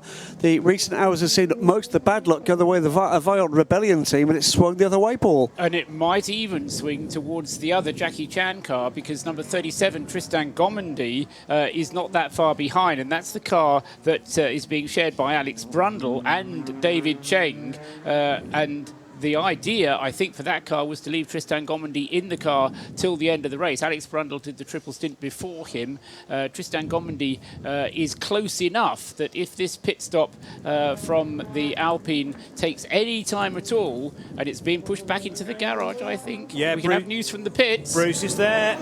Yeah, ran down there for you. 35 came in, couldn't see any front damage. Possible front right dive plane a little bit bent, not entirely sure, but they did the standard trick of refueling it, then putting it on the dolly jacks and rolling it back in. But they were inspecting the car all the way through the course of the refueling. But oh dear, what a point to take a tumble on a relatively low hurdle down at Arnage. So the 35 dropping down the order, losing time hand over fist. Even if it only takes them half a lap to fix it up, this is going to cost them an awful lot of positions. That incident 2 or 3 years ago would be potentially race ending, because the wall was right up against the edge of the road, but there is a gravel trap there now to slow the car, and despite a small bit of contact with the barrier, it's going to need to be tended to by the team, possibly a new nose. We'll wait and see how long that takes, but thank you to Bruce. The pit lane report powered by Esso Fuels from him. Graham.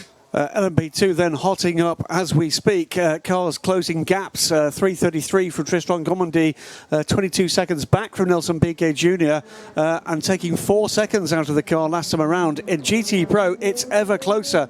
Jordan Taylor, 0.7 of a second ahead of Johnny Adam. This would be the 9th class win for Corvette Racing in their time here. Aston Martin Racing looking for a 4th and a first ever win in GTE Pro. It really matters. But behind them, Harry Tinknell is taking time out of Fred Makovicky for the final place on the podium. So the Porsche being caught by the number 67 Ford. Let's get another update from Bruce Jones on the progress of the number 35. Well, it's crowded in the pit lane, people here for the finish, so a lot of camera crews watching a new nose being brought out for 35. Mechanics struggling to get past all the crews. Can't see any other damage behind, so maybe it is just as simple as fitting a new nose, but it's taking time ticking very quickly. 37 minutes to go, and the Corvette versus Aston Martin battle is now at Indianapolis, taking that banked left-hander, bit more curb for Johnny Adam then, and it looks like he's gained some ground. He even has a bit of a think about a move up the inside of Jordan Taylor. He's not close enough at Arnage to attempt an overtake, but less than half a car length between them now as they leave that 90-degree right-hander, and now Johnny Adam is right in the slipstream of the big American muscle car. That will surely help his progress down the straight and through that left-hand kink as they approach the peel away from the public road and back into Porsche curves. Track used to go straight on there down towards Blanchimont, down towards White House, which is what's the French translation of that? Maison Blanche. Thank Not you. quite Blanchimont. Not quite Blanchimont. That's White That's somewhere else. But who would have said? A question for Graham, really. You know, in your predictions about who this race was going to be about in the last stages. I mean, we could have betted it was going to be a nose-to-tail battle, but it's not involving a Ferrari and it's not involving a Porsche. It's the old rivals. It's the old firm, if you will, Corvette and Aston Martin involved in that battle, and it. And so there isn't any love lost between them. They are huge respecters of each other. That's exactly right. I mean, and before the Aston Martin racing days, the Pro Drive Ferraris with much the same kind of crew involved in that effort as well. But the Aston Martin versus Corvette battle has gone on for as long as I can really remember. Back into the GT1 days, the famous foot races down to take the cars to the grid between the two crews. And now we get, well, the ultimate, don't we? It's nose to tail. My guess it's going to stay that way for the next 35 minutes. We could get a race on the very last lap here with these guys. Nose to tail one way or the other, yes. Andre Negrão is back on his way again in the number 35 Signatech Alpine. So he is back out on the track, but not before Tristan Gomondy has gone through in the Jackie DC racing car. So a potential podium place for two of the Jackie Chan cars, first and third at the moment, sandwiching the number 13 Rebellion car with Nelson Piquet driving. Well, so many amazing happenings, really, since we came back to daytime running. The first of which, and the one that will, whatever happens here, go into the history books, is the first ever time a LMP2 car has led this race overall. And that will stand in perpetuity for the number 38 Jackie Chan DC racing crew. Although we have had 675 cars leading the race, but that was a long time ago. It was. Longer than we care to remember.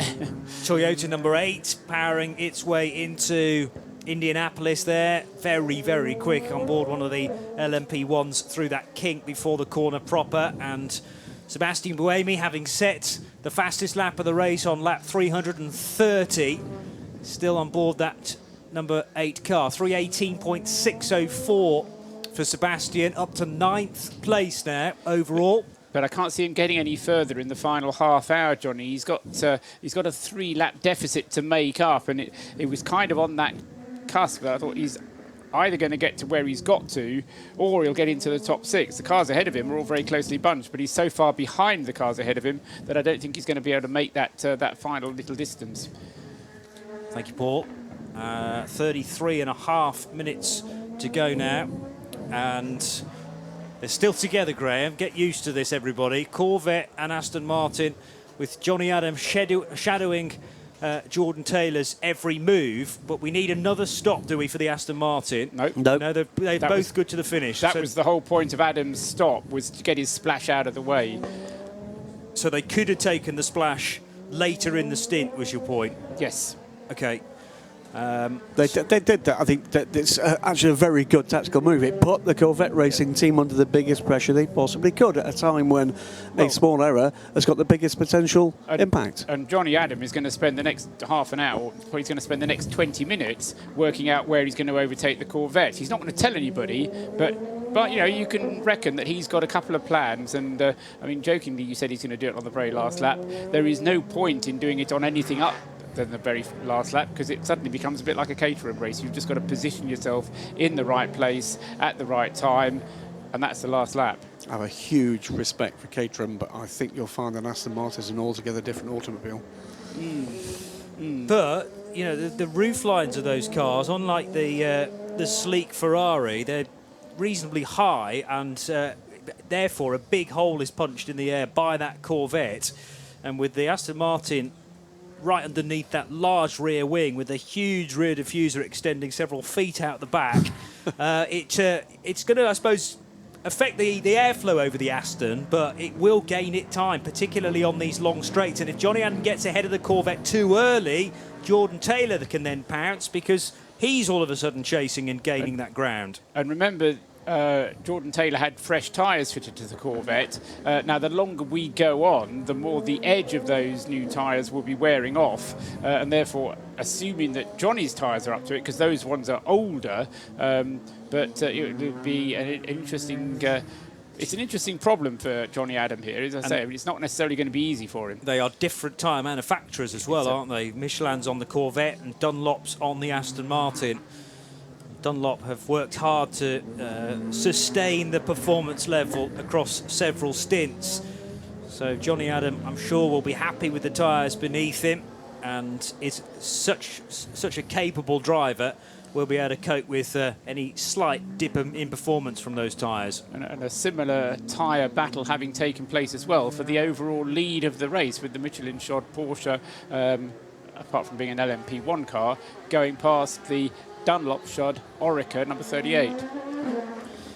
30 minutes and 45 seconds to go in the 85th running of this year's 24 Hours of Le Mans. You're tuned to Mobil 1 Radio Le Mans on 91.2 FM and globally on radiolemans.com. It's Paul Truswell, Graham Goodwin and Johnny Palmer, with Bruce Jones and Nick Damon down in the pit lane. They'll be bringing you the final interviews as well once we've decided winners. Quick word from Graham Goodwin, and then we'll do the hourly update. Really quick one. It's just that Tristan Gommedy was catching Nelson Piquet Jr. Piquet appears to have the measure of that, has upped his pace to be the gap now between second and third in P2, third and fourth overall, beginning to extend just a little. Right, 2:30, half an hour to go in this year's race. Time for the hourly update with Motor Trend On Demand. The hourly update. The hourly update is brought to you by Motor Trend On Demand.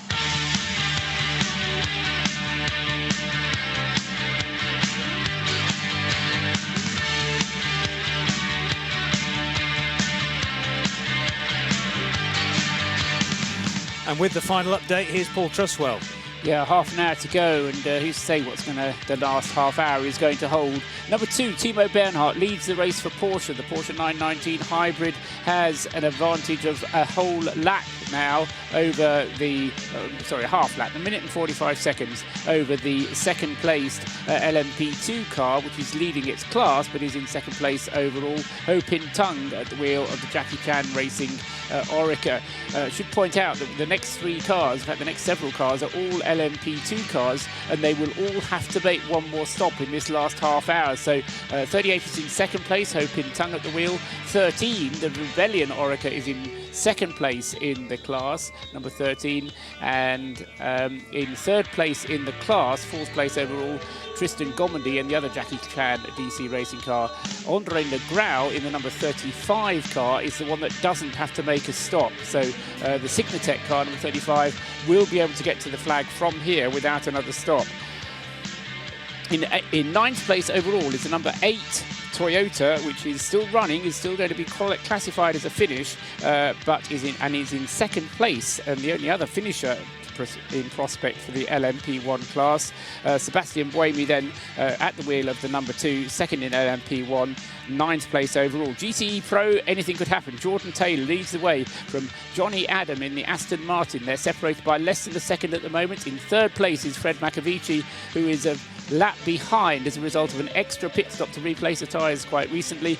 91 in third place in GTE Pro. In fourth place in GTE Pro, Harry Tinknell in the Ford GT. He is only 23 seconds behind the Porsche. In fifth place in GT Pro, Sam Bird in a Ferrari. In sixth place, number 68, Joey Hand in his Ford. In GT Am, the leader there is Dries van Toor at the wheel of the Ferrari, the JMW car that's led for so long. Marco Ciotti in the Spirit of Race Ferrari, number 55, and in third place still in GTM, number 62, Townsend Bell. That's the update. 28 minutes to go. Let's get back to the action. Stream over 2,000 hours of motorsport and popular car shows with the Motor Trend On Demand app. The track temperature, gauged by Dunlop. Forever forward.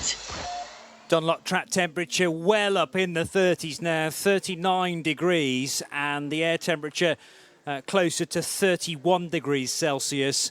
So it is possibly as warm as it's been all week, the track temperature now, offering lots of grip. The track is well and truly rubbered in as well, although the number 8 Toyota virtually off the track to get by 3 LMP2s driven by Sebastian Buemi. And the question being asked that now that Buemi's on brand new Michelin tyres, is he going to try and improve his 318.604 and go for a new lap record, an even better lap record around this current configuration of Circuit de la Sarthe? Well, that pass won't have helped because he's going to have rather dirtier Michelin rubber than he probably was planning. But keep an eye on Sebastian Buemi. He does seem to have the knack, doesn't he, Paul Trustwell, of just pulling a massively fast lap out of seemingly nowhere.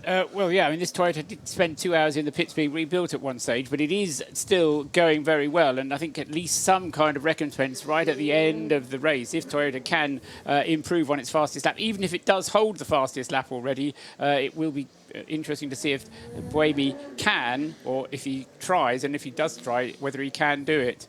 We're expecting to see the second-placed car. Don't be alarmed, it's a scheduled stop.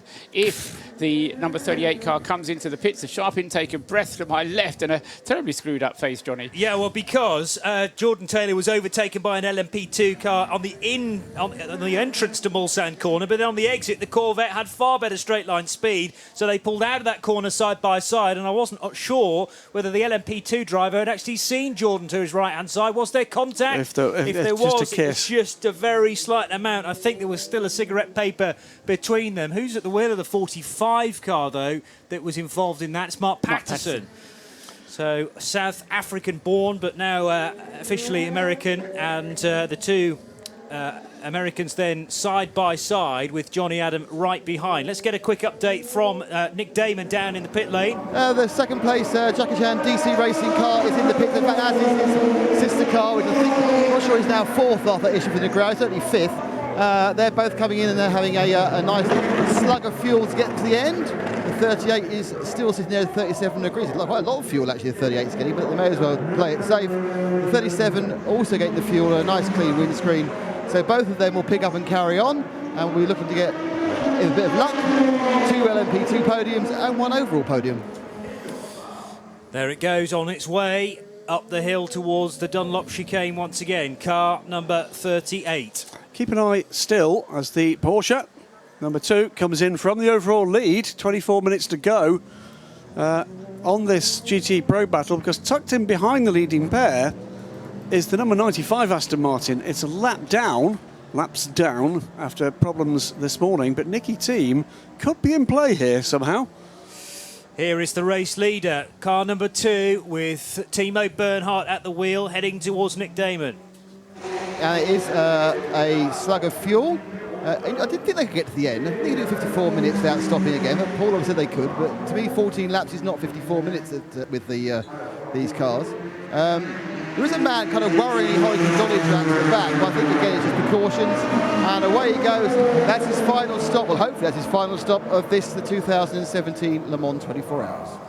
That pit lane report powered by Esso Fuels. We said everything would be fine, and everything is fine. The Porsche stopped. It had to do maybe a stop that Paul Trustwell hadn't quite expected, but they're playing everything safe here.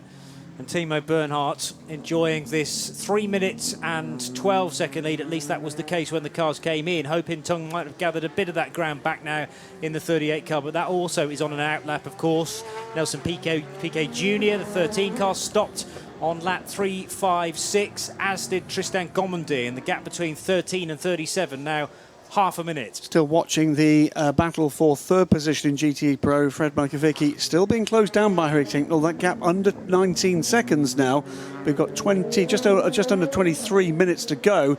Harry is going to have to close rather more quickly than he's been doing in recent laps, but he took 3 seconds out of the Porsche last time. So the overall podium order is not done in GTE Pro. For 17th overall, by the way, the GTE Pro leader, and it's 17th, 18th, 19th, 20th is the order for 1, 2, 3, 4. Mike Smith on Twitter makes a reference to Tockwith Motorsports, definitely worth a mention. Coming back, kept nose clean and looking to bring it home now, which is one heck of an achievement. Top 10 in LMP2 for Tockwith Motorsports. It's Nigel Moore at the wheel of the car. Second appearance here in an LMP car. Did it with Team LMT in a Genetis I-Tech some time ago. But back with the family-owned team in the Gulf colours, the number 34, and on pit lane at the moment for what should be their final stop. Just the two surviving LMP1 hybrids ahead, and 9 of their contemporaries in the LMP2 class. And a change back in prospect, as the Alpine should get ahead on this lap because it didn't come into the pits. So Tristan Gomondy in the number 37 car. But is that the Alpine coming into the pits? Yes, it is. So Negrau comes in. He's only been out for 3 laps. Now, what's going on here is Nick Damon down there in the Signatech Alpine pit lane, or not, because I would have thought that Negrau would have been able to make that one count to the checkered flag. Nick can certainly see the car from where he is, so tell us what's happening. It came to a quiet stop. They put some fuel in it. He says, God, they couldn't get to the end, but I suppose it must have gone 8 laps, so perhaps they forgot in the panic. So a very short fill of fuel in the 35, and he'll trundle back out away again. As a slew of the lower running P2 cars come past, the 47, the 43 Riley, and they all make their final top-ups to get to the end with 3 minutes or so left. Nick's pit lane report powered by SO Fuels. Here's Paul. 2 pit stops under investigation with less than half an hour of the race remaining. One for the number 27 car. That's the SMP. That's the SMP car, isn't it? Aloshin with the SMP Delara, and the other one under investigation is the number 24 car, the Manor car. So not cars that are in the. It's an 8th overall still, Paul. That car. That was the car that's had the problem on pit road with fuel flow.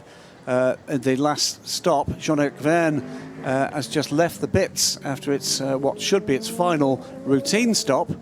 So it's been a much, much better race for the 24 car. 25 in the mix as well for the Manor team until that accident overnight between Simon Trummer in the 25 and Nicolas Lapierre in the number 9 Toyota basically cost a finish for both of those cars.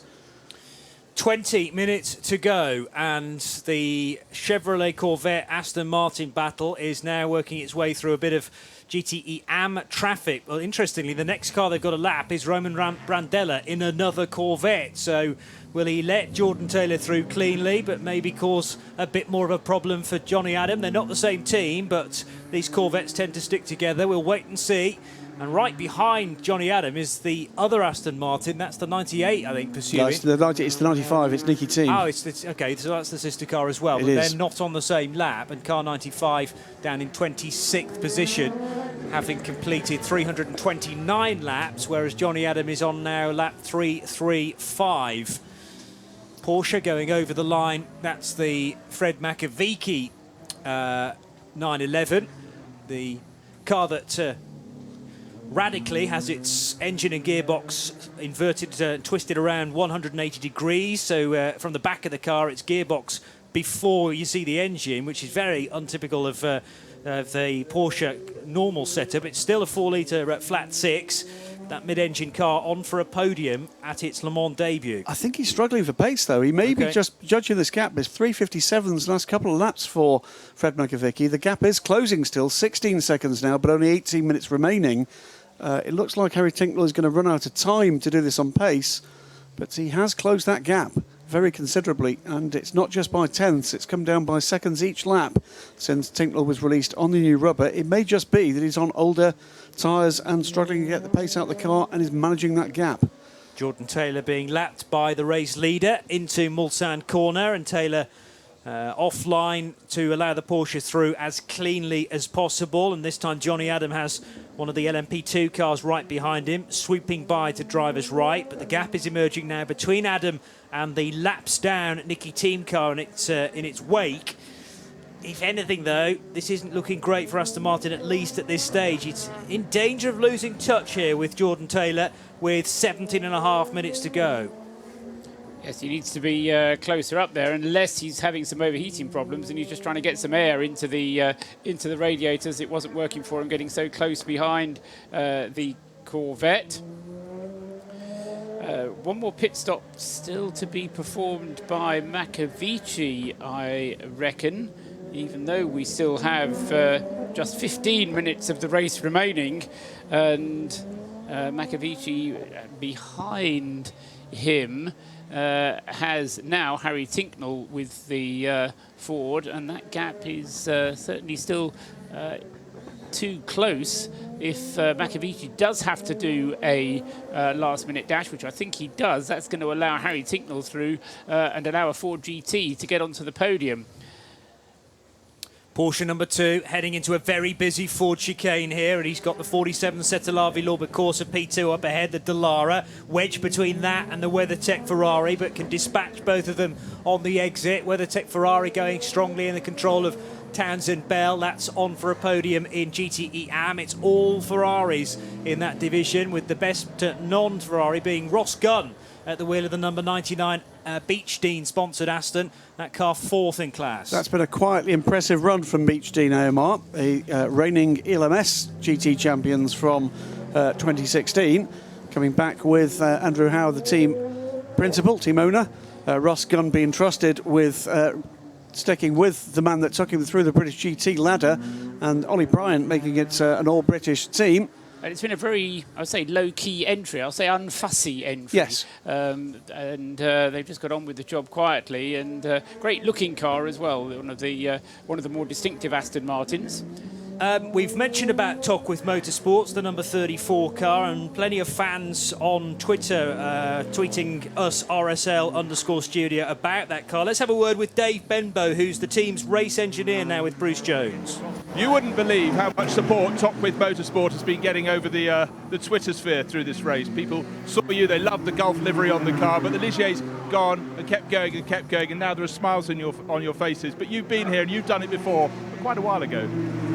Yes, I first came here in 1988 with TWR on the Jaguar program. So yeah, I've done it once. But what's it feel like to do it with a whole new bunch of guys and girls? It's always a challenge because most of the time you've never met each other beforehand, and that creates its own challenge. It makes it more difficult, but you kind of have to pick out what are the important parts and concentrate on those. It's like any, you had a piece of chain. You always got to fix the weakest link, and that's what you do. You work together as a team. And do you feel this toe in the water will lead to a return next year? You've got the whistle has been wet for that, has it? Well, I'm definitely not the person to ask that. That would be down to others. That I couldn't say at all. I've got no idea what they want to do. I've just been asked to come and help them do this. Well, they look as though they've enjoyed it, so that's probably a good thing. Thank you very much, and enjoy the end of the race.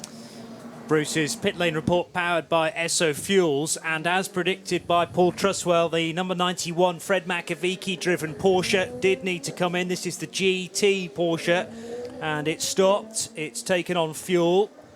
And it's lost third place to Harry Tincknell in the Ford. Right, okay. They can't have done tyres, surely, yes, to save time. They did do tyres as well. Okay. So I think they probably recognised the fact that the fuel was going to take them behind, so why not just give themselves a good set of tyres for these last 10, 15 minutes of the race. No risk. No risk, and really very little to gain. So it's going to be, if it stays like it is, Chevrolet, Corvette, Aston Martin, Ford in the top 3 places, then Porsche, Ferrari, Ford in 4th, 5th and 6th places in GTE Pro. Knock, knock. Who's there? Who's there is Johnny Adam, and he's closing the gap again. Yeah. Yeah, back to, well, very, very tight margin indeed. And Nicky Team's coming through as well. So he obviously isn't going to cause Johnny Adam a problem. Helping with this bit of the slipstream, I think. Maybe, but doesn't want to get too close because we don't want to get into a situation where Nicky Team needs to get through just to be out of the way. Although that might start to hamper Jordan Taylor there as well. But I think it's just best to allow Johnny Adam to do his thing and follow in the wheel tracks. Nicky Team ably supporting his teammate then, and 6 laps behind him. In reality, it's all about 63 versus 97 in GTE Pro. These are the survivors as far as the longest runners are concerned, and not half bad. We're 23 hours and 45 minutes into this race, and the top 2 in GTE Pro are separated by 7/10 of a second. They're heading out of the 4 chicane now with Nicky Team chasing them across the line. The American flag is flying. I'm sure there are lots of Union flags flying around the circuit as well. It's Corvette in front, though, into the remaining 12 minutes, Graham. Absolutely fantastic stuff. We love a race to the flag at the Le Mans 24 Hours. For many years, it hasn't served that up. For recent years, it most certainly has. And here we go again. And could there be a better storyline than Aston Martin versus Corvette Racing? Corvette Racing to the fore, the more successful of the 2 teams here in the last couple of decades. Aston Martin hungry for a GTE Pro win. Remember, this is very likely to be the last time we see in factory service the current Aston Martin Vantage GTE. No doubt at all there will be a new Aston Martin GTE car announced in the coming months, but what a great way to go out with a fabulous, almost wheel-to-wheel battle into the last 11 minutes of this race. Can I surprise you with a statistic that I bet you wouldn't have guessed, is that this race, apart from the first ever race in 1923, which was only the first round of the Triennial Cup, is going to be the lowest attrition rate we've ever had in a 24-hour race. 60 starters. I'm not going to assume anything about the last 10 minutes, but we've only had 11 retirements, and that means we've had a retirement rate of just 18%. And the surprising thing for me is just how few of those have been the P2 cars. I have to say I'm stunned because in the lead up to this race, a lot of the chatter was about the level of unreliability we'd seen in some of those systems. It's been a fantastic job from the teams, from the manufacturers, from the component suppliers. They clearly have been focused on getting it right here, and for the most part, they've done a very, very good job of that. 4 out of 25 P2 cars have retired. Unbelievable. This is on. How many of them have had problems, though, that have needed to be sorted on the fly? And I think that's always the thing we suspected, was that various technical problems. You've chatted to me, Graham, before about systems that aren't necessarily designed to work with each other, have had to be plugged together. Compatibility issues, yes, absolutely. And it is that is what you get with a cost-capped class. And it is that dovetailing that's caused the teething problems, but at least the teams have had prior warning to that in both the World Endurance Championship and in the European Le Mans Series, and maybe have found ways, pre-planned quick fixes to deal with them on the fly. Lots of stuff been going on with the likes of Cosworth and the gearbox suppliers, the other electronic suppliers, with Gibson, the engine suppliers, to do what they can to fault find and fix.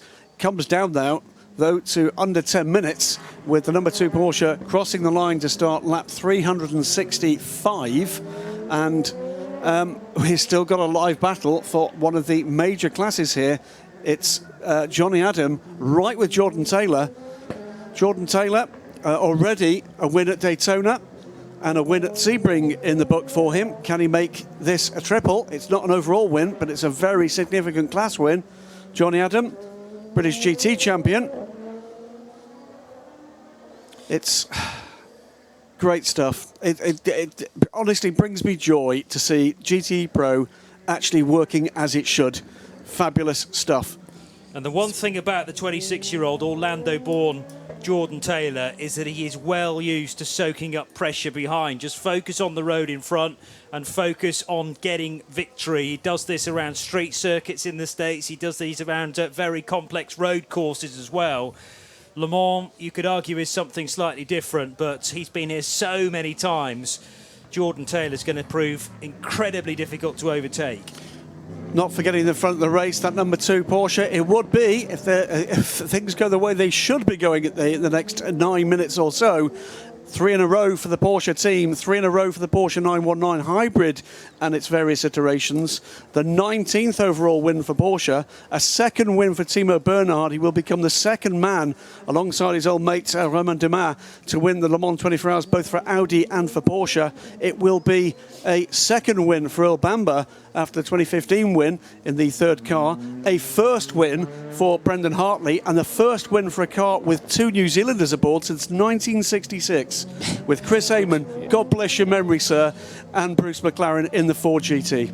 Looking to make it into a 367-lap race, assuming that nobody goes madly slowly for the last lap, and that's not necessarily going to be possible. So they're on their 365th lap, so 2 more at the completion of the lap that they're on at the moment, and a second lap about to be put on the second place. Sorry, a whole lap about to be put. That's exactly the point, and that's a very significant moment. That's a very significant moment because pretty clearly you want that lap's edge. If you possibly can, you do. Did we learn that last year? Yeah, no, that's true. So a lap ahead then for the number 2 Porsche over the 38 Jackie Chan DC Racing. Ho Pin Tung, who has continued to not lap as quickly, and in fact, if anything, the gap is coming down between himself and the third place car, but that car is so far back that Ho Pin Tung can just relax and bring the car home at this point.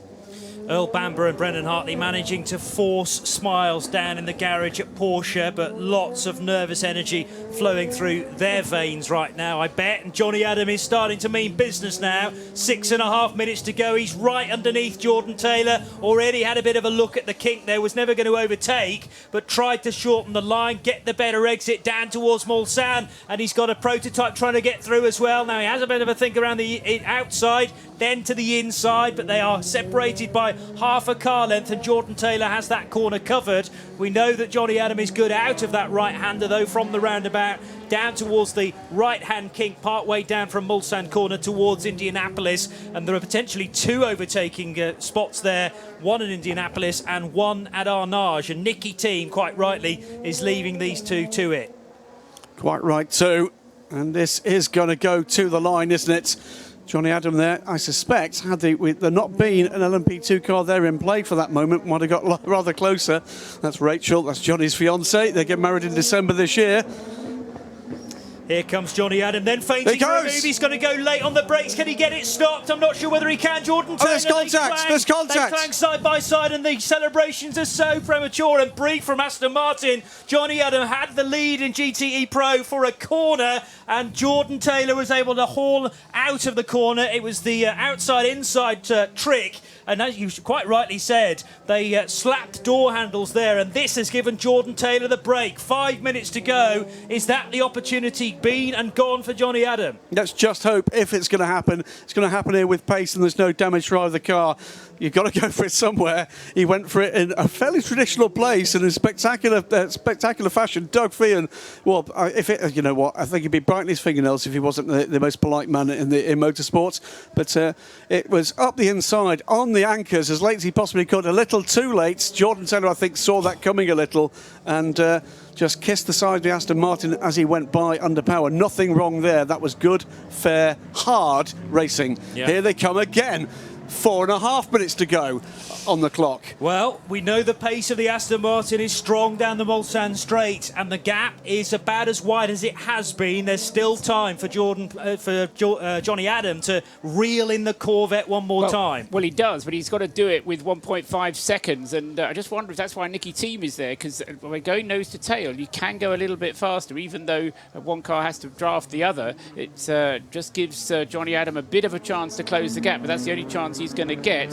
1 lap to go at the completion of this lap for race leader Timo Bernhard in the number 2 Porsche. That's because if you can get 2 Astons nose to tail, the air flows over 2 cars a little better than it does over 1, and 2 cars travelling together can maybe inch closer to the rear of the number 63. driven by Jordan Taylor, but Taylor not fazed by that overtake. I think he saw it coming, but he also knew that Johnny Adam was going to be on the absolute limit of the braking capacity of that Aston Martin to turn in at the right point, and there was Jordan Taylor with all the experience to pounce and re-overtake. It's going to be this lap and one more for the leading number 2 car, Paul. 3.5 minutes remain, dealing at the moment with going past the number 35 car. Grau, 5th position, having lost that opportunity for a podium in class, coming through the Porsche curves, and will start the final lap of this race. So, weaving their way through Porsche curves, past the extended gravel traps, and now on towards Corvette curve as well. Could that area prove crucial in the GTE Pro battle? The number 2 car with an ultra-focused Timo Bernhardt picking his turn-in and braking points. There's dust in the background, and that's right behind the Corvette. Now, what's happened there? We've still got the Aston Martin and the Chevrolet Corvette. Is the Corvette still ahead of the Aston Martin? Yes, he is. But I just wondered whether something had kicked off in front of them. What happened here? Big lock-up.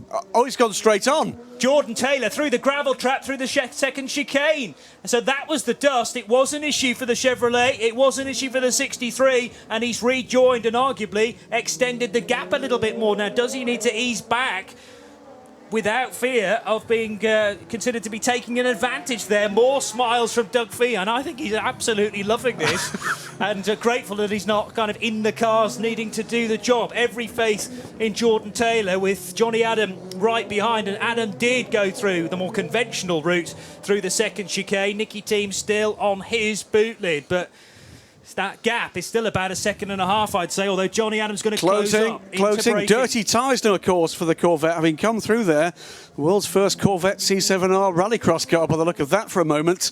And I think Johnny Adam is going to be right in the boot lid again as they come round through the final section of this lap to start what will be their final racing lap. He's right with the Corvette again. It is, again, nose-to-tail stuff between these two as they kind of finish the lap.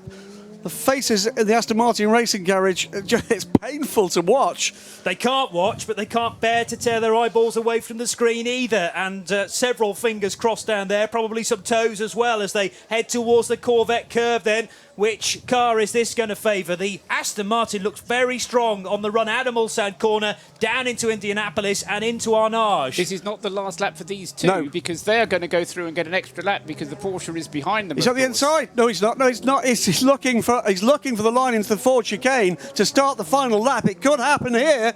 Well, Johnny Adam well over to the left-hand side of the circuit, but Jordan Taylor's covered the line through the first bit of the chicane. Is he going to go too hot into the second bit? Very different line, though, and Johnny Adam taking the more conventional route. He's got him on the outside of the Ford chicane. So the Aston Martin goes out front for the first time, properly this time. Celebrations down at Aston Martin, and what can Jordan Taylor do on this final lap? We've got a change of lead, not quite on the final lap, but the run out of the Ford chicane for the penultimate time. The Aston Martin now is going to be caught as Jordan Taylor straight lines the Dunlop chicane again. So the brakes have gone, I reckon, on that Corvette. He couldn't get it stopped for the second chicane on the previous lap and then struggled to slow for the Dunlop S's. That P2 car doesn't quite know what's going on, because rather than disappearing off into the distance, it's Taylor's got a problem. He's in trouble. Taylor's got a problem. And as I wondered, he's off on the grass here. He's stopping. He's stopping. So much celebration down at Aston Martin to see Johnny Adam disappear into the distance. It's a puncture. Is it a puncture? It's a front left puncture. It looks on the Chevrolet Corvette. Indeed. Now, he needs to nurse it home from here, but where's the next GTE Pro car? It's Harry Tinknell in the number 67 car, and Bruce Jones reminding me of the contact on the exit of Arnage corner. Surely the punctures come from that. Harry's not yet finished the previous lap, so it's a key. The key thing is, where is he in relation to the race-leading Porsche? Can he come around? Because if this is a very slow lap from Jordan Taylor, it's just possible Harry Tinknell could come through and take second position in GTE Pro. We're looking for the Ford. Crazy finish in GTE Pro. We knew it was going to be so special with 5 manufacturers, but let's not take anything away from the winners outright. They've worked so hard. Tinknell coming through now to start his final lap, just in front. He's ahead of the leader. He's ahead of the 2017 24 Hours of Le Mans winners. The number 2 Porsche goes across the line to receive the checkered flag. Timo Bernhardt is home. Earl Bamber to finish as top man along with Brendan Hartley. And we have 2 Kiwis on the top step of the podium at Le Mans for the first time since 1966. And a brand new winner of the Le Mans 24 Hours. Congratulations, Brendan Hartley. But this race is still not done. And as the Jackie Chan DT racing cars come across the line side by side for a magnificent race from that team. 1-3 in LMP2 then for the Jackie Chan DC racing team, and David Cheng is absolutely delighted, as he deserves to be. He's come to here and he's put together a first-class team against absolutely first-class opposition, and he's got the cars just where he wants them. Here comes the number 8 Toyota, the TSO 50 hybrid, across the line to finish in an unlikely second position. After that was way down. An awful race by all accounts for Toyota, but they managed to get good manufacturer points. They managed to get a car on the podium. Sebastian Buemi, Anthony Davidson and Kazuki Nakajima finishing as the second place LMP2 car. So a podium as far as the classes are concerned, but they miss out on the overall. Johnny Adam is through sector 2. And no sign yet of Jordan Taylor clearing that sector. Bruno Senna picks up a place on the final lap from Johnny Adam. But where is Harry Tinknell in relation to Jordan Taylor? Here's a word with Ollie Gavin. Ollie Gavin, well, how did that feel? Victory in P2, but second overall for the DC Racing. Fantastic weekend. You know, we had the car to do it. We kept it clean, and to come away with victory, it's a reward the boys deserve for fantastic work all week and all year. So we're delighted, as you can see. Yeah, David Cheng's about to explode. First and fourth overall, first and third in class at last. Great results, Ollie. Thank you very much. That, of course, Ollie Jarvis, apologies for that, and Ollie Gavin, I'm sure, will have his head in his hands here about the Corvette story, because they were leading with just over a lap to go, and the front left corner of that Chevrolet Corvette is starting to be torn up by the punctured tyre. Paul Truswell. Yeah, he's coming down into Arnage at the moment. He's going to be caught. He's going to be caught. There's By no Harry doubt. Tinknell. He's lost 52 seconds to Tinknell in the middle sector alone. He's pushing on as hard as he can. There goes the Aston Martin now across the line to win GT Pro, and a marvellous win there for Darren Turner, Daniel Serra and Johnny Adam to take the flag at the end. Fabulous. And a debut win for Daniel Serra, and a win in the 82nd appearance of Aston Martin Racing for Darren Turner. Hang on, Graham. Brendan Hartley, congratulations. You are a 24-hour Le Mans winner. Yeah, thanks, mate. I'm completely lost for words. A roller coaster. It was a bloody roller coaster. Did you ever think you would win after that hour in the pits?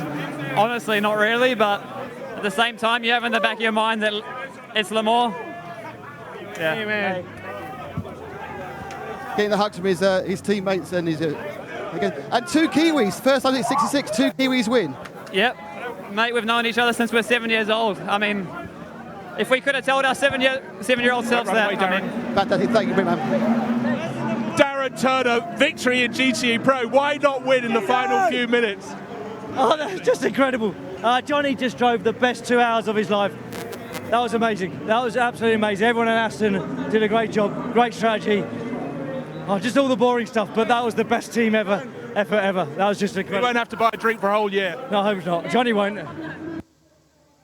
Fantastic to hear from Darren Turner, and chaps, do dive in with anybody else you can get with the second place car now changed, so the Chevrolet Corvette goes straight on at chicane. It's desperately going to try and get across the line, but that's now confirmed as Harry Tinknell finishes in second position in GTE Pro ahead of Jordan Taylor. So it's Aston from Ford from Chevrolet Corvette now confirmed, Graham, as they reach the line. Into the final corner of the 2017 Le Mans 24 Hours. Absolute drama, and that did look to be Jordan Taylor running out of brakes.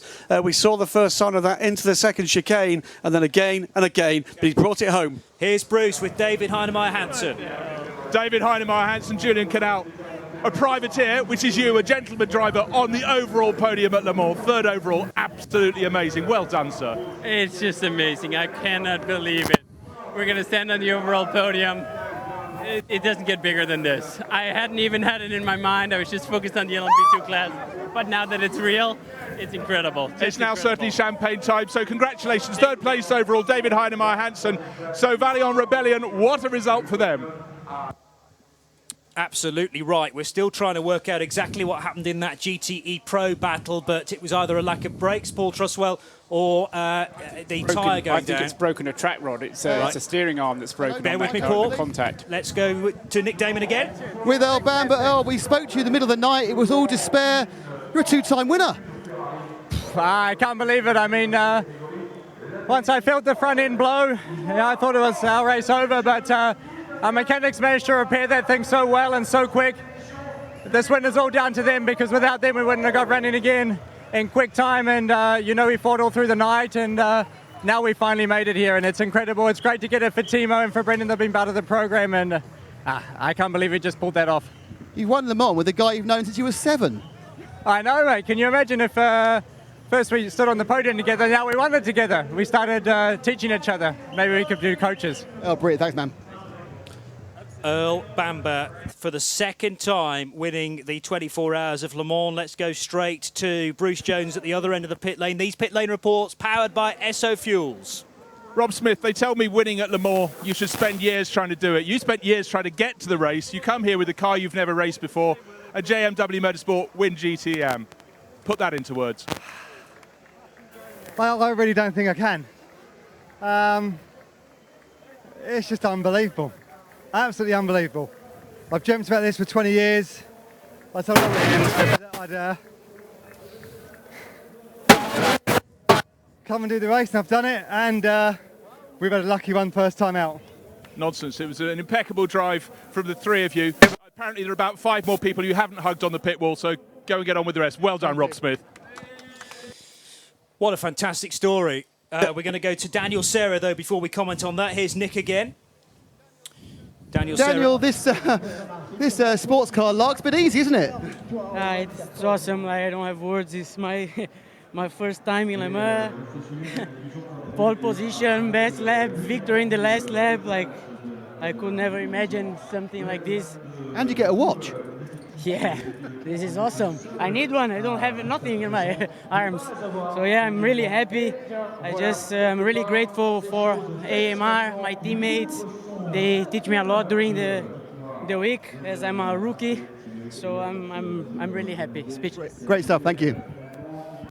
That's the 33-year-old Brazilian then sharing the drive with Johnny Adam and with Darren Turner. Let's see if we can also have a word with Anthony Davidson down with Nick Damon. Grab a quick word. Anthony, must be appalling mixed emotion. You celebrated your friend there, but I've got to go up, but yeah. They're rushing you away already. They're very ushery, aren't they? Super ushery. Full marks for trying, and do carry on. We'll get you to live on air as quickly as possible. Any other drivers or team managers you manage to get. It's frenetic down there, as it always is at the end of a challenging race. We're going to try and get David Richards on air very quickly. Here we go. David, this has been a great week for you, isn't it? That was some race, wasn't it? It's you couldn't write the script better. I mean, this is an amazing performance. It's the last year, we believe, of the Vantage, and what a way to go out. No, it's a great way to send off the old car, and well, let's see what next year brings with a new one, eh? And any idea how you're going to improve endurance race with your new role head of the MSA? Say again? Anyways, any ideas how you're going to promote endurance race with your new role head of the MSA? Well, I don't know about that. I think the great thing about this, just think about it, 5 manufacturers on the same lap at the end of 24 hours. That speaks volumes for the rules, the balance of performance, everything. David, thank you very much. Enjoy the video. David Richards sounding actually pretty calm. It's been nightmare for Aston Martin over the last few years. Finally, they get victory. Back to Nick again. Yeah, and that must have been heartbreaking. Yes. Did you know what the problem was at the end? Was it a puncture caused by conflict or by contact or going over the rumble strips? I don't know. They don't let you in, you know. Has he gone? Yeah, you've got about 50 yards, and once they get to the door, you get a big man stopping you going in. Right, and he's gone in, and Nick Damon sadly not allowed, but at least we got a little bit of reaction, and that is going to be the mood in the camp at Chevrolet Corvette. I can't say I blame him. I can't say I blame him. I mean, it's the last lap again in a major 24-hour race. We'll get more Graham Goodwin in just a second, but Andy Prio now joins Nick Damon. Andy Prio, wow, second from nowhere. Well, not quite from nowhere. We've been in it for the whole race. We've been second, we've been first, we've been fifth. But yeah, I mean, that was a really tough race, grueling race, to be honest. With we had a bad BOP, so we were on the back foot and we drove a faultless race. My teammates, the team, everybody was just mega. So And for me, that's one of my biggest races I think I've ever had. It was so hard. Thanks, Andy. And got him before he got started. I did that one just before he got through the door. Fantastic. You're getting trained now, you see, in practice to what's going to happen. I almost posed a question about the Ford and Harry Tinknell there in third position, thinking back to Silverstone and the World Endurance Championship race and the Matt Griffin roll, where we had cars going down into Stowe side by side. One spun, one went wide, and Matt Griffin mopped up the victory. Well, I just wondered whether that Johnny Adam and Jordan Taylor battle was going to go slightly awry. It did, but it didn't evolve into a problem for the Corvette until half a lap later. Well, the one thing that does occur to me, did the damage occur with that side-to-side kiss? Did he bend something that later failed? Here's Paul's theory. I honestly think that there was a steering arm broken. And I think you might be right. That's why Jordan Taylor was straight lining all the chicanes as he came through here, because he had no steering on the left-hand side, and then the wheel went flat, the tyre went flat. And wheel wasn't really turning, was it? It wasn't turning at all. But either way, look, doesn't matter where your allegiances are, it's a tough way to lose a 24-hour race, and particularly a tough way to lose the Le Mans 24 hours and lose that potential unique record of the Rolex 24 hours, the Sebring 12 hours and the Le Mans 24 hours in a single year. But you can't take anything away, I'm afraid, from Johnny Adam. That was a brilliant ride at the end from that last splash and dash.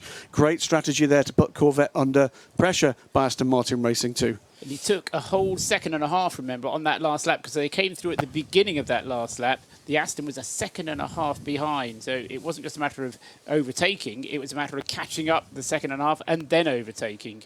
Let's get a word from the Vaillant Rebellion camp. Here is the boss man, Bart Hayden, with Nick. Bart, these LMP2 things, they're a good idea, aren't they? Bloody good idea. We've been pounding around here in P1s for years trying to get on the podium. You do it with the P2 and you make it first time. Fantastic. That was a typical, really feisty Rebellion performance. One car mostly good apart from the start mode, the other car fighting the whole way. Yeah, I mean, 14 hours in, we were 2 and 3 on the standings, and so part of me feels a little bit disappointed, but, you have to remember this is a big one. Thanks, Bart.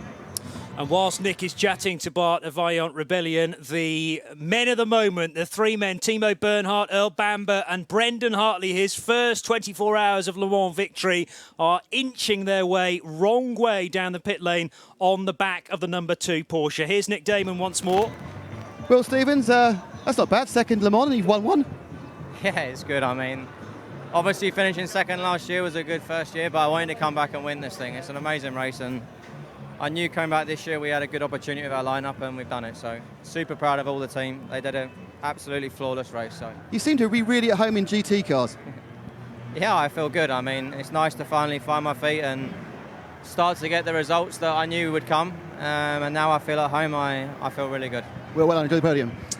These post-race interviews are powered by Esso Fuels, and thanks to Nick Damon and Bruce Jones working tremendously hard down below us. Let's try and get a bit of atmosphere as well from the podium with the drivers in traditional fashion coming the wrong way down the pit lane. The nice thing about the winning Porsche, though, is that it did do a full slowing down lap, didn't it? As did all the cars. All the cars did. Yep. And they're being fermented in front of our commentary booth at the moment.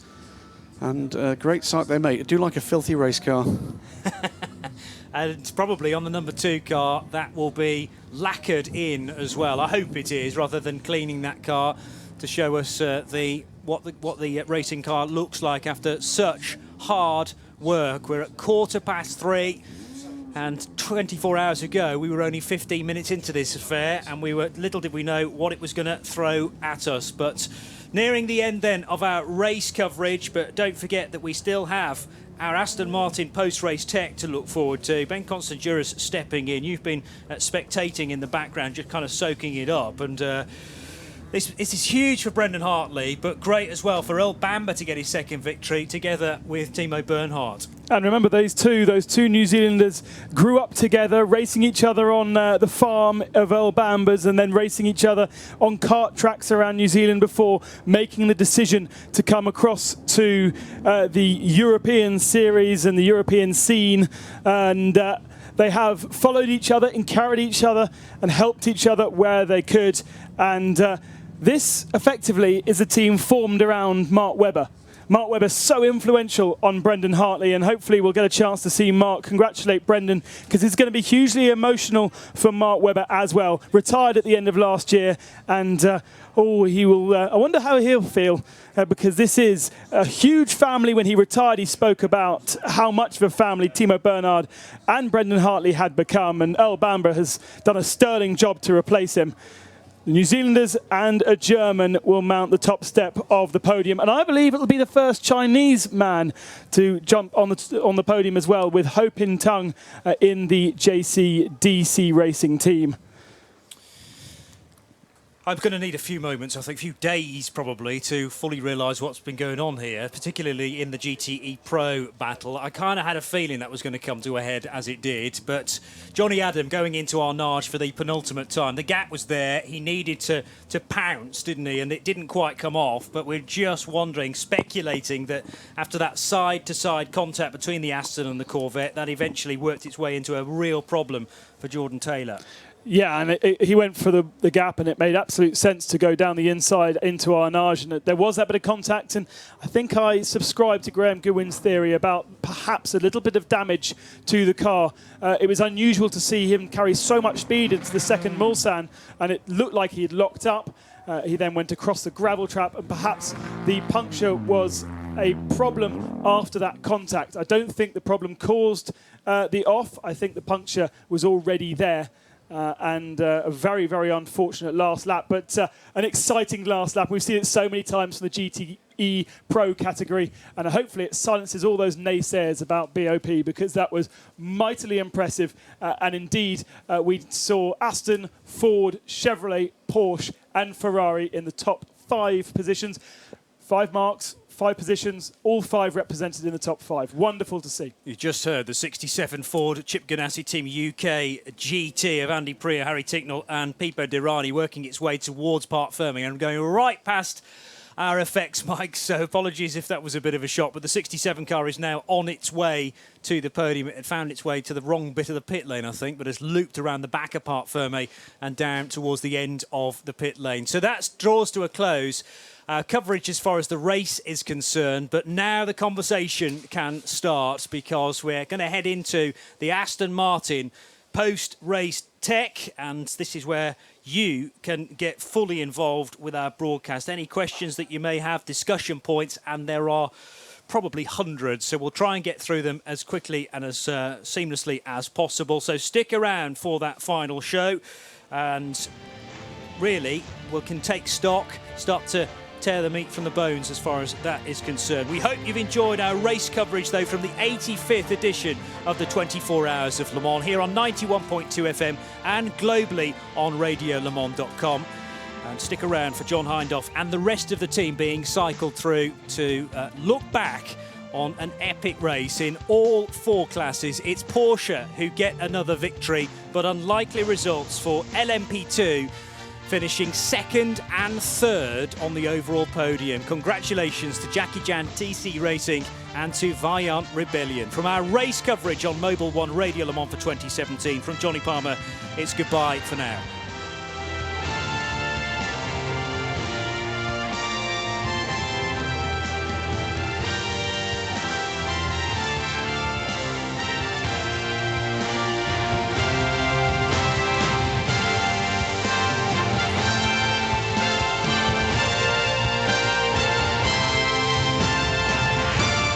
Program is a Radio Show Limited production. Tell your friends there's more at radiolemans.com. The checkered flag ends the race, but not the race talk. Post-race tech on radiolemans.com. Have your say. Ask the experts. Make your point. Post-race tech. The end of the race is only the beginning.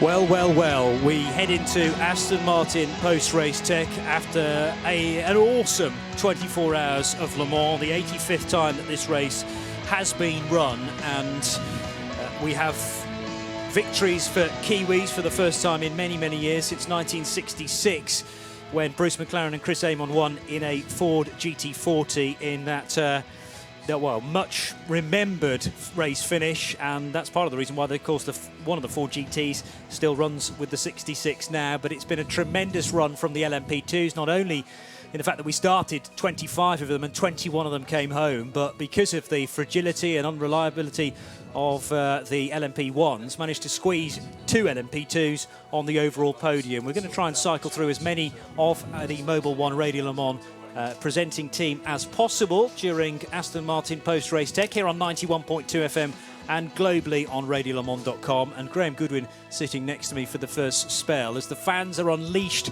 onto the track here at Le Mans to celebrate with the drivers underneath the podium. It's been another special one, hasn't it? Very, very special indeed. And, you know, actually the emotions within this booth I think match some of the feelings around the world to what we've just seen, not just for the overall win for Porsche after an epic fight back. Let's get a huge credit for a team effort there, not only for the achievement of the LMP2 teams keeping it all together against the odds, I think, but that astonishing end of race battle in GTE Pro. And to give you just a flavour of this, I've got my set of emotions about people that I know well. Shadon behind me has got another set of emotions about people that she knows well, and we know that's the same on the spectator banks, in your living rooms, in your gardens, doing whatever you're doing.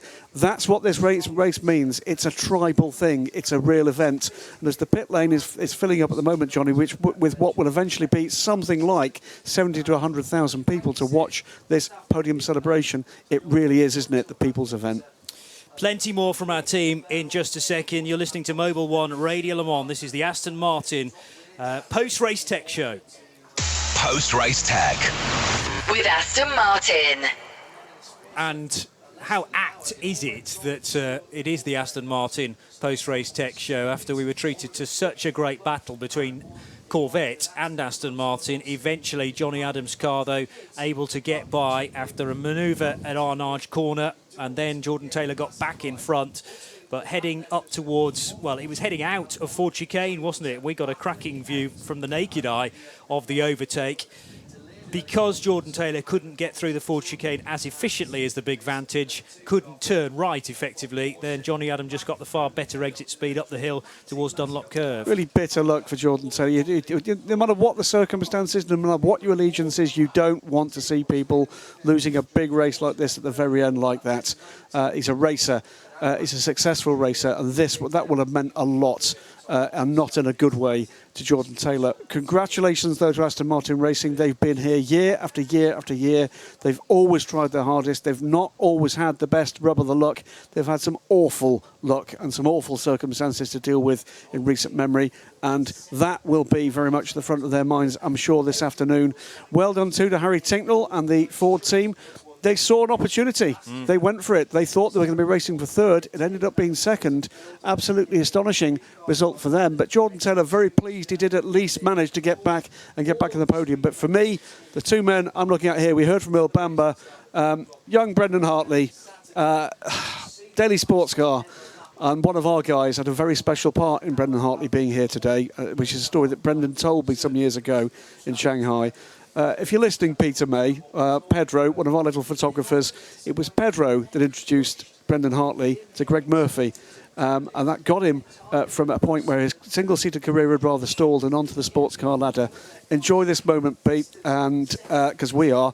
And Timo Bernhard, one of the elder statesmen now of sports car racing, absolutely the glue that holds this Porsche team together. And his emotions in the car on the cooling down lap were absolutely there for all to see. It will mean a huge amount to him. Well done, all of you. Some unusual weather, I think it's fair to say, this year at Circuit de la Sarthe. I know we deliberately hold this race in June to get the shortest possible night, and hopefully some summer weather, but we've had an awful lot of rain and cooler conditions in recent years. It's provided a fabulous competition and a fabulous 24 hours, hasn't it, Paul? Yeah, I mean, it's one of those things at the end of the race. Yes, you do get a bit drained and a bit speechless, and I take a long time to kind of work through it all and work out what happened for various reasons, and try and cement it all in the brain. But you know, there are flashes that come into your mind, and the utter meltdown of Toyota and the despondency, the utter desperation of those faces in the Toyota garage, as one by one, as we heard later on from Jared Bradley when he spoke to Hugh de Schoenack, the Toyota challenge just evaporated. But then when the same thing happened to Porsche, you thought, well, actually, yes, the number 2 car is in a position to pull this one back. Various images, as I say, will kind of come back, and you'll try and fit them all together. But I think what Graham said as well about the sheer emotion of this event, the scale of this event. This is one of those events that people make lists of people who have won it, and it's just a great event and thoroughly rewarded. But you have to say, those LMP2 cars, one of them could have very nearly won this race, and the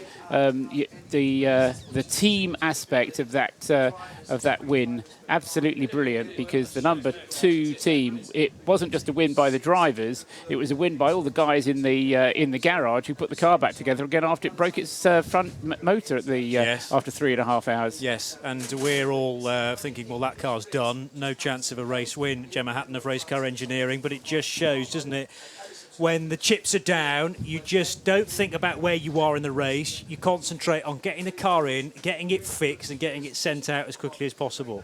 Yeah, exactly. And speaking of emotion, Paul, I mean, I'm on the verge of tears, and I've got no excuse to be, because I've just been sitting here watching it. And you've picked a good first year. Yeah, but you know, I have been part of a team for 24 hours, and I know the effort. And you know, for the drivers, this is a dream, but also the engineers, you know, and the mechanics. You go through years of training, you work your way up the tiers of motorsport to try and win either an F1 race or Le Mans.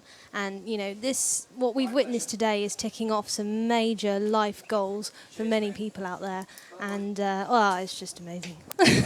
Tim Gray back in London making the point that Earl Bamber in a P1 car never finished any lower than first. It's quite a good record, 15 in this year. Also, well, questions being asked by many people as Rob Chalmers is one of those people, I should say, and he makes the point, if the Toyota hybrid could have been turned around quicker, the number 8, they would have really been in with a chance of taking a race victory, because they came pretty close in the end. 9th place overall, and Sebastian Buemi well and truly wound up. Could they have got that 8 car out quicker? And, you know, are they ruining the fact that the 7 car didn't finish, the 9 car didn't finish? If they turned the 8 car around, they might have finally won this great race. Absolutely, absolutely. I mean, it could have gone either way very easily indeed. So no, I mean, we said at the time when the Toyota was taking longer to fix, we said, interesting it's taking longer to fix, but I thought it was just an irrelevance. In fact, it turned the race. Quite right too. So many other questions coming through now on Twitter. By the way, address your tweets to RSL_studio and to @Radio Le Mans as well. If you stick the hashtag Mobil1RLM in that message, then it will find its way to us. We're working our way through the Aston Martin post-race tech. John Hindhaugh.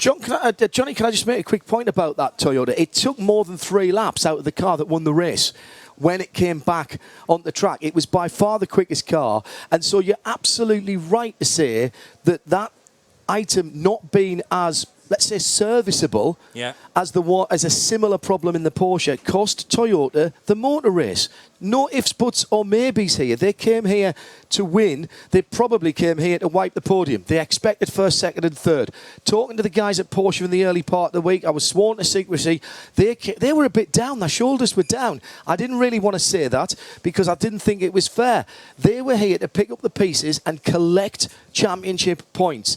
Once again, they've come away with a Le Mans victory, their 19th and 3 in a row, extending their record. That's an extraordinary result for Andreas Seidel, for Fritz Ensing and the rest of the team that they weren't expecting. But it could and should have been Toyota's again. And I just don't know where they come back from this.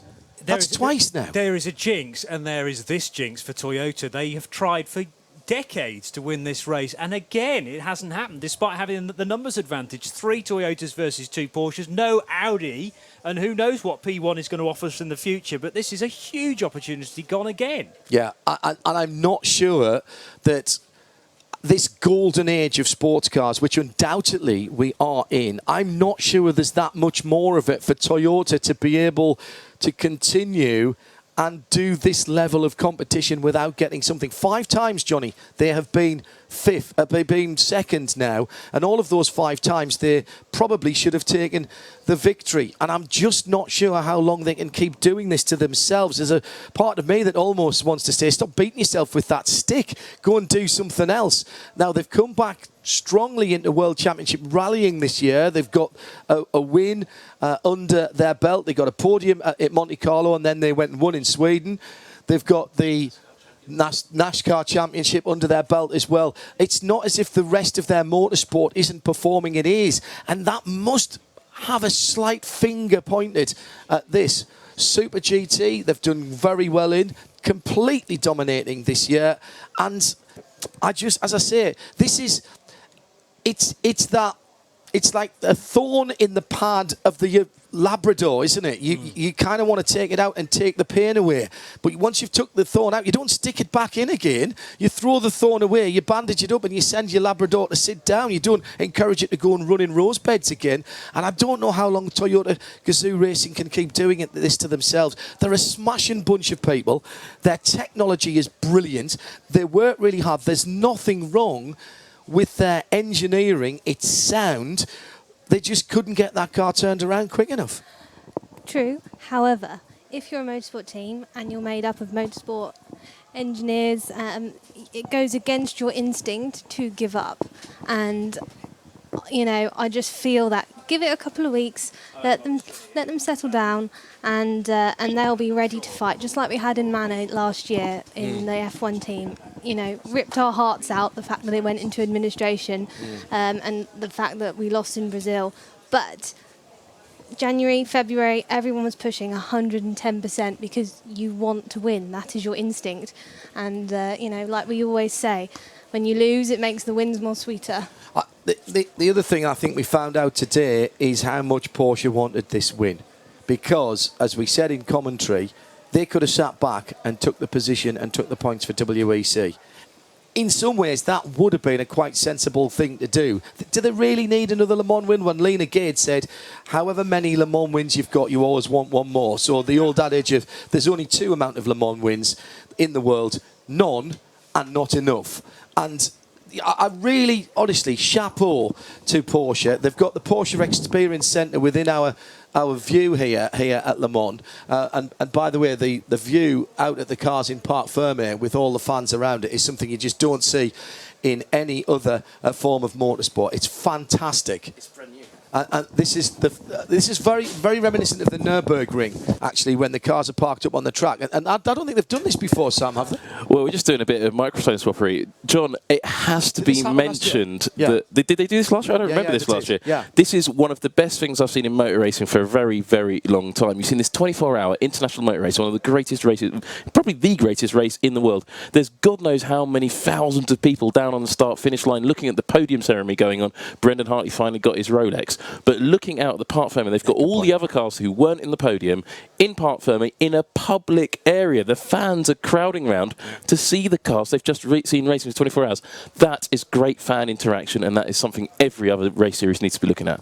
Just a pointer for people in the UK, by the way. On Wednesday, the Le Mans 3D movie is going to be shown for the first time in the UK. Check your local VUE cinema, VUE cinema.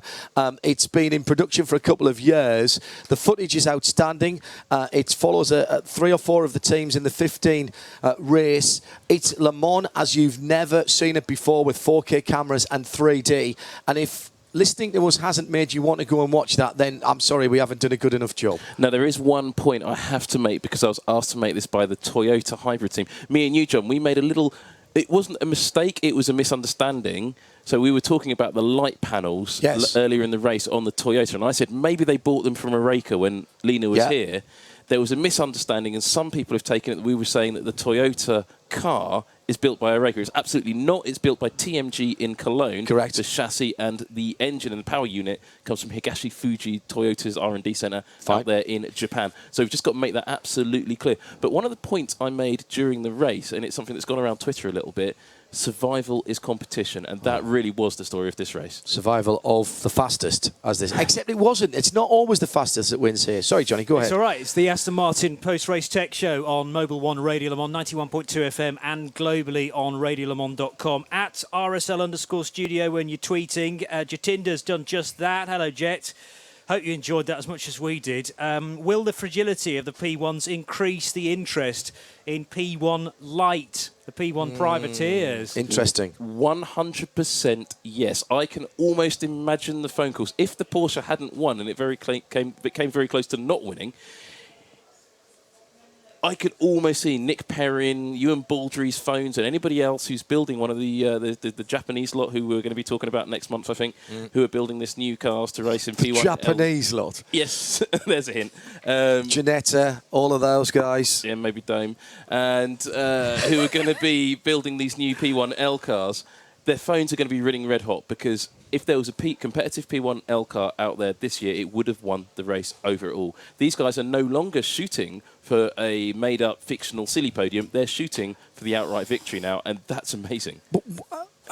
How much more is it going to be than a cost-capped LMP2 car, though, Sam? Because that's going to be the question that people ask themselves. Not a lot, frankly. There's not a huge amount of difference. All right, okay. I mean, there is if you look at the Rebellion R1, the Rebellion R1 was second overall in this race today. Because the Oreca 07 is the Rebellion R1. Yeah, okay. I'll buy that for $1. A couple of things that Eve's asked me to point out. Our Motor Trend On Demand special offer that's on the banner on the Radio Le Mans page. Now, a lot of you who are listening here on 91.2 FM, Mobil 1 Radio Le Mans, might have not have had the opportunity to do that. But I know that when you go home, you'll want to download some of the podcasts. They're all on our Le Mans page via radiolemans.com. And there's a banner on there from Motor Trend On Demand. We're going to leave it up. The offer continues. The guys at Motor Trend On Demand have been one of our partners for the hourly update. We're going to leave that up for a couple of weeks after Le Mans so that you've got the opportunity to save yourself some cash and get a great deal on Motor Trend On Demand's comprehensive service. So you can do that when you get back to the UK. And wherever you are in the world, you can click on that and it will give you an option for your home country. Thomas Cales tweeted RSL_studio to get involved with the Aston Martin post-race tech. Is this a race that is a success story for LMP2, or is it simply a failure for LMP1 and the hybrid power with so many issues at the front? Can't it be both? I think it can. It's exactly that, yeah. It could be a success or a failure for both. I don't think you judge things like that. It's a motor race. Alex Wirtz, replying to a former Formula One commentator, said, you can't judge Le Mans by anybody else's standards. It's just Le Mans. It's that race. And I think that's reasonable to say.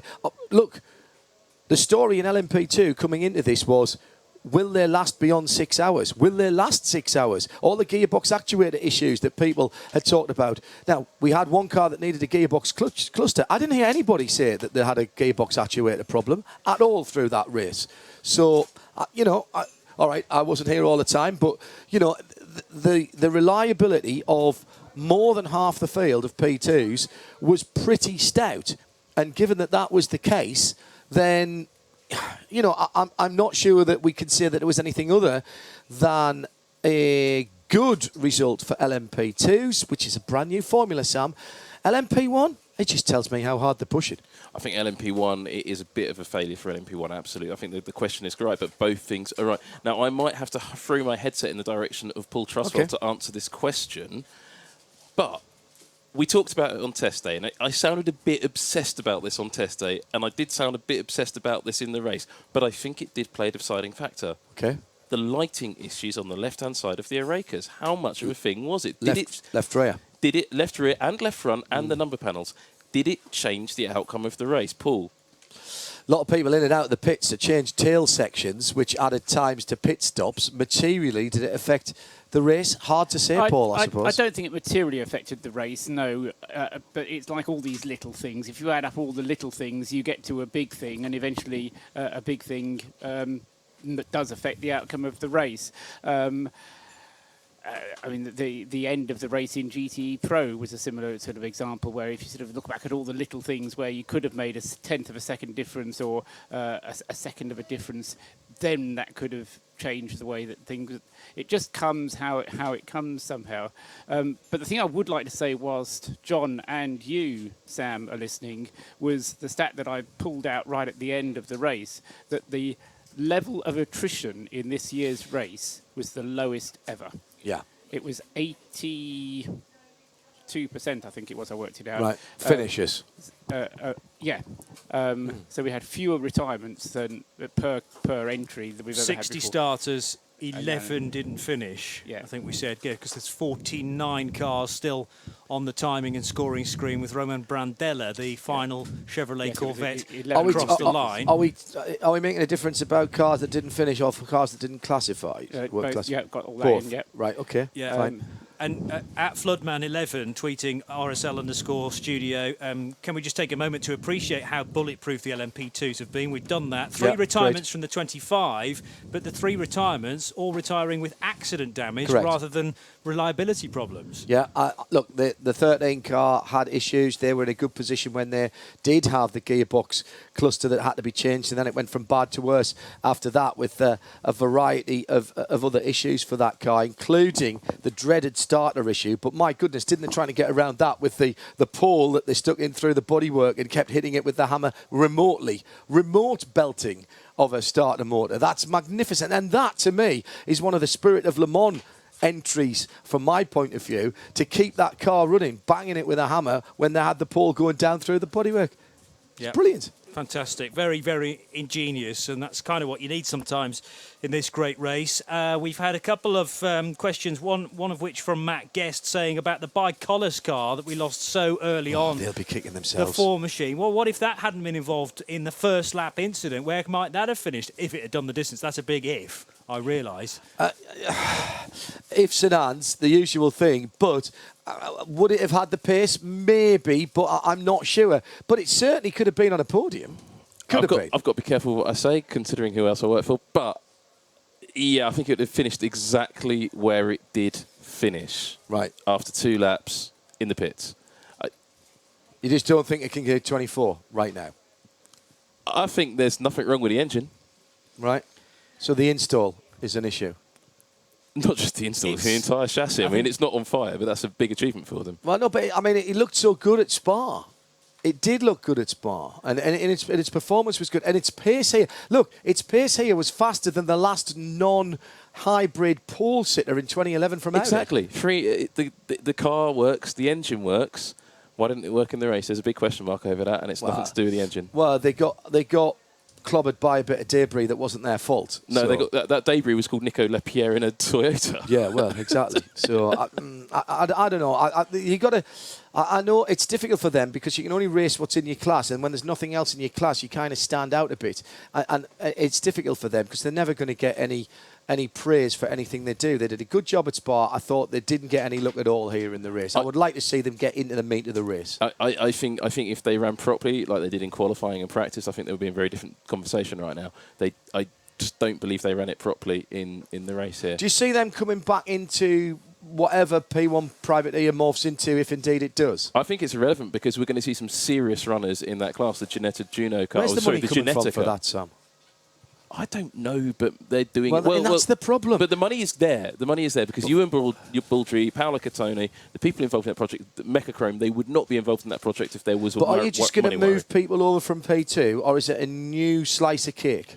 I'm not sure about the answer to that. The Perrin car, mystery who's bought those 2 chassis, but I believe Nick when he told me. I thought we were going to find this week. Yeah, he's here, but I haven't seen him. He hasn't told me. The better question is, whose engine will it have in it? Well, we know there's 2 Nismo engines going spare. AER's engine, the direct injection engine, it had some problems in the Rebellion and in the Collins car in past. That is still available. The Mechachrome's only available to Ginetta customers. Indy Lights engine, could that be used as an endurance engine? I don't think it's direct injection, is it? You need direct injection in LMP1. Really? One of the things I think that's really important, though, a proper, and I'm talking about the Ginetta particularly here, a proper LMP1 lightweight chassis. Yeah. With a proper A la LMP1 675 type thinking. Exactly, and properly designed for the purpose, with a proper engine designed for the purpose, like the Mechachrome F2 engine that they're using, with the direct injection add-on. That car is going to be a weapon next year. We've seen in the States with mixed category prototype racing that I wasn't that keen on when I heard the proposals for it, that small but light cars, and we're talking about the 2-litre Mazda-powered cars from the old prototype lights series becoming a secondary class. And in the right circumstances, they can give LMP3 cars, the big, hefty, rumbling V8s, a run for their money. And I think that's quite interesting that you've mentioned that, because it does prove to me there's still a lights category, a voiturette category, could still be something that could work. 600 brake horsepower. Yeah. 4 cylinders. Yeah. Turbocharged. Yeah. Direct injection. Yeah. Available to customers in 2018 for LMP1 specifically. Yeah. Designed and built by Toyota. Yeah. It's going on the market in January. And I presume then 4-cylinder engine technology coming from Japanese Super GT? Exactly. TRD are releasing the Super GT or a variant of it to customer LMP1 usage from January. That was announced earlier this year. It didn't get very much coverage in the UK media because they only put it out in Japanese, because that's the way things work in Japan. Yeah, understand. That engine is going to be available to anyone who wants it. I've seen pictures of the engine. I haven't been to see the engine It's about itself. the size of a handkerchief, isn't it? It's tiny. It's tiny, tiny, tiny. It's the perfect lightweight engine for a lightweight car. That is something to watch. And possibly, if this class does collapse, which it the LMP1H, there is this very much potential that it could collapse even by the end of this year. Could Toyota come back with a non-hybrid car?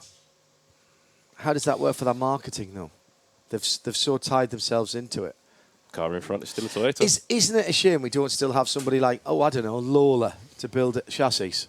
It's a crying shame what's happened to the... Still there. I drove past it the other day. It's rotting. I know. mean, the wind tunnel's still there. It's I still know. operational. I mean, you look at... It's not just Lola. It's March. It's Reynard. It's all the spin-off companies. All we've really got, Miguel, who don't have enough composite facilities but could come back.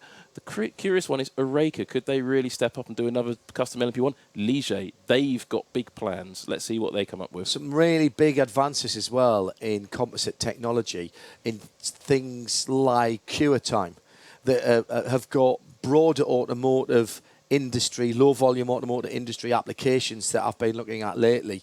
And what you've got to say about that is that could have massive implications for motorsport, and I'll be very interested to see what happens there. Johnny, fire away. Yeah, we've got one or two, again, loads of people wanting to get involved in the LMP2 conversation at M6_GTLM. That's a very cool Twitter handle. Can the LMP2 drivetrain supplier offer upgraded components mid-season? Or does homologation prevent it? Well, if it is on the basis of safety or reliability, I think is the situation, isn't it? You know this, Gemma, better than me. Do I? Yes. Sam, my fellow colleague, is saying yes. Evo package. Oh, really? One only for the season, and it's cost capped as well for 4 years. Right, okay, so one Evo package in 4 years. Right, okay, so that we'll need to see. There is an opportunity as well for the ACO to allow the chassis manufacturers to come up with safety or performance-related items, basically in the hope of balancing the playing field. Now, they've eschewed that opportunity at the moment and said they won't do that, but there's one very small paragraph, and it's actually not where you'd think it would be in the regulations, in the sporting or the technical regulations. It's in where people have to pay license fees and things like that. And it tells you that they pay a lot less if it's a safety or asked for by the sanctioning body to do that, and then you make it available to your customers at a certain price. So it is there. They have thought about this. They eschewed the opportunity to do it here for Ligier. Going forward in the season, let's see what happens. Graham Goodwin making the point that the Multimatic LMP2 is in the Lola wind tunnel right now, apparently. So right now? Right now. On Sunday afternoon? Yeah. At 10 to 3 So UK British summertime? At least the wind tunnel's being used. Yeah, it is being used. Whether the rest of the site is, that's a real shame. Autoclave's still there. The autoclaves are over the road, yeah. Yeah, okay, fine. Trevor Austin asking about Dalara's hitting trouble. How was their average pace on clean runs? It's a question for Paul, really, compared to Orica's, especially on the ends of tyre stints. We'll need to investigate average stint times and across the Dalara's. But, I mean... The Dallara chassis, I don't think there's much wrong with the Dallara chassis. That's the base of the Cadillac. And they've spent an awful lot of money on that Cadillac. And I think that... I think Dallara would be, if it was me who was another manufacturer, I'd be knocking on Dalara's door to speak to them about doing my... If I was a Miggins Automotive, I'd pick somebody out. No, I won't do it because people will then think I know something about it. If it was Hindhoff Automotive, if it was Hindhoff Motor Cars, I'd be knocking on Dalara's door and say, can we have a similar deal that you've done for Cadillac? The problem is, would Dallara want to do it? They can't say no. They're not allowed to really turn it down in terms of supplying the chassis. It's written into the regulations that they're not allowed to do that. If they've supplied one DPI manufacturer, you've got to supply another OEM. But it's how hard you want to work to make that competitive against a Cadillac who you are very much holding hands with. I think that puts them in a difficult position. But there's no doubt to me, having seen that Cadillac close up, that it's a very, very nice piece of kit, and the base of that car is pretty solid. It's the Aston Martin post-race tech show on Mobil 1 Radio Le Mans after the 85th running of the 24 Hours of Le Mans. This is a question for Gemma Hatton of Race Car Engineering, because we spoke quite a bit prior to the race and during the 24 Hours, Gemma, about hybrids and hybrid technologies, and clearly... out of this race, there have been so many hybrid issues. A question from this honest Abe about whether this race is an anomaly, or will they persist with the rest of the season. So I don't know how much you know about the current hybrid systems, but clearly both Toyota and Porsche will be concerned that their units won't last 24 hours. The thing is, we now head into the World Endurance Championship, and the next race is a 6-hour affair. It is a 6-hour affair for the rest of the year, all the way through to Bahrain. So are they going to sort of focus on, I don't know, narrowing the technology down so that it will do 6 hours and not be concerned about the much longer distance? Well, it's a bit difficult. Firstly, I want to make the point that there was a lot of talking about the Porsche saying that, all the failures, but actually the hybrid system allowed it to at least get halfway around the track back in the attempt to the pits, with that drop in oil pressure. If they didn't have that hybrid, they would have had no chance the moment that engine had gone. So I saw a few comments about that during the race. In terms of the systems, obviously, this is the biggest challenge for a hybrid system.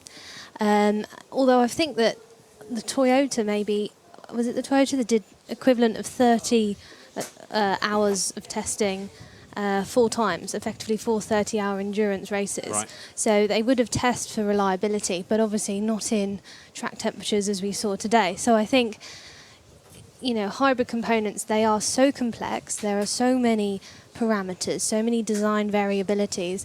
And if you're going to see failures at any point during a WEC race, it's going to be in 24 hours, and it's going to be when you're experiencing all the temperatures that we had here. And, we didn't have any rain. I haven't seen a cloud today. So, it's pretty much the worst situation for a hybrid powertrain. So, I don't think this is a true reflection that, hybrid systems are rubbish, and, this was an extreme set of the circumstances, and actually there wasn't that many hybrid failures. There was lots of other things going on as well. Yeah. So that's my opinion anyway. That's what we want. Was it a great opportunity, though, for hybrid technology to come through this sort of heat and go, it is indestructible, Nick Damon, and they've lost the chance of putting in a good statement there? I'm not sure if I actually agree with Gemma's last statement. There weren't that many hybrid failures. Wasn't there 100% hybrid failure? All the hybrids failed at some point. Not sure on the 9 car. On the 9? The 7 stopped with the drivetrain issue. The hybridization is part of the drivetrain. Yeah? Doesn't matter. It's the clutch. It's connecting the bits together. It's a hybrid failure. Perhaps the 9 is the only one which wasn't a hybrid. So 4 out of 5 failed in their drivetrains. No. The winner had a hybrid drive replaced. Yes, that took the 8 car had a hybrid drive replaced. 2 cars. The 7 car also had a clutch failure. That's a drivetrain hybridization. No, it's part of the... They wouldn't have the same clutch situation if they were... No, it's drivetrain. Drivetrain is hybridization. It's the whole point. The word hybrid, Sam, means you are bringing together various different drivetrains. Let's allow Sam a right of reply. This is going to be about as coherent as Felipe Massa. No. Felipe Massa is always very coherent. The clutch failure is a clutch failure. It could happen on a GT car that hasn't got a hybrid system. It's a clutch failure. But their clutch will be part of the drivetrain, which has been designed to incorporate the hybrid system. No, because that's not where the hybrid system bolts in. It's just a clutch failure. It was just a simple clutch failure. It might have been a management system on the electric management and the actuation system, but it was a clutch failure. The only hybrid problems were two. One was a connection between the drive motor and the front axle, and one was the proper motor failure. There were only two failures. The other hybrid car that failed was down to driver error and taking out a mannered LMP2 in the exact circumstance that we described on the Thursday show that we all did. That was the exact circumstance. Lapierre made a mistake, and then he tried to drive the car back to the pits far too quickly, I think, and that damaged the car extensively. I still think that 4 of the 5 failed. Well, 4 or 5 cars failed, but it wasn't hybrid. And they all failed with drive chain issues. No, they didn't. One had a driver issue. Yes, and the other 4 cars, let's not get into a row, Sam, it is a fact the other 4 cars had a mechanical failure. Yeah, but not necessarily to do with hybrid systems. Are they hybrid cars? Is the drivetrain hybrid? Is this the 5-minute argument or the full half hour? We're getting semantics here. It doesn't matter which part of your drivetrain failed. The reason you designed the drivetrain that way is because you are hybridized. Yeah, but LMP2s have clutches too. Doesn't mean... Anyway, the fact is 4 of the 5 cars failed for a mechanical reason, which is part of the hybrid drive. Disagree. But let's go back to Gemtech. Fair enough. Clearly, there are 2 very different opinions here, and that's what we like. I think it's on Sam. Aston Martin I think the reason post-race being, tech. I think Sam is rightly coming at it from a purist engineering side, and in many ways an apologist for the mistakes of the engineers. Frankly, it is unforgivable, the 2 failures that they achieved, and then the point that Gemma made about the 30 hours testing. It's the same problem that Audi had with the wide-mouth frog car a few years ago, the 15. In that they didn't test the cars properly. They didn't test them with other cars, with debris, with rubbish, with cars pinging them left and right, with gravel, with everything else. I know it's virtually impossible to test it that way, and then certainly they've turned up here and it's far too hot. But I think the fact is that the reason they have not succeeded is because Toyota, because all 3 of their cars failed. Absolutely, one was down to, it was their slowest car was down to a driver mistake, the other 2 are mechanical failures. And they have to go and have a long, hard look at themselves. They didn't, last year, everyone was going, oh, I'm so sympathetic. They did a bad job. Their car did not last 24 hours.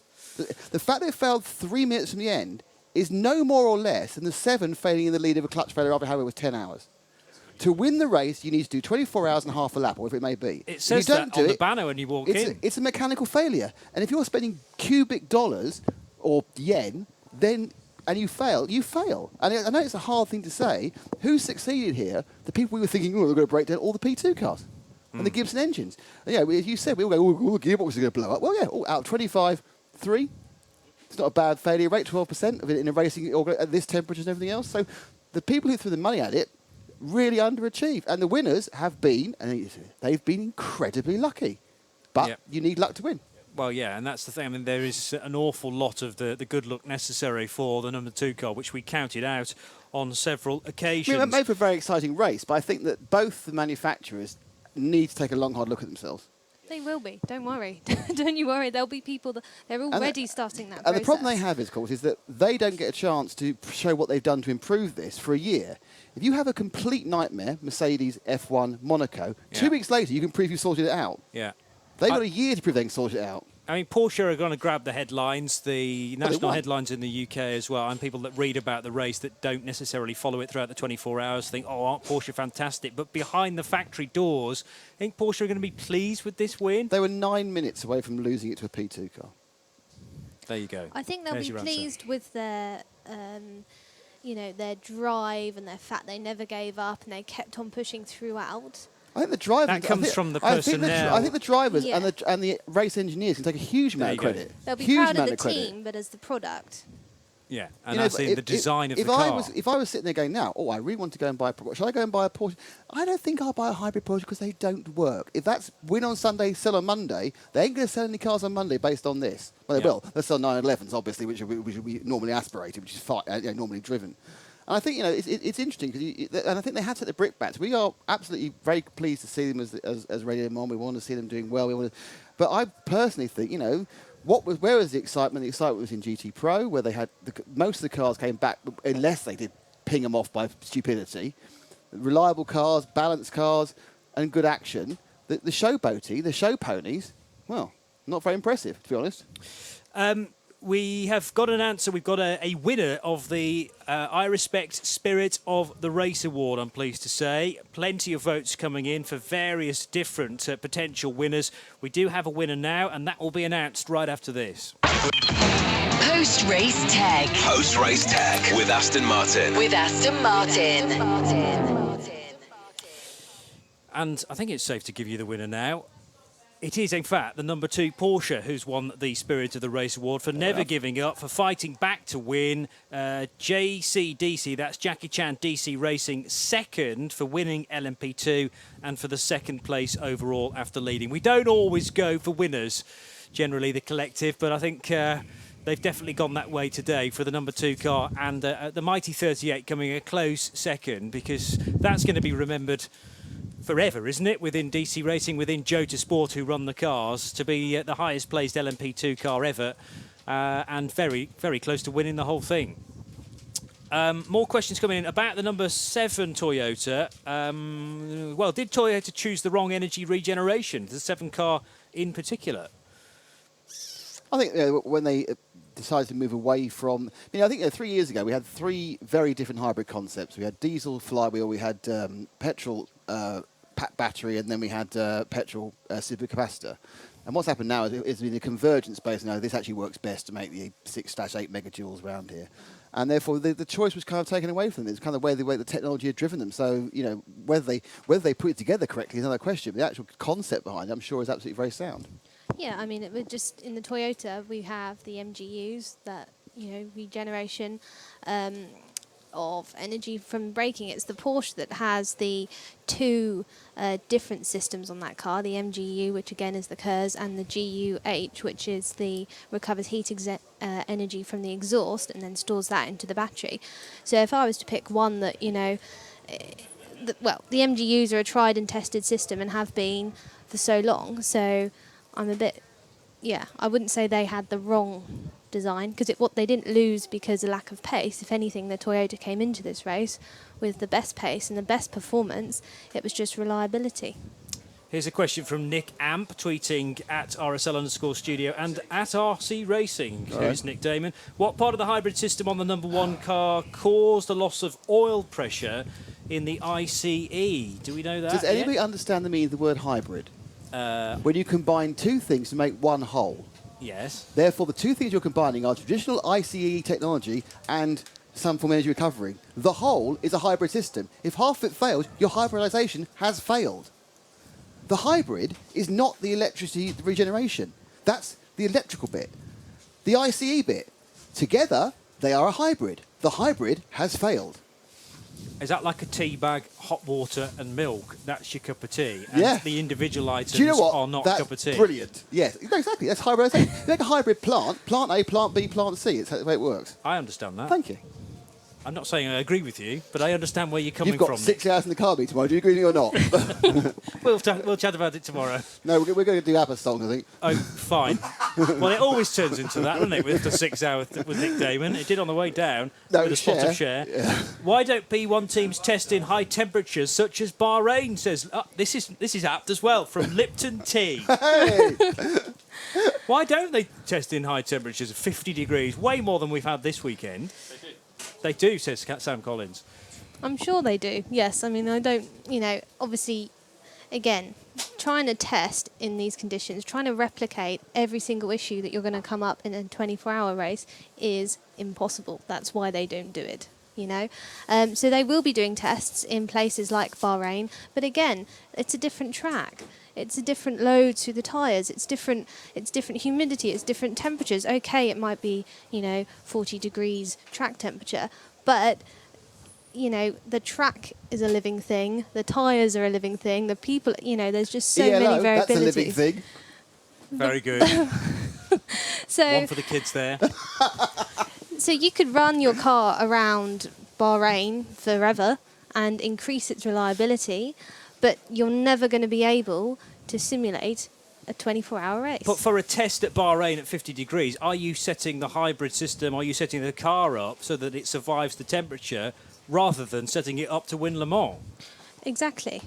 So you're changing the parameters to if sheer remember, survival mode. Referencing back the previous failure with the wide-mouth frog Audi, that fell because it rained and all the goo turned to emulsion, all the oil and the dust and emulsion, and it sucked the emulsion and blocked all its radiators. Yeah. And again, they couldn't, even though they ran in the damp, they couldn't replicate that because they didn't have the other cars putting down all the rubbish. And specifically this track, it is so wildly different to any other track on the F1 calendar, which I know, any BTs, any touring car calendars and circuits it's quite there. similar to Croft.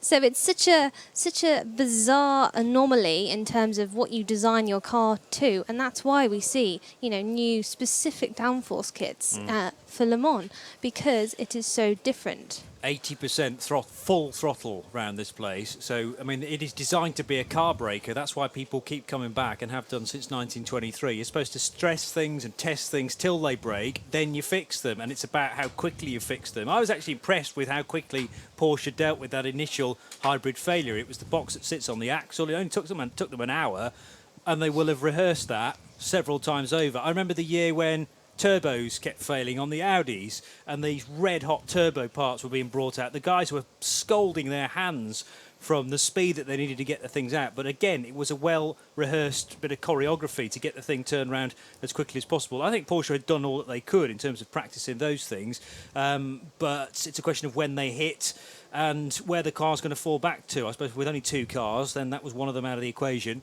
However, it did come through to win in the end. Do we know anything about the Lamborghini and McLaren rumours for GTE, says Phil Oakley? So are we likely to have... I mean, we've had 5... Well, not the Phil Oakley, surely. It might be the Phil. At Bullcat is his Twitter handle. If it was at Don't You Want Me Baby, I think it probably would be the Phil Oakley we were thinking of. You have terrible taste in music. I have very historical taste in music. Let me turn you down, Sam. Right, let's try again. Rumours, Lamborghini, I've heard the rumour, but that's all I've heard. I think it's just a rumour. But Lamborghini is part of the Volkswagen, Audi, Porsche conglomerate with Bugatti and Bentley, and all of those companies are involved in all sorts of rumours. I'd be astonished if one of them didn't do something in some sort of international sports car racing next year. We know, I mean, obviously Audi's involved in GT3 stuff, but I mean, an next step up. I'd expect to see something there. McLaren, I actually expect them to announce a GTE program. Zach Brown's here, Eric Boulier's here. I was expecting an announcement here. It hasn't happened. Not sure why, but I would be extremely unsurprised to see in the next few weeks McLaren going to Le Mans in GT next year announcement. BMW definitely coming next year? Yes. So, and are the 5 that we had this year confirmed for next year as well? No. So Aston potentially with a new car. Aston's definitely a new car. David Richards has confirmed that. Corvette, yes. Maybe Corvette is going to come either with the C7, which we've got here, or potentially the C8, which is rumoured to be mid-engined. We don't know the story there. There's obviously something going on at Pratt & Miller, whether that's for next year or the year after, but Corvette will be back. I mean, they'll keep racing. Ford, as far as I know, that's a 3-year programme. I'm sure they'll be back. So Ferrari the doubt? Well, Ferrari are never going to go away, are they? Right. They sell too many cars. They've just made a brand new car. Porsche have made a new car, yeah. So, yeah, I think... So that's 5. That's the 5. That is 5 then, yeah. So that is 5. Plus BMW, that'll be 6. And maybe 2 others to add into the mix as well. But when you've got a bunch of privateer cars, you see, mixing up, taking out some of those LMP2 available entries, who loses the entry slots? Yeah. That's what you look at. There's 60 garages. True. There's only 60 garages. Someone loses out. So, yes. So who's going to lose out? And those teams, those factory teams, will be turning up each with I 2 doubt cars. Ford will get 4 again, that's why. That's a good point. So that will all of a sudden make 2 further vacancies, maybe for BMW, but it's a question of fitting in 2 Lamborghinis and 2 McLarens. It's a great time to be a fan of GT Pro, though, isn't it?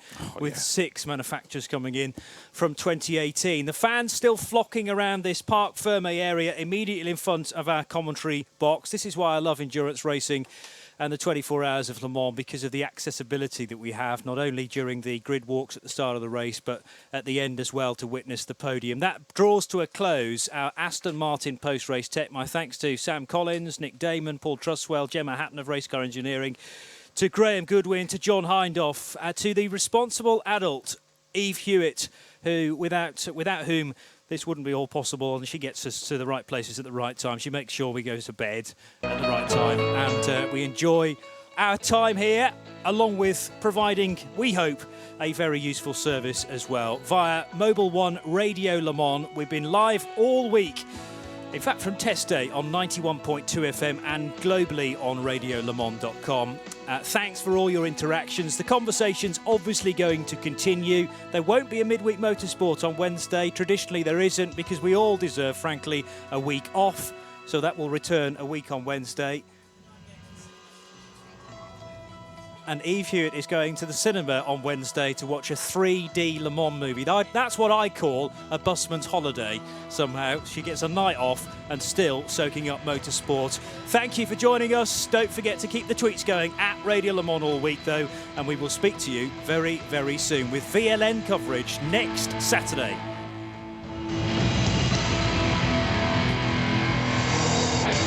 This program is a Radio Show Limited production. Tell your friends there's more at radiolemans.com.